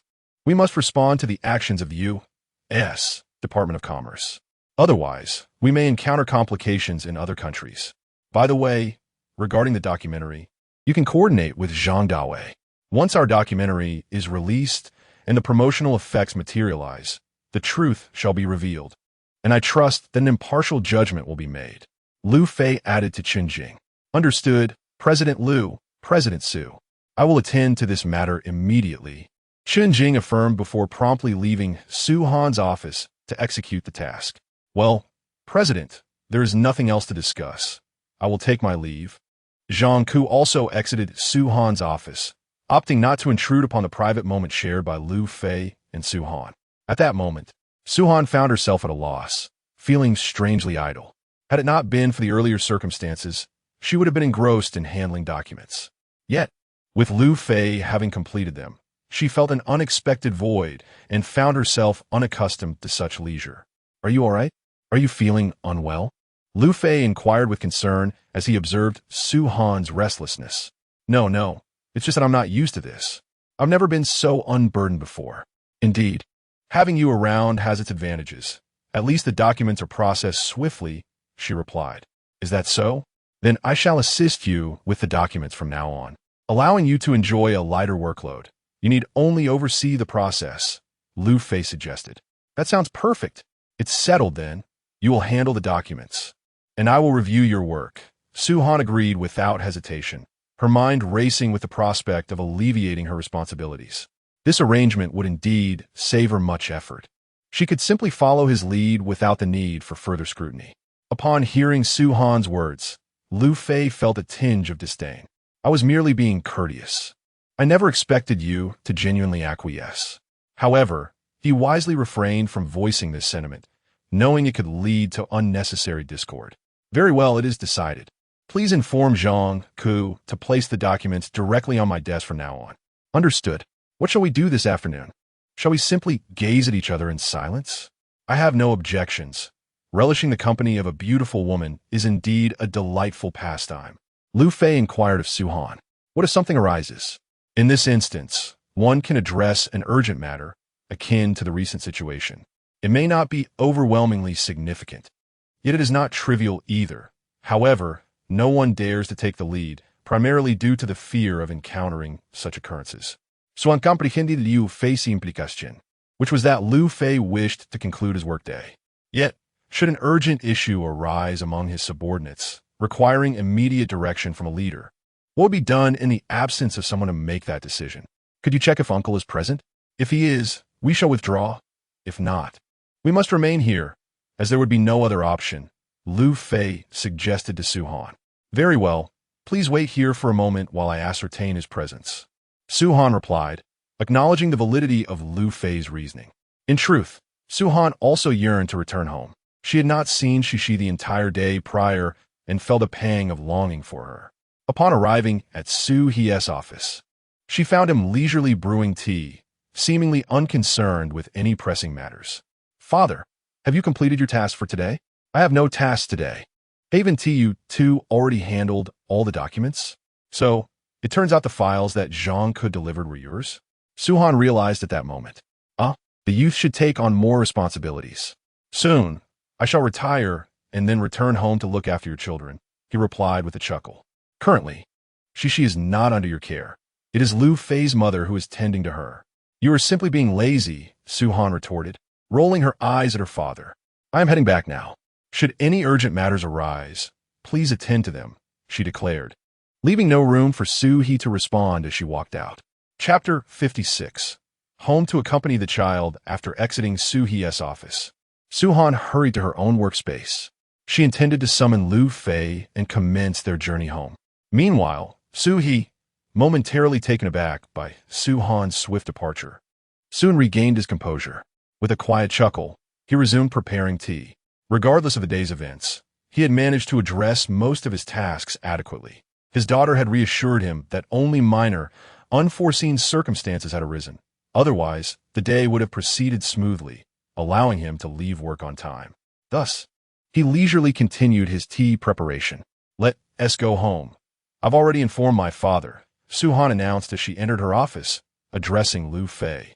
All right, let us head home, Liu Fei replied, rising swiftly, grabbing his car keys. As he passed Su-han's desk, he picked up his bag and made his way downstairs, ready to depart.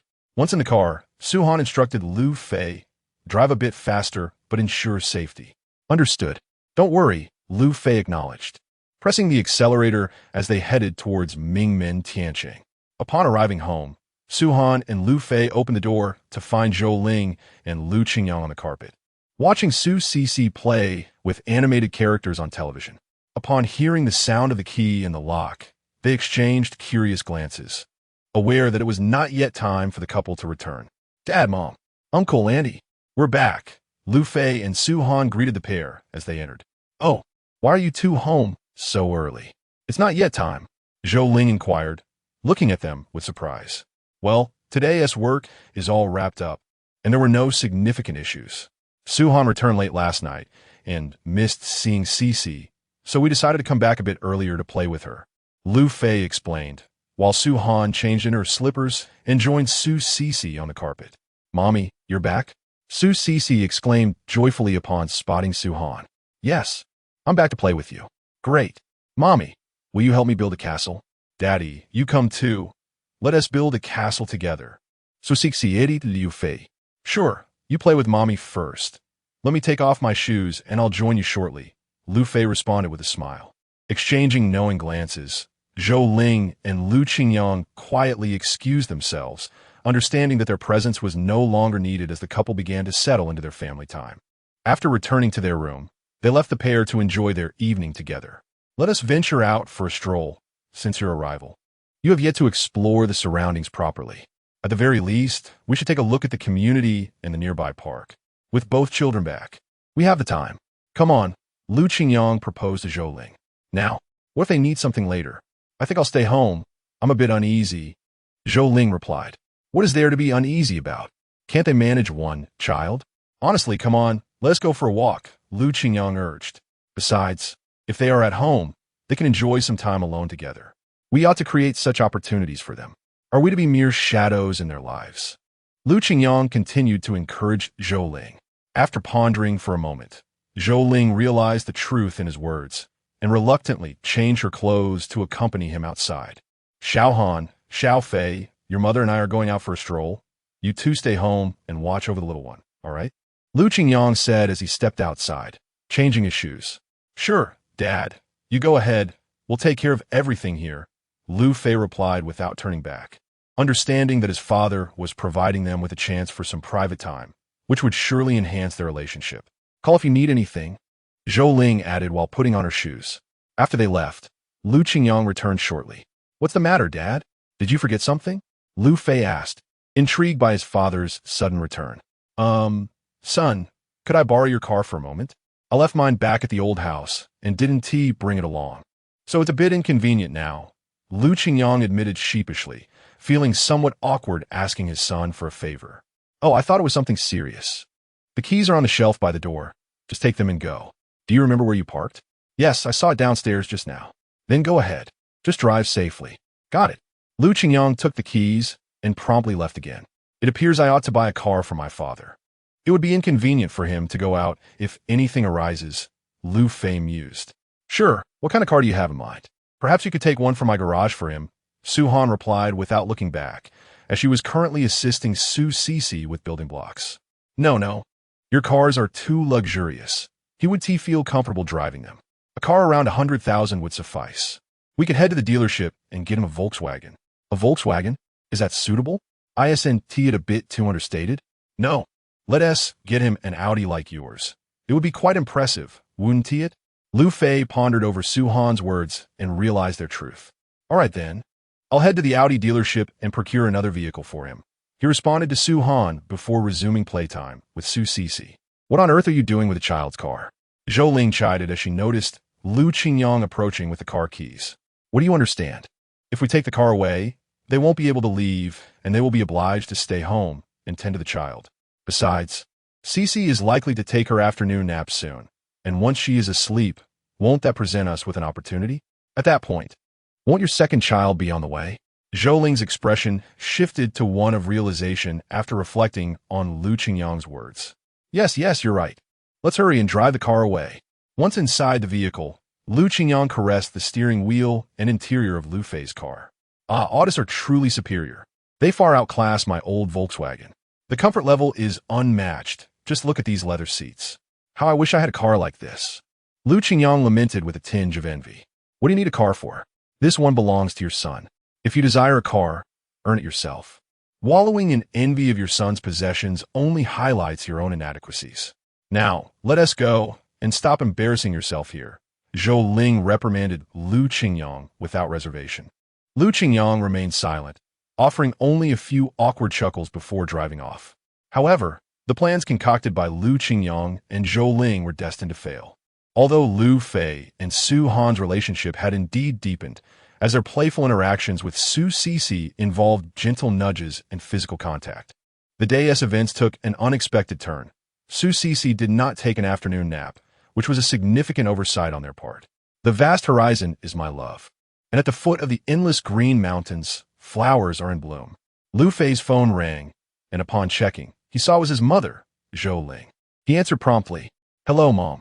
Son, your father and I want to be home for dinner tonight. We're out exploring. We've just arrived at the mall, so you two are on your own. Also, we'll be back a bit later, Zhou Ling said meaningfully to Liu Fei. Upon hearing her words, Liu Fei glanced awkwardly at Su Han, realizing that the phone was on speaker, and he noticed a flush of color on Su Han's face. Both were left to interpret Zhou Ling's implications, yet it was evident that they had not yet breached that final barrier of understanding. Grandma, when will you be back? Remember to bring back some treats for Cece. Su Cece chimed in on the phone. Of course. Grandpa and Grandma will bring back delicious goodies for Cece. For now, goodbye, Zhou Ling concluded before hanging up. My mom didn't mean anything by that. Don't get the wrong idea. Liu Fei hastily explained to Su Han. However, the moment he spoke, Su Han's face reddened once more. And no, it's nothing. Subsequently, neither of the two paid much heed to the matter at hand, and they resumed their playful activities with Susu. It must be said that Susu appeared particularly spirited today. Having not taken a single nap throughout the day, she will undoubtedly indulge in a long slumber tomorrow, given that she has been awake all day, especially with such a late bedtime, remarked Su Han, glancing at the clock which indicated that it was already 7 in the evening. However, Susu showed no inclination to retire for the night. Thus, he surmised that she would indeed stay up late tonight and rise even later the following morning. Well, that's fine. Why don't we let Susu stay here tonight? My mother can keep an eye on her. This way, it won't hinder our work tomorrow, and she can wake up whenever she pleases, as there will be someone to care for her. What do you think? All right, but I must first lull her to sleep before I leave. Otherwise, she will undoubtedly follow me. No worries. Just ensure she is asleep before you depart. Chapter 57. An overnight stay until Lu Qingyang and Zhou Ling returned. Su Cece remained awake. However, within half an hour of their arrival, she went to bed, leaving the four of them feeling rather helpless. Yet, there was little they could do. One cannot be overly stern with a child. Mom, Cece stayed up quite late tonight, and after you left, she didn't take a nap. She probably didn't sleep much this morning either. I suspect she will sleep in tomorrow. Perhaps she should just sleep with you tonight. Liu Fei conveyed the decision he had just discussed with Su Han to Zhou Ling, who readily agreed, recognizing that such matters were not truly requests. At that moment, Su Han's phone rang, and upon checking, she saw it was a call from Su He. Hello, Dad. Xiao Han, I have something to tell you. I will be going out of town on a business trip shortly, and won't be returning tonight. I may not be back for the next few days either. Dad, where are you going on this trip? What is it about? Su Hang inquired immediately upon hearing of Su He's business trip, while Liu Fei, Lu Qingyang, and Zhou Ling turned their attention to Su Han. Actually, it's nothing critical. I'm just going out to relax and to inspect various companies. As for the company Group S operations, you two can manage that on your own. I'll hang up now. I'm leaving tonight. Everything is packed, and Uncle Fu has already brought my things over. That is all goodbye. Without hesitation, He ended the call, leaving Su Han feeling somewhat speechless. What's the matter? Is something wrong? Liu Fei inquired. Nothing much. Just that my dad is going on a business trip for about 4 or 5 days. He likes to call it a business trip, but in reality, he is just taking a break. Now that he knows we're running the company, he is acting like a hands-off manager. All right then, Liu Fei replied, equally resigned. Let us go. I'll walk you over, he said to Su Han, beginning to change his shoes. Okay, Su Han responded, also changing her shoes. And the two of them stepped outside. Dear, do you think our son will come back tonight? Or will he sneak out? Lu Qingyang implied. I don't know. But it's best we refrain from prying into such matters. Let's pretend we are unaware. Both children are bound to be shy. If we say too much and inadvertently hinder their plans, it could lead to complications.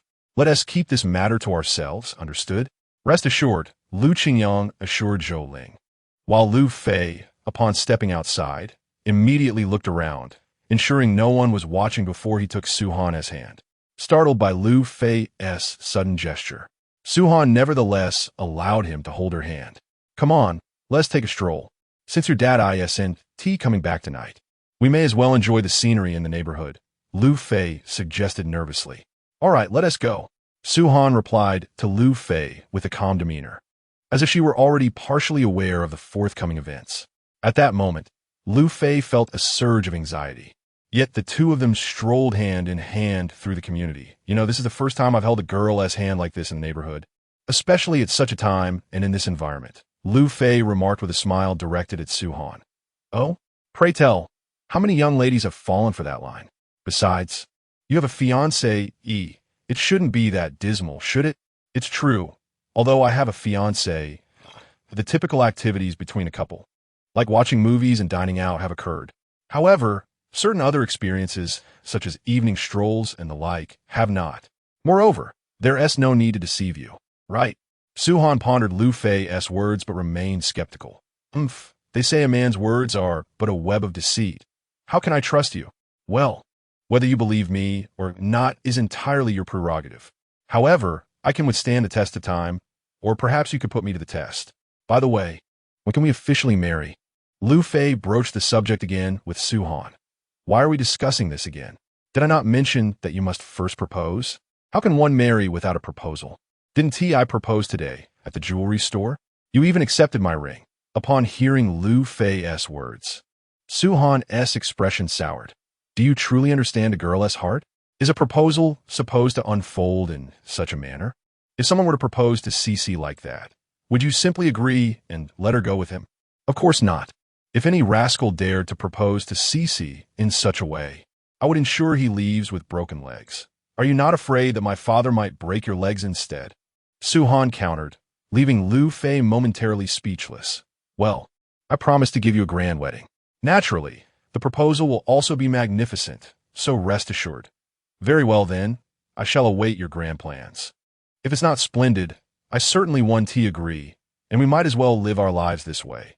It's quite satisfactory, after all. After Su Han finished speaking, she clasped her hands behind her back and bounced ahead, utterly captivating Liu Fei, who promptly followed her. As they continued walking, they eventually settled onto a nearby bench. Are you really going to buy a car for Uncle?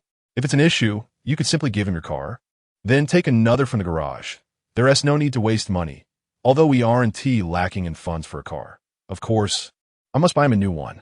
Besides, how could I possibly use a car from your garage? This is a matter of son's dignity, Of course, if you insist on gifting it, I have no objections, but that would require a different status.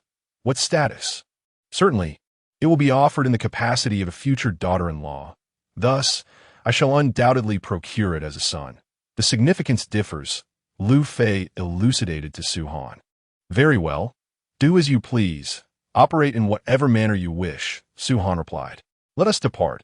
It is time to return, she said, rising to her feet and commencing her journey homeward. All right, Liu Fei concurred, accompanying Su Han in the direction of her abode. I have arrived, Su Han announced at her doorstep half an hour later. You may return now. After all, you reside next door. Will you feel fearful tonight? Perhaps I should accompany you for protection, Liu Fei suggested, a hint of uncertainty in his voice. Upon hearing his words, Su Han erupted into laughter. Are you certain? Are you truly here to protect me, and not with ulterior motives? Is there anything else I could do? Absolutely not. Su Han swiftly extinguished Liu Fei's thoughts before they could take root. However, if you desire to stay tonight, you are welcome to come in. She then gestured for him to enter, which filled Liu Fei with excitement as he eagerly followed her inside. I shall take a shower first. Make yourself comfortable, Su Han said, gathering her personal toiletries before heading to the bathroom. While bathing, she felt a twinge of apprehension in such a spacious house. The thought of sleeping alone was indeed daunting. Of course, if Liu Fei were to stay overnight, she had no intentions beyond that. Either she would sleep on the sofa or he on the floor, as sharing the bed was out of the question. Meanwhile, Liu Fei was brimming with excitement. After all, this was a rare opportunity to spend time alone with Su Han. How could one not feel exhilarated? Once Su Han finished her shower and emerged in her sleepwear, she asked, "Do you wish to wash up? If so, there are clean towels and toiletries available. Feel free to go ahead." Yes, I will wash," Liu Fei replied immediately, without a moment's hesitation, before grabbing the items and heading into the bathroom. Within 2 minutes, he emerged. At that moment, Su Han was applying some skincare products, including cream for her stretch marks, which had yet to fully heal. "Are you finished washing?" Su Han inquired in disbelief. "Yes, I am done. You just went in, and now you're already out?" Indeed, men typically shower quickly. There is no need for alarm or astonishment. By the way, where shall I sleep tonight? Liu Fei was far more concerned about where he would rest than the speed of his shower. "Where would you like to sleep?" Su Han, feeling playful, decided to tease him. "I would like to sleep on the bed." "Very well. My father's bed has just become available. You may sleep there." What should we do? Perhaps you could sleep on the sofa. It's quite comfortable. I've slept there before. Is it possible to switch rooms? To where? Of course. Liu Fei's words trailed off, yet the implication was unmistakable. All right, but you may only sleep on the floor. The choice is yours. I could sleep on the floor as well. After all, there are 2 of us. At this moment, Liu Fei was beyond caring about anything else. Merely gaining entry into the room was a significant advancement, and he dared not ask for more. Fine, go to the adjacent room, grab a blanket, and set up your bed on the floor. Su Han cast a sidelong glance at Liu Fei, surprised that he was willing to sleep on the floor just to remain in her room. This had certainly caught her off guard. All right then. Filled with excitement, Liu Fei headed to the neighboring room to fetch a blanket and commenced laying out his makeshift bed in Su Han's room. Position your bed at the foot of the bed, Su Han instructed Liu Fei. If you place it in the aisle, what will happen if you get up in the night? You might trip over it. All right, I'll heed your advice. Upon hearing Su Han's words, Liu Fei had no choice but to readjust the placement of his makeshift bed. Nevertheless, the events of that night undeniably fulfilled Liu Fei's desires, for a storm was brewing. Boom, boom. Just as Liu Fei finished arranging his blanket, the sound of thunder resonated from outside. It's raining, and there is thunder. Chapter 58. Su Han's fear of thunder. All right, let us retire for the night. The thunder is rumbling, Liu Fei urged. Su Han, having already heard the thunder, felt a tremor as she listened to Liu Fei's words. Despite her efforts to disguise her fear, Liu Fei discerned the truth. Indeed, Su Han was afraid of thunder. "What troubles you?" "It is merely thunder." "Are you truly frightened?" he inquired. "No, not at all. Let us just sleep," she replied, swiftly pulling the covers over herself, adopting a position indicative of slumber. Liu Fei, witnessing her demeanor, could only shake his head in resignation. After all, if she chose not to speak, he had no right to press further. "I shall turn off the lights then," he announced. "Suan offer no response," prompting Liu Fei to extinguish the lights and lie down beside her. Nevertheless, a small night light remained on in Su Han's room, a necessity due to her companion, Su Sisi, who often stirred during the night, making such illumination beneficial. This evening, with the rain falling, the room was pleasantly cool, leading them to forego the air conditioning in favor of opening the window. Liu Fei found great pleasure in the ambience. The sound of rain mingling with the distant rumble of thunder created a poetic atmosphere. However, Su Han, lying in bed, found sleep elusive. It was not merely Liu Fei's presence that kept her awake. Rather, each clap of thunder sent shivers coursing through her. In her childhood, when Sui was away on business, Su Han often found herself alone at home, paralyzed by fear during thunderstorms, a phobia that had lingered into her adulthood. The presence of Su Cc had somewhat alleviated her anxiety, yet now, without her side, the fear returned. Liu Fei, absorbed in the sound of the rain, lay with his head resting on his hands, staring blankly at the ceiling. Unlike Liu Xiaohui, who possessed a serene disposition, he was acutely aware of the beautiful woman beside him and found himself harboring thoughts that were anything but innocent. Still, he recognized the necessity of restraint. Any indiscretion would surely lead to repercussions come morning. "Are you asleep?" Su Han's voice broke the silence after a lengthy pause. "Not yet. Why do you ask?" he replied, slightly exasperated. "How can you sleep with such a stunning beauty beside you? Her figure is so admirable. It's impossible to find rest," Liu Fei quipped. Suan, upon hearing his words, contemplated the compliment. While the situation felt inappropriate, she couldn't help but feel a flicker of joy at being praised, even if only indirectly. "Why are you still awake? It seems quite late," she remarked. Liu Fei glanced at the clock and noted it was only 10:30. "I cannot sleep. I have been afraid of thunder since childhood," she confessed. "Huh? You fear thunder?" Liu Fei exclaimed, rising from his makeshift bed to gaze toward her.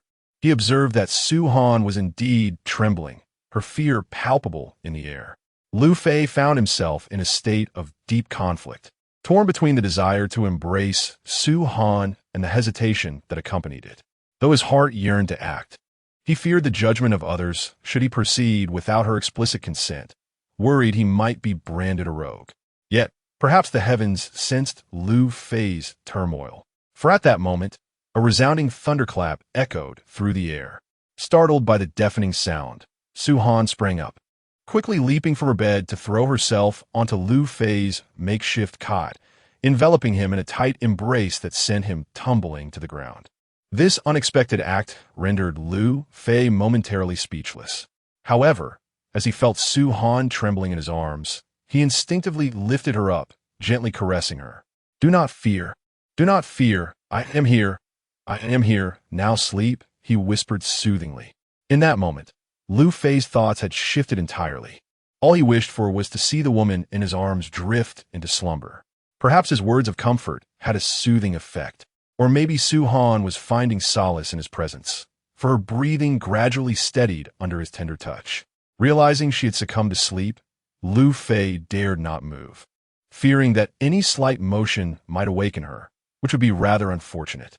Thus, he remained in that position, all the while observing Su Han. It was the first time he had the opportunity to study her features so closely while fully conscious. As his fingers brushed against her hair and he gazed upon her enchanting lips, a daring thought crossed his mind. If I were to steal a kiss, she would likely remain oblivious. With a swift motion, he turned his head and pressed his lips against hers. Previously, in the jewelry store, he had kissed her cheek, and she had remained silent, but this time was different. He had kissed her mouth. Fortunately for Liu Fei, Su Han was deeply ensconced in her dreams. After the kiss, he observed as she instinctively licked her moist lips, as if savoring something sweet. This sight sent a thrill through Liu Fei, yet he recognized the futility of pursuing anything further, so he resigned himself to remain in her embrace. Thus, with a little help from fate, Liu Fei and Su Han found themselves entwined in slumber together.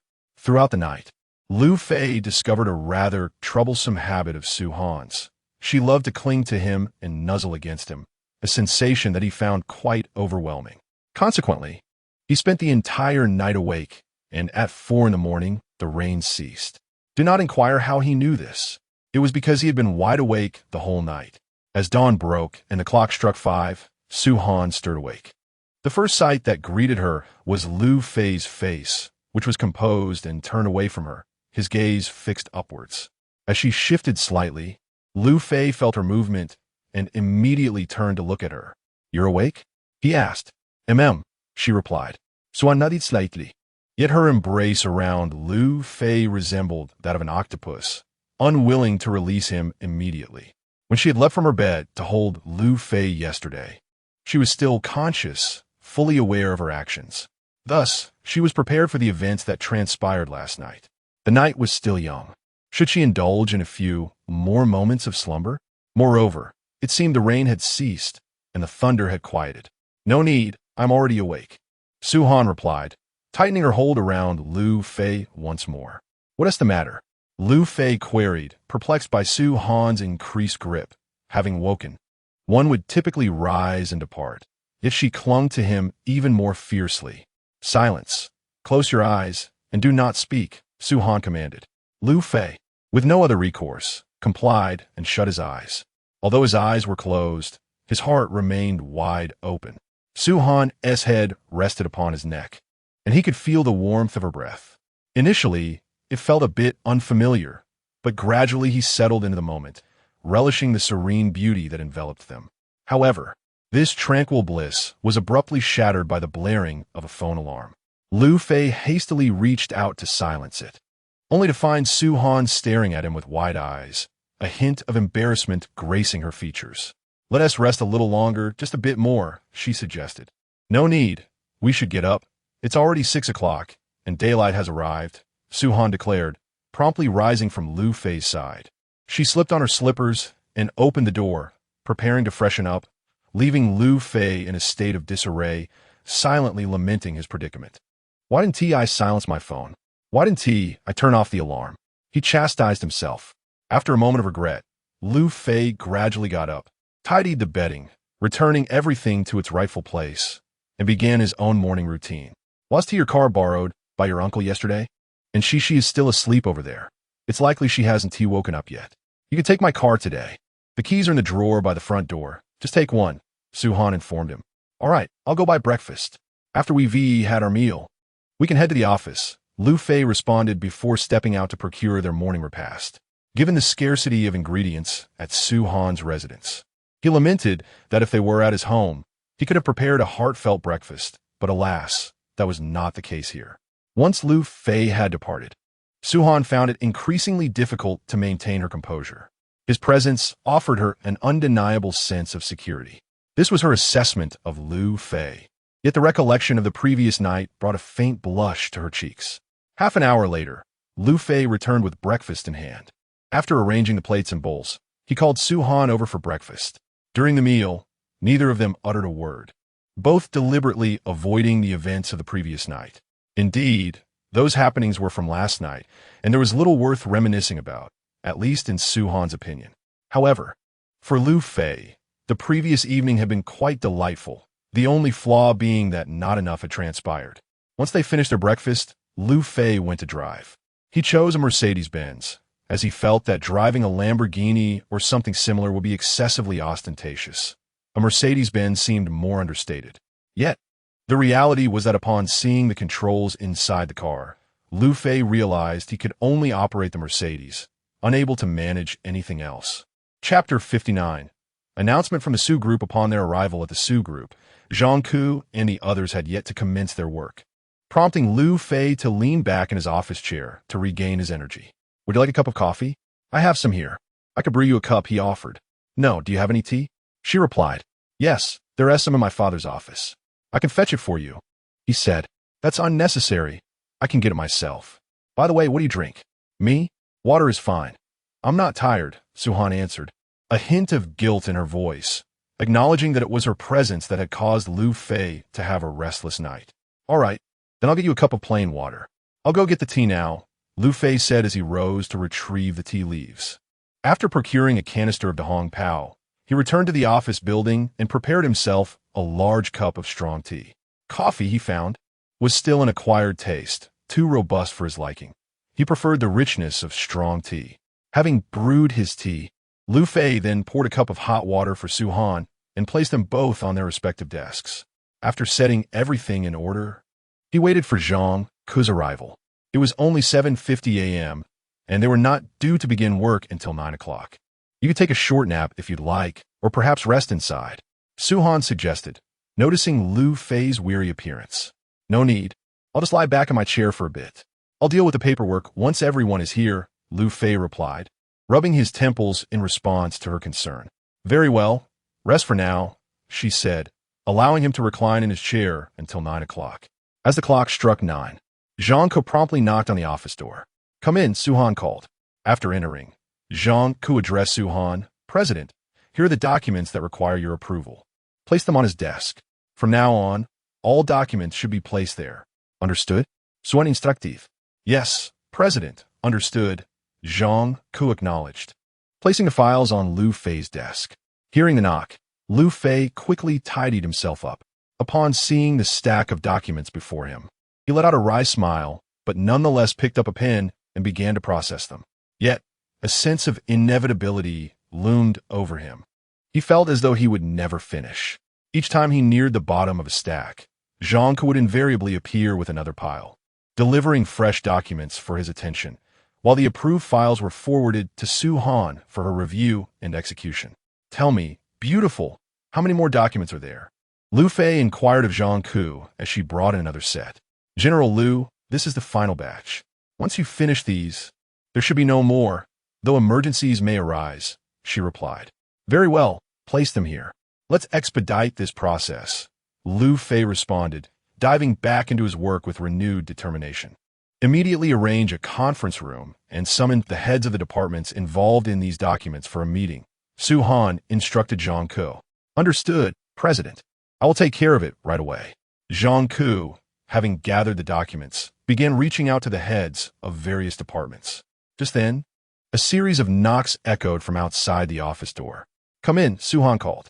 Upon hearing his voice, Chun Jing entered. President, Liu Zong, Chun Jing addressed them.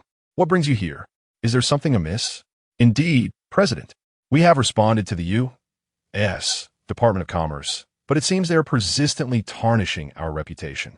Do you think we should issue a statement to clarify our position? Chun Jing conveyed the matter at hand to Su Han. Upon hearing this, Su Han furrowed his brow in contemplation.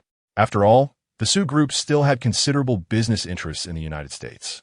Allowing the U.S.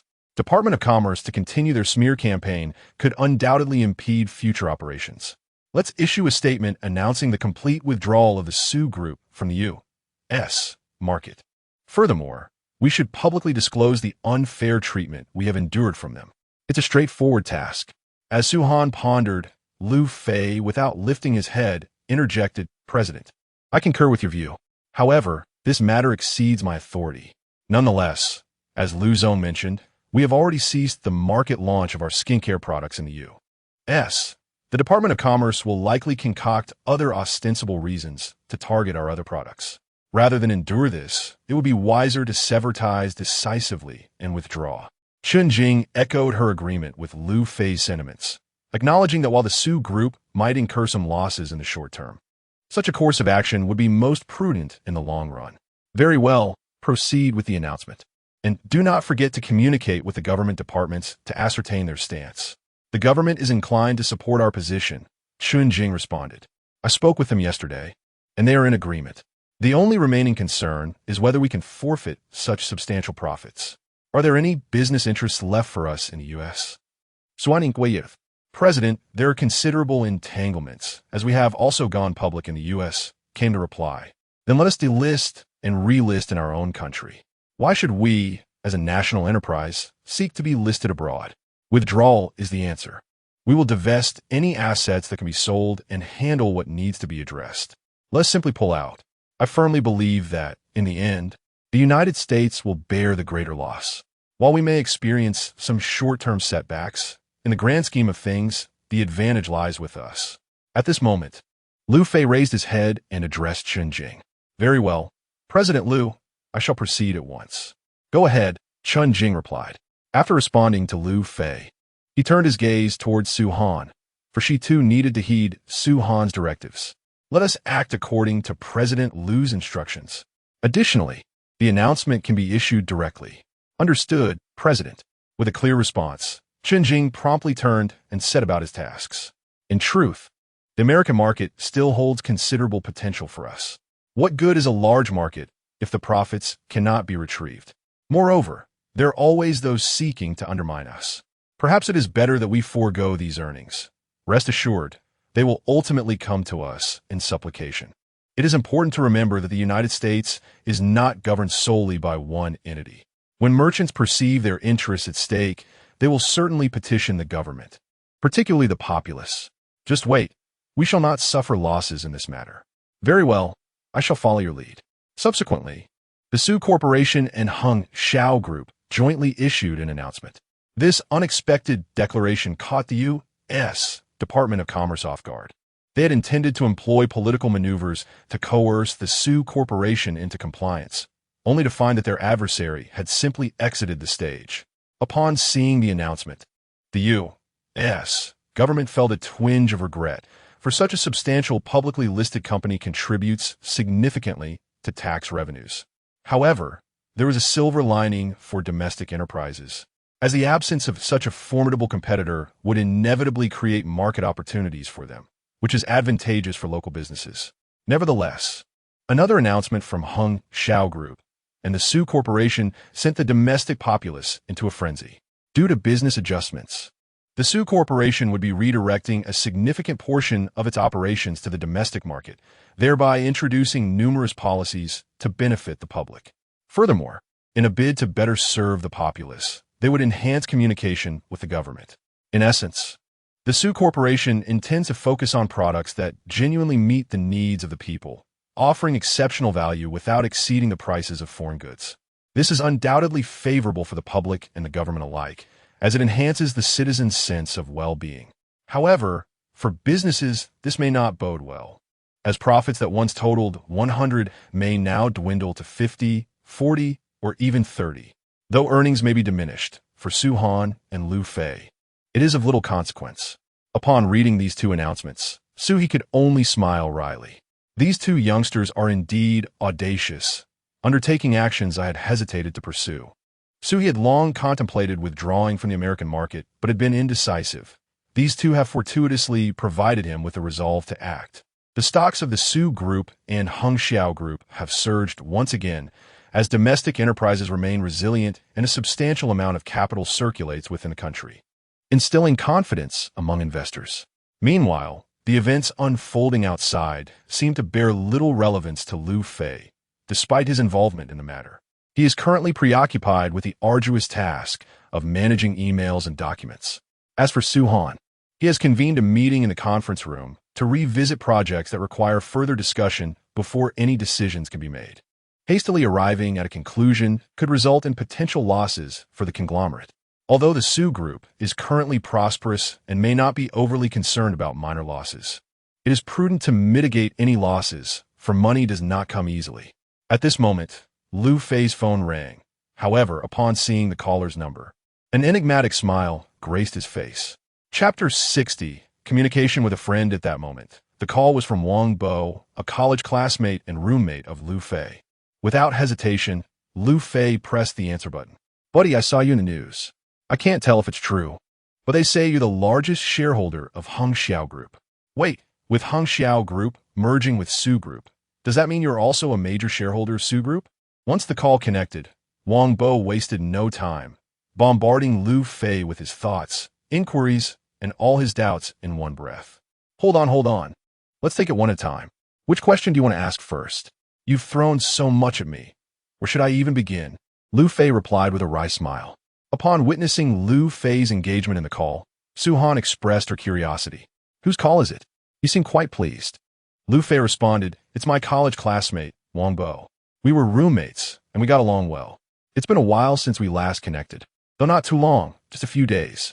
"All right then, you two carry on," Su Han said, returning to her tasks without further interruption. "Who asked that? Is it Wang Dan? By the way, you're not being very fair. Having just graduated, you aren't working and are spending time with Wang Dan? What'll happen once you get married?" Wong Bo mistook the female voice for Wang Dan. "No, it's not Wang Dan. It's my current girlfriend. I've broken up with Wang Dan." "Broken up? That's for the best. I've always thought that woman was a bit materialistic. I refrained from mentioning it before, but I was concerned about how she treated you, especially given your family's business troubles. It's better this way. I've seen you two were never quite a match." Wong Bo's response was unsurprising to Liu Fei. He too felt that his relationship with Wang Dan lacked compatibility. Wang Dan was known for her love of wealth, a fact even Liu Fei could not ignore, as it had been a decision made by others in his family. What is up? Did you call for something specific? What do you mean? Didn't I just ask you? You still Haven T answered me. Are you a shareholder of Hongxiao, or rather, Sue Group now? Yes, I am indeed a shareholder of Sue Group and currently working there. Liu Fei openly shared his employment at Sue Group with Wong Bo, feeling there was no need for secrecy, especially since it had already made headlines.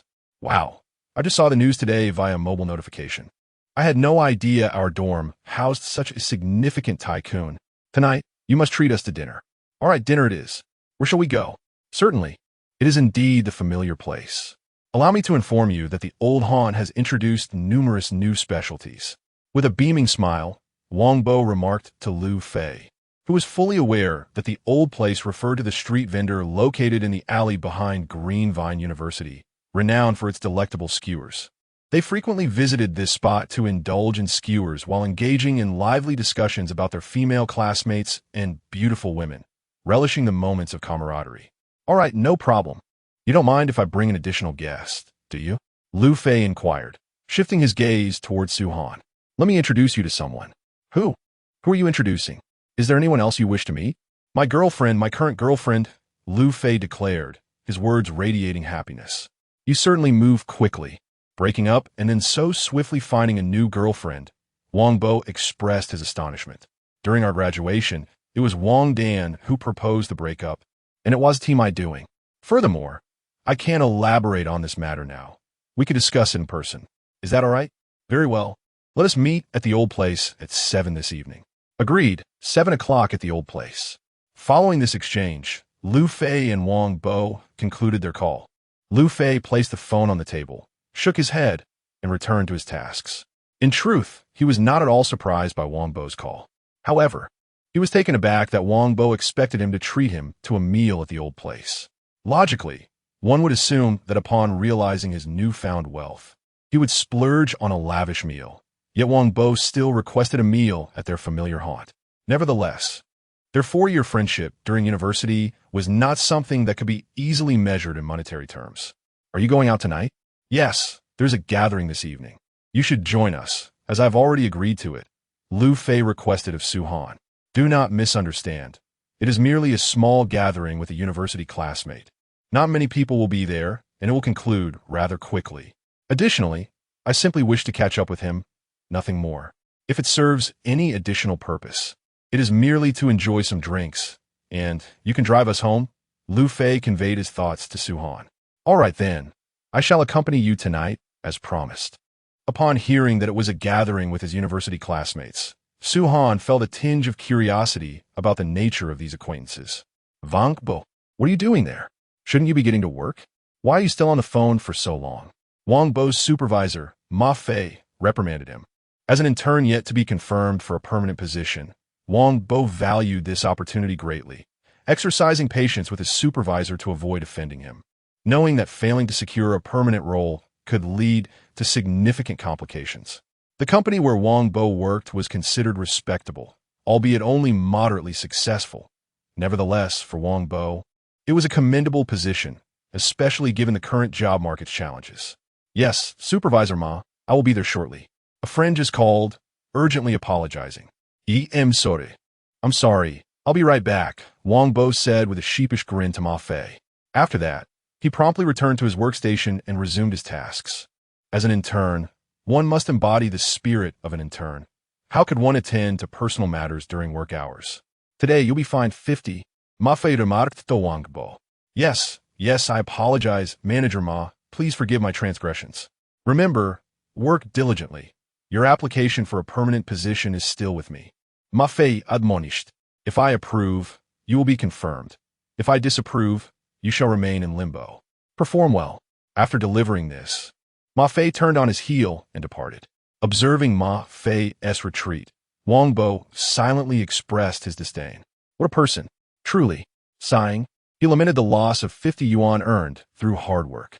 The others, witnessing this, dared not speak, silently feeling pity for Wong Bo. Yet, they too had endured similar trials. However, with families to support, they could only submit to Ma Fei's exploitation, for finding work nowadays was exceedingly difficult. Once Liu Fei had resolved his matters, he retreated to catch up on sleep, for they were scheduled to dine later, and he couldn't afford to appear lethargic. Conversely, Su Han had gone to a meeting.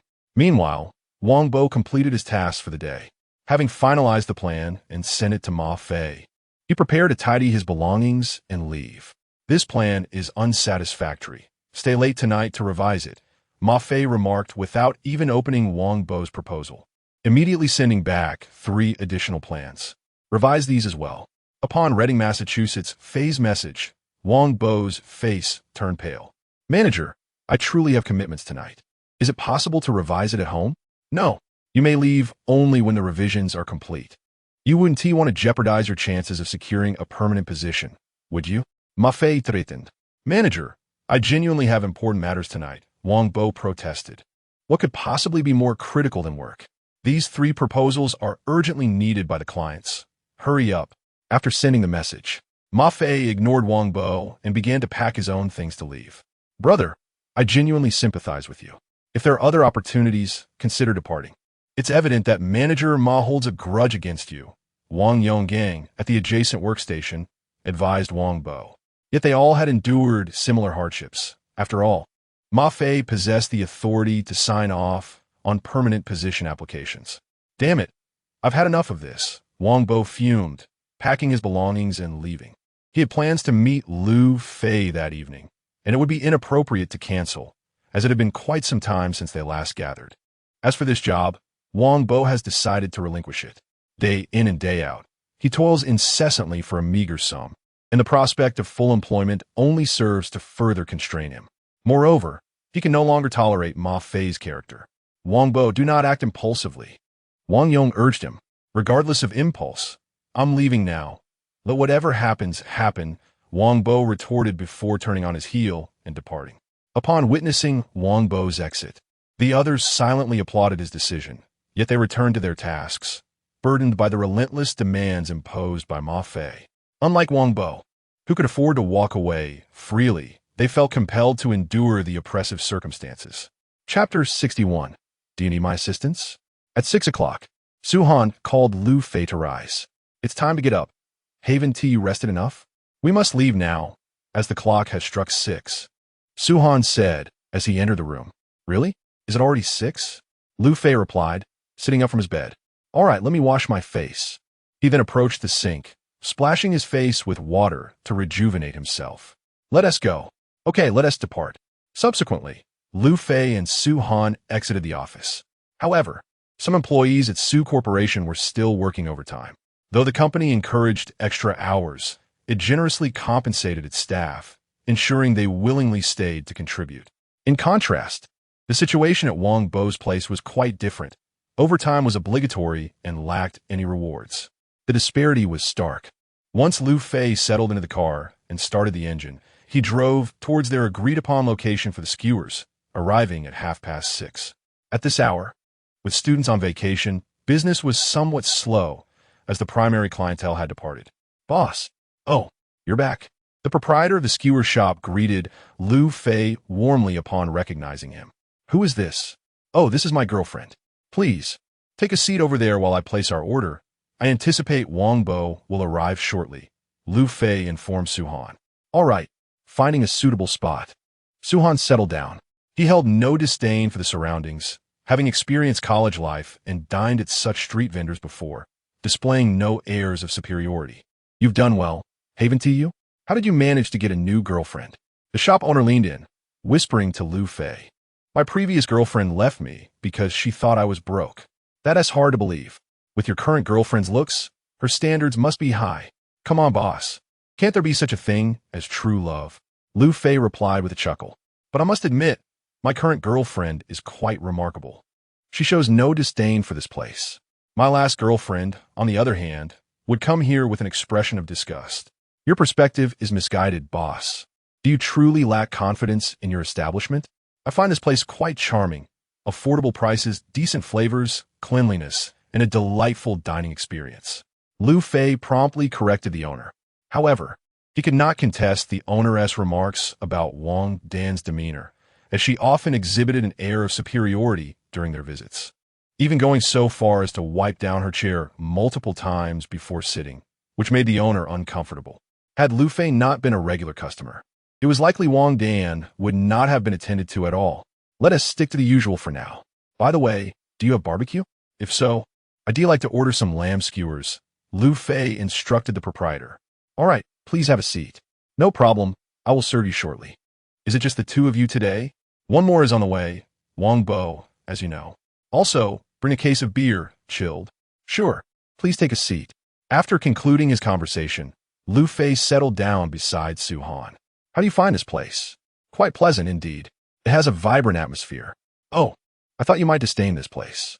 However, the flavors here are quite delightful and is clean and hygienic, standing up to scrutiny. The owner is quite genuine. He has been running this establishment for about 20 years. He is my alumnus. After graduating from Wolfgang University, he has dedicated himself to this business. Liu Fei remarked with a smile, appreciating Su Han's demeanor. Oh, such a story exists? Indeed, this is why the owner is so meticulous about cleanliness. He does not wish to tarnish his reputation. Just as Liu Fei was about to say something further to Su Han, he heard Wong Bo's voice. Feezy, Feezy.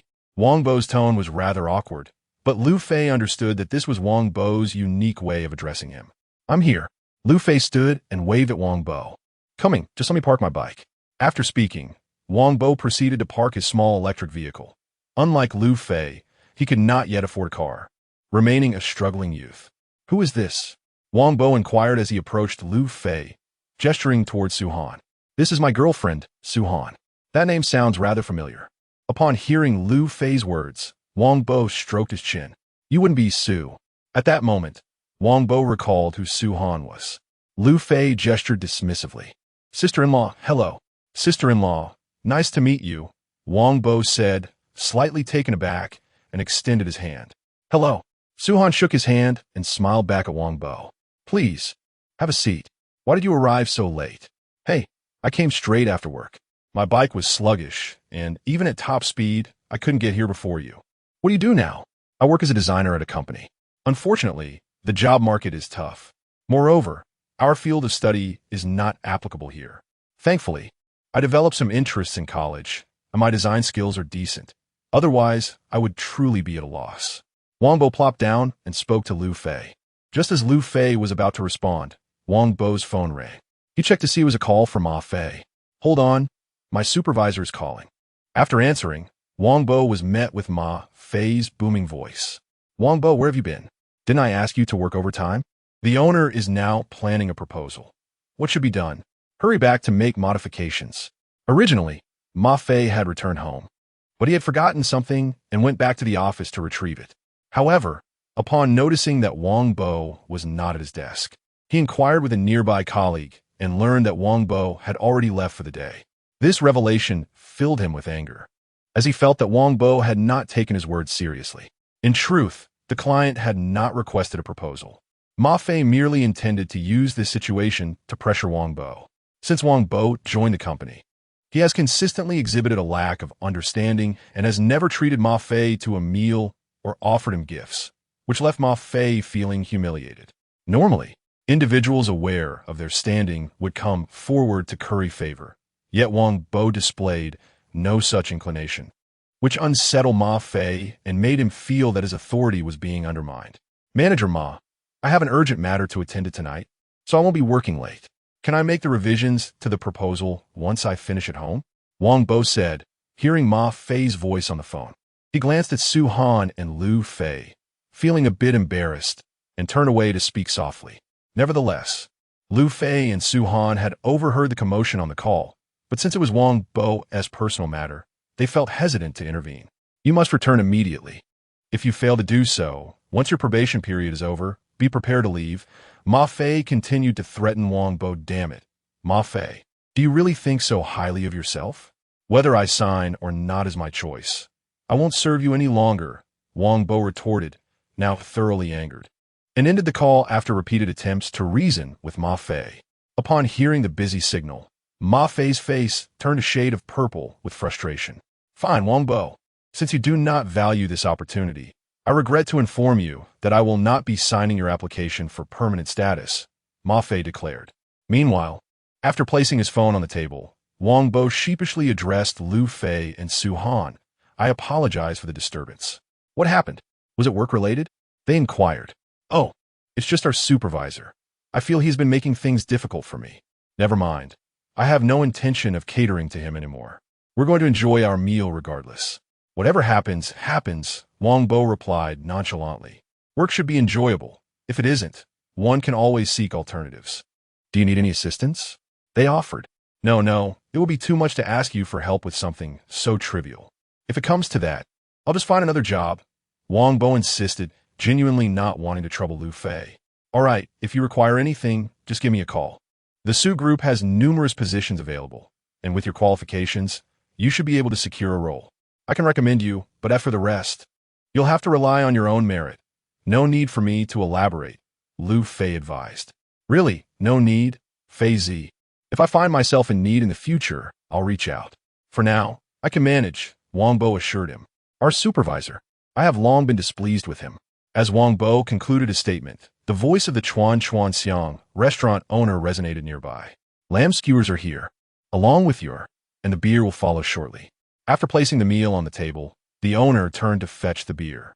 Once he returned with the drinks, he set the bottle opener and glasses down on the table. If you need anything, just call me, he said, before resuming his busy tasks.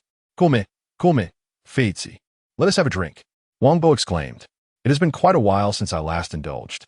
Ever since I began working, I have been relentlessly exploited, left with no personal space whatsoever. This is the perfect opportunity to unwind. With that, Wong Bo promptly opened 2 bottles of beer, pouring one for Liu Fei and filling his own glass as well. Sister-in-law, what will you have? He inquired. Me? No need to worry about me. You all enjoy. She replied. Boss, bring me a bottle of juice. Liu Fei called out to the owner. You should have juice then. All right, she responded. Chapter 62. Assisting Wong Bo, Liu Fei called out to the owner of the skewer restaurant, and soon enough, the proprietor brought over some juice. Alas, Fizi, you are well aware that my interests do not lie in finance or design. My true passion is cinematography. If not for my family's opinions, I would likely have pursued a career as a freelancer. How wonderful it would be to work in film. Wouldn't you agree? After sipping a glass of wine, Wong Bo replied with a sense of resignation. Indeed, he had initially intended to enroll in media studies, but the pressure from his family led him to choose finance instead. Now, with the financial sector in decline, securing employment has proven challenging. Although Wong Bo had contemplated seeking work in photography, the field demanded exceptionally high qualifications, and as someone without formal training, he found it difficult to gain acceptance. Liu Fei nodded in agreement, recalling Wong Bo's concerns from their university days. Don't worry. If it truly comes to it, you can come work at Sue Group. I trust your abilities and personal standards. No, I want to rely on myself. I need to carve out my own path and prove to my family that I am not incompetent, right? I must demonstrate my worth. Just then, Liu Fei's phone rang.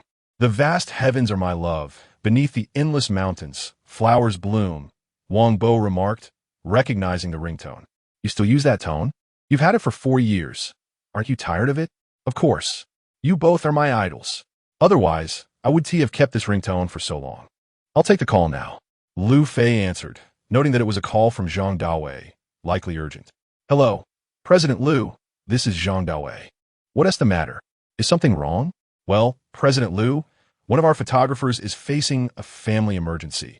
His mother is hospitalized. Our photography team is currently short 1 photographer, Zhang Dawei explained anxiously. He had not anticipated such a critical setback at this moment. Recruiting a new photographer would take too long, and hiring an external team might incur additional costs, which he could not authorize, so he felt compelled to consult Liu Fei. What bad luck!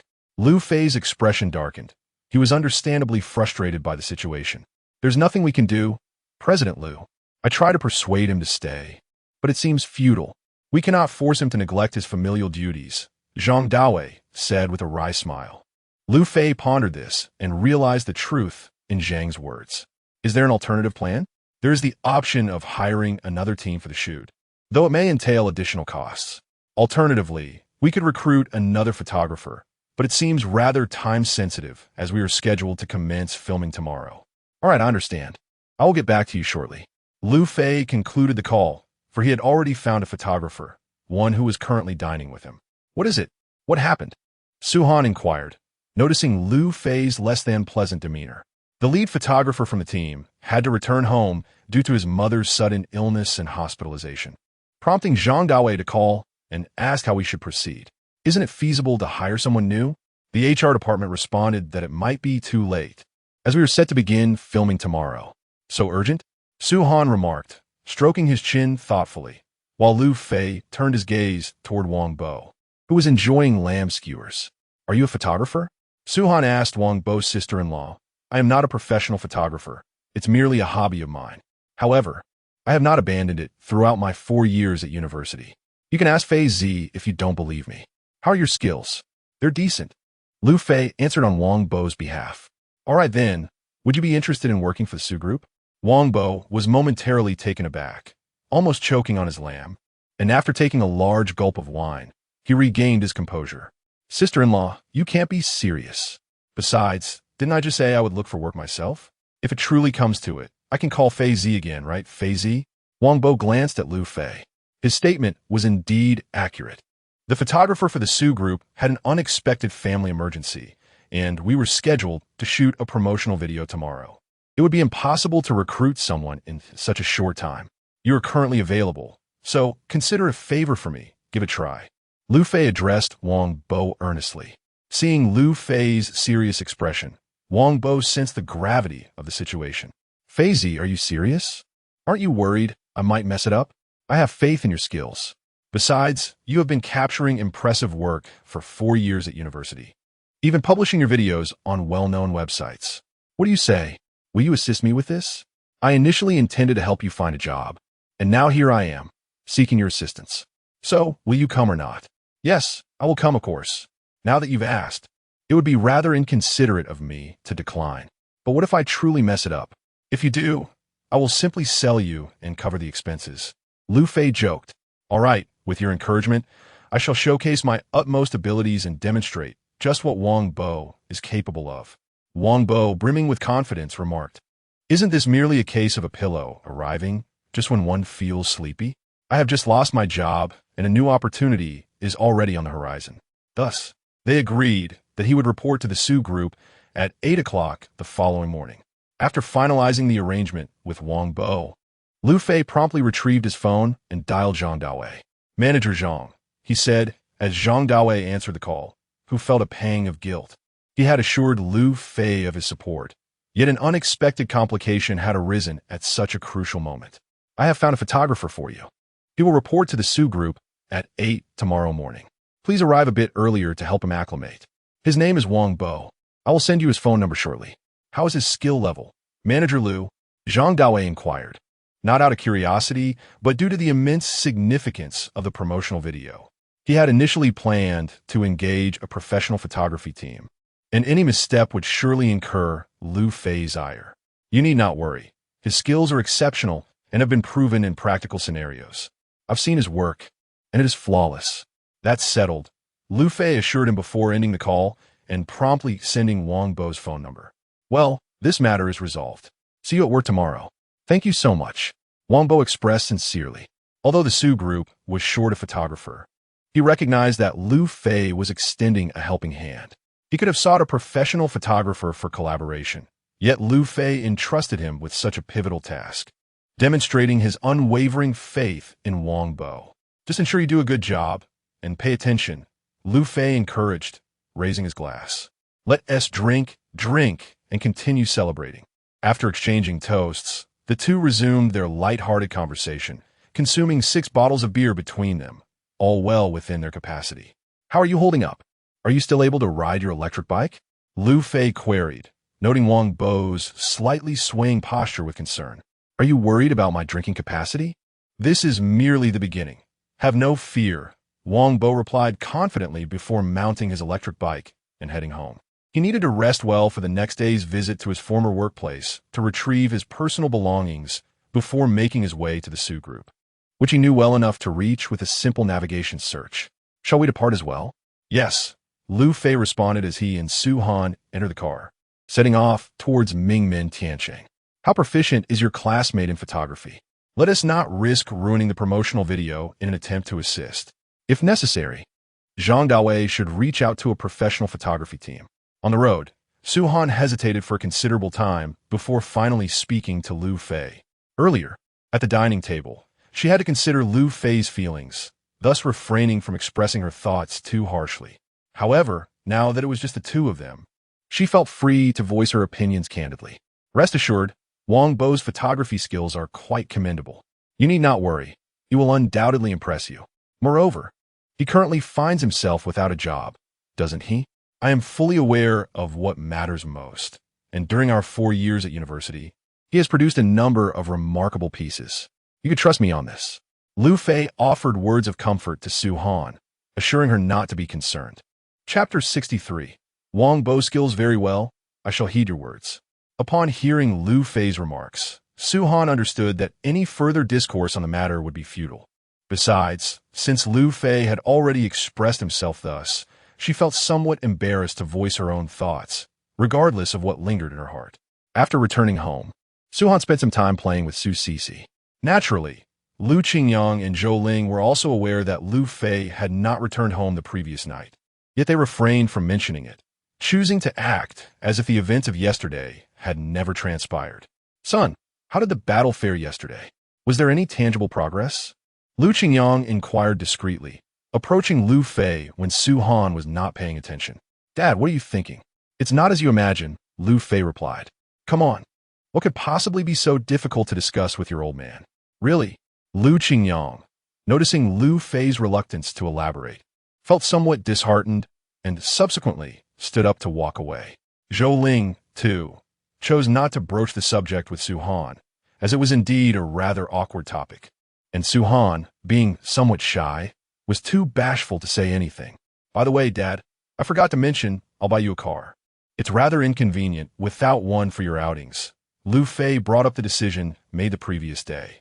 No, son, there is truly no need for that. Why spend that money?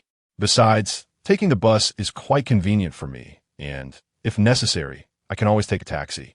Really, there is no need. Lu Qingyang hastily declined upon hearing Liu Fei's suggestion. Yet, deep down, he yearned for a car of his own. The family vehicle was too dilapidated, and he didn't wish to lower Liu Fei's stature by driving it, fearing what Su Han might say. Why not? Having a car would indeed be quite convenient. You can take the Mercedes we drove today. Just let your uncle have your Audi. Su Han suggested to Liu Fei. Are you really giving me that Mercedes? Liu Fei asked, incredulous, as he sought confirmation from Su Han, considering the vehicle was worth several $100,000. Just take it. What's the big deal?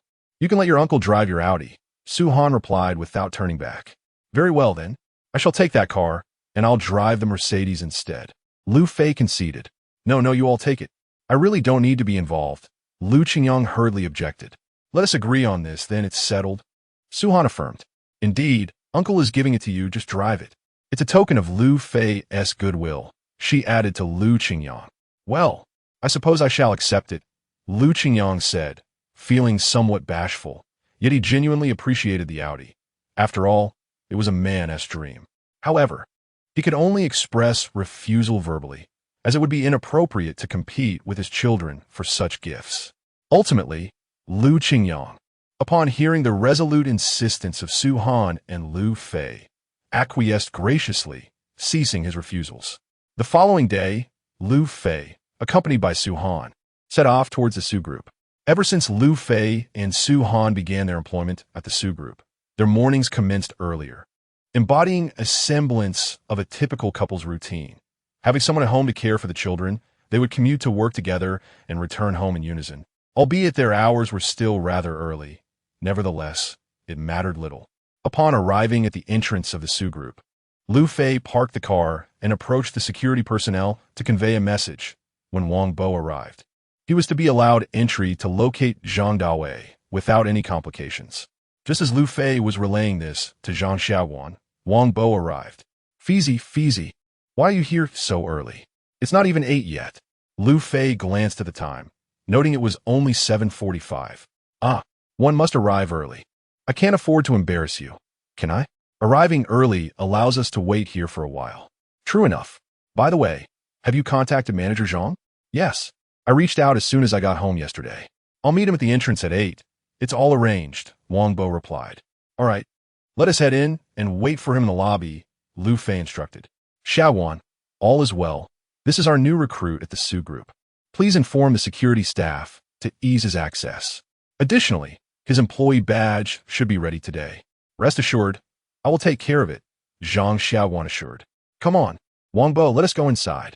Liu Fei then led Wong Bo into the lobby of the Sue Group, finding a spot to sit.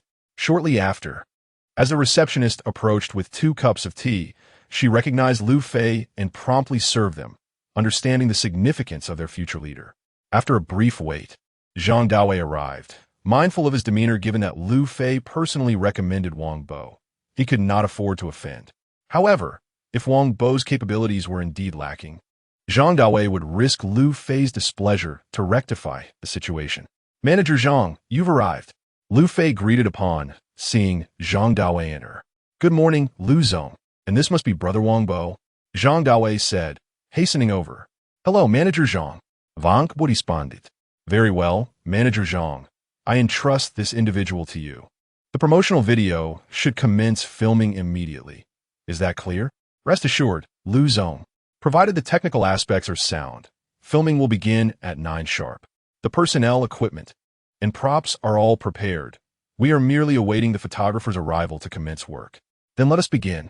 After bidding farewell to the 2 individuals, Liu Fei returned to his office. Let us go, Wong Bo, Zhang Dawei instructed. Sure, Manager Zhang, you can just call me Xiao Wang, Wong Bo replied. All right, Xiao Wang. Let us proceed. Zhang Dawei felt a surge of joy upon hearing Wong Bo's words, appreciating his humility.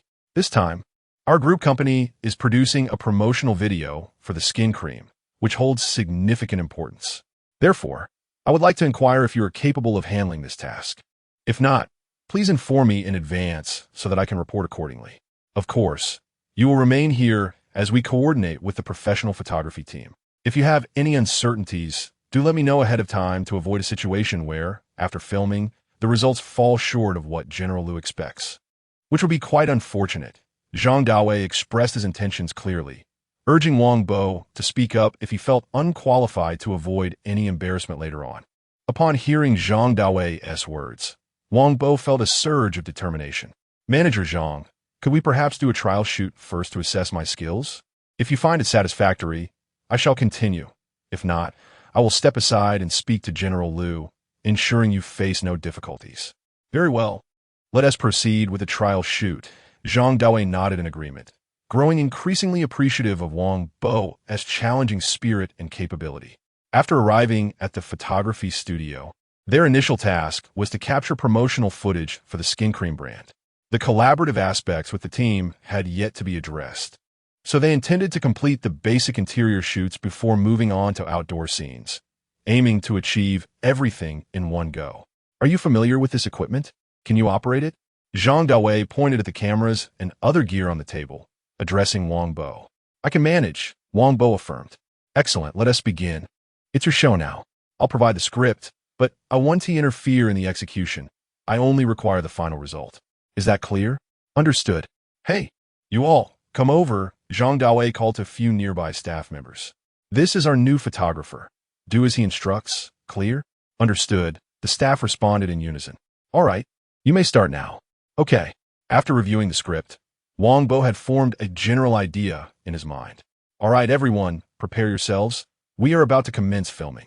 Wong Bo began directing the staff, setting the scene, and during the filming process, he articulated the desired effects and the actions needed to achieve them to the crew. The staff were quite accommodating towards Wong Bo, diligently following his instructions. Initially, they were all familiar with the words spoken by Zhang Dawei. Seated in his chair, Zhang Dawei observed closely, ensuring that no errors occurred. However, through his observations, he discerned that Wong Bo indeed possessed considerable skill. After all, one cannot feign the finesse of movements, technical prowess, and the conduct of individuals. This young man has potential. He is remarkable. If circumstances permitted, the photographer who was supposed to return home would no longer be needed. Just as this thought crossed Zhang Dawei's mind, he received a call from the previous photographer. Manager Zhang, I sincerely apologize. My mother has fallen gravely ill, and I fear I must resign. Upon hearing the photographer's words, Zhang Daoi's eyes lit up. Was this not a fortuitous opportunity? Not a problem. Please prioritize your mother's health. I will speak to the HR department on your behalf so that your attendance and salary will not be affected. Thank you so much, Manager Zhang. I truly appreciate it. The photographer expressed his gratitude, acknowledging that the situation was partly his own responsibility. Do not worry. Focus on your mother's treatment. Additionally, the finance department will arrange for your salary shortly. And remember, if the opportunity arises, the Sue family group would be delighted to welcome you back. Chapter 64. Zhang Daoi's submission. Thank you, Manager Zhang. If given the opportunity, I would certainly return to the Sue group, Zhang Daoi remarked. Very well then. Please attend to your matters. I have things to address as well, he concluded, hanging up the phone as he resumed watching Wong Bo diligently working nearby. After approximately half an hour, Wong Bo approached Zhang Daoi. Manager Zhang. Xiao Wang, what is it? Manager Zhang, we have completed one shoot, and I wanted you to assess the photographic quality to ensure it meets your standards. At the very least, we should mitigate any potential losses. Wong Bo smiled as he spoke. Very well, let me see, Zhang Daoi replied, fully understanding Wong Bo's intent. Would you mind waiting just a moment longer? Wong Bo inquired. What is the matter? Zhang Daoi asked, intrigued. Just give me half an hour, and I can edit it properly. It will certainly enhance the viewing experience. What do you think? All right, I shall wait another half an hour. Please proceed, Zhang Daoi responded, returning to his original seat. Wong Bo then approached the computer, extracting the data and commencing the editing process with remarkable speed. For him, this was second nature, a skill honed through experience. Moreover, the initial footage was commendable, making the subsequent editing much more manageable. It was akin to a person who is inherently beautiful. With just a touch of makeup, they can appear even more stunning. Half an hour passed, and Wong Bo completed the editing. Manager Zhang here, take a look, he said, moving his chair to let Zhang Daoi sit. Once seated, Zhang Daoi clicked play. A melodic tune filled the air, perfectly synchronizing with the film's ebb and flow. The music had been predetermined by Zhang Daoi, and Wong Bo had been attentive to it while reviewing the script. Indeed, Wong Bo demonstrated considerable skill by harmonizing the music's crescendos with the film's pivotal moments. A feat requiring genuine talent. Very well done. The footage is impressive. Indeed, it is acceptable. Henceforth, I entrust all subsequent filming responsibilities to you, Zhang Daoi declared. You must take my words seriously. Do you all understand? He addressed the nearby team members. Yes, Manager Zhang, rest assured. They responded in unison. Good, you may begin filming. I will report to General Liu and inform him of this development. Zhang Daoi stated before hurriedly exiting the room. The plan would proceed as originally intended. However, just as he stepped outside, he turned back in haste. What is it, Manager Zhang? Please make a copy of this documentary for me. I need to present it to General Liu. Understood. Upon hearing Zhang Daoi's words, Wong Bo promptly transferred the files onto a USB drive.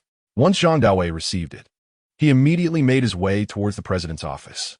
Kumin. At that moment, Liu Fei was engrossed in managing documents for the Sue Corporation and Hengxiao Group, which had already piled up to a height of half a meter. Without lifting his head, he called out, Liu. Upon entering, Zhang Daoi shouted towards Liu Fei. What's the matter? Noticing Zhang Daoi's flustered demeanor, Liu Fei's heart tightened, fearing that something had gone awry. However, judging by Zhang Daoi's expression, it seemed to be a positive development. Well, Liu, this is a film shot and edited by Wong Bo. The effects are quite impressive. Take a look. Upon hearing Zhang Daoi's words, Liu Fei chuckled. I thought it was something serious. No need to watch. He's my college classmate. I've seen his work for 4 years. I am well aware of his capabilities. That is precisely why I recommended him to you. Just go with what he has produced. Understood. Liu. Zhang Daoi grasped Liu Fei's intent immediately. Then I'll leave you to your work and head out. All right, go ahead. Just as Zhang Daoi was about to leave, Suhan stopped him. Wait, bring the film over. I'd like to take a look. Of course, President. He replied, handing her the USB. The film is on here. You can view it now. Zhang Daoi placed the USB on Suhan's desk. All right, you may leave. Yes, President. After Zhang Daoi exited, Suhan connected the USB to her computer and began watching. The film was brief, approximately 10 minutes long, yet sufficient for advertising purposes. Your classmate is indeed talented. The film is quite well done. Indeed, have you considered whose classmate he is? Liu Fei remarked with a hint of pride, as if to say, see, I am impressive. Humph. Su-Han shot Liu Fei a glance before returning to her tasks. After Liu Fei had finished his review, she needed to examine the documents again. She noticed that in recent days, Liu Fei's approvals closely aligned with her own thoughts. The discrepancies were diminishing, leading Su-Han to believe she could directly adopt Liu Fei's decisions moving forward without additional scrutiny. Seeing that Su-Han had ceased to engage with him, Liu Fei resumed his work. Meanwhile, Wong Bo was busily and methodically continuing his filming. During his breaks, he would send Liu Fei a message. How's it going? The filming turned out well, didn't it? Not bad. Liu Fei glanced at Wong Bo's message, but chose not to respond, as he was pressed for time. He planned to reply when he found a moment to spare. After returning to the filming location, Zhang Dawei briefed Wong Bo on a few matters. Rest assured, the bonuses will be ample and will not be diminished simply because you were introduced by General Liu. Others will be treated as they deserve. I am a person who distinguishes clearly between reward and punishment, public and private. Young man, I have faith in you. Keep up the good work. After Zhang Dawei encouraged Wong Bo, he busied himself with his own affairs. In the realm of photography, he was not a professional. He merely oversaw the process. The execution depended on those below him, and his presence was of little assistance, so he returned to his own tasks.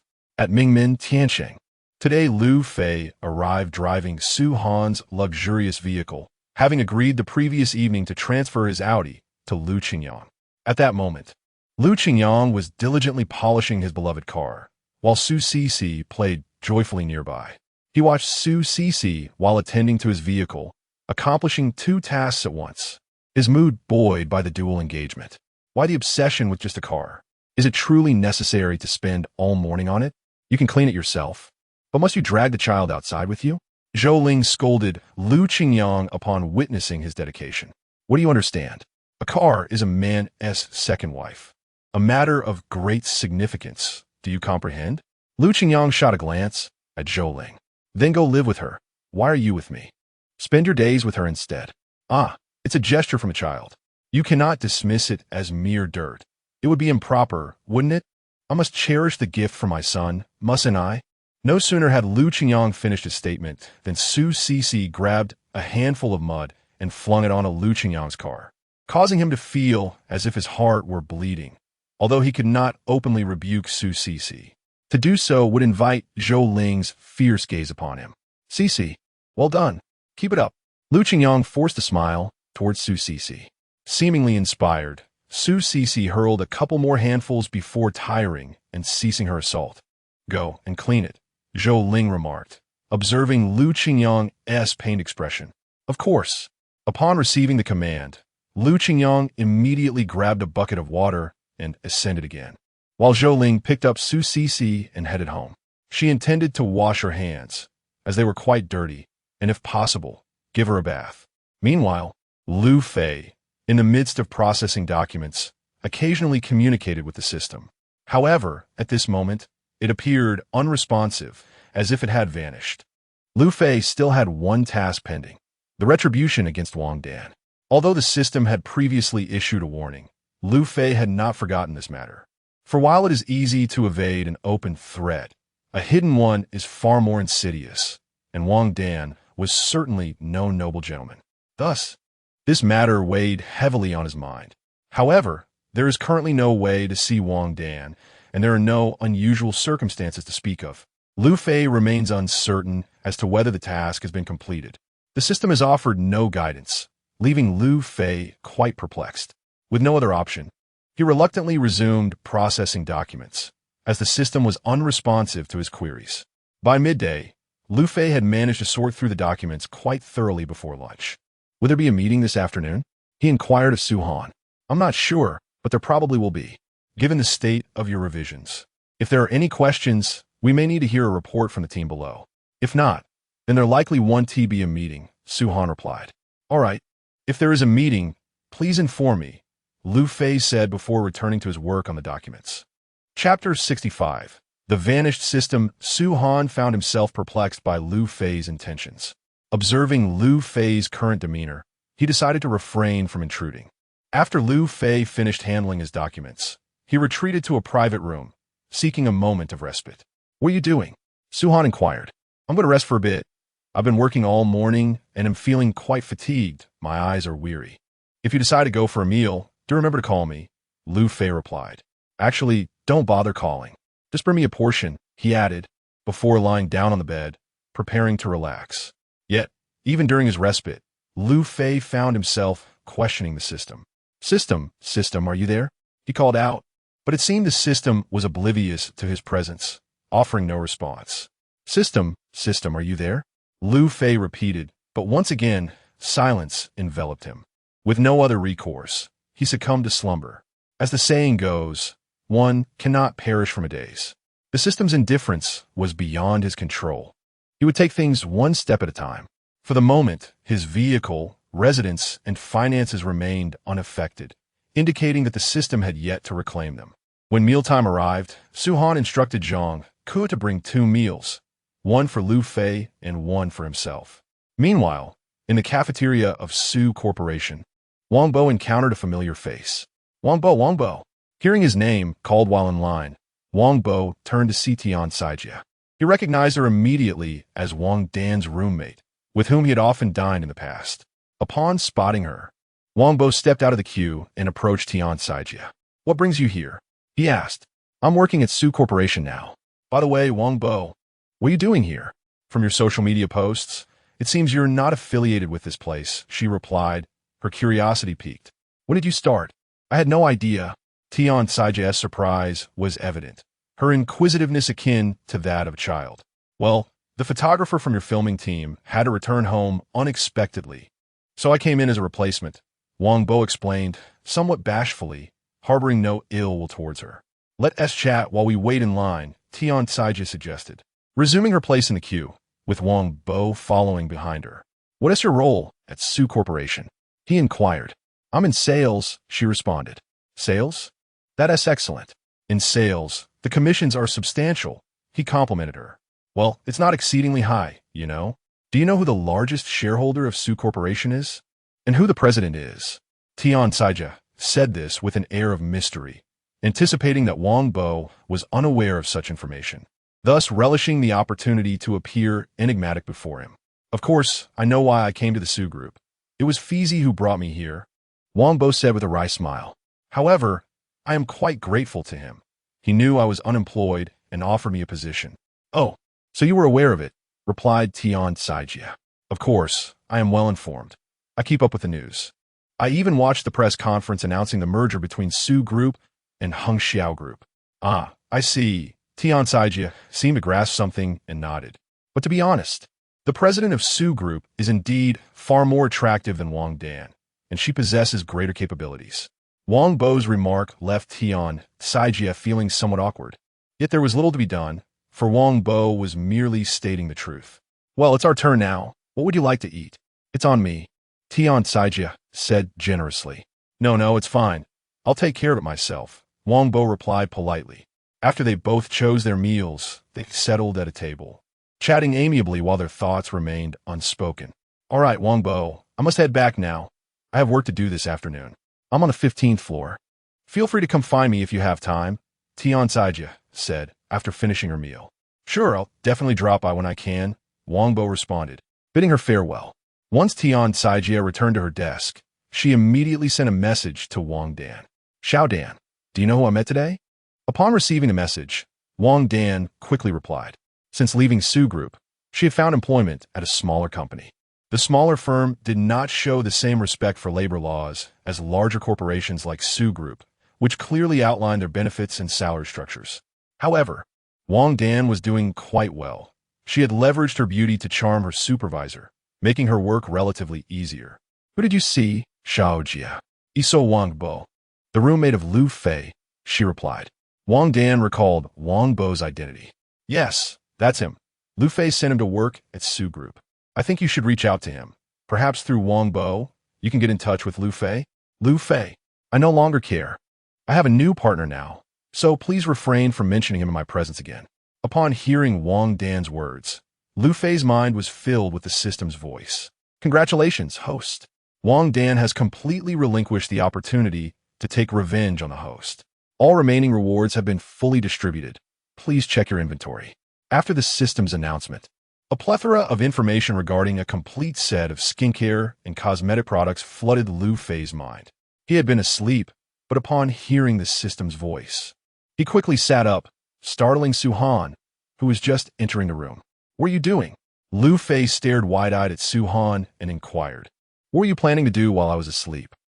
What could I possibly do to you? Do you possess anything of value? Time for a meal.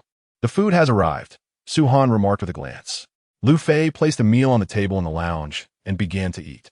Meanwhile, Liu Fei remained motionless, as if entranced, sitting there in a daze. What's the matter? Aren't you hungry? Hurry up and eat. Su Han urged him again. All right, coming. Liu Fei hastily rose from the bed, made his way to the table, and began to devour his meal. Why does Su Han not eat in the office? The aroma of the food is enticing, and the office is a place of work. It would be rather inappropriate for it to smell of food. Hence, he prefers dining in the lounge. After finishing his meal there, he simply opens a window to disperse any lingering odors. Xiao Dan, are you truly saying that you've completely forgotten Liu Fei? Tian Saijia, filled with curiosity, remarked.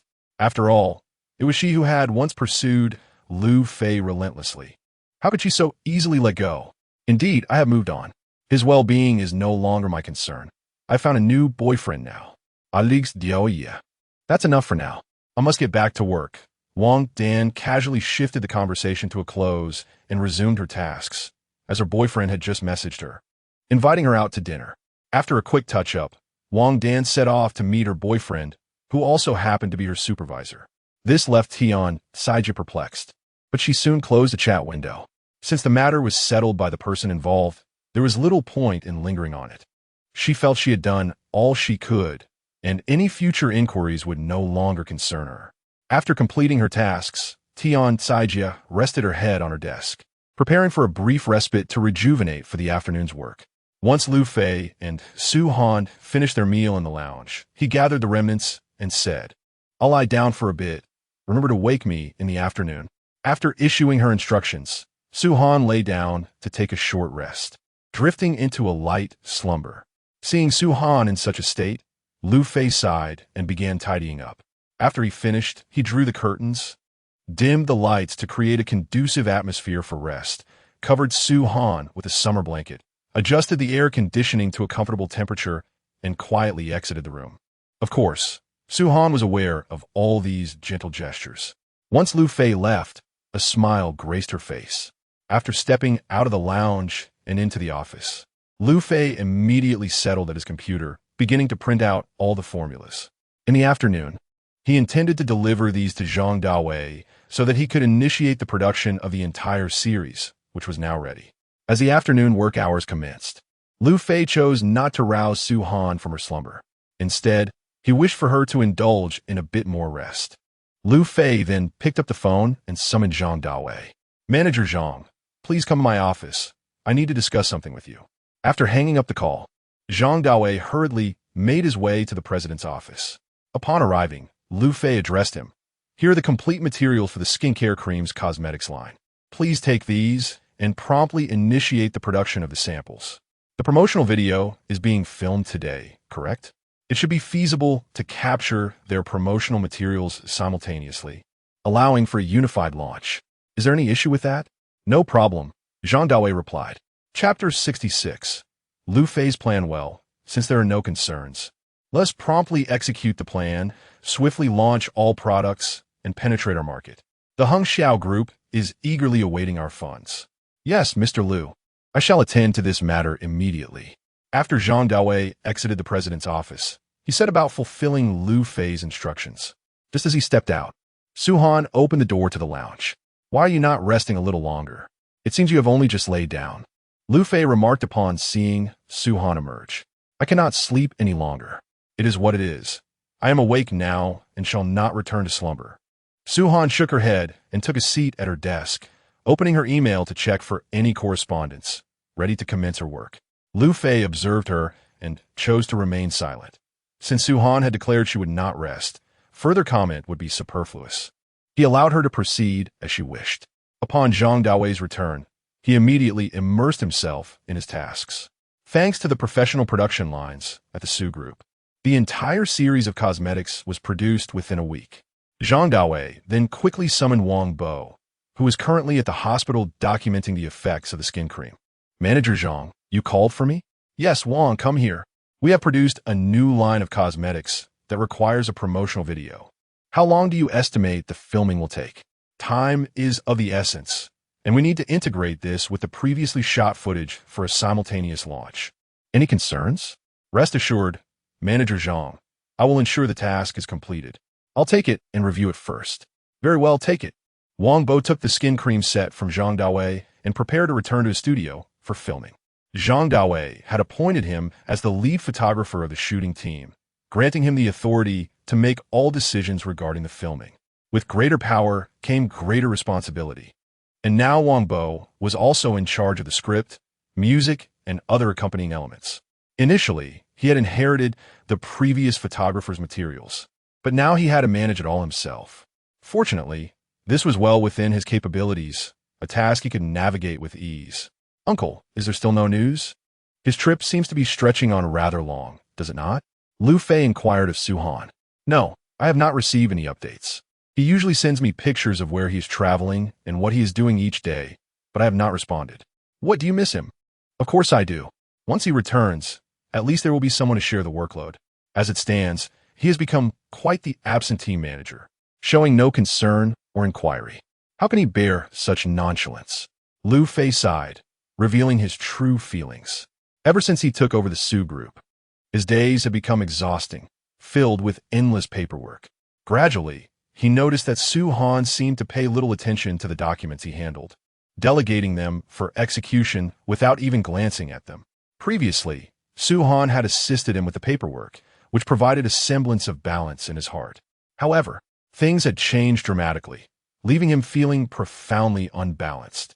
Suddenly, Su-Han chuckled. This is a test from your future father-in-law. Cherish it well. Many would yearn for such an opportunity, yet fail to attain it. You simply do not appreciate what you have. Liu Fei replied helplessly. But this future father-in-law seems rather cruel. Ignoring him, Su-Han resumed his tasks.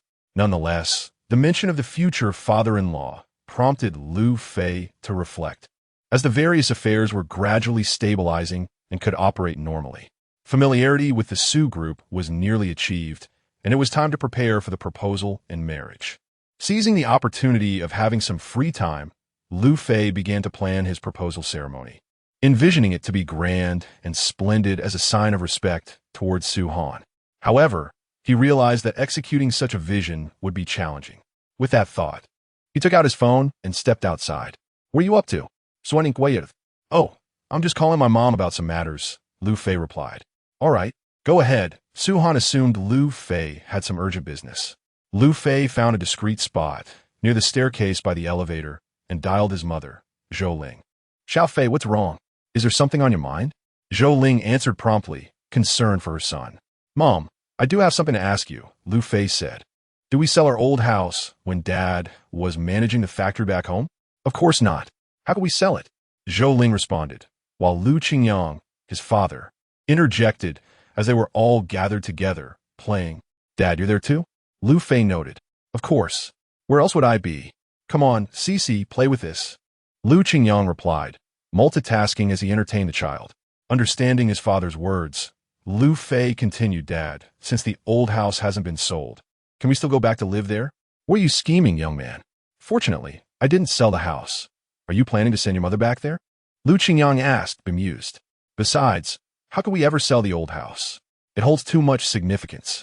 Unable to endure your antics any longer, when shall I return? I feel as though my presence is becoming increasingly necessary.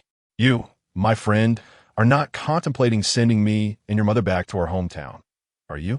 No, absolutely not. How could that be possible? This house is so spacious.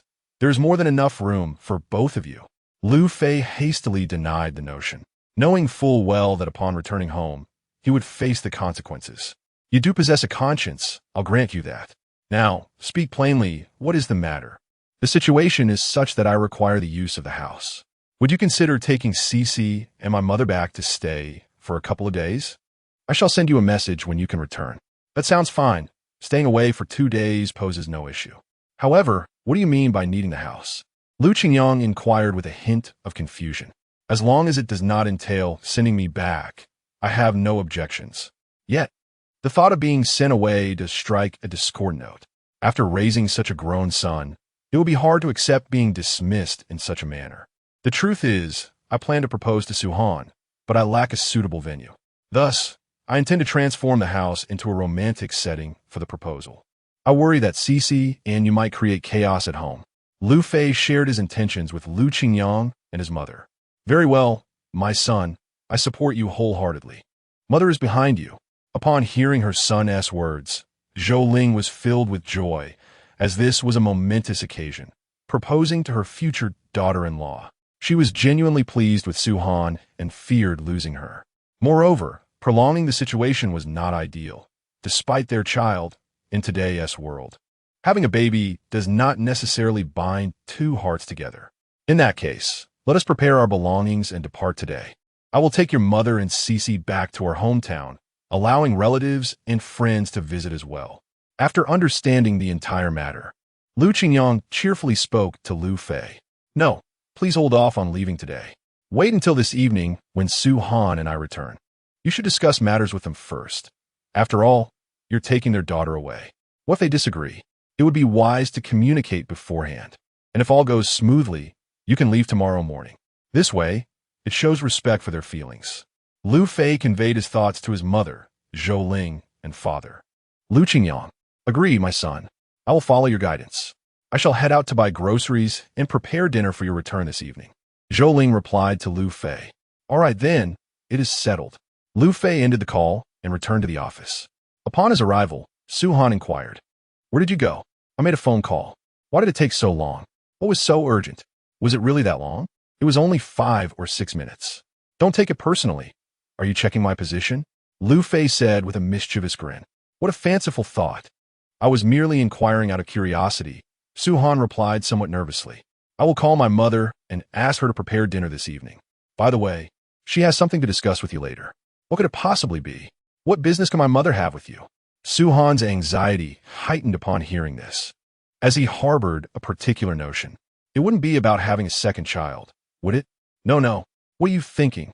It cannot possibly be about having another child. Besides, it is not an appropriate time for that. It is definitely not about having a second child. The matter is that my parents wish to take Cece back to our hometown for a visit. Chapter 67. Making plans to return home. Why suddenly think of going back home at this time? Suhan pondered, a hint of confusion crossing her mind. It wasn't that she disagreed. Rather, she found it curious that the idea had arisen so unexpectedly. It's because we have a granddaughter now. I suppose it's time to show her off to relatives and friends. That's just how older folks are, isn't it? Liu Fei responded, somewhat sheepishly. Truth be told, his primary motivation was to bring Su Han back home to propose to her using his own house as the venue. All right, that sounds fine. But how long do you plan to stay? Su Han inquired. About a week, I reckon. I believe that should be ample time for me to prepare everything. Liu Fei mused. Then, you could just tell my mother directly. Inform her that I agree. There's no need to make a grand affair out of it. Or to have a meal or anything, she suggested. No. This matter must be conveyed by you personally. It's a way of seeking your consent. After all, we should respect your feelings, right? You are Cece's mother, he insisted. All right, I understand. I will speak to her tonight, Su Han replied, feeling touched by Liu Fei's consideration for her feelings and position. Since that is settled, let us head back early tonight. There's no need for Annie to cook. You can prepare the meal instead. You've been rather lazy these past few days and haven't cooked properly, Su Han remarked, subtly expressing her desire for Liu Fei's cooking. All right then, let us return by 4 o'clock. I'll text my mom to have the ingredients ready. And I'll cook when we get back, Liu Fei concurred, fully aware of Su Han's unspoken wishes. However, he felt it inappropriate to address it outright. After messaging his mother, Zhou Ling, he busied himself with his own tasks. The day unfolded favorably, as no one sought them out by 4 o'clock, suggesting that nothing significant was likely to occur. Let's go. It seems there is nothing more to attend to, Liu Fei said to Su Han, prompting them both to gather their belongings before heading downstairs. Before descending, Su Han sent a message to Zhang Ku. I'm heading back. Call me if anything comes up. Received, President, came the prompt reply. As Liu Fei and Su Han made their way home, Lu Qingyang and Zhou Ling had just concluded a call with Liu Fei and were now engaged in an animated discussion, recognizing the importance of the matter concerning their future daughter-in-law. Tonight, you must buy fresh and quality ingredients. We need to start preparing things. Once Cece awakens in the morning, we can set off without delay, Zhou Ling instructed Lu Qingyang. Let us embark on our journey early tomorrow morning, right after Xiao Fei and the others depart. I surmise that Shishi will surely indulge in a slumber. It would be more prudent to drive while she is asleep, lest her waking brings about any discontent. Lu Qingyang expressed his thoughts, acknowledging that it is indeed preferable for children to sleep during travel, as their rest mitigates any potential limitations associated with activity. Indeed, old Lu, you are correct. We shall wait until Xiao Fei and his colleagues have left for work in the morning before we set out. However, my dear, what if Xiao Han does not consent? Lu Qingyang raised another concern. This is indeed a valid point, for no matter how well two individuals may negotiate, if the child's mother objects, they cannot forcibly take Su Shishi back to her ancestral home. Fear not, based on my understanding of our daughter. I am confident she will acquiesce. It is prudent for us to prepare our plans in advance. Do you not believe that when she returns and we discuss this matter with her, she will surely agree? Rest assured, Zhou Ling assured Lu Qingyang. In fact, this has proven true, as Su Han has already consented to Zhou Ling's request. Very well, you keep an eye on Shishi while I go purchase some groceries. Yes, make sure to procure a bountiful selection. Additionally, we must keep the matter of our son as proposal under wraps. Do you understand? Upon returning to our hometown, we must exercise discretion. Speak only what is necessary and refrain from disclosing what should remain unspoken. Understood? Especially considering Xiao Fei and Su Han's current circumstances. We cannot control others' gossip, but we must not let such words escape our lips.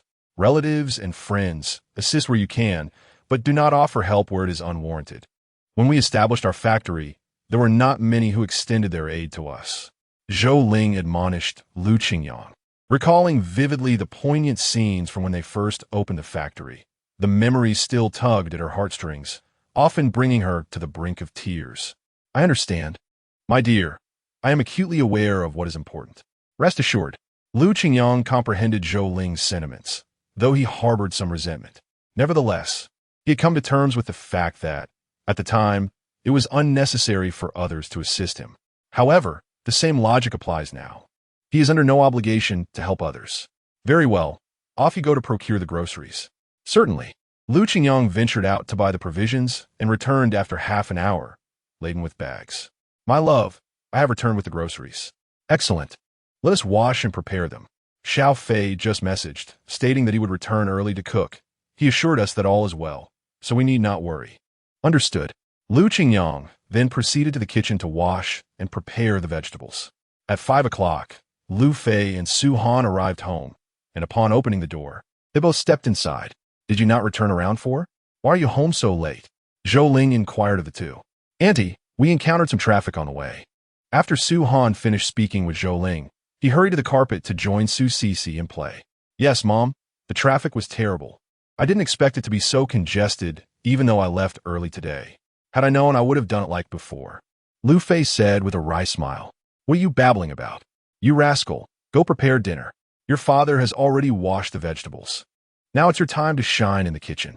Do you understand? Mom, worry not. When have I ever let you down with my cooking? Just wait and see.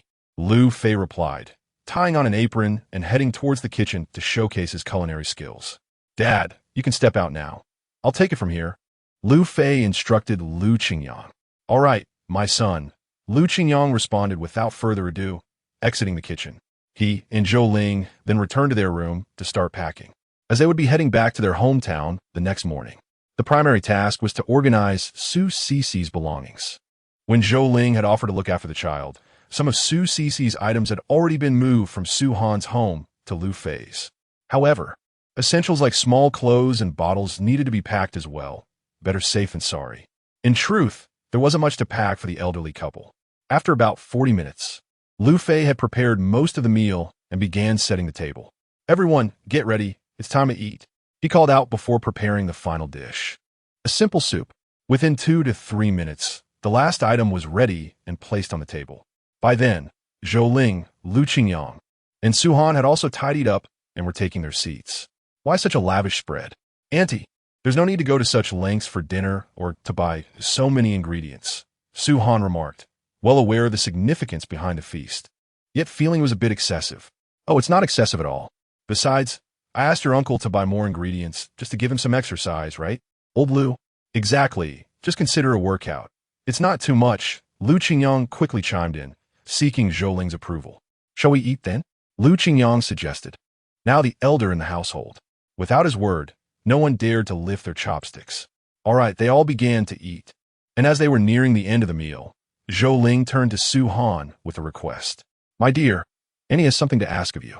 What is it, Annie? Su Han inquired, fully aware of the topic but feigning ignorance. It's like this, now that you and Xiao Fei have a child. Auntie wishes to take Cici back to our hometown for a visit, to introduce her to the family. What do you think? That sounds fine. You could take Cici back to the hometown tomorrow. It's not an issue at all, Su Han promptly replied, just as she had initially intended. Really? That's wonderful. Thank you, Xiao Han. Zhou Ling also expressed her gratitude towards Suan. Ah, Auntie, I should be the one to thank you.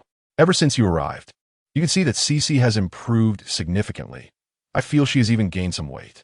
If it was the nanny taking care of the child, to speak frankly, a nanny's care cannot compare to that of her own grandmother. Can it? Right. You're absolutely correct. After all, she is my own granddaughter, and I will certainly devote myself to her care, ensuring that she receives nothing but the best. How could an outsider ever replicate such devotion? Therefore, I must express my gratitude to you, Auntie, for taking such good care of Cici. It's no trouble at all. Let her return to your hometown with you. It's perfectly fine. Suan readily acquiesced to Zhou Ling's request. Chapter 68. A quiet arrangement. All right, Xiao Han.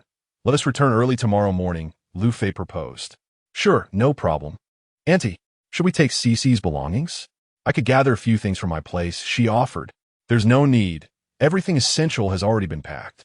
If anything is lacking, we can purchase it upon arrival. Zhou Ling promptly declined, recognizing the limitations of what could be carried at this moment. Dad, just keep an eye on my Audi as we head back. It will certainly add to my reputation. Wouldn't you agree? Liu Fei remarked to Lu Qingyang. Absolutely. It is essential to drive back in your Audi. This is a rare opportunity for you to bring honor to your father, and we must seize it. Lu Qingyang responded with enthusiasm. Very well then. After the meal, Liu Fei escorted Su Han home, only to promptly return. What's this? Aren't you staying here tonight? He inquired. Is it permissible to stay? Su Han replied ambiguously. If not, then forget it. Understanding her implication, Liu Fei remained silent. I just need to return home briefly to inform my parents of a few matters and ensure they are cautious, she explained. What matters require such caution? Is there anything to worry about when returning to your hometown? After all, it's your own home, not someone else's, he questioned, puzzled. Of course there are things to be mindful of. We must keep a watchful eye on Cici. The countryside is vastly different from the city. The mosquitoes are abundant, and we must have measures in place to repel them. Imagine the discomfort of a swollen bite. Additionally, we must prevent Cici from getting too carried away with mud and remain vigilant of the local dogs. These are all important considerations, Su Han elaborated. Seeing Liu Fei prepare to continue, she interjected, Stop. No need to elaborate further. Rest assured, Uncle and Annie will be aware of all that you mentioned. They will take good care of her. Do you really believe they would allow such issues to arise? I think not. Just go if you wish to return. With a dismissive glance, Su Han headed off to take a shower. Liu Fei exited her home and made his way back to his own, determined to speak with his parents. It was essential to relay his thoughts. How could he not? Upon his return, Zhou Ling appeared quite surprised. Why are you back? Shouldn't you be with Xiao Han? No, I came back to discuss a few matters with you, he replied. What matters could possibly require discussion? Are you concerned we won't care for Cici properly? Zhou Ling expressed her discontent. Not at all. That's not the case. Firstly, when I call you, you must return immediately. Furthermore, if I don't call for you to come back, please do not return, understood? Liu Fei gently reminded his mother, as he was keen on ensuring that his meticulously arranged proposal scene remained undisturbed. He felt it imperative to convey his wishes to both his parents. All right, I understand. I understand. Just let us know when you wish to call us back. Zhou Ling replied with a hint of impatience, as she still had chores to attend to, having not finished tidying up after cooking. Well, that's all there is to it. I shall take my leave now, Liu Fei noted, observing his mother's exasperated expression before returning to Su Han's side. Upon opening the door, he found Su Han had already bathed and emerged from the bathroom. Why are you back again? She asked. Where else would I go if not home? He retorted. Isn't this my home too? I need a shower as well. After casting a sidelong glance at Su Han, Liu Fei promptly gathered his belongings to freshen up, bringing along his clothes and a change of attire.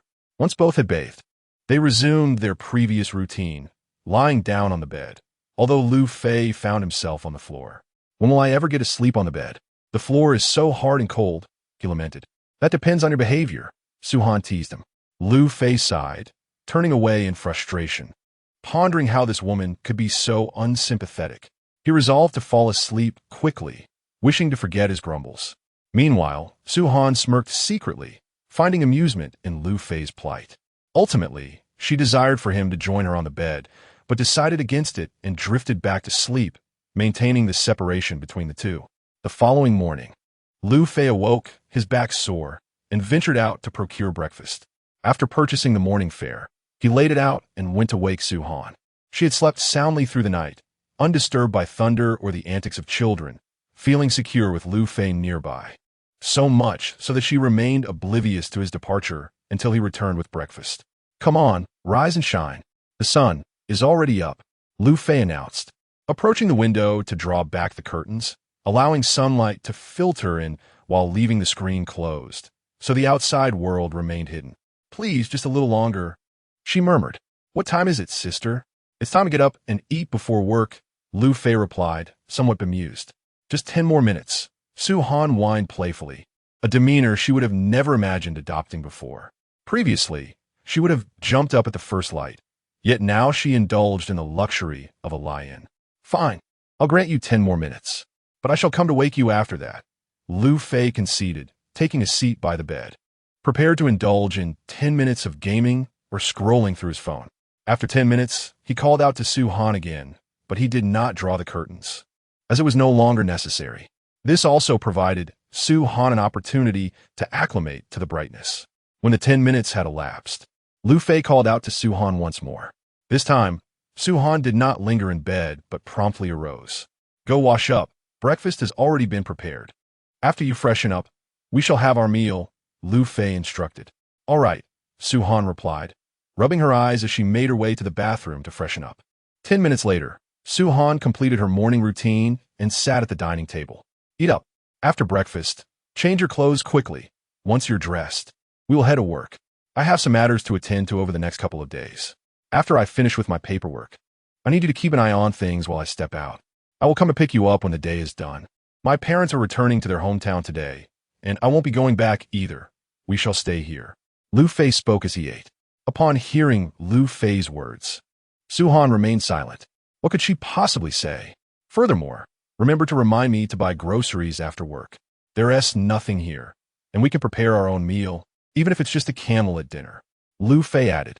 Understood, I'll buy groceries after work, Su Han responded. After replying to Liu Fei, she promptly set an alarm, fearing she might forget. Once they finished their meal, they headed towards Su Shi building.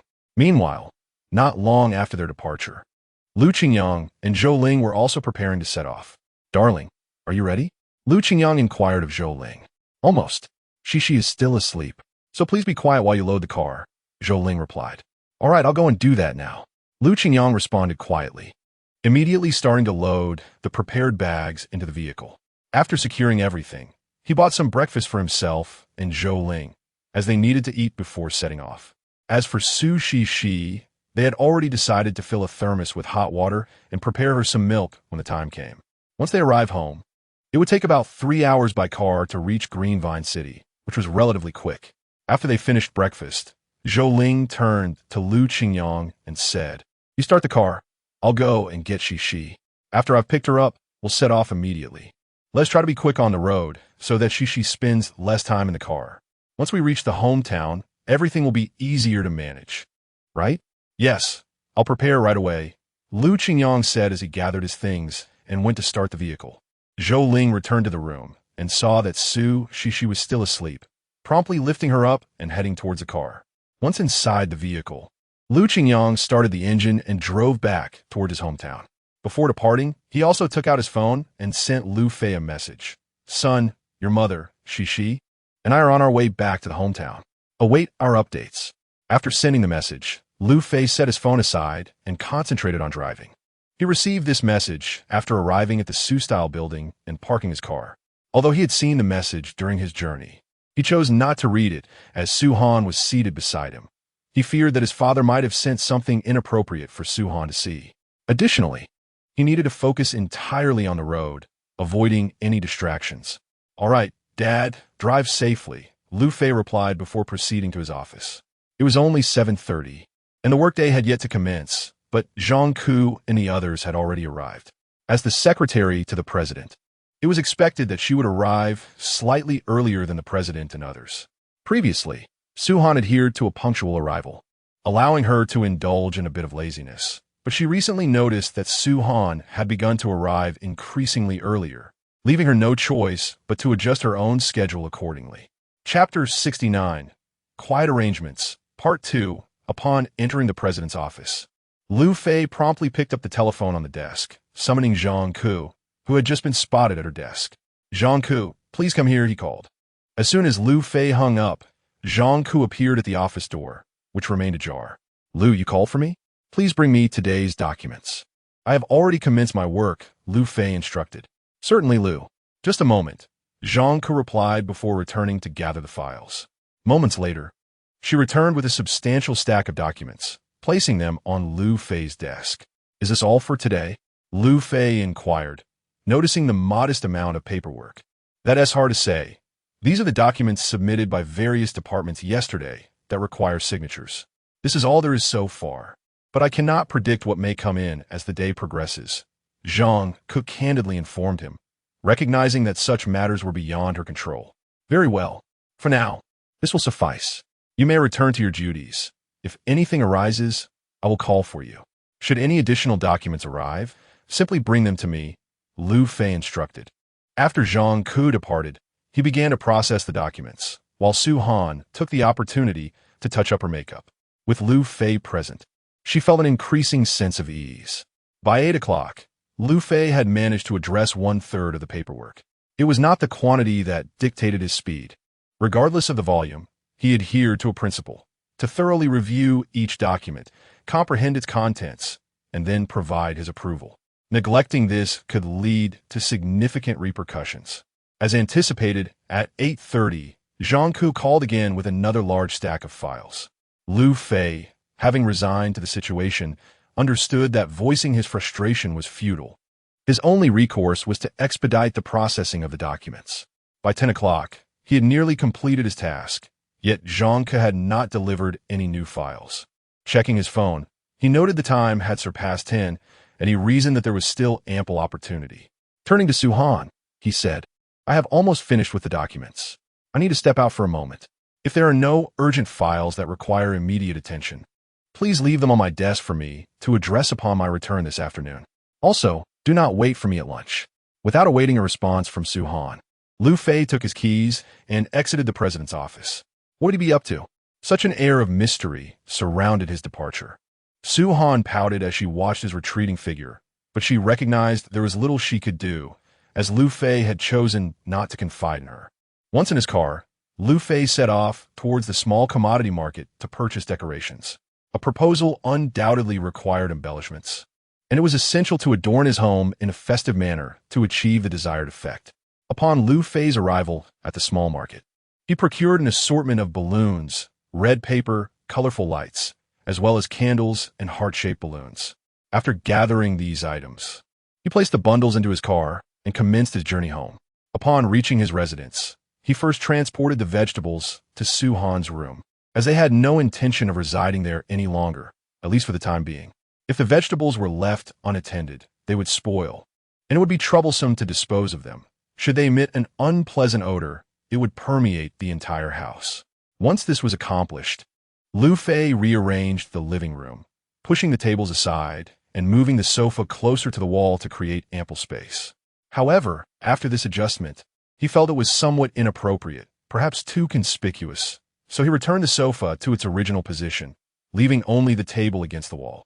This arrangement seemed more fitting, and he resumed his work, inflating balloons and hanging lights until time slipped away, and it was 12:30.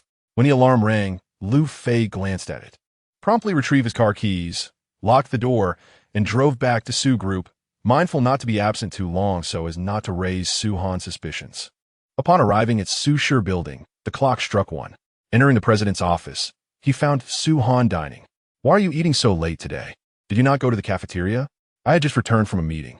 An urgent meeting unexpectedly arose just before the end of the day," Su Han explained. "Have you eaten?" "Not yet," Liu Fei replied, taking a seat. "Then you may finish what's left." "I can't eat any more. It would be a waste to throw it away," Su Han offered, gesturing toward the food. Instead of taking the chopsticks provided, Liu Fei directly accepted the used utensils from Su Han, as well as the bowl, and began to eat. This action rendered Su Han somewhat uncomfortable, but he chose to ignore it and return to his tasks. After finishing his meal, Liu Fei noticed that the stack of documents on the table had risen to nearly 1/2 meter in height. He had forewent his midday rest and resumed battling the paperwork until the afternoon. As Su Han emerged from the lounge, he observed Liu Fei fervently attending to the files. "What is going on today? Why are you so engrossed in the documents? What do you mean by that? Am I not usually focused on the paperwork?" Liu Fei responded without lifting his head. "No, that's not what I mean. You seem unusually off today. What is the matter?" Swan sensed something amiss. "It was nothing much. I had some urgent matters to attend to after work, and rather than going out, I decided to finish the documents first. I then utilized this time to take care of my own errands." "What errands?" Su Han inquired of Liu Fei, as she hadn't perceived anything unusual about him lately. It's just that she's growing up day by day. I wanted to check on the house over there to see if I could renovate a room for her.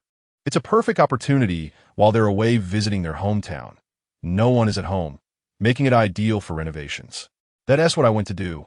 Liu Fei fibbed, knowing that if he didn't fabricate this excuse, Su Han might uncover the truth. "Oh, I see. In that case, you go ahead and take care of it. If you'd like, I can help you with the paperwork, so you'll have more time for your tasks." "No need, really. Eventually, I'll just call the renovation company to handle everything. I'll only need to check in occasionally. It may be a bit hectic at first, but I'll manage," Liu Fei assured Su Han, returning to his documents. Seeing his determination, Su Han refrained from pressing further and focused on her own tasks. By 3 o'clock, Liu Fei had completed the paperwork. As in the morning, he briefed Su Han and took his car keys, heading back to Mingmen Tiancheng to continue setting up the site. His primary task in the afternoon was inflating balloons, as he needed a substantial number, and being alone meant the progress was rather slow. Nonetheless, in the following days, Liu Fei managed to carve out time to quietly work on this endeavor. During this period, Su Han did suggest visiting Liu Fei to check on the renovation progress, but he skillfully declined with various excuses, primarily citing formaldehyde concerns, claiming it was unhealthy for women.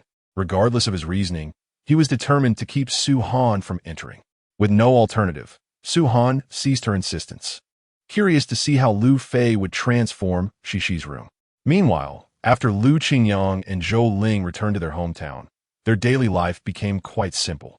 The factory had already been rented out, relieving Liu Qingyang of any responsibilities, leaving only the task of entertaining relatives and friends. Although Liu Qingyang and Zhou Ling did not openly boast about Liu Fei's status, many had gleaned information about him from the internet, confirming the age-old adage that wealth attracts distant relatives. Nevertheless, they steadfastly maintained that Liu Fei was just an ordinary worker, despite the fact that he had returned in an Audi, a car that certainly did not come cheap. However, this statement effectively silenced some relatives and friends who wished to ask for assistance, rendering them unable to voice their needs. After 5 days of meticulous preparation, Liu Fei had nearly completed his arrangements, approaching the end of his efforts. As he gazed upon the fruits of his labor over the past week, A sense of satisfaction washed over him, and he sat in his chair, beaming with joy. Liu Fei had also set a date for his proposal. He planned to seize the opportunity of inviting Su Han to visit the Shishi room on Saturday to formally propose to her. Chapter 70. A unique way of watching movies. Liu Fei tested the setup he had arranged and found it to be satisfactory. He had mentally rehearsed the scenario in advance to anticipate any potential issues. Should any unexpected situations arise, he would be prepared to address them. The results of his demonstration aligned with his expectations, and he felt quite pleased with the scene he had crafted. Now, all that remained was to wait for Saturday, tomorrow, to confess his feelings to Su Han. After closing the door, Liu Fei returned to the office. Upon arriving, he began to handle some paperwork while casually conversing with Su Han. Tomorrow is Sunday. I just checked with Zhang Ku about our itinerary. We have a day off, and in the afternoon, how about we visit the mall? Without looking up, Liu Fei addressed Su Han. Tomorrow? Sound good. But what do you plan to do in the morning? Of course, I'll be sleeping in at home. What a splendid opportunity. After a tiring week, one must indulge in a little laziness. Liu Fei finally lifted his gaze to Su Han and replied, "All right then, if you insist on sleeping in at home, so be it. So, we are indeed going out to the mall in the afternoon, which means I can interpret this as a date invitation." Su Han inquired, her large eyes fixed on Liu Fei. "Can I still invite you now? It's merely a casual outing, nothing more. We've already established our relationship. So what more is there to invite?" Liu Fei retorted, returning to his documents, deliberately phrasing it to avoid raising Su Han's suspicions. Su Han shot him a glance before they both resumed their tasks. After work, Liu Fei went to the market to buy some ingredients, which he then brought to Su Han's home. In the evening, he simply prepared 2 dishes for their meal, keeping it uncomplicated given the small number of diners. After preparing the meal, Liu Fei found himself feeling somewhat bored. "Shall we watch a movie? At the cinema? It seems a bit late for that," Su Han replied, glancing out at the darkening sky. "Why go to the cinema when we can watch it at home? We have a television, after all. We can watch it right here in the living room," Liu Fei said, grabbing the remote control to turn on the TV. However, after so long without watching, he was greeted with a plethora of advertisements. "Seriously? Do we need a membership just to watch a movie? Sigh. I suppose I must sign up for a membership." After scanning the QR code on his phone and paying for the membership, Liu Fei was dismayed to discover that he would have to pay additionally for the individual movie. Frustrated, he suppressed his irritation and paid the extra fee to commence viewing. Oh, how the television has changed. Compared to the old ones, this is a world apart. The old sets, though limited in features, allowed for free viewing. Now, with so many functions, everything requires a membership. Not only that, but even after subscribing, one still has to pay for individual films. Truly absurd. "Hey, do you think we should consider producing a television?" Liu Fei remarked, turning to Su Han after his previous comment. "Perhaps it's best not to venture into television production. The electronics market seems rather fierce at the moment. Why worry? Our advertising slogan could be no advertisements, no memberships, just watch freely. I believe it would sell remarkably well." Liu Fei chuckled, addressing Su Han. "However, your suggestion does hold merit. We could certainly look into it. Tomorrow? No. Wait, we're going out tomorrow. The day after, let us consult someone for validation. If feasible, we can commence production." Su Han pondered for a moment and found Liu Fei's proposal quite appealing. Indeed, there were far too many chaotic options cluttering the television landscape nowadays. "All right, let us watch some television," she responded, moving to the sofa beside Liu Fei, and they began to enjoy a film together. The movie was a romantic one, imbued with warmth, and both found it quite enjoyable. "Oh, by the way, how can we watch a movie without snacks?" Liu Fei suddenly remembered, promptly retrieving a bag of chips he had purchased earlier and offering it to Su Han. "I didn't think to get popcorn.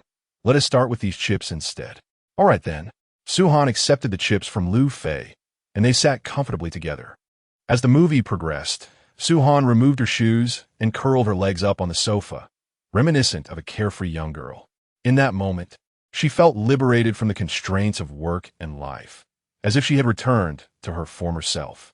She laughed during the film's joyful moments and shed tears during its poignant scenes, eventually reclining on the sofa in serene silence. Of course, her legs rested upon Liu Fei's lap, stirring a sense of unease within him. Observing her relaxed demeanor and the transformation from the Su Han he once knew, he realized she was not quite the same person as before. Clearly at that moment, Su Han remained blissfully unaware of the shift and continued to immerse herself in the film. Truthfully, the pressure she had endured over recent years had been overwhelming, and she had never felt as relaxed as she did now. Liu Fei's support was unprecedented, allowing her to truly let go. After the film concluded, she instinctively retrieved her legs, feeling no discomfort, as everything seemed effortlessly natural.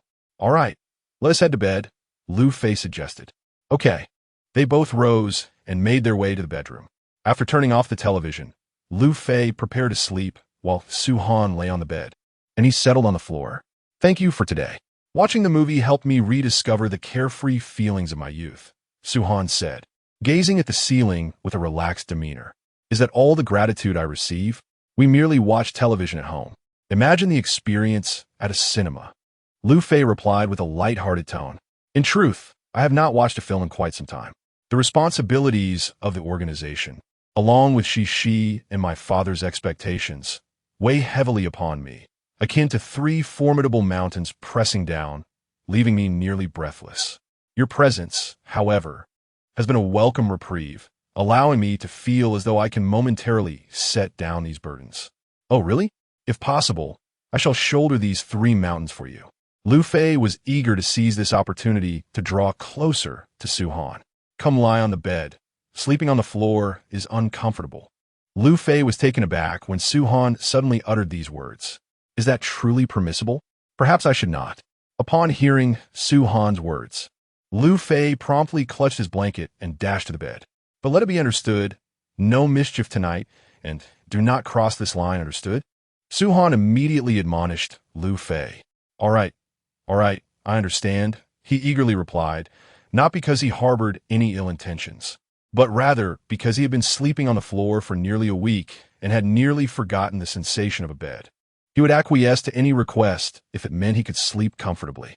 "Well then, let us rest. Can we chat a bit longer? After all, we have no pressing matters in the morning," Liu Fei suggested as he pulled Su Han closer.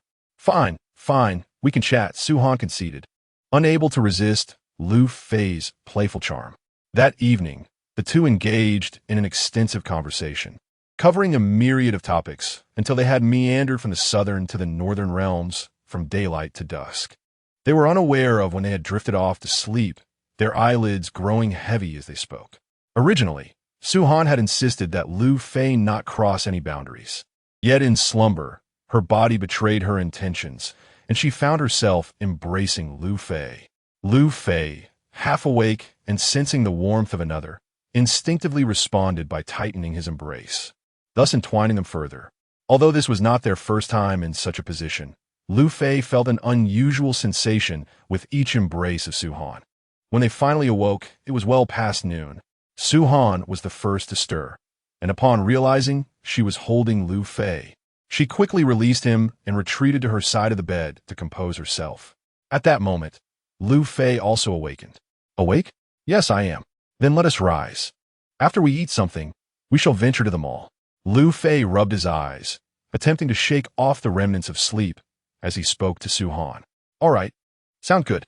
Su Han, showing no reluctance to leave the comfort of the bed, quickly got dressed and stepped outside to freshen up. Meanwhile, Liu Fei donned his clothes and, realizing it was already 11:30, began preparing what could only be described as lunch. "You go wash up. I'm already ready," Su Han informed Liu Fei after completing her own grooming. "Furthermore, let us not complicate lunch. Simplicity is key. How about we indulge in a bowl of noodles? After our meal, we plan to venture out for some shopping, and we can dine at the mall where numerous delectable snacks await. If we fill ourselves too much at noon, we shall miss out on those delightful treats." "Very well, I understand. Let us opt for a bowl of clear broth noodles. After all, we have not eaten anything this morning, making it a perfectly light choice." "All right, you may proceed to freshen up, and once you are done, you can begin preparing the meal." Once Liu Fei emerged from the kitchen, he went to freshen up. In less than 10 minutes, he completed his routine. For a man's grooming is rather straightforward. Brushing teeth and washing his face suffices. Other aspects require little more than that. If one were to wash their hair, It is merely an opportunity to cleanse the face concurrently. After washing his face, Liu Fei resumed his culinary endeavors. Cooking noodles is a rather simple affair. Within 10 minutes, the noodles were ready. Chapter 71. Confession come. The noodles are ready. Let us dine, Liu Fei called out to Su Han after serving the noodles. All right, coming. Su Han promptly emerged, eager to indulge in her meal. Dressed in casual attire, as she planned to shop later, she opted for simplicity over fashion, enhancing her look with a subtle touch of makeup that left Liu Fei momentarily mesmerized. Why are you staring? Aren't we here to eat? Su Han playfully remarked, though inwardly, she reveled in the attention. After all, which woman wouldn't delight in being admired? Right, let us eat, Liu Fei replied, snapping back to reality as he too began to savor the noodles. After their meal, Liu Fei changed into a casual outfit as well, showcasing his commendable physique that accentuated his charm. Let's go. Indeed, Su Han and Liu Fei made their way towards the shopping mall. After parking the car, Liu Fei led Su Han into the bustling streets of commerce. Feel free to tell me if you see anything you fancy. Today, all expenses are on me, he declared confidently. Oh, quite the bold young man, aren't you? Just don't come begging later. Rest assured, indulge freely. If necessary, I shall simply purchase the entire mall for you to explore your leisure. Liu Fei responded with unwavering assurance, backed by his substantial fortune of over 50 million. With Liu Fei's words echoing in her mind, Su Han began to roam through the shops. However, as Liu Fei watched her enthusiasm, he found himself regretting his earlier bravado, for his hands were soon laden with an array of items. The prices were manageable, yet the sheer volume was overwhelming, and it seemed Su Han's spirits were buoyant, leading to an endless spree of shopping. Despite his internal grievances, Liu Fei refrained from voicing them, not wanting to dampen Su Han's joy, especially with important matters awaiting him later that evening. Why don't you place the items in the car? There's a snack street nearby that we could explore, Su Han suggested. All right, wait here. I shall be back shortly, Liu Fei responded, his eyes lighting up at the prospect of the snack street, signifying the potential conclusion of their shopping excursion. Quickly stowing the items in the car, Liu Fei returned to Su Han, presenting her with a cup of milk tea. Here, I bought you this. Enjoy.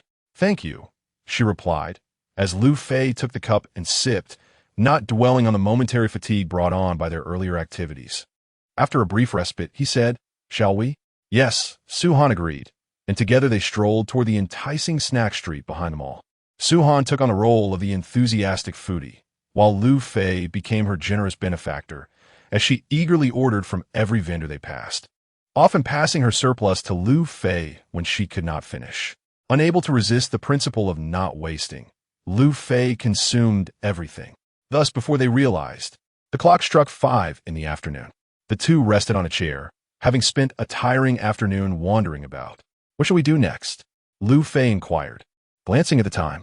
Next, let us go watch a movie, suggested Su Han, recalling a recent promotional poster for a new film they had seen while passing a shopping mall. Are we going to the cinema now?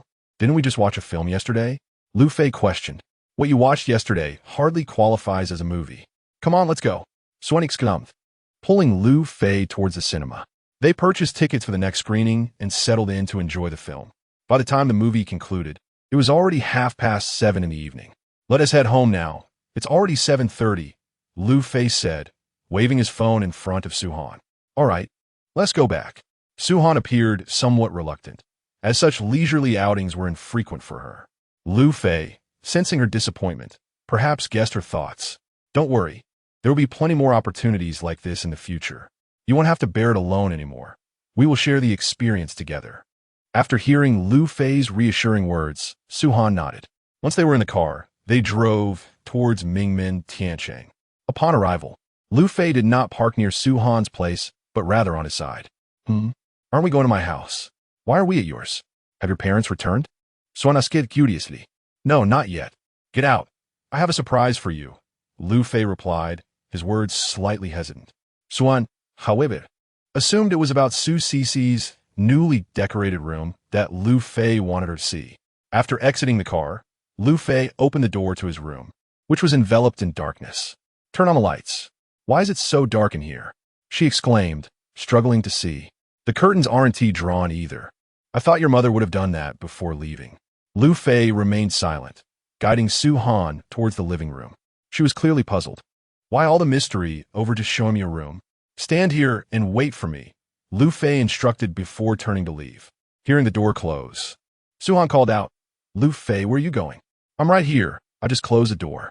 Wait a moment. I'll be back shortly, he reassured her. That's good. That's good. Why all the secrecy? Hurry and turn on the lights. It's pitch black and I can't see anything. Su Han expressed her grievances, yet Liu Fei remained motionless. A minute later, Liu Fei illuminated the colored lights, startling Su Han in the process. As the vibrant glow enveloped the room, she beheld Liu Fei approaching her, a large flower in hand. At that moment, Su Han comprehended the forthcoming gesture. Even without prior encounters, she anticipated his next move. Initially, she intended to wait a bit longer, but she realized patience was futile. The past week was not solely devoted to renovating Shishi's room. She felt guilty for deceiving him. In truth, she had been meticulously arranging this proposal setting, culminating in its completion yesterday, with the intention of proposing today. I know I may not be your ideal Prince Charming, but you are undoubtedly my Snow White, and I will strive to become your Prince Charming, Liu Fei professed. Su Han, will you marry me? With that declaration, he knelt on one knee, clutching the flowers. Su Han, touched by his sincerity, replied, Thank you for your thoughtfulness. She pulled him up into an embrace, and Liu Fei reciprocated, their longing evident as they held each other tightly, wishing they could meld into one another. After an extended embrace, they released each other, their gazes locked. Liu Fei, overwhelmed by an inexplicable impulse, leaned toward Su Han, and they shared a kiss. He lifted her effortlessly and carried her to his room. Su Han made no objections. What was once deemed inappropriate had transpired. Following their intimate encounter, Su Han nestled in Liu Fei's arms. How do you feel now? Are you happy? Has your scheme finally succeeded? She teased. Oh, I wouldn't call it a scheme. It's simply the natural order of things. From now on, you are taken, and I am a married man. Liu Fei chuckled, delighting in the thought of having a wife. The mere notion brought him immense joy and excitement. Are you not afraid I might run away? She challenged playfully. Not at all. If that were to happen, I would simply win you back, Liu Fei replied, planting another kiss on her lips. Su Han rolled her eyes at him, and they began to whisper sweet nothings until late into the night. Unconcerned about the time, since the following day was Sunday, no work obligations awaited them. When dawn broke, Liu Fei awoke first. Noticing Su Han still asleep, he refrained from disturbing her. He quietly dismantled the proposal setup, returning everything to its rightful place, and prepared some porridge. Just as he finished, Su Han stirred awake, only to find Liu Fei absent from her side, prompting her to call out, Liu Fei, Liu Fei? Upon hearing her voice, Liu Fei rushed into the bedroom. You're awake. Awakened, she requested her clothes from me. Very well. After Liu Fei handed the garments to Su Han, he began to dress himself in her presence. Both had already seen everything and were no longer concerned. Once Su Han donned her attire, the two indulged in a moment of intimacy before Liu Fei suggested she freshen up. Meanwhile, seizing the opportunity while Su Han was occupied, Liu Fei prepared the porridge he had cooked. Once you're done, come and enjoy the porridge. Have a bite, and later this evening, I'll take you out for a grand feast, he stated as he noticed Su Han emerging. All right, Su Han replied, settling herself at the desk to savor the porridge. Did Uncle and Aunt mention when they'll return? It's been about a week since they left, she inquired while eating. No, they haven't said much. Oh well, if they don't come back, let's cherish our time together for now. We can let them return later. Chapter 72. The call from Mom. As Su Han and Liu Fei were engrossed in their affectionate exchange, Liu Fei's phone rang. The vast horizon is my love. Beneath the endless green mountains, flowers are blooming. Phone. Su Han exclaimed, pushing Liu Fei aside and pointing at his ringing phone. It's your mother. Answer it quickly. With no choice but to comply, Liu Fei reluctantly picked up the call. Mom, why are you calling? He asked, his tone laced with reluctance. You rascal. Have you forgotten your responsibilities? Are you still in bed? Upon hearing Liu Fei's tone, Zhouling might have assumed he was still asleep. It was only natural. Anyone would perceive from his voice that he seemed barely awake. In truth, Lu Qingyang and Zhouling had risen early that morning, primarily due to the presence of Su Cece, who, after waking, necessitated their own rising. Lu Qingyang took Su Cece for a stroll around the village, mainly to show off their precious granddaughter. Upon returning from their walk, an offhand remark from Lu Qingyang stirred Zhou Ling's concerns. I wonder how our son is doing. Has he succeeded? It's been a week without any news, not even a phone call. It's truly frustrating. And Suhan too. It's been a week since Su Cece left her. Doesn't she miss her at all? Why hasn't she called to check in? As Lu Qingyang sat down, he grumbled, his gaze fixed on Su Cece, who was playing in the mud in the yard. You're right, old Lu. I should call our son and see how things are progressing. It would be nice to know if he has succeeded or not. After expressing her thoughts to Lu Qingyang, Zhou Ling retrieved her phone and dialed Liu Fei, resulting in the initial scene. Mom, what are you talking about? I've been up for ages, and we're just having breakfast now. Up? You're not deceiving me, are you? Your tone doesn't sound like someone who is awake. Enough with the chit-chat. How did it go? Did you succeed? Mom, you should know who your son is. When I take action, I'm like 2 men in one. Let me tell you, we secured the deal last night. Liu Fei grinned at Suhan, who felt a twinge of embarrassment, fully aware of what secured implied, and shot Liu Fei a glance. All right. So when are we heading back? Zhou Ling posed another question, for staying at their hometown indefinitely was not a viable option. Well, you can decide when to return. You can come back whenever you wish. You're free to do so at any time, Liu Fei replied with a smile. In truth, if he insisted they return and they were reluctant, he would be powerless to change their minds. It was perhaps better to let them enjoy their time thoroughly before coming back. Very well, I'll discuss it with your father and see what he thinks. I'll call you before we head back. All right, that's settled then. After Zhou Ling hung up the phone, Lu Qingyang observed her actions and inquired. How'd it go? What did Xiao Fei say? Was he successful? Indeed, old Lu, Zhou Ling replied, her face brimming with excitement. Xiao Fei just informed me that he has successfully confessed to Xiao Han, and he expressed his desire to return whenever he pleases. Ah, is that so? That is truly wonderful. How about this? Let us head to the county town shortly and purchase some jewelry. By the way, that bracelet my mother left for you. Do bring it along to present to her. You hardly wear it anyway. Moreover, it is not merely a keepsake from Xiao Fei's grandmother to his wife. It would be fitting to take it along. Yes, I understand. No need to act as if you were the only one who knows, Zhou Ling playfully retorted, rolling her eyes at Lu Qingyang before hastily searching for the bracelet hidden in the house. This bracelet, a precious heirloom from Liu Fei's grandmother, held significant sentimental value, and Zhou Ling seldom wore it. Observing Zhou Ling's actions, Lu Qingyang chose not to comment further and resumed playing with Su Cece. Meanwhile, Liu Fei had already concluded his phone call. So, when will uncle and aunt return? He asked. I don't know, they did not inform me. But isn't it perfect that they are not back yet? It leaves just the two of us, Liu Fei replied with a mischievous grin. How annoying. Can we speak seriously? Suhan shot him a disapproving glance. I told them they could return whenever they wished. Besides, they will likely stay longer at their hometown this time. It's a rare opportunity for them. Once Cece starts kindergarten, their chances to return will diminish, so let them be. However, my mother did mention that they should call me when they come back. Liu Fei decided against teasing Suhan any further and addressed her directly. Very well. Since that is the situation, let them do as they please. At this point, Suhan fell silent, focusing on her porridge. After their meal, Liu Fei washed the dishes. Just as he finished, a call from Zhang Ke came through. Unfortunately, Suhan had a few matters to attend to, but soon after, Zhang Dawei called Liu Fei as well. Mr. Liu, it's me, Zhang Dawei.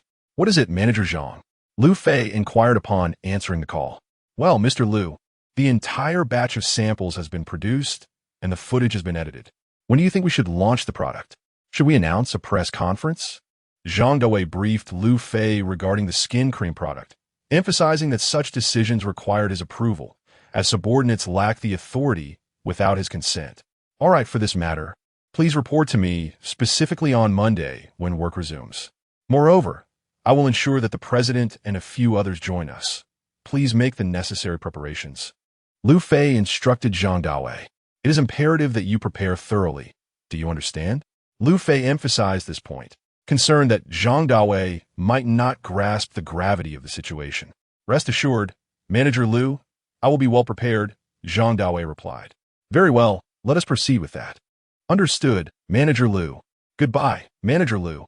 Once Zhang Dawei ended the call, he turned to Wong Bo and said, Xiao Wang, please arrange those sets of cosmetics and bring over a few more. I require them for Monday. Additionally, check the promotional video you prepared immediately for any errors. It must be flawless for Manager Liu and Manager Sue to view on Monday. Do you comprehend? Zhang Dawei directed Wong Bo with urgency. Certainly, Manager Zhang. I will take care of it right away. Wong Bo had now become Zhang Dawei's right-hand man, and Zhang Dawei recognized Wong Bo's talents, appreciating his comprehensive considerations and compatibility with his temperament. He was quite fond of him. Zhang Dawei could not fathom why Wong Bo's previous company had deteriorated. As Wong Bo occasionally recounted his experiences there during casual conversations, though only when Zhang Dawei inquired.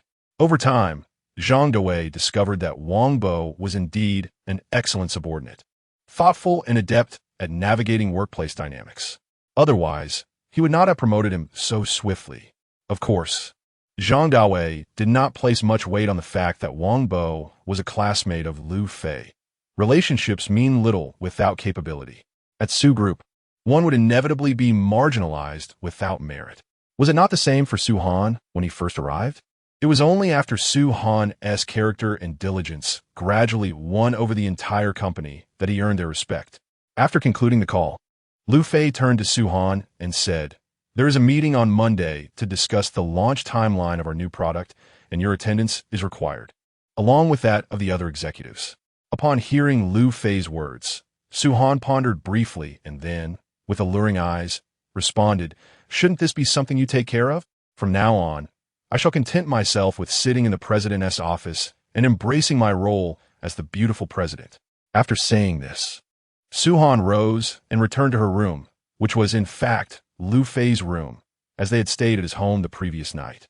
Liu Fei, upon hearing Su Han's words, could only shake his head in resignation, fully aware of her implications. Alas, such is his unfortunate fate. Su Han's intent was quite straightforward. From now on, she would remain in the president's office, idly passing her days while leaving everything else to Liu Fei. With no other option, Liu Fei began tidying up the living room, realizing that remnants of tape had yet to be cleaned up, having only done a cursory job that morning. As Su Han reclined on her bed, engrossed in her phone, she felt an unparalleled sense of tranquility that she had never experienced before. Relishing the moment, devoid of children, work, and worries, everything appeared exquisitely beautiful. She wished to cherish this fleeting time thoroughly. In her heart, there lingered a small hope that when Zhou Ling returned with Shi and the others, it would be a tad later, allowing her to savor these precious moments a little longer. Chapter 73. Finalizing the time after tidying up the living room, Liu Fei made his way to Su Han's side, where he nestled close to her for a while before taking her out to indulge in a lavish meal. Meanwhile, Zhang Dawei and Wong Bo were engrossed in a discussion about product details and the quality of the promotional video, hoping to identify any flaws that could be promptly rectified. Although it was Saturday, Wong Bo's enthusiasm for overtime could not be dampened. In his former company, he would have likely slacked off, but circumstances were different now at the Sue Group.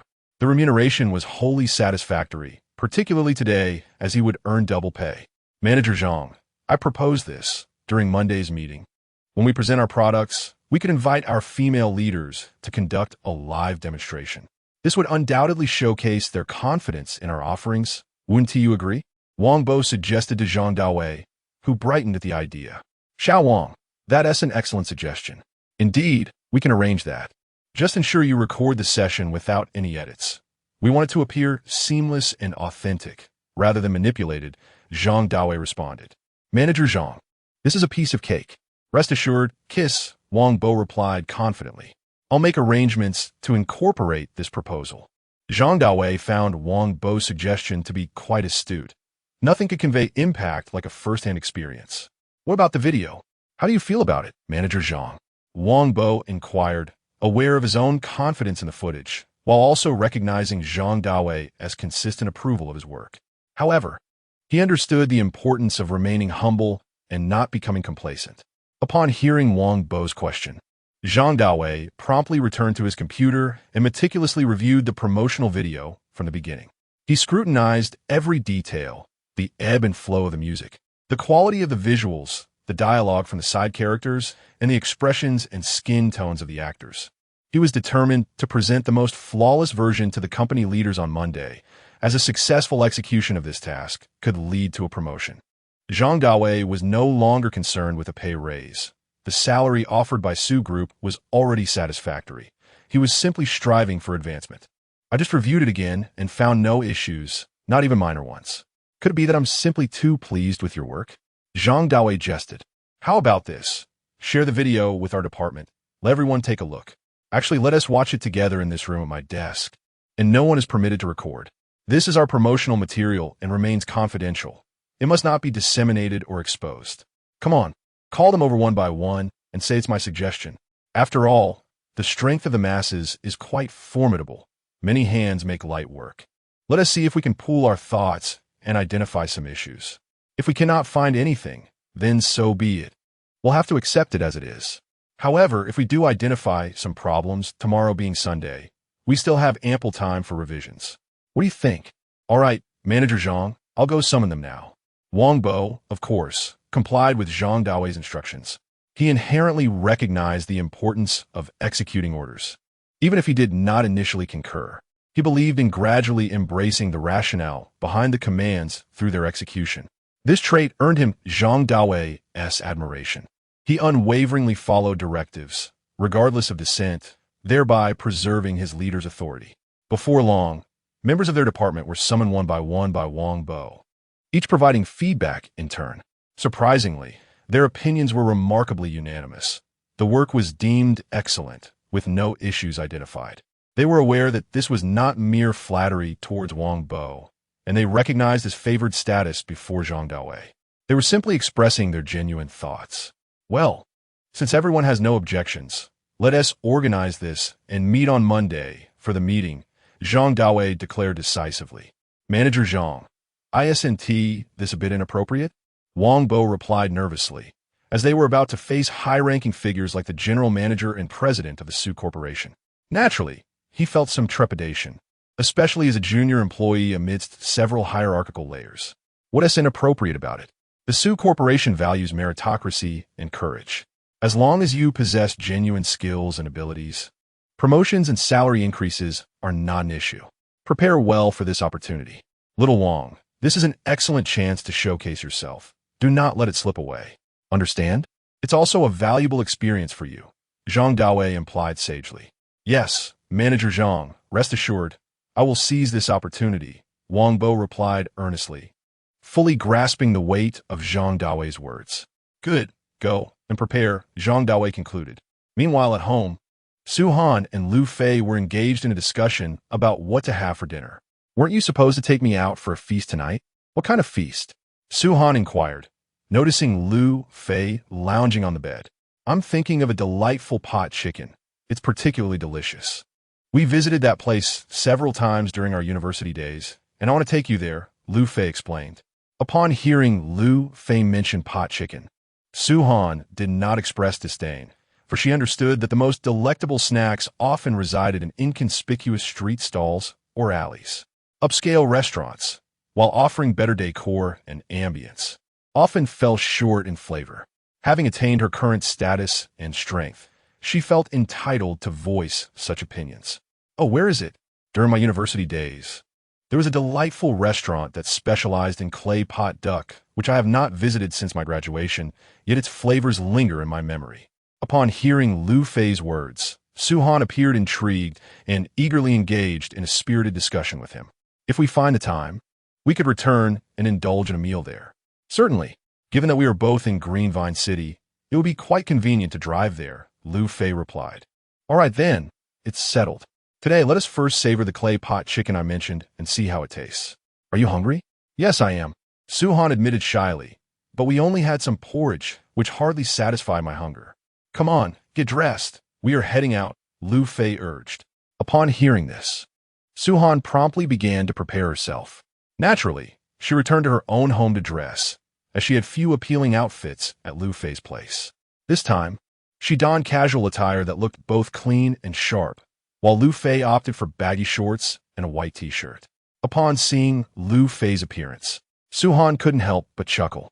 You claim you're taking me out for a grand dinner, yet you present yourself in such a manner. Is this not a tad disrespectful? Liu Fei glanced down at his outfit and retorted, What is wrong with my attire? I feel quite comfortable. Besides, we are merely going out for a date. A casual meal. Lightheartedness is the way to go, is it not? Indeed, you have a point. Let us proceed, Su-han agreed. With that, Liu Fei led Su-han toward the direction of the highly recommended clay pot chicken restaurant. Indeed, upon tasting the dish, Su-han found it to be as delectable as Liu Fei had promised. They enjoyed a hearty meal together. On Sunday, the pair visited several other restaurants renowned for their delightful cuisine. By Monday, both had fully recuperated and were ready to return to work. Upon arriving at the office, they took a brief respite in the president's office before heading to the meeting room once the scheduled time arrived. Zhang Dawei was already there, waiting for them. Greetings, everyone. I am Wong Bo, the presenter for today, and this is our product. Wong Bo bravely stepped forward, presenting his PowerPoint on stage. And Liu Fei felt a sense of pride watching him. Ladies and gentlemen, I encourage you to try this latest product, which will aid in promoting our company's offerings. Zhang Dawei remarked after Wong Bo concluded his presentation. You should give it a try. This face mask is quite good, he added, encouraging Su-han, knowing that her leadership would motivate others to follow suit. All right, I shall be the first to try, Su-han declared as she rose. This product is suitable for men as well and is excellent for skin rejuvenation. Zhang Dawei addressed the male leaders, remarking that only 5 female leaders were present, which might hinder the potential impact, as naturally, the more participants, the better. Well, I shall give it a try, announced the deputy, smiling brightly. I want to be modest. After all, who wouldn't he desire to appear younger, right? Upon hearing his words, everyone chuckled and began to experiment without any hesitation. Observing this lively atmosphere, Wong Bo promptly set up his camera to record the moment, capturing not only the actions, but also the conversations of those present. Consequently, when they later viewed the uniquely engaging promotional video, everyone found it refreshingly innovative. Let us schedule it for a month from now, shall we? Is there any issue? Can the production capacity keep up? Liu Fei inquired of Zhang Dawei. Chapter 74. Encouragement. Mr. Liu, everything is now in place. Rest assured, our production capacity is more than sufficient, Zhang Dawei assured Liu Fei. That's good to hear. As long as production can keep pace, we are fine. By the way, how is my classmate doing?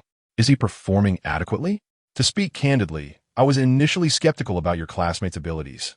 I thought he might have secured his position through connections. However, judging by his recent performance, Xiao Wang has proven himself capable. Just look at today's report. He was remarkably composed and articulate. If it had been someone else, they might have faltered in front of such a distinguished audience, but he handled it with impressive fluency and confidence. Zhang Dawei responded, not to flatter Liu Fei, but to genuinely commend Wong Bo's performance. I always said I would never recommend a mediocre individual. If I were to endorse someone, it would be someone beneficial to our company, wouldn't it? Liu Fei replied with a smile. Absolutely, Zhang Dawei concurred. After the meeting, Liu Fei called Wong Bo aside. How have you been during this time? Mr. Liu, everything is going quite well, Wong Bo replied, almost slipping and referring to Liu Fei as Fei Zi before quickly correcting himself. You're getting formal with me now, huh? What is this? Are we becoming distant? Liu Fei joked. We're in the office, after all. I have to maintain some decorum. I wouldn't want others to think I lack respect for my superior and undermine me, Wong Bo admitted, feeling a bit embarrassed. Are you really worried about that? Who would dare to undermine you? But in all seriousness, you performed admirably today. It seems you have matured, Liu Fei observed. Compared to you, I still have a long way to go. You are now the head of the group, while I remain a mere employee. You are my aspiration, and I am determined to work hard, Wong Bo declared with ambition. Good. I appreciate your spirit. I look forward to the day when you surpass me, at which point I shall gladly work for you, Liu Fei responded. That is not quite right. You're joking a bit too much, Wong Bo laughed. Enough with the banter. Focus on your work and don't embarrass me, understood? You are someone I brought on board, and I cannot let anyone accuse me of favoritism. You need to earn your place through your own merit, Liu Fei instructed firmly. Rest assured, I will not let you down, Wong Bo asserted with confidence. All right, get back to work. Our product launch is imminent, and you will have plenty to do. Work hard, and don't worry. Bonuses and rewards will not be lacking. Liu Fei encouraged, painting an optimistic picture for Wong Bo. Ah, these are just minor matters, Wong Bo replied as he departed. Afterward, Liu Fei returned to his office. What were you up to? His colleague inquired. I just had a brief chat with Wong Bo about some matters. How do you think my classmate is doing? The day was quite satisfactory, and the report was indeed successful. Su-han candidly expressed his thoughts, acknowledging Wong Bo's commendable performance, and felt no need to hinder him. That's fine. I cannot tarnish my own reputation. Otherwise, how will I introduce others in the future? He remarked. You are right. Now, let's get back to work. Look at the pile of documents on your desk. You must attend to them promptly, Su-han said with a smile to Liu Fei. Well, this is outrageous, Liu Fei exclaimed, but resigned himself to his tasks once more. During lunch, Wong Bo encountered Tian Kai-jie. Wong Bo, what have you been busy with lately? I haven't seen you around, she inquired as she joined him at the table, bringing her meal along. Oh, you are here for lunch too? He responded. Yes, it's time to eat, after all. By the way, why haven't I seen you lately? You still haven't answered my question. I've been preoccupied with the new product interviews. It's been rather hectic. My spare time has significantly diminished, Wong Bo admitted somewhat sheepishly. He bore no ill feelings towards Tian Kai-jie. He merely had some reservations about Wang Dan. Moreover, Tian Kai-jie was indeed a fine person, distinct from Wang Dan in character. The new product, I've heard about it. But what exactly is it? Care to share? I'm afraid I cannot disclose any details, old classmate. Company policies prohibit it, Wong Bo replied, feeling apologetic. It was a delicate situation, and he had to adhere to the regulations. That's perfectly fine. You are right about the company rules. By the way, do you have time after work today? Let us have dinner together, Tian Kai-jie invited him warmly. Tonight? Wong Bo checked his schedule on his phone. I should be free, but I can't be certain. I'll message you later. If I can, I'll join you, but if not, we will have to reschedule. He expressed his apologies, recognizing that his circumstances had changed dramatically.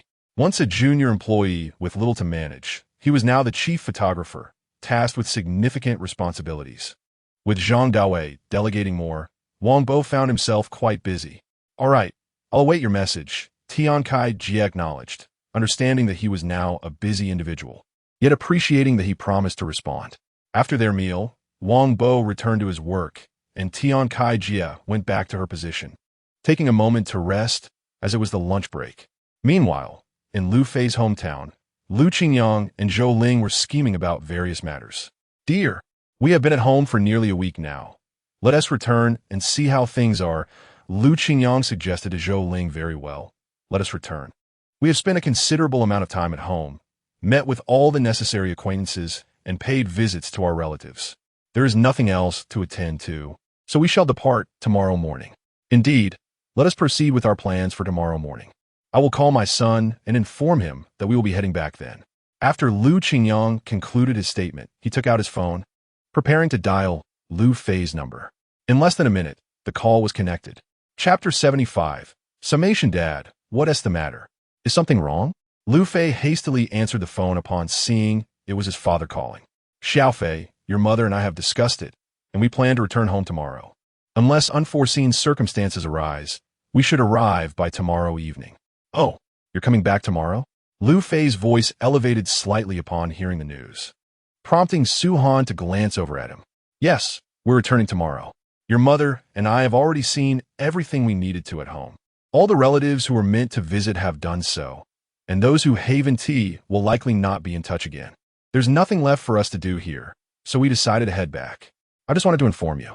That is all. Goodbye. After delivering his message, Lu Qingyang abruptly hung up, leaving Liu Fei no chance to respond. Liu Fei stared at the disconnected call, shaking his head in resignation.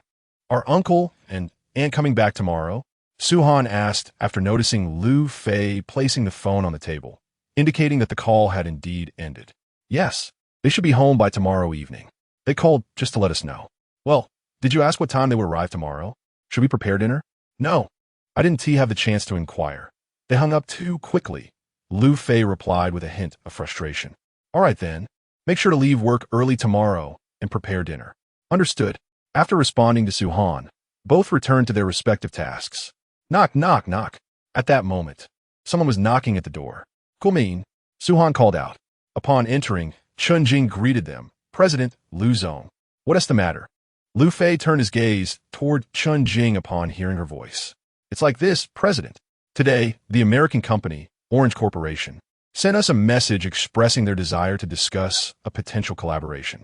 It turned out that American merchants had recognized the vast market for skin ointment.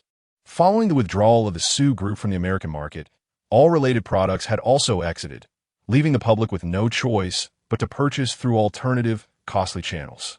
The efficacy was simply too remarkable to resist. Oh, Orange Corporation? Yes, Liu Zong. We have just received their message, hoping to initiate a partnership with us. Do not concern yourself with them. Let's keep them waiting for the time being. Liu Fei was well aware that they would inevitably reach out again, so he intended to let them simmer for a while. Why not seize this opportunity to establish a partnership? Chun-jing queried, perplexed by Liu Fei's stance, believing it to be an excellent chance to break into the American market. Let's strive to maximize our benefits. If they wish to collaborate, they must demonstrate their sincerity. Liu Fei was certainly aware of Chun-jing's intentions. However, he also understood that this group adhered to the law of the jungle. Unless they were subdued completely, they would never recognize their true position. What does the president mean? Chun-jing inquired about Su-han's perspective, as this was merely Liu Fei's opinion, and the views of the head of the Su family had yet to be expressed.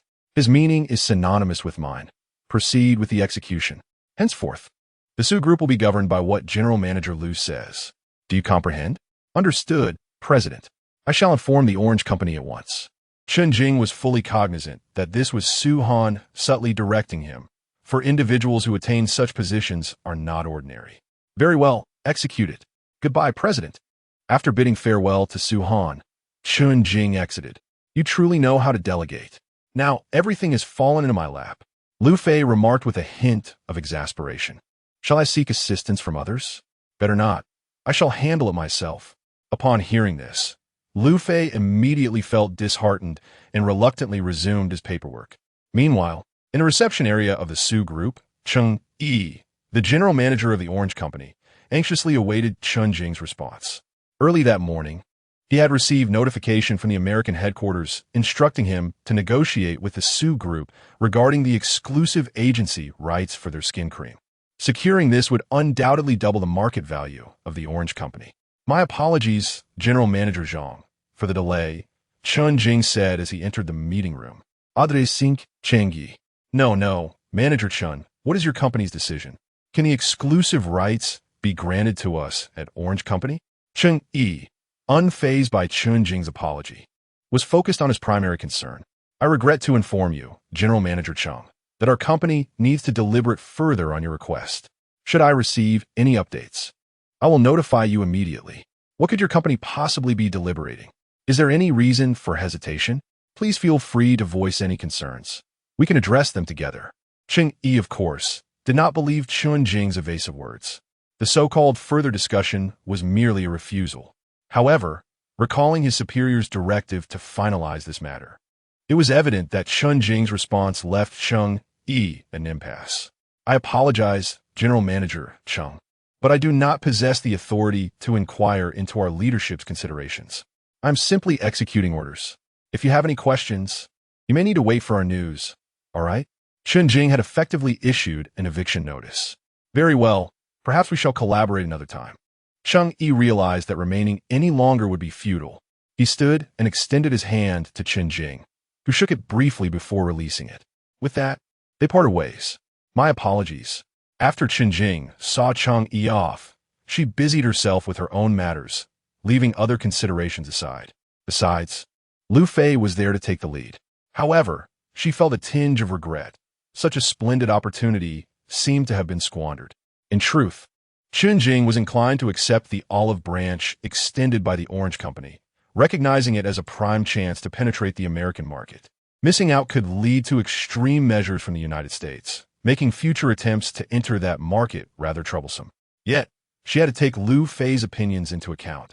After all, he was the president, and there was little she could do. Chapter 76. Celebration after Chen Jing bid farewell to Cheng Yi. She busied herself with her own matters, leaving behind what was of no concern to her. Meanwhile, Liu Fei and Su Han continued to manage their affairs as usual. The following afternoon, Liu Fei completed his tasks early and called his mother. "Hello, Xiao Fei, what's the matter? Why the phone call? Mom, when will you be home? We're currently on the road, about halfway there. We should arrive in approximately 2 hours, Zhou Ling replied, glancing at the navigation information. All right, Su-Han and I will head back now and prepare dinner, waiting for your return. Okay, sounds good. Zhou Ling ended the call. We should also make our way home. My parents will arrive in 2 hours. If we delay further, we may miss them. All right, let us go. Upon hearing Liu Fei's words, Su-Han immediately began to gather her belongings, and together they headed home. As they passed the vegetable market, Liu Fei purchased a variety of ingredients, planning to prepare a sumptuous dinner, knowing his father would likely enjoy a few drinks that evening. After Zhou Ling hung up the phone, she noticed the car's speed had noticeably increased. Why are you driving so fast? We're not in a rush.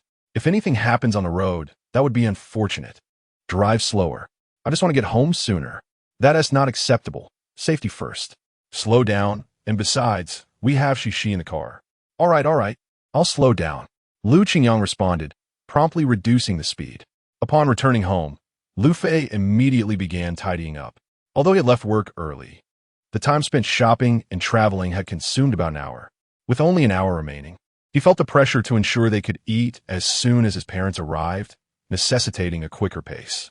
Su-Han settled on the sofa, preparing to watch television. Noticing her actions, Liu Fei promptly washed a plate of grapes and brought them to her. Here, have some grapes. Thank you.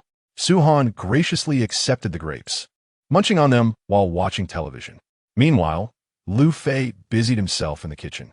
As Su-Han watched TV, her phone rang. It was her father, Su-He. Hello, Dad. How are you, my dear? How is your relationship with Xiao Fei progressing? At that moment, Su-He was fishing on a serene lake, enjoying a rare period of relaxation, free from disturbances, simply indulging in leisure and joy. Father, you still remember that I am your daughter. You truly are remarkable. Whenever the topic of travel arises, you seem to embark on journeys without hesitation, consistently sharing picturesque photographs with me. I can't help but feel as though you are deliberately tempting me. Are you not? Su-Han remarked with a hint of annoyance. Ah, dear father, after laboring diligently for most of your life, is it not time for you to indulge yourself? Rest assured, once I have savored my own pleasures, I shall ensure that you and mother experience the same. How does that sound? That sounds splendid, my dear. When the time comes, you can return to the company, and we shall embark on our adventures together. Su-Han jestingly replied to Su-He. By the way, you haven't mentioned how things are progressing between you two. Father, he confessed his feelings to me, and I reciprocated. Su-Han said, a touch of shyness in her demeanor. Splendid. My dear Xiao-Han, Xiao Fei is a dependable individual. Do you understand? At times, you must temper your spirited nature. Refrain from exhibiting too much of that highborn temperament. Do you grasp that? Su-He imparted this advice to Su-Han. Father, what you say is quite unfounded.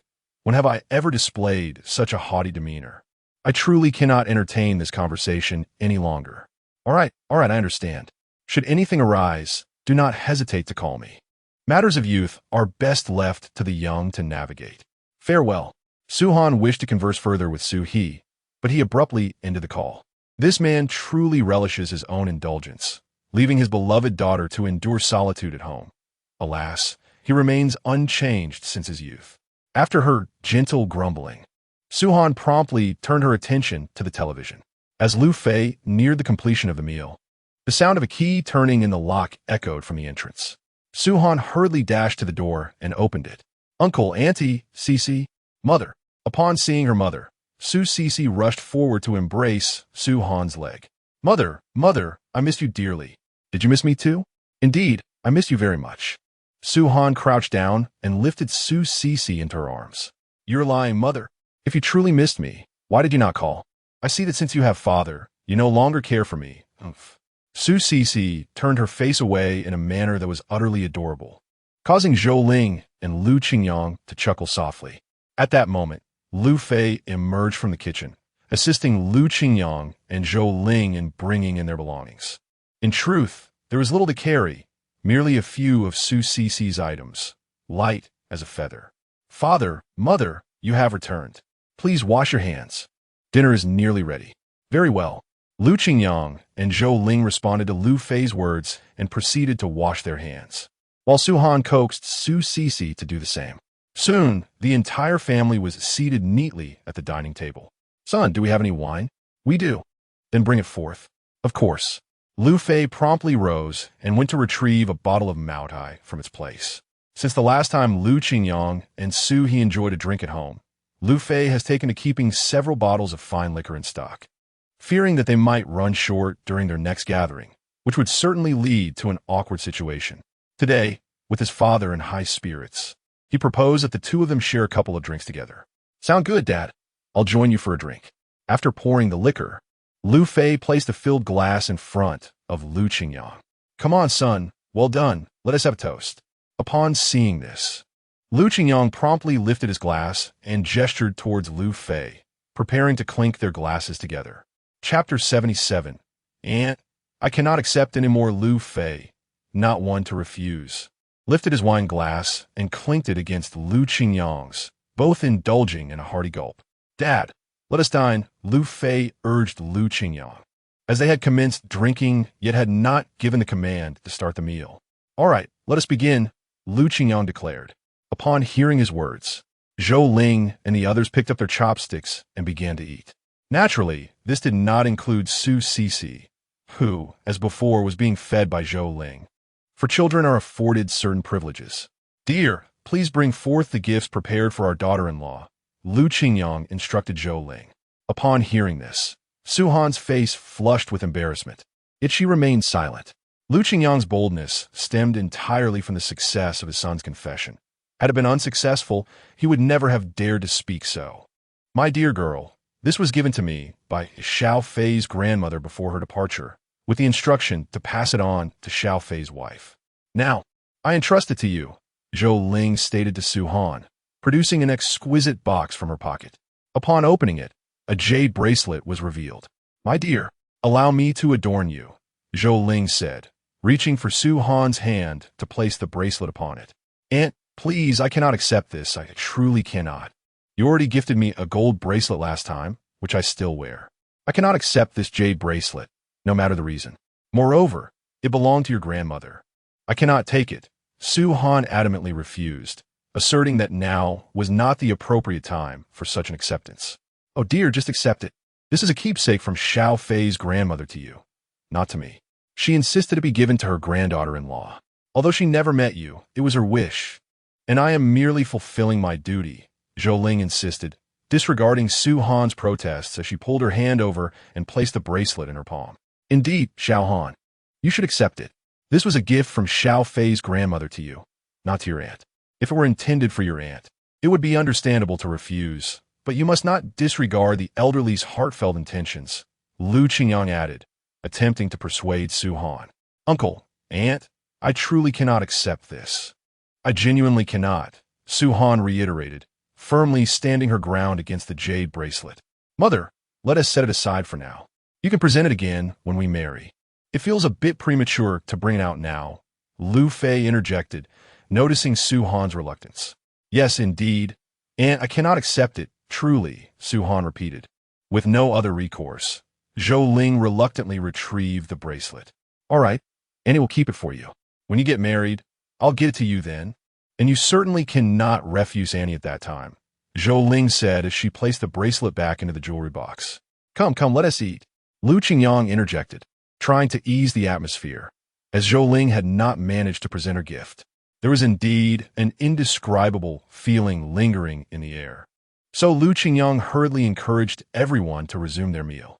Yes, let us enjoy the dishes. Come on, Xiao Han, eat up. Make sure to eat plenty," Zhou Ling chimed in, following Lu Qingyang's lead. Soon, the family began to eat joyfully together. After the meal, Su Han engaged in play with Su Cece. "Mom, could you stay with Cece while she sleeps tonight?" Of course.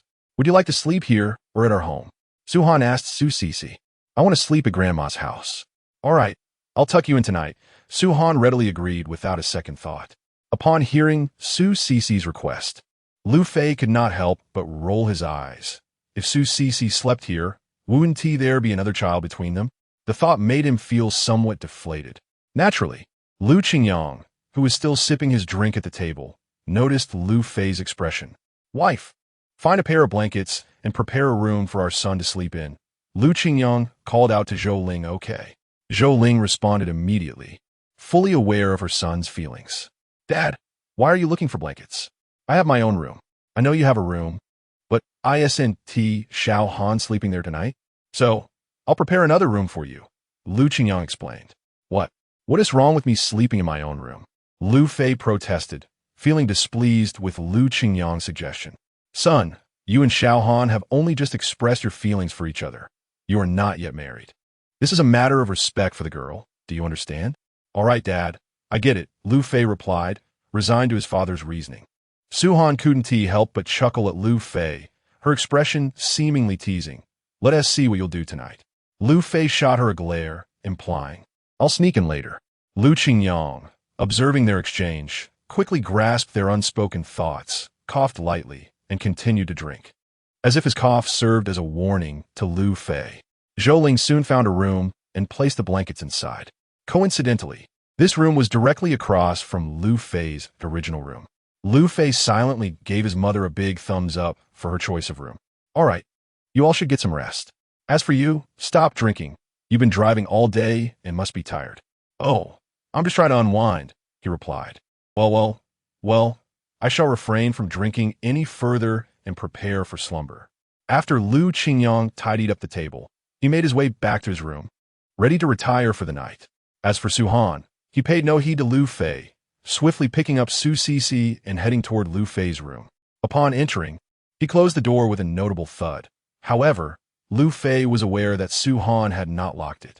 The absence of a lock presented a delightful opportunity for Liu Fei to stealthily slip in later, unbeknownst to his father. With this thought in mind, Liu Fei contentedly retreated to his own room to sleep. Chapter 78. The night intrudes once everyone had retired to their respective chambers for rest. Liu Fei found himself unable to slumber. Over the past few days, he had grown accustomed to the presence of Su-Han.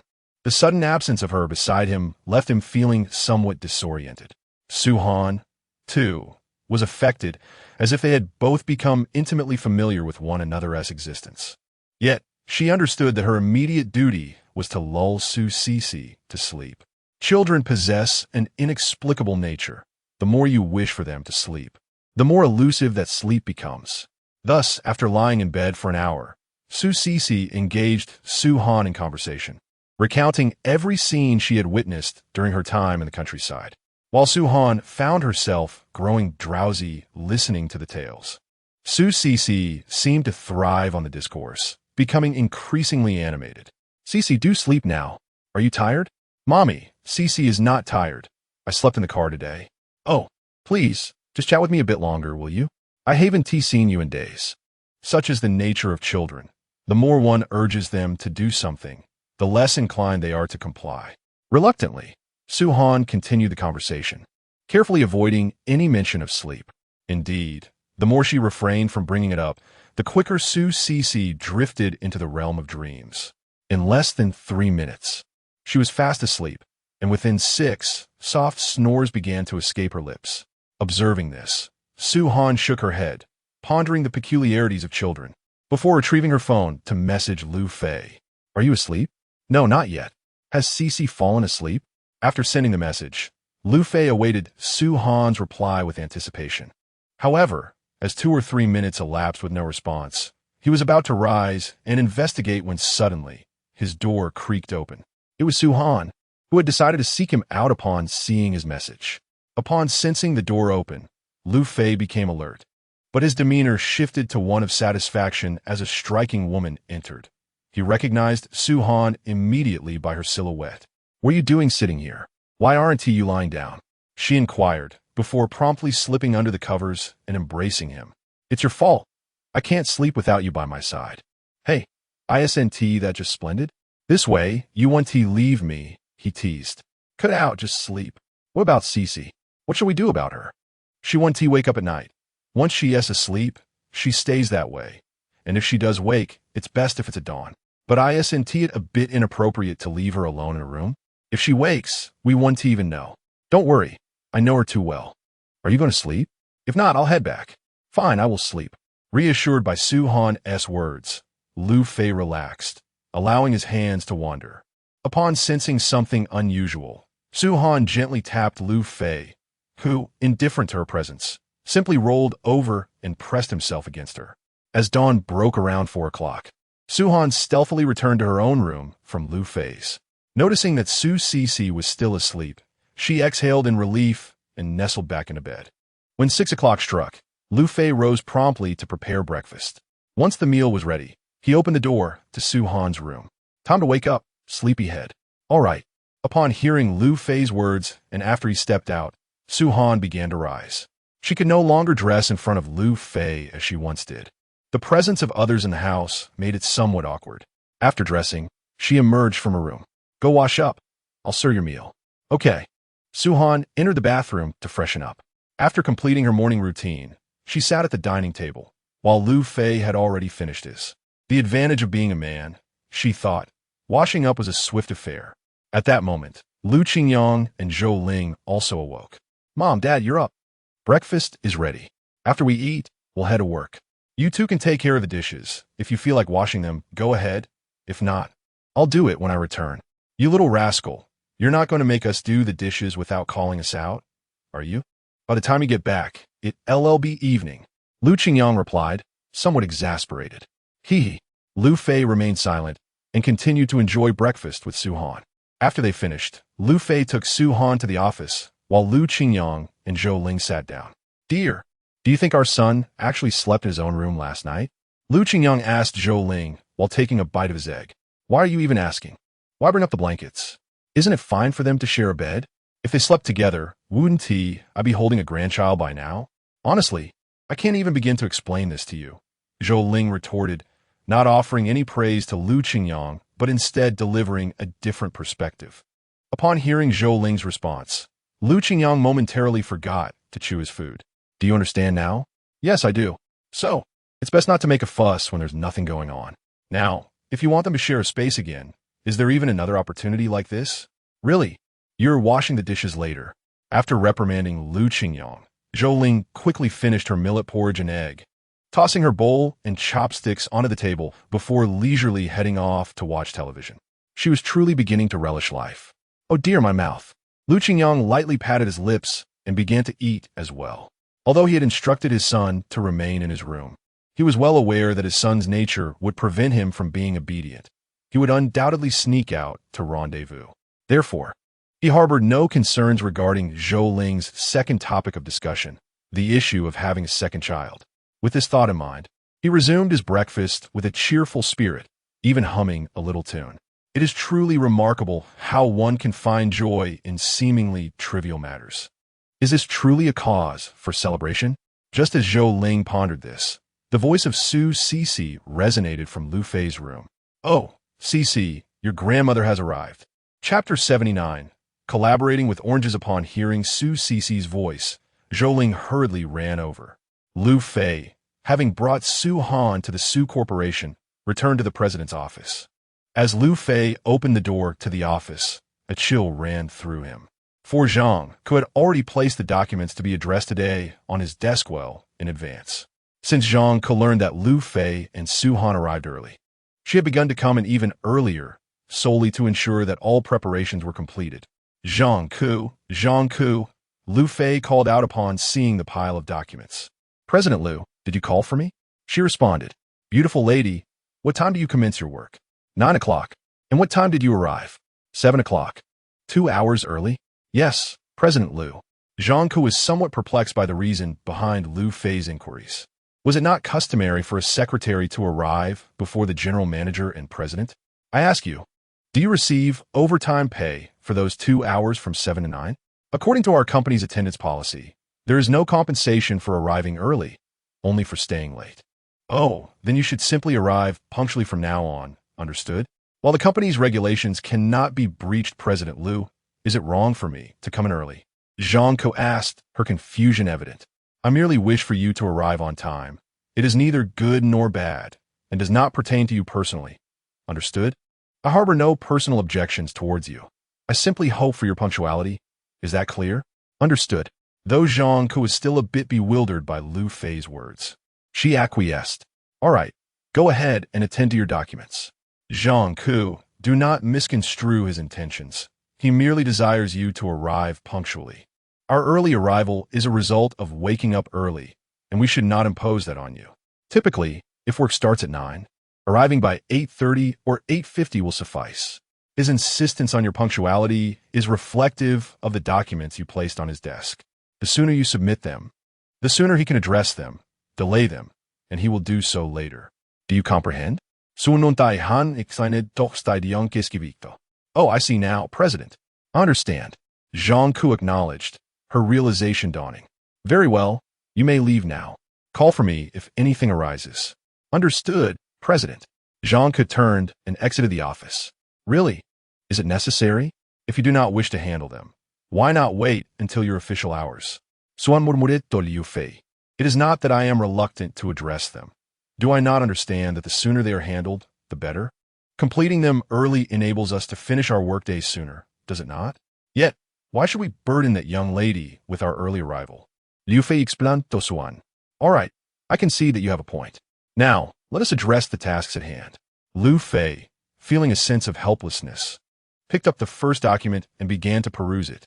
It contained information regarding Chunjing and the Orange Company, along with details of their correspondence. Liu Fei sensed that the time was ripe and proceeded to dial the telephone on the desk to contact Zhang Ke. Zhang Ke, after Chunjing arrives, please ask her to come to the CEO's office. I need to discuss something with her. Understood, Liu Zong. After hearing Zhang Ke's response, Liu Fei hung up, acknowledging that there was little to be done in the absence of work. After all, it was only Zhang Ke who had arrived early, while Chunjing was not so prompt. Liu Fei then resumed attending to the documents. Upon Chunjing's arrival at her desk, Zhang Ke informed her, Sister Jing. Liu Zong just called and asked you to meet him. All right, I understand. I will go to him now. Chunjing set down her bag and made her way toward the CEO's office. Knock, knock, knock. Come in. Chunjing opened the door to the CEO's office and addressed Su Han and Liu Fei. Mr. Su, Mr. Liu, you wanted to see me? Indeed, Liu Fei replied. I have reviewed this document, and I understand that the Orange Company has initiated contact with you again yesterday. Yes, Liu Zong. Yesterday, the general manager of the Orange Company, Cheng Yi, reached out to us, expressing the headquarters' interest in collaboration, should we agree. Oh, is that so? In that case, please contact Cheng Yi, the general manager of the Orange Company, and inform him that we are inclined to pursue a partnership, but we need to discuss some specific details. Ask when he would be available for a meeting. Understood, Liu Zong. I will reach out immediately. Good, you may go. After exiting the CEO's office, Chunjing took out her phone and called Cheng Yi. Hello, General Manager Cheng. Chun Zong. I just received a notification from the General Manager's office stating that we can proceed with collaboration with your Orange Company. However, we need to meet to discuss some specific details. Would you be available for a meeting?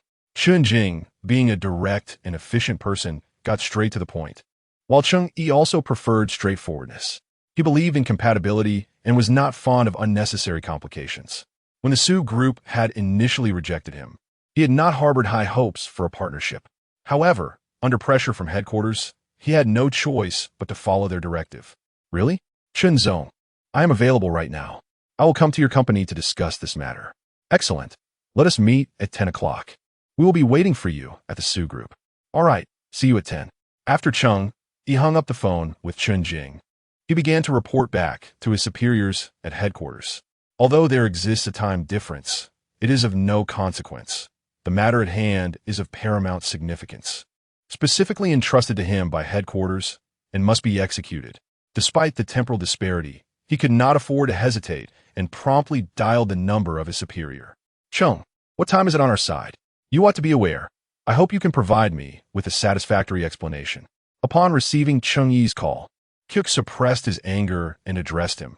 Yet he likely understood that the reason for this call at such an hour indicated a pressing issue on their end. Otherwise, he would not have reached out directly, as they were all acutely aware of the circumstances. Chapter 80. Divergence. My esteemed boss, I sincerely apologize for disturbing your respite, but an urgent matter has arisen that requires your attention. I have just received a call from manager Chun Jing of the Sue Group, who wishes for us to convene at their office to discuss our potential agency for the skin cream. I felt it imperative to inform you of this. Upon hearing Chung Yi's words, Kyuk's demeanor shifted as he gently pushed aside the enchanting woman in his embrace, signaling that he had significant business to attend to. Though reluctant, she complied, recognizing him as her benefactor. What do you require? Kyuk understood that Chung Yi's call was merely to seek his autonomy in the negotiations. I wish to possess full authority in these discussions. Should any grave circumstances arise where I am unable to make a decision, I shall consult you for guidance. Chung Yi articulated his desires plainly. Very well, I concur. Proceed with the talks, and I await your call, Kyuk replied. Thank you, boss, Chung Yi responded gratefully. With that, Kyuk ended the call, aware that securing the agency for the skin cream would undoubtedly elevate the market value of his company. Chung Yi immediately began arrangements for transport to the Sue Group. Upon his arrival, he was swiftly ushered into the reception room. General Manager Liu, General Manager Sue. The representatives from Orange Company have arrived, led by Chung Yi, their general manager for the Huaxia region. Chun Jing reported as he entered the president's office. Very well. I shall meet with him, Liu Fei responded, preparing to rise after completing his paperwork. Are you truly going to meet him dressed like that? It is a business meeting. After all, observing Liu Fei c'est-à-dire. What constitutes a business meeting here? It is merely a matter of two families convening. If cooperation is feasible, splendid. If not, we part ways. Why the fuss? Liu Fei retorted dismissively. Are you not attending? Su-han inquired. I shall leave it entirely to you, Liu Fei responded, declining to accompany her. Very well then. Subsequently, Liu Fei and Chun Jing proceeded to the reception room to meet Chung Yi. Hello, Manager Chun. This is General Manager Liu from Sue Group, who will oversee this matter in its entirety. Chun Jing introduced Liu Fei to Chung Yi. Greetings, General Manager Liu, Chung Yi said, extending his hand, though internally puzzled, as it was commonly known that the president of Sue Group was a woman, yet now a man stood before him. Hello, General Manager Chung, Liu Fei replied in kind. Please take a seat. Once both parties were seated, the dialogue commenced. I have heard from our subordinates that your esteemed company, Orange Corporation, is interested in representing our skin cream series in the United States. I am curious about your company's considerations regarding this matter. Liu Fei was the first to take the initiative, expressing that there was no need to extend any courtesies toward a foreign company. Moreover, one must be strong in order to succeed. As long as one has products are of high quality, there is no need to worry about other factors. If the product is excellent, of good quality, and reasonably priced, how could there possibly be a lack of customers? Indeed, Mr. Liu, we at Orange Corporation aspire to become the exclusive agent for your Sue Group skin cream series in the United States, and we hope you will contemplate our request. Furthermore, we are willing to pay any franchise fees or membership fees necessary. These matters are certainly negotiable. If that is the case, we shall adhere to the pricing set by the U.S. Department of Commerce when we commence shipments to you. How does that sound? I will forego the franchise and membership fees, provided we agree upon this price. Consequently, there will be no disputes or issues. As for how much you sell it for, that is entirely your prerogative. What do you think? Liu Fei candidly shared his thoughts with Chung Yi, who, upon hearing Liu Fei's perspective, did not respond immediately, but instead pondered deeply. After all, if the price is not advantageous, what is the point of being an agent? An agent must possess a pricing edge. Mr. Liu, is there any possibility of further negotiation on this price? Selling at $9,999 per bottle is indeed rather exorbitant. It is worth noting that domestically, the price is merely $99 per bottle. The disparity is simply too vast. Unfortunately, there is little I can do. To be frank, I am quite displeased with the U.S. government stance, which is why this is the only price available. As for other considerations, I am not prepared to entertain them. However, rest assured that no one dares to smuggle skin cream products into the United States, as my group has already issued a notice. If anyone attempts to smuggle skin cream into your country, I will regrettably cease supply to their nation. Moreover, soon you will be the only seller of skin cream in the entire United States. Do not be surprised if the price is $9,999. Or even if it were to increase by 2 zeros, they would still purchase it. After all, do Americans lack wealthy individuals? Price should not pose an obstacle. Liu Fei further analyzed the situation to Cheng Yi. However, Mr. Liu, this matter is of great significance, and I cannot make unilateral decisions. I will need to report to my superior. Cheng Yi contemplated for a moment, realizing that he could not make a decision on his own, as the implications were far-reaching. Very well. After Liu Fei concluded, he exited the room and awaited outside. Cheng Yi, observing Liu Fei's actions, promptly took out his phone and called Kyuk. Dear Cheng, how is the negotiation progressing? Kyuk inquired as soon as the call connected. Boss, I have already engaged with Sue Group, and they have quoted us a price of $9,999 per bottle for the agency. They require nothing else. Moreover, the quantity we sell is of little consequence. We have but one requirement, and thus I seek your guidance, for I am hesitant to make a decision. Cheng Yi relayed Liu Fei's words to Ku once more, who remained silent after hearing them. While Liu Fei's assertions were valid, it is true that while America is not devoid of wealth, the affluent are relatively few. Thus, proposing a price of $9,999 per bottle may indeed be excessively high, leading to concerns regarding the future prospects of sales. Chapter 81. Agreement to collaborate. Cheng, what are your thoughts? After a moment of contemplation, Cook decided to first hear Cheng Yi's opinion. Boss, to be honest, I am torn. Half of me agrees, while the other half does not. The agreement is appealing due to the vastness of the American market, and the fact that we would be the sole authorized distributor is indeed advantageous. However, my disagreement lies in the exorbitant price. You must understand that this is merely the cost price. It does not account for taxes, our profit margins, or the expenses related to transportation. If we were to increase the price later on, would the sales outlook remain favorable? There are many uncertainties, and these factors are unpredictable. Cheng Yi articulated his thoughts to Cook. After listening,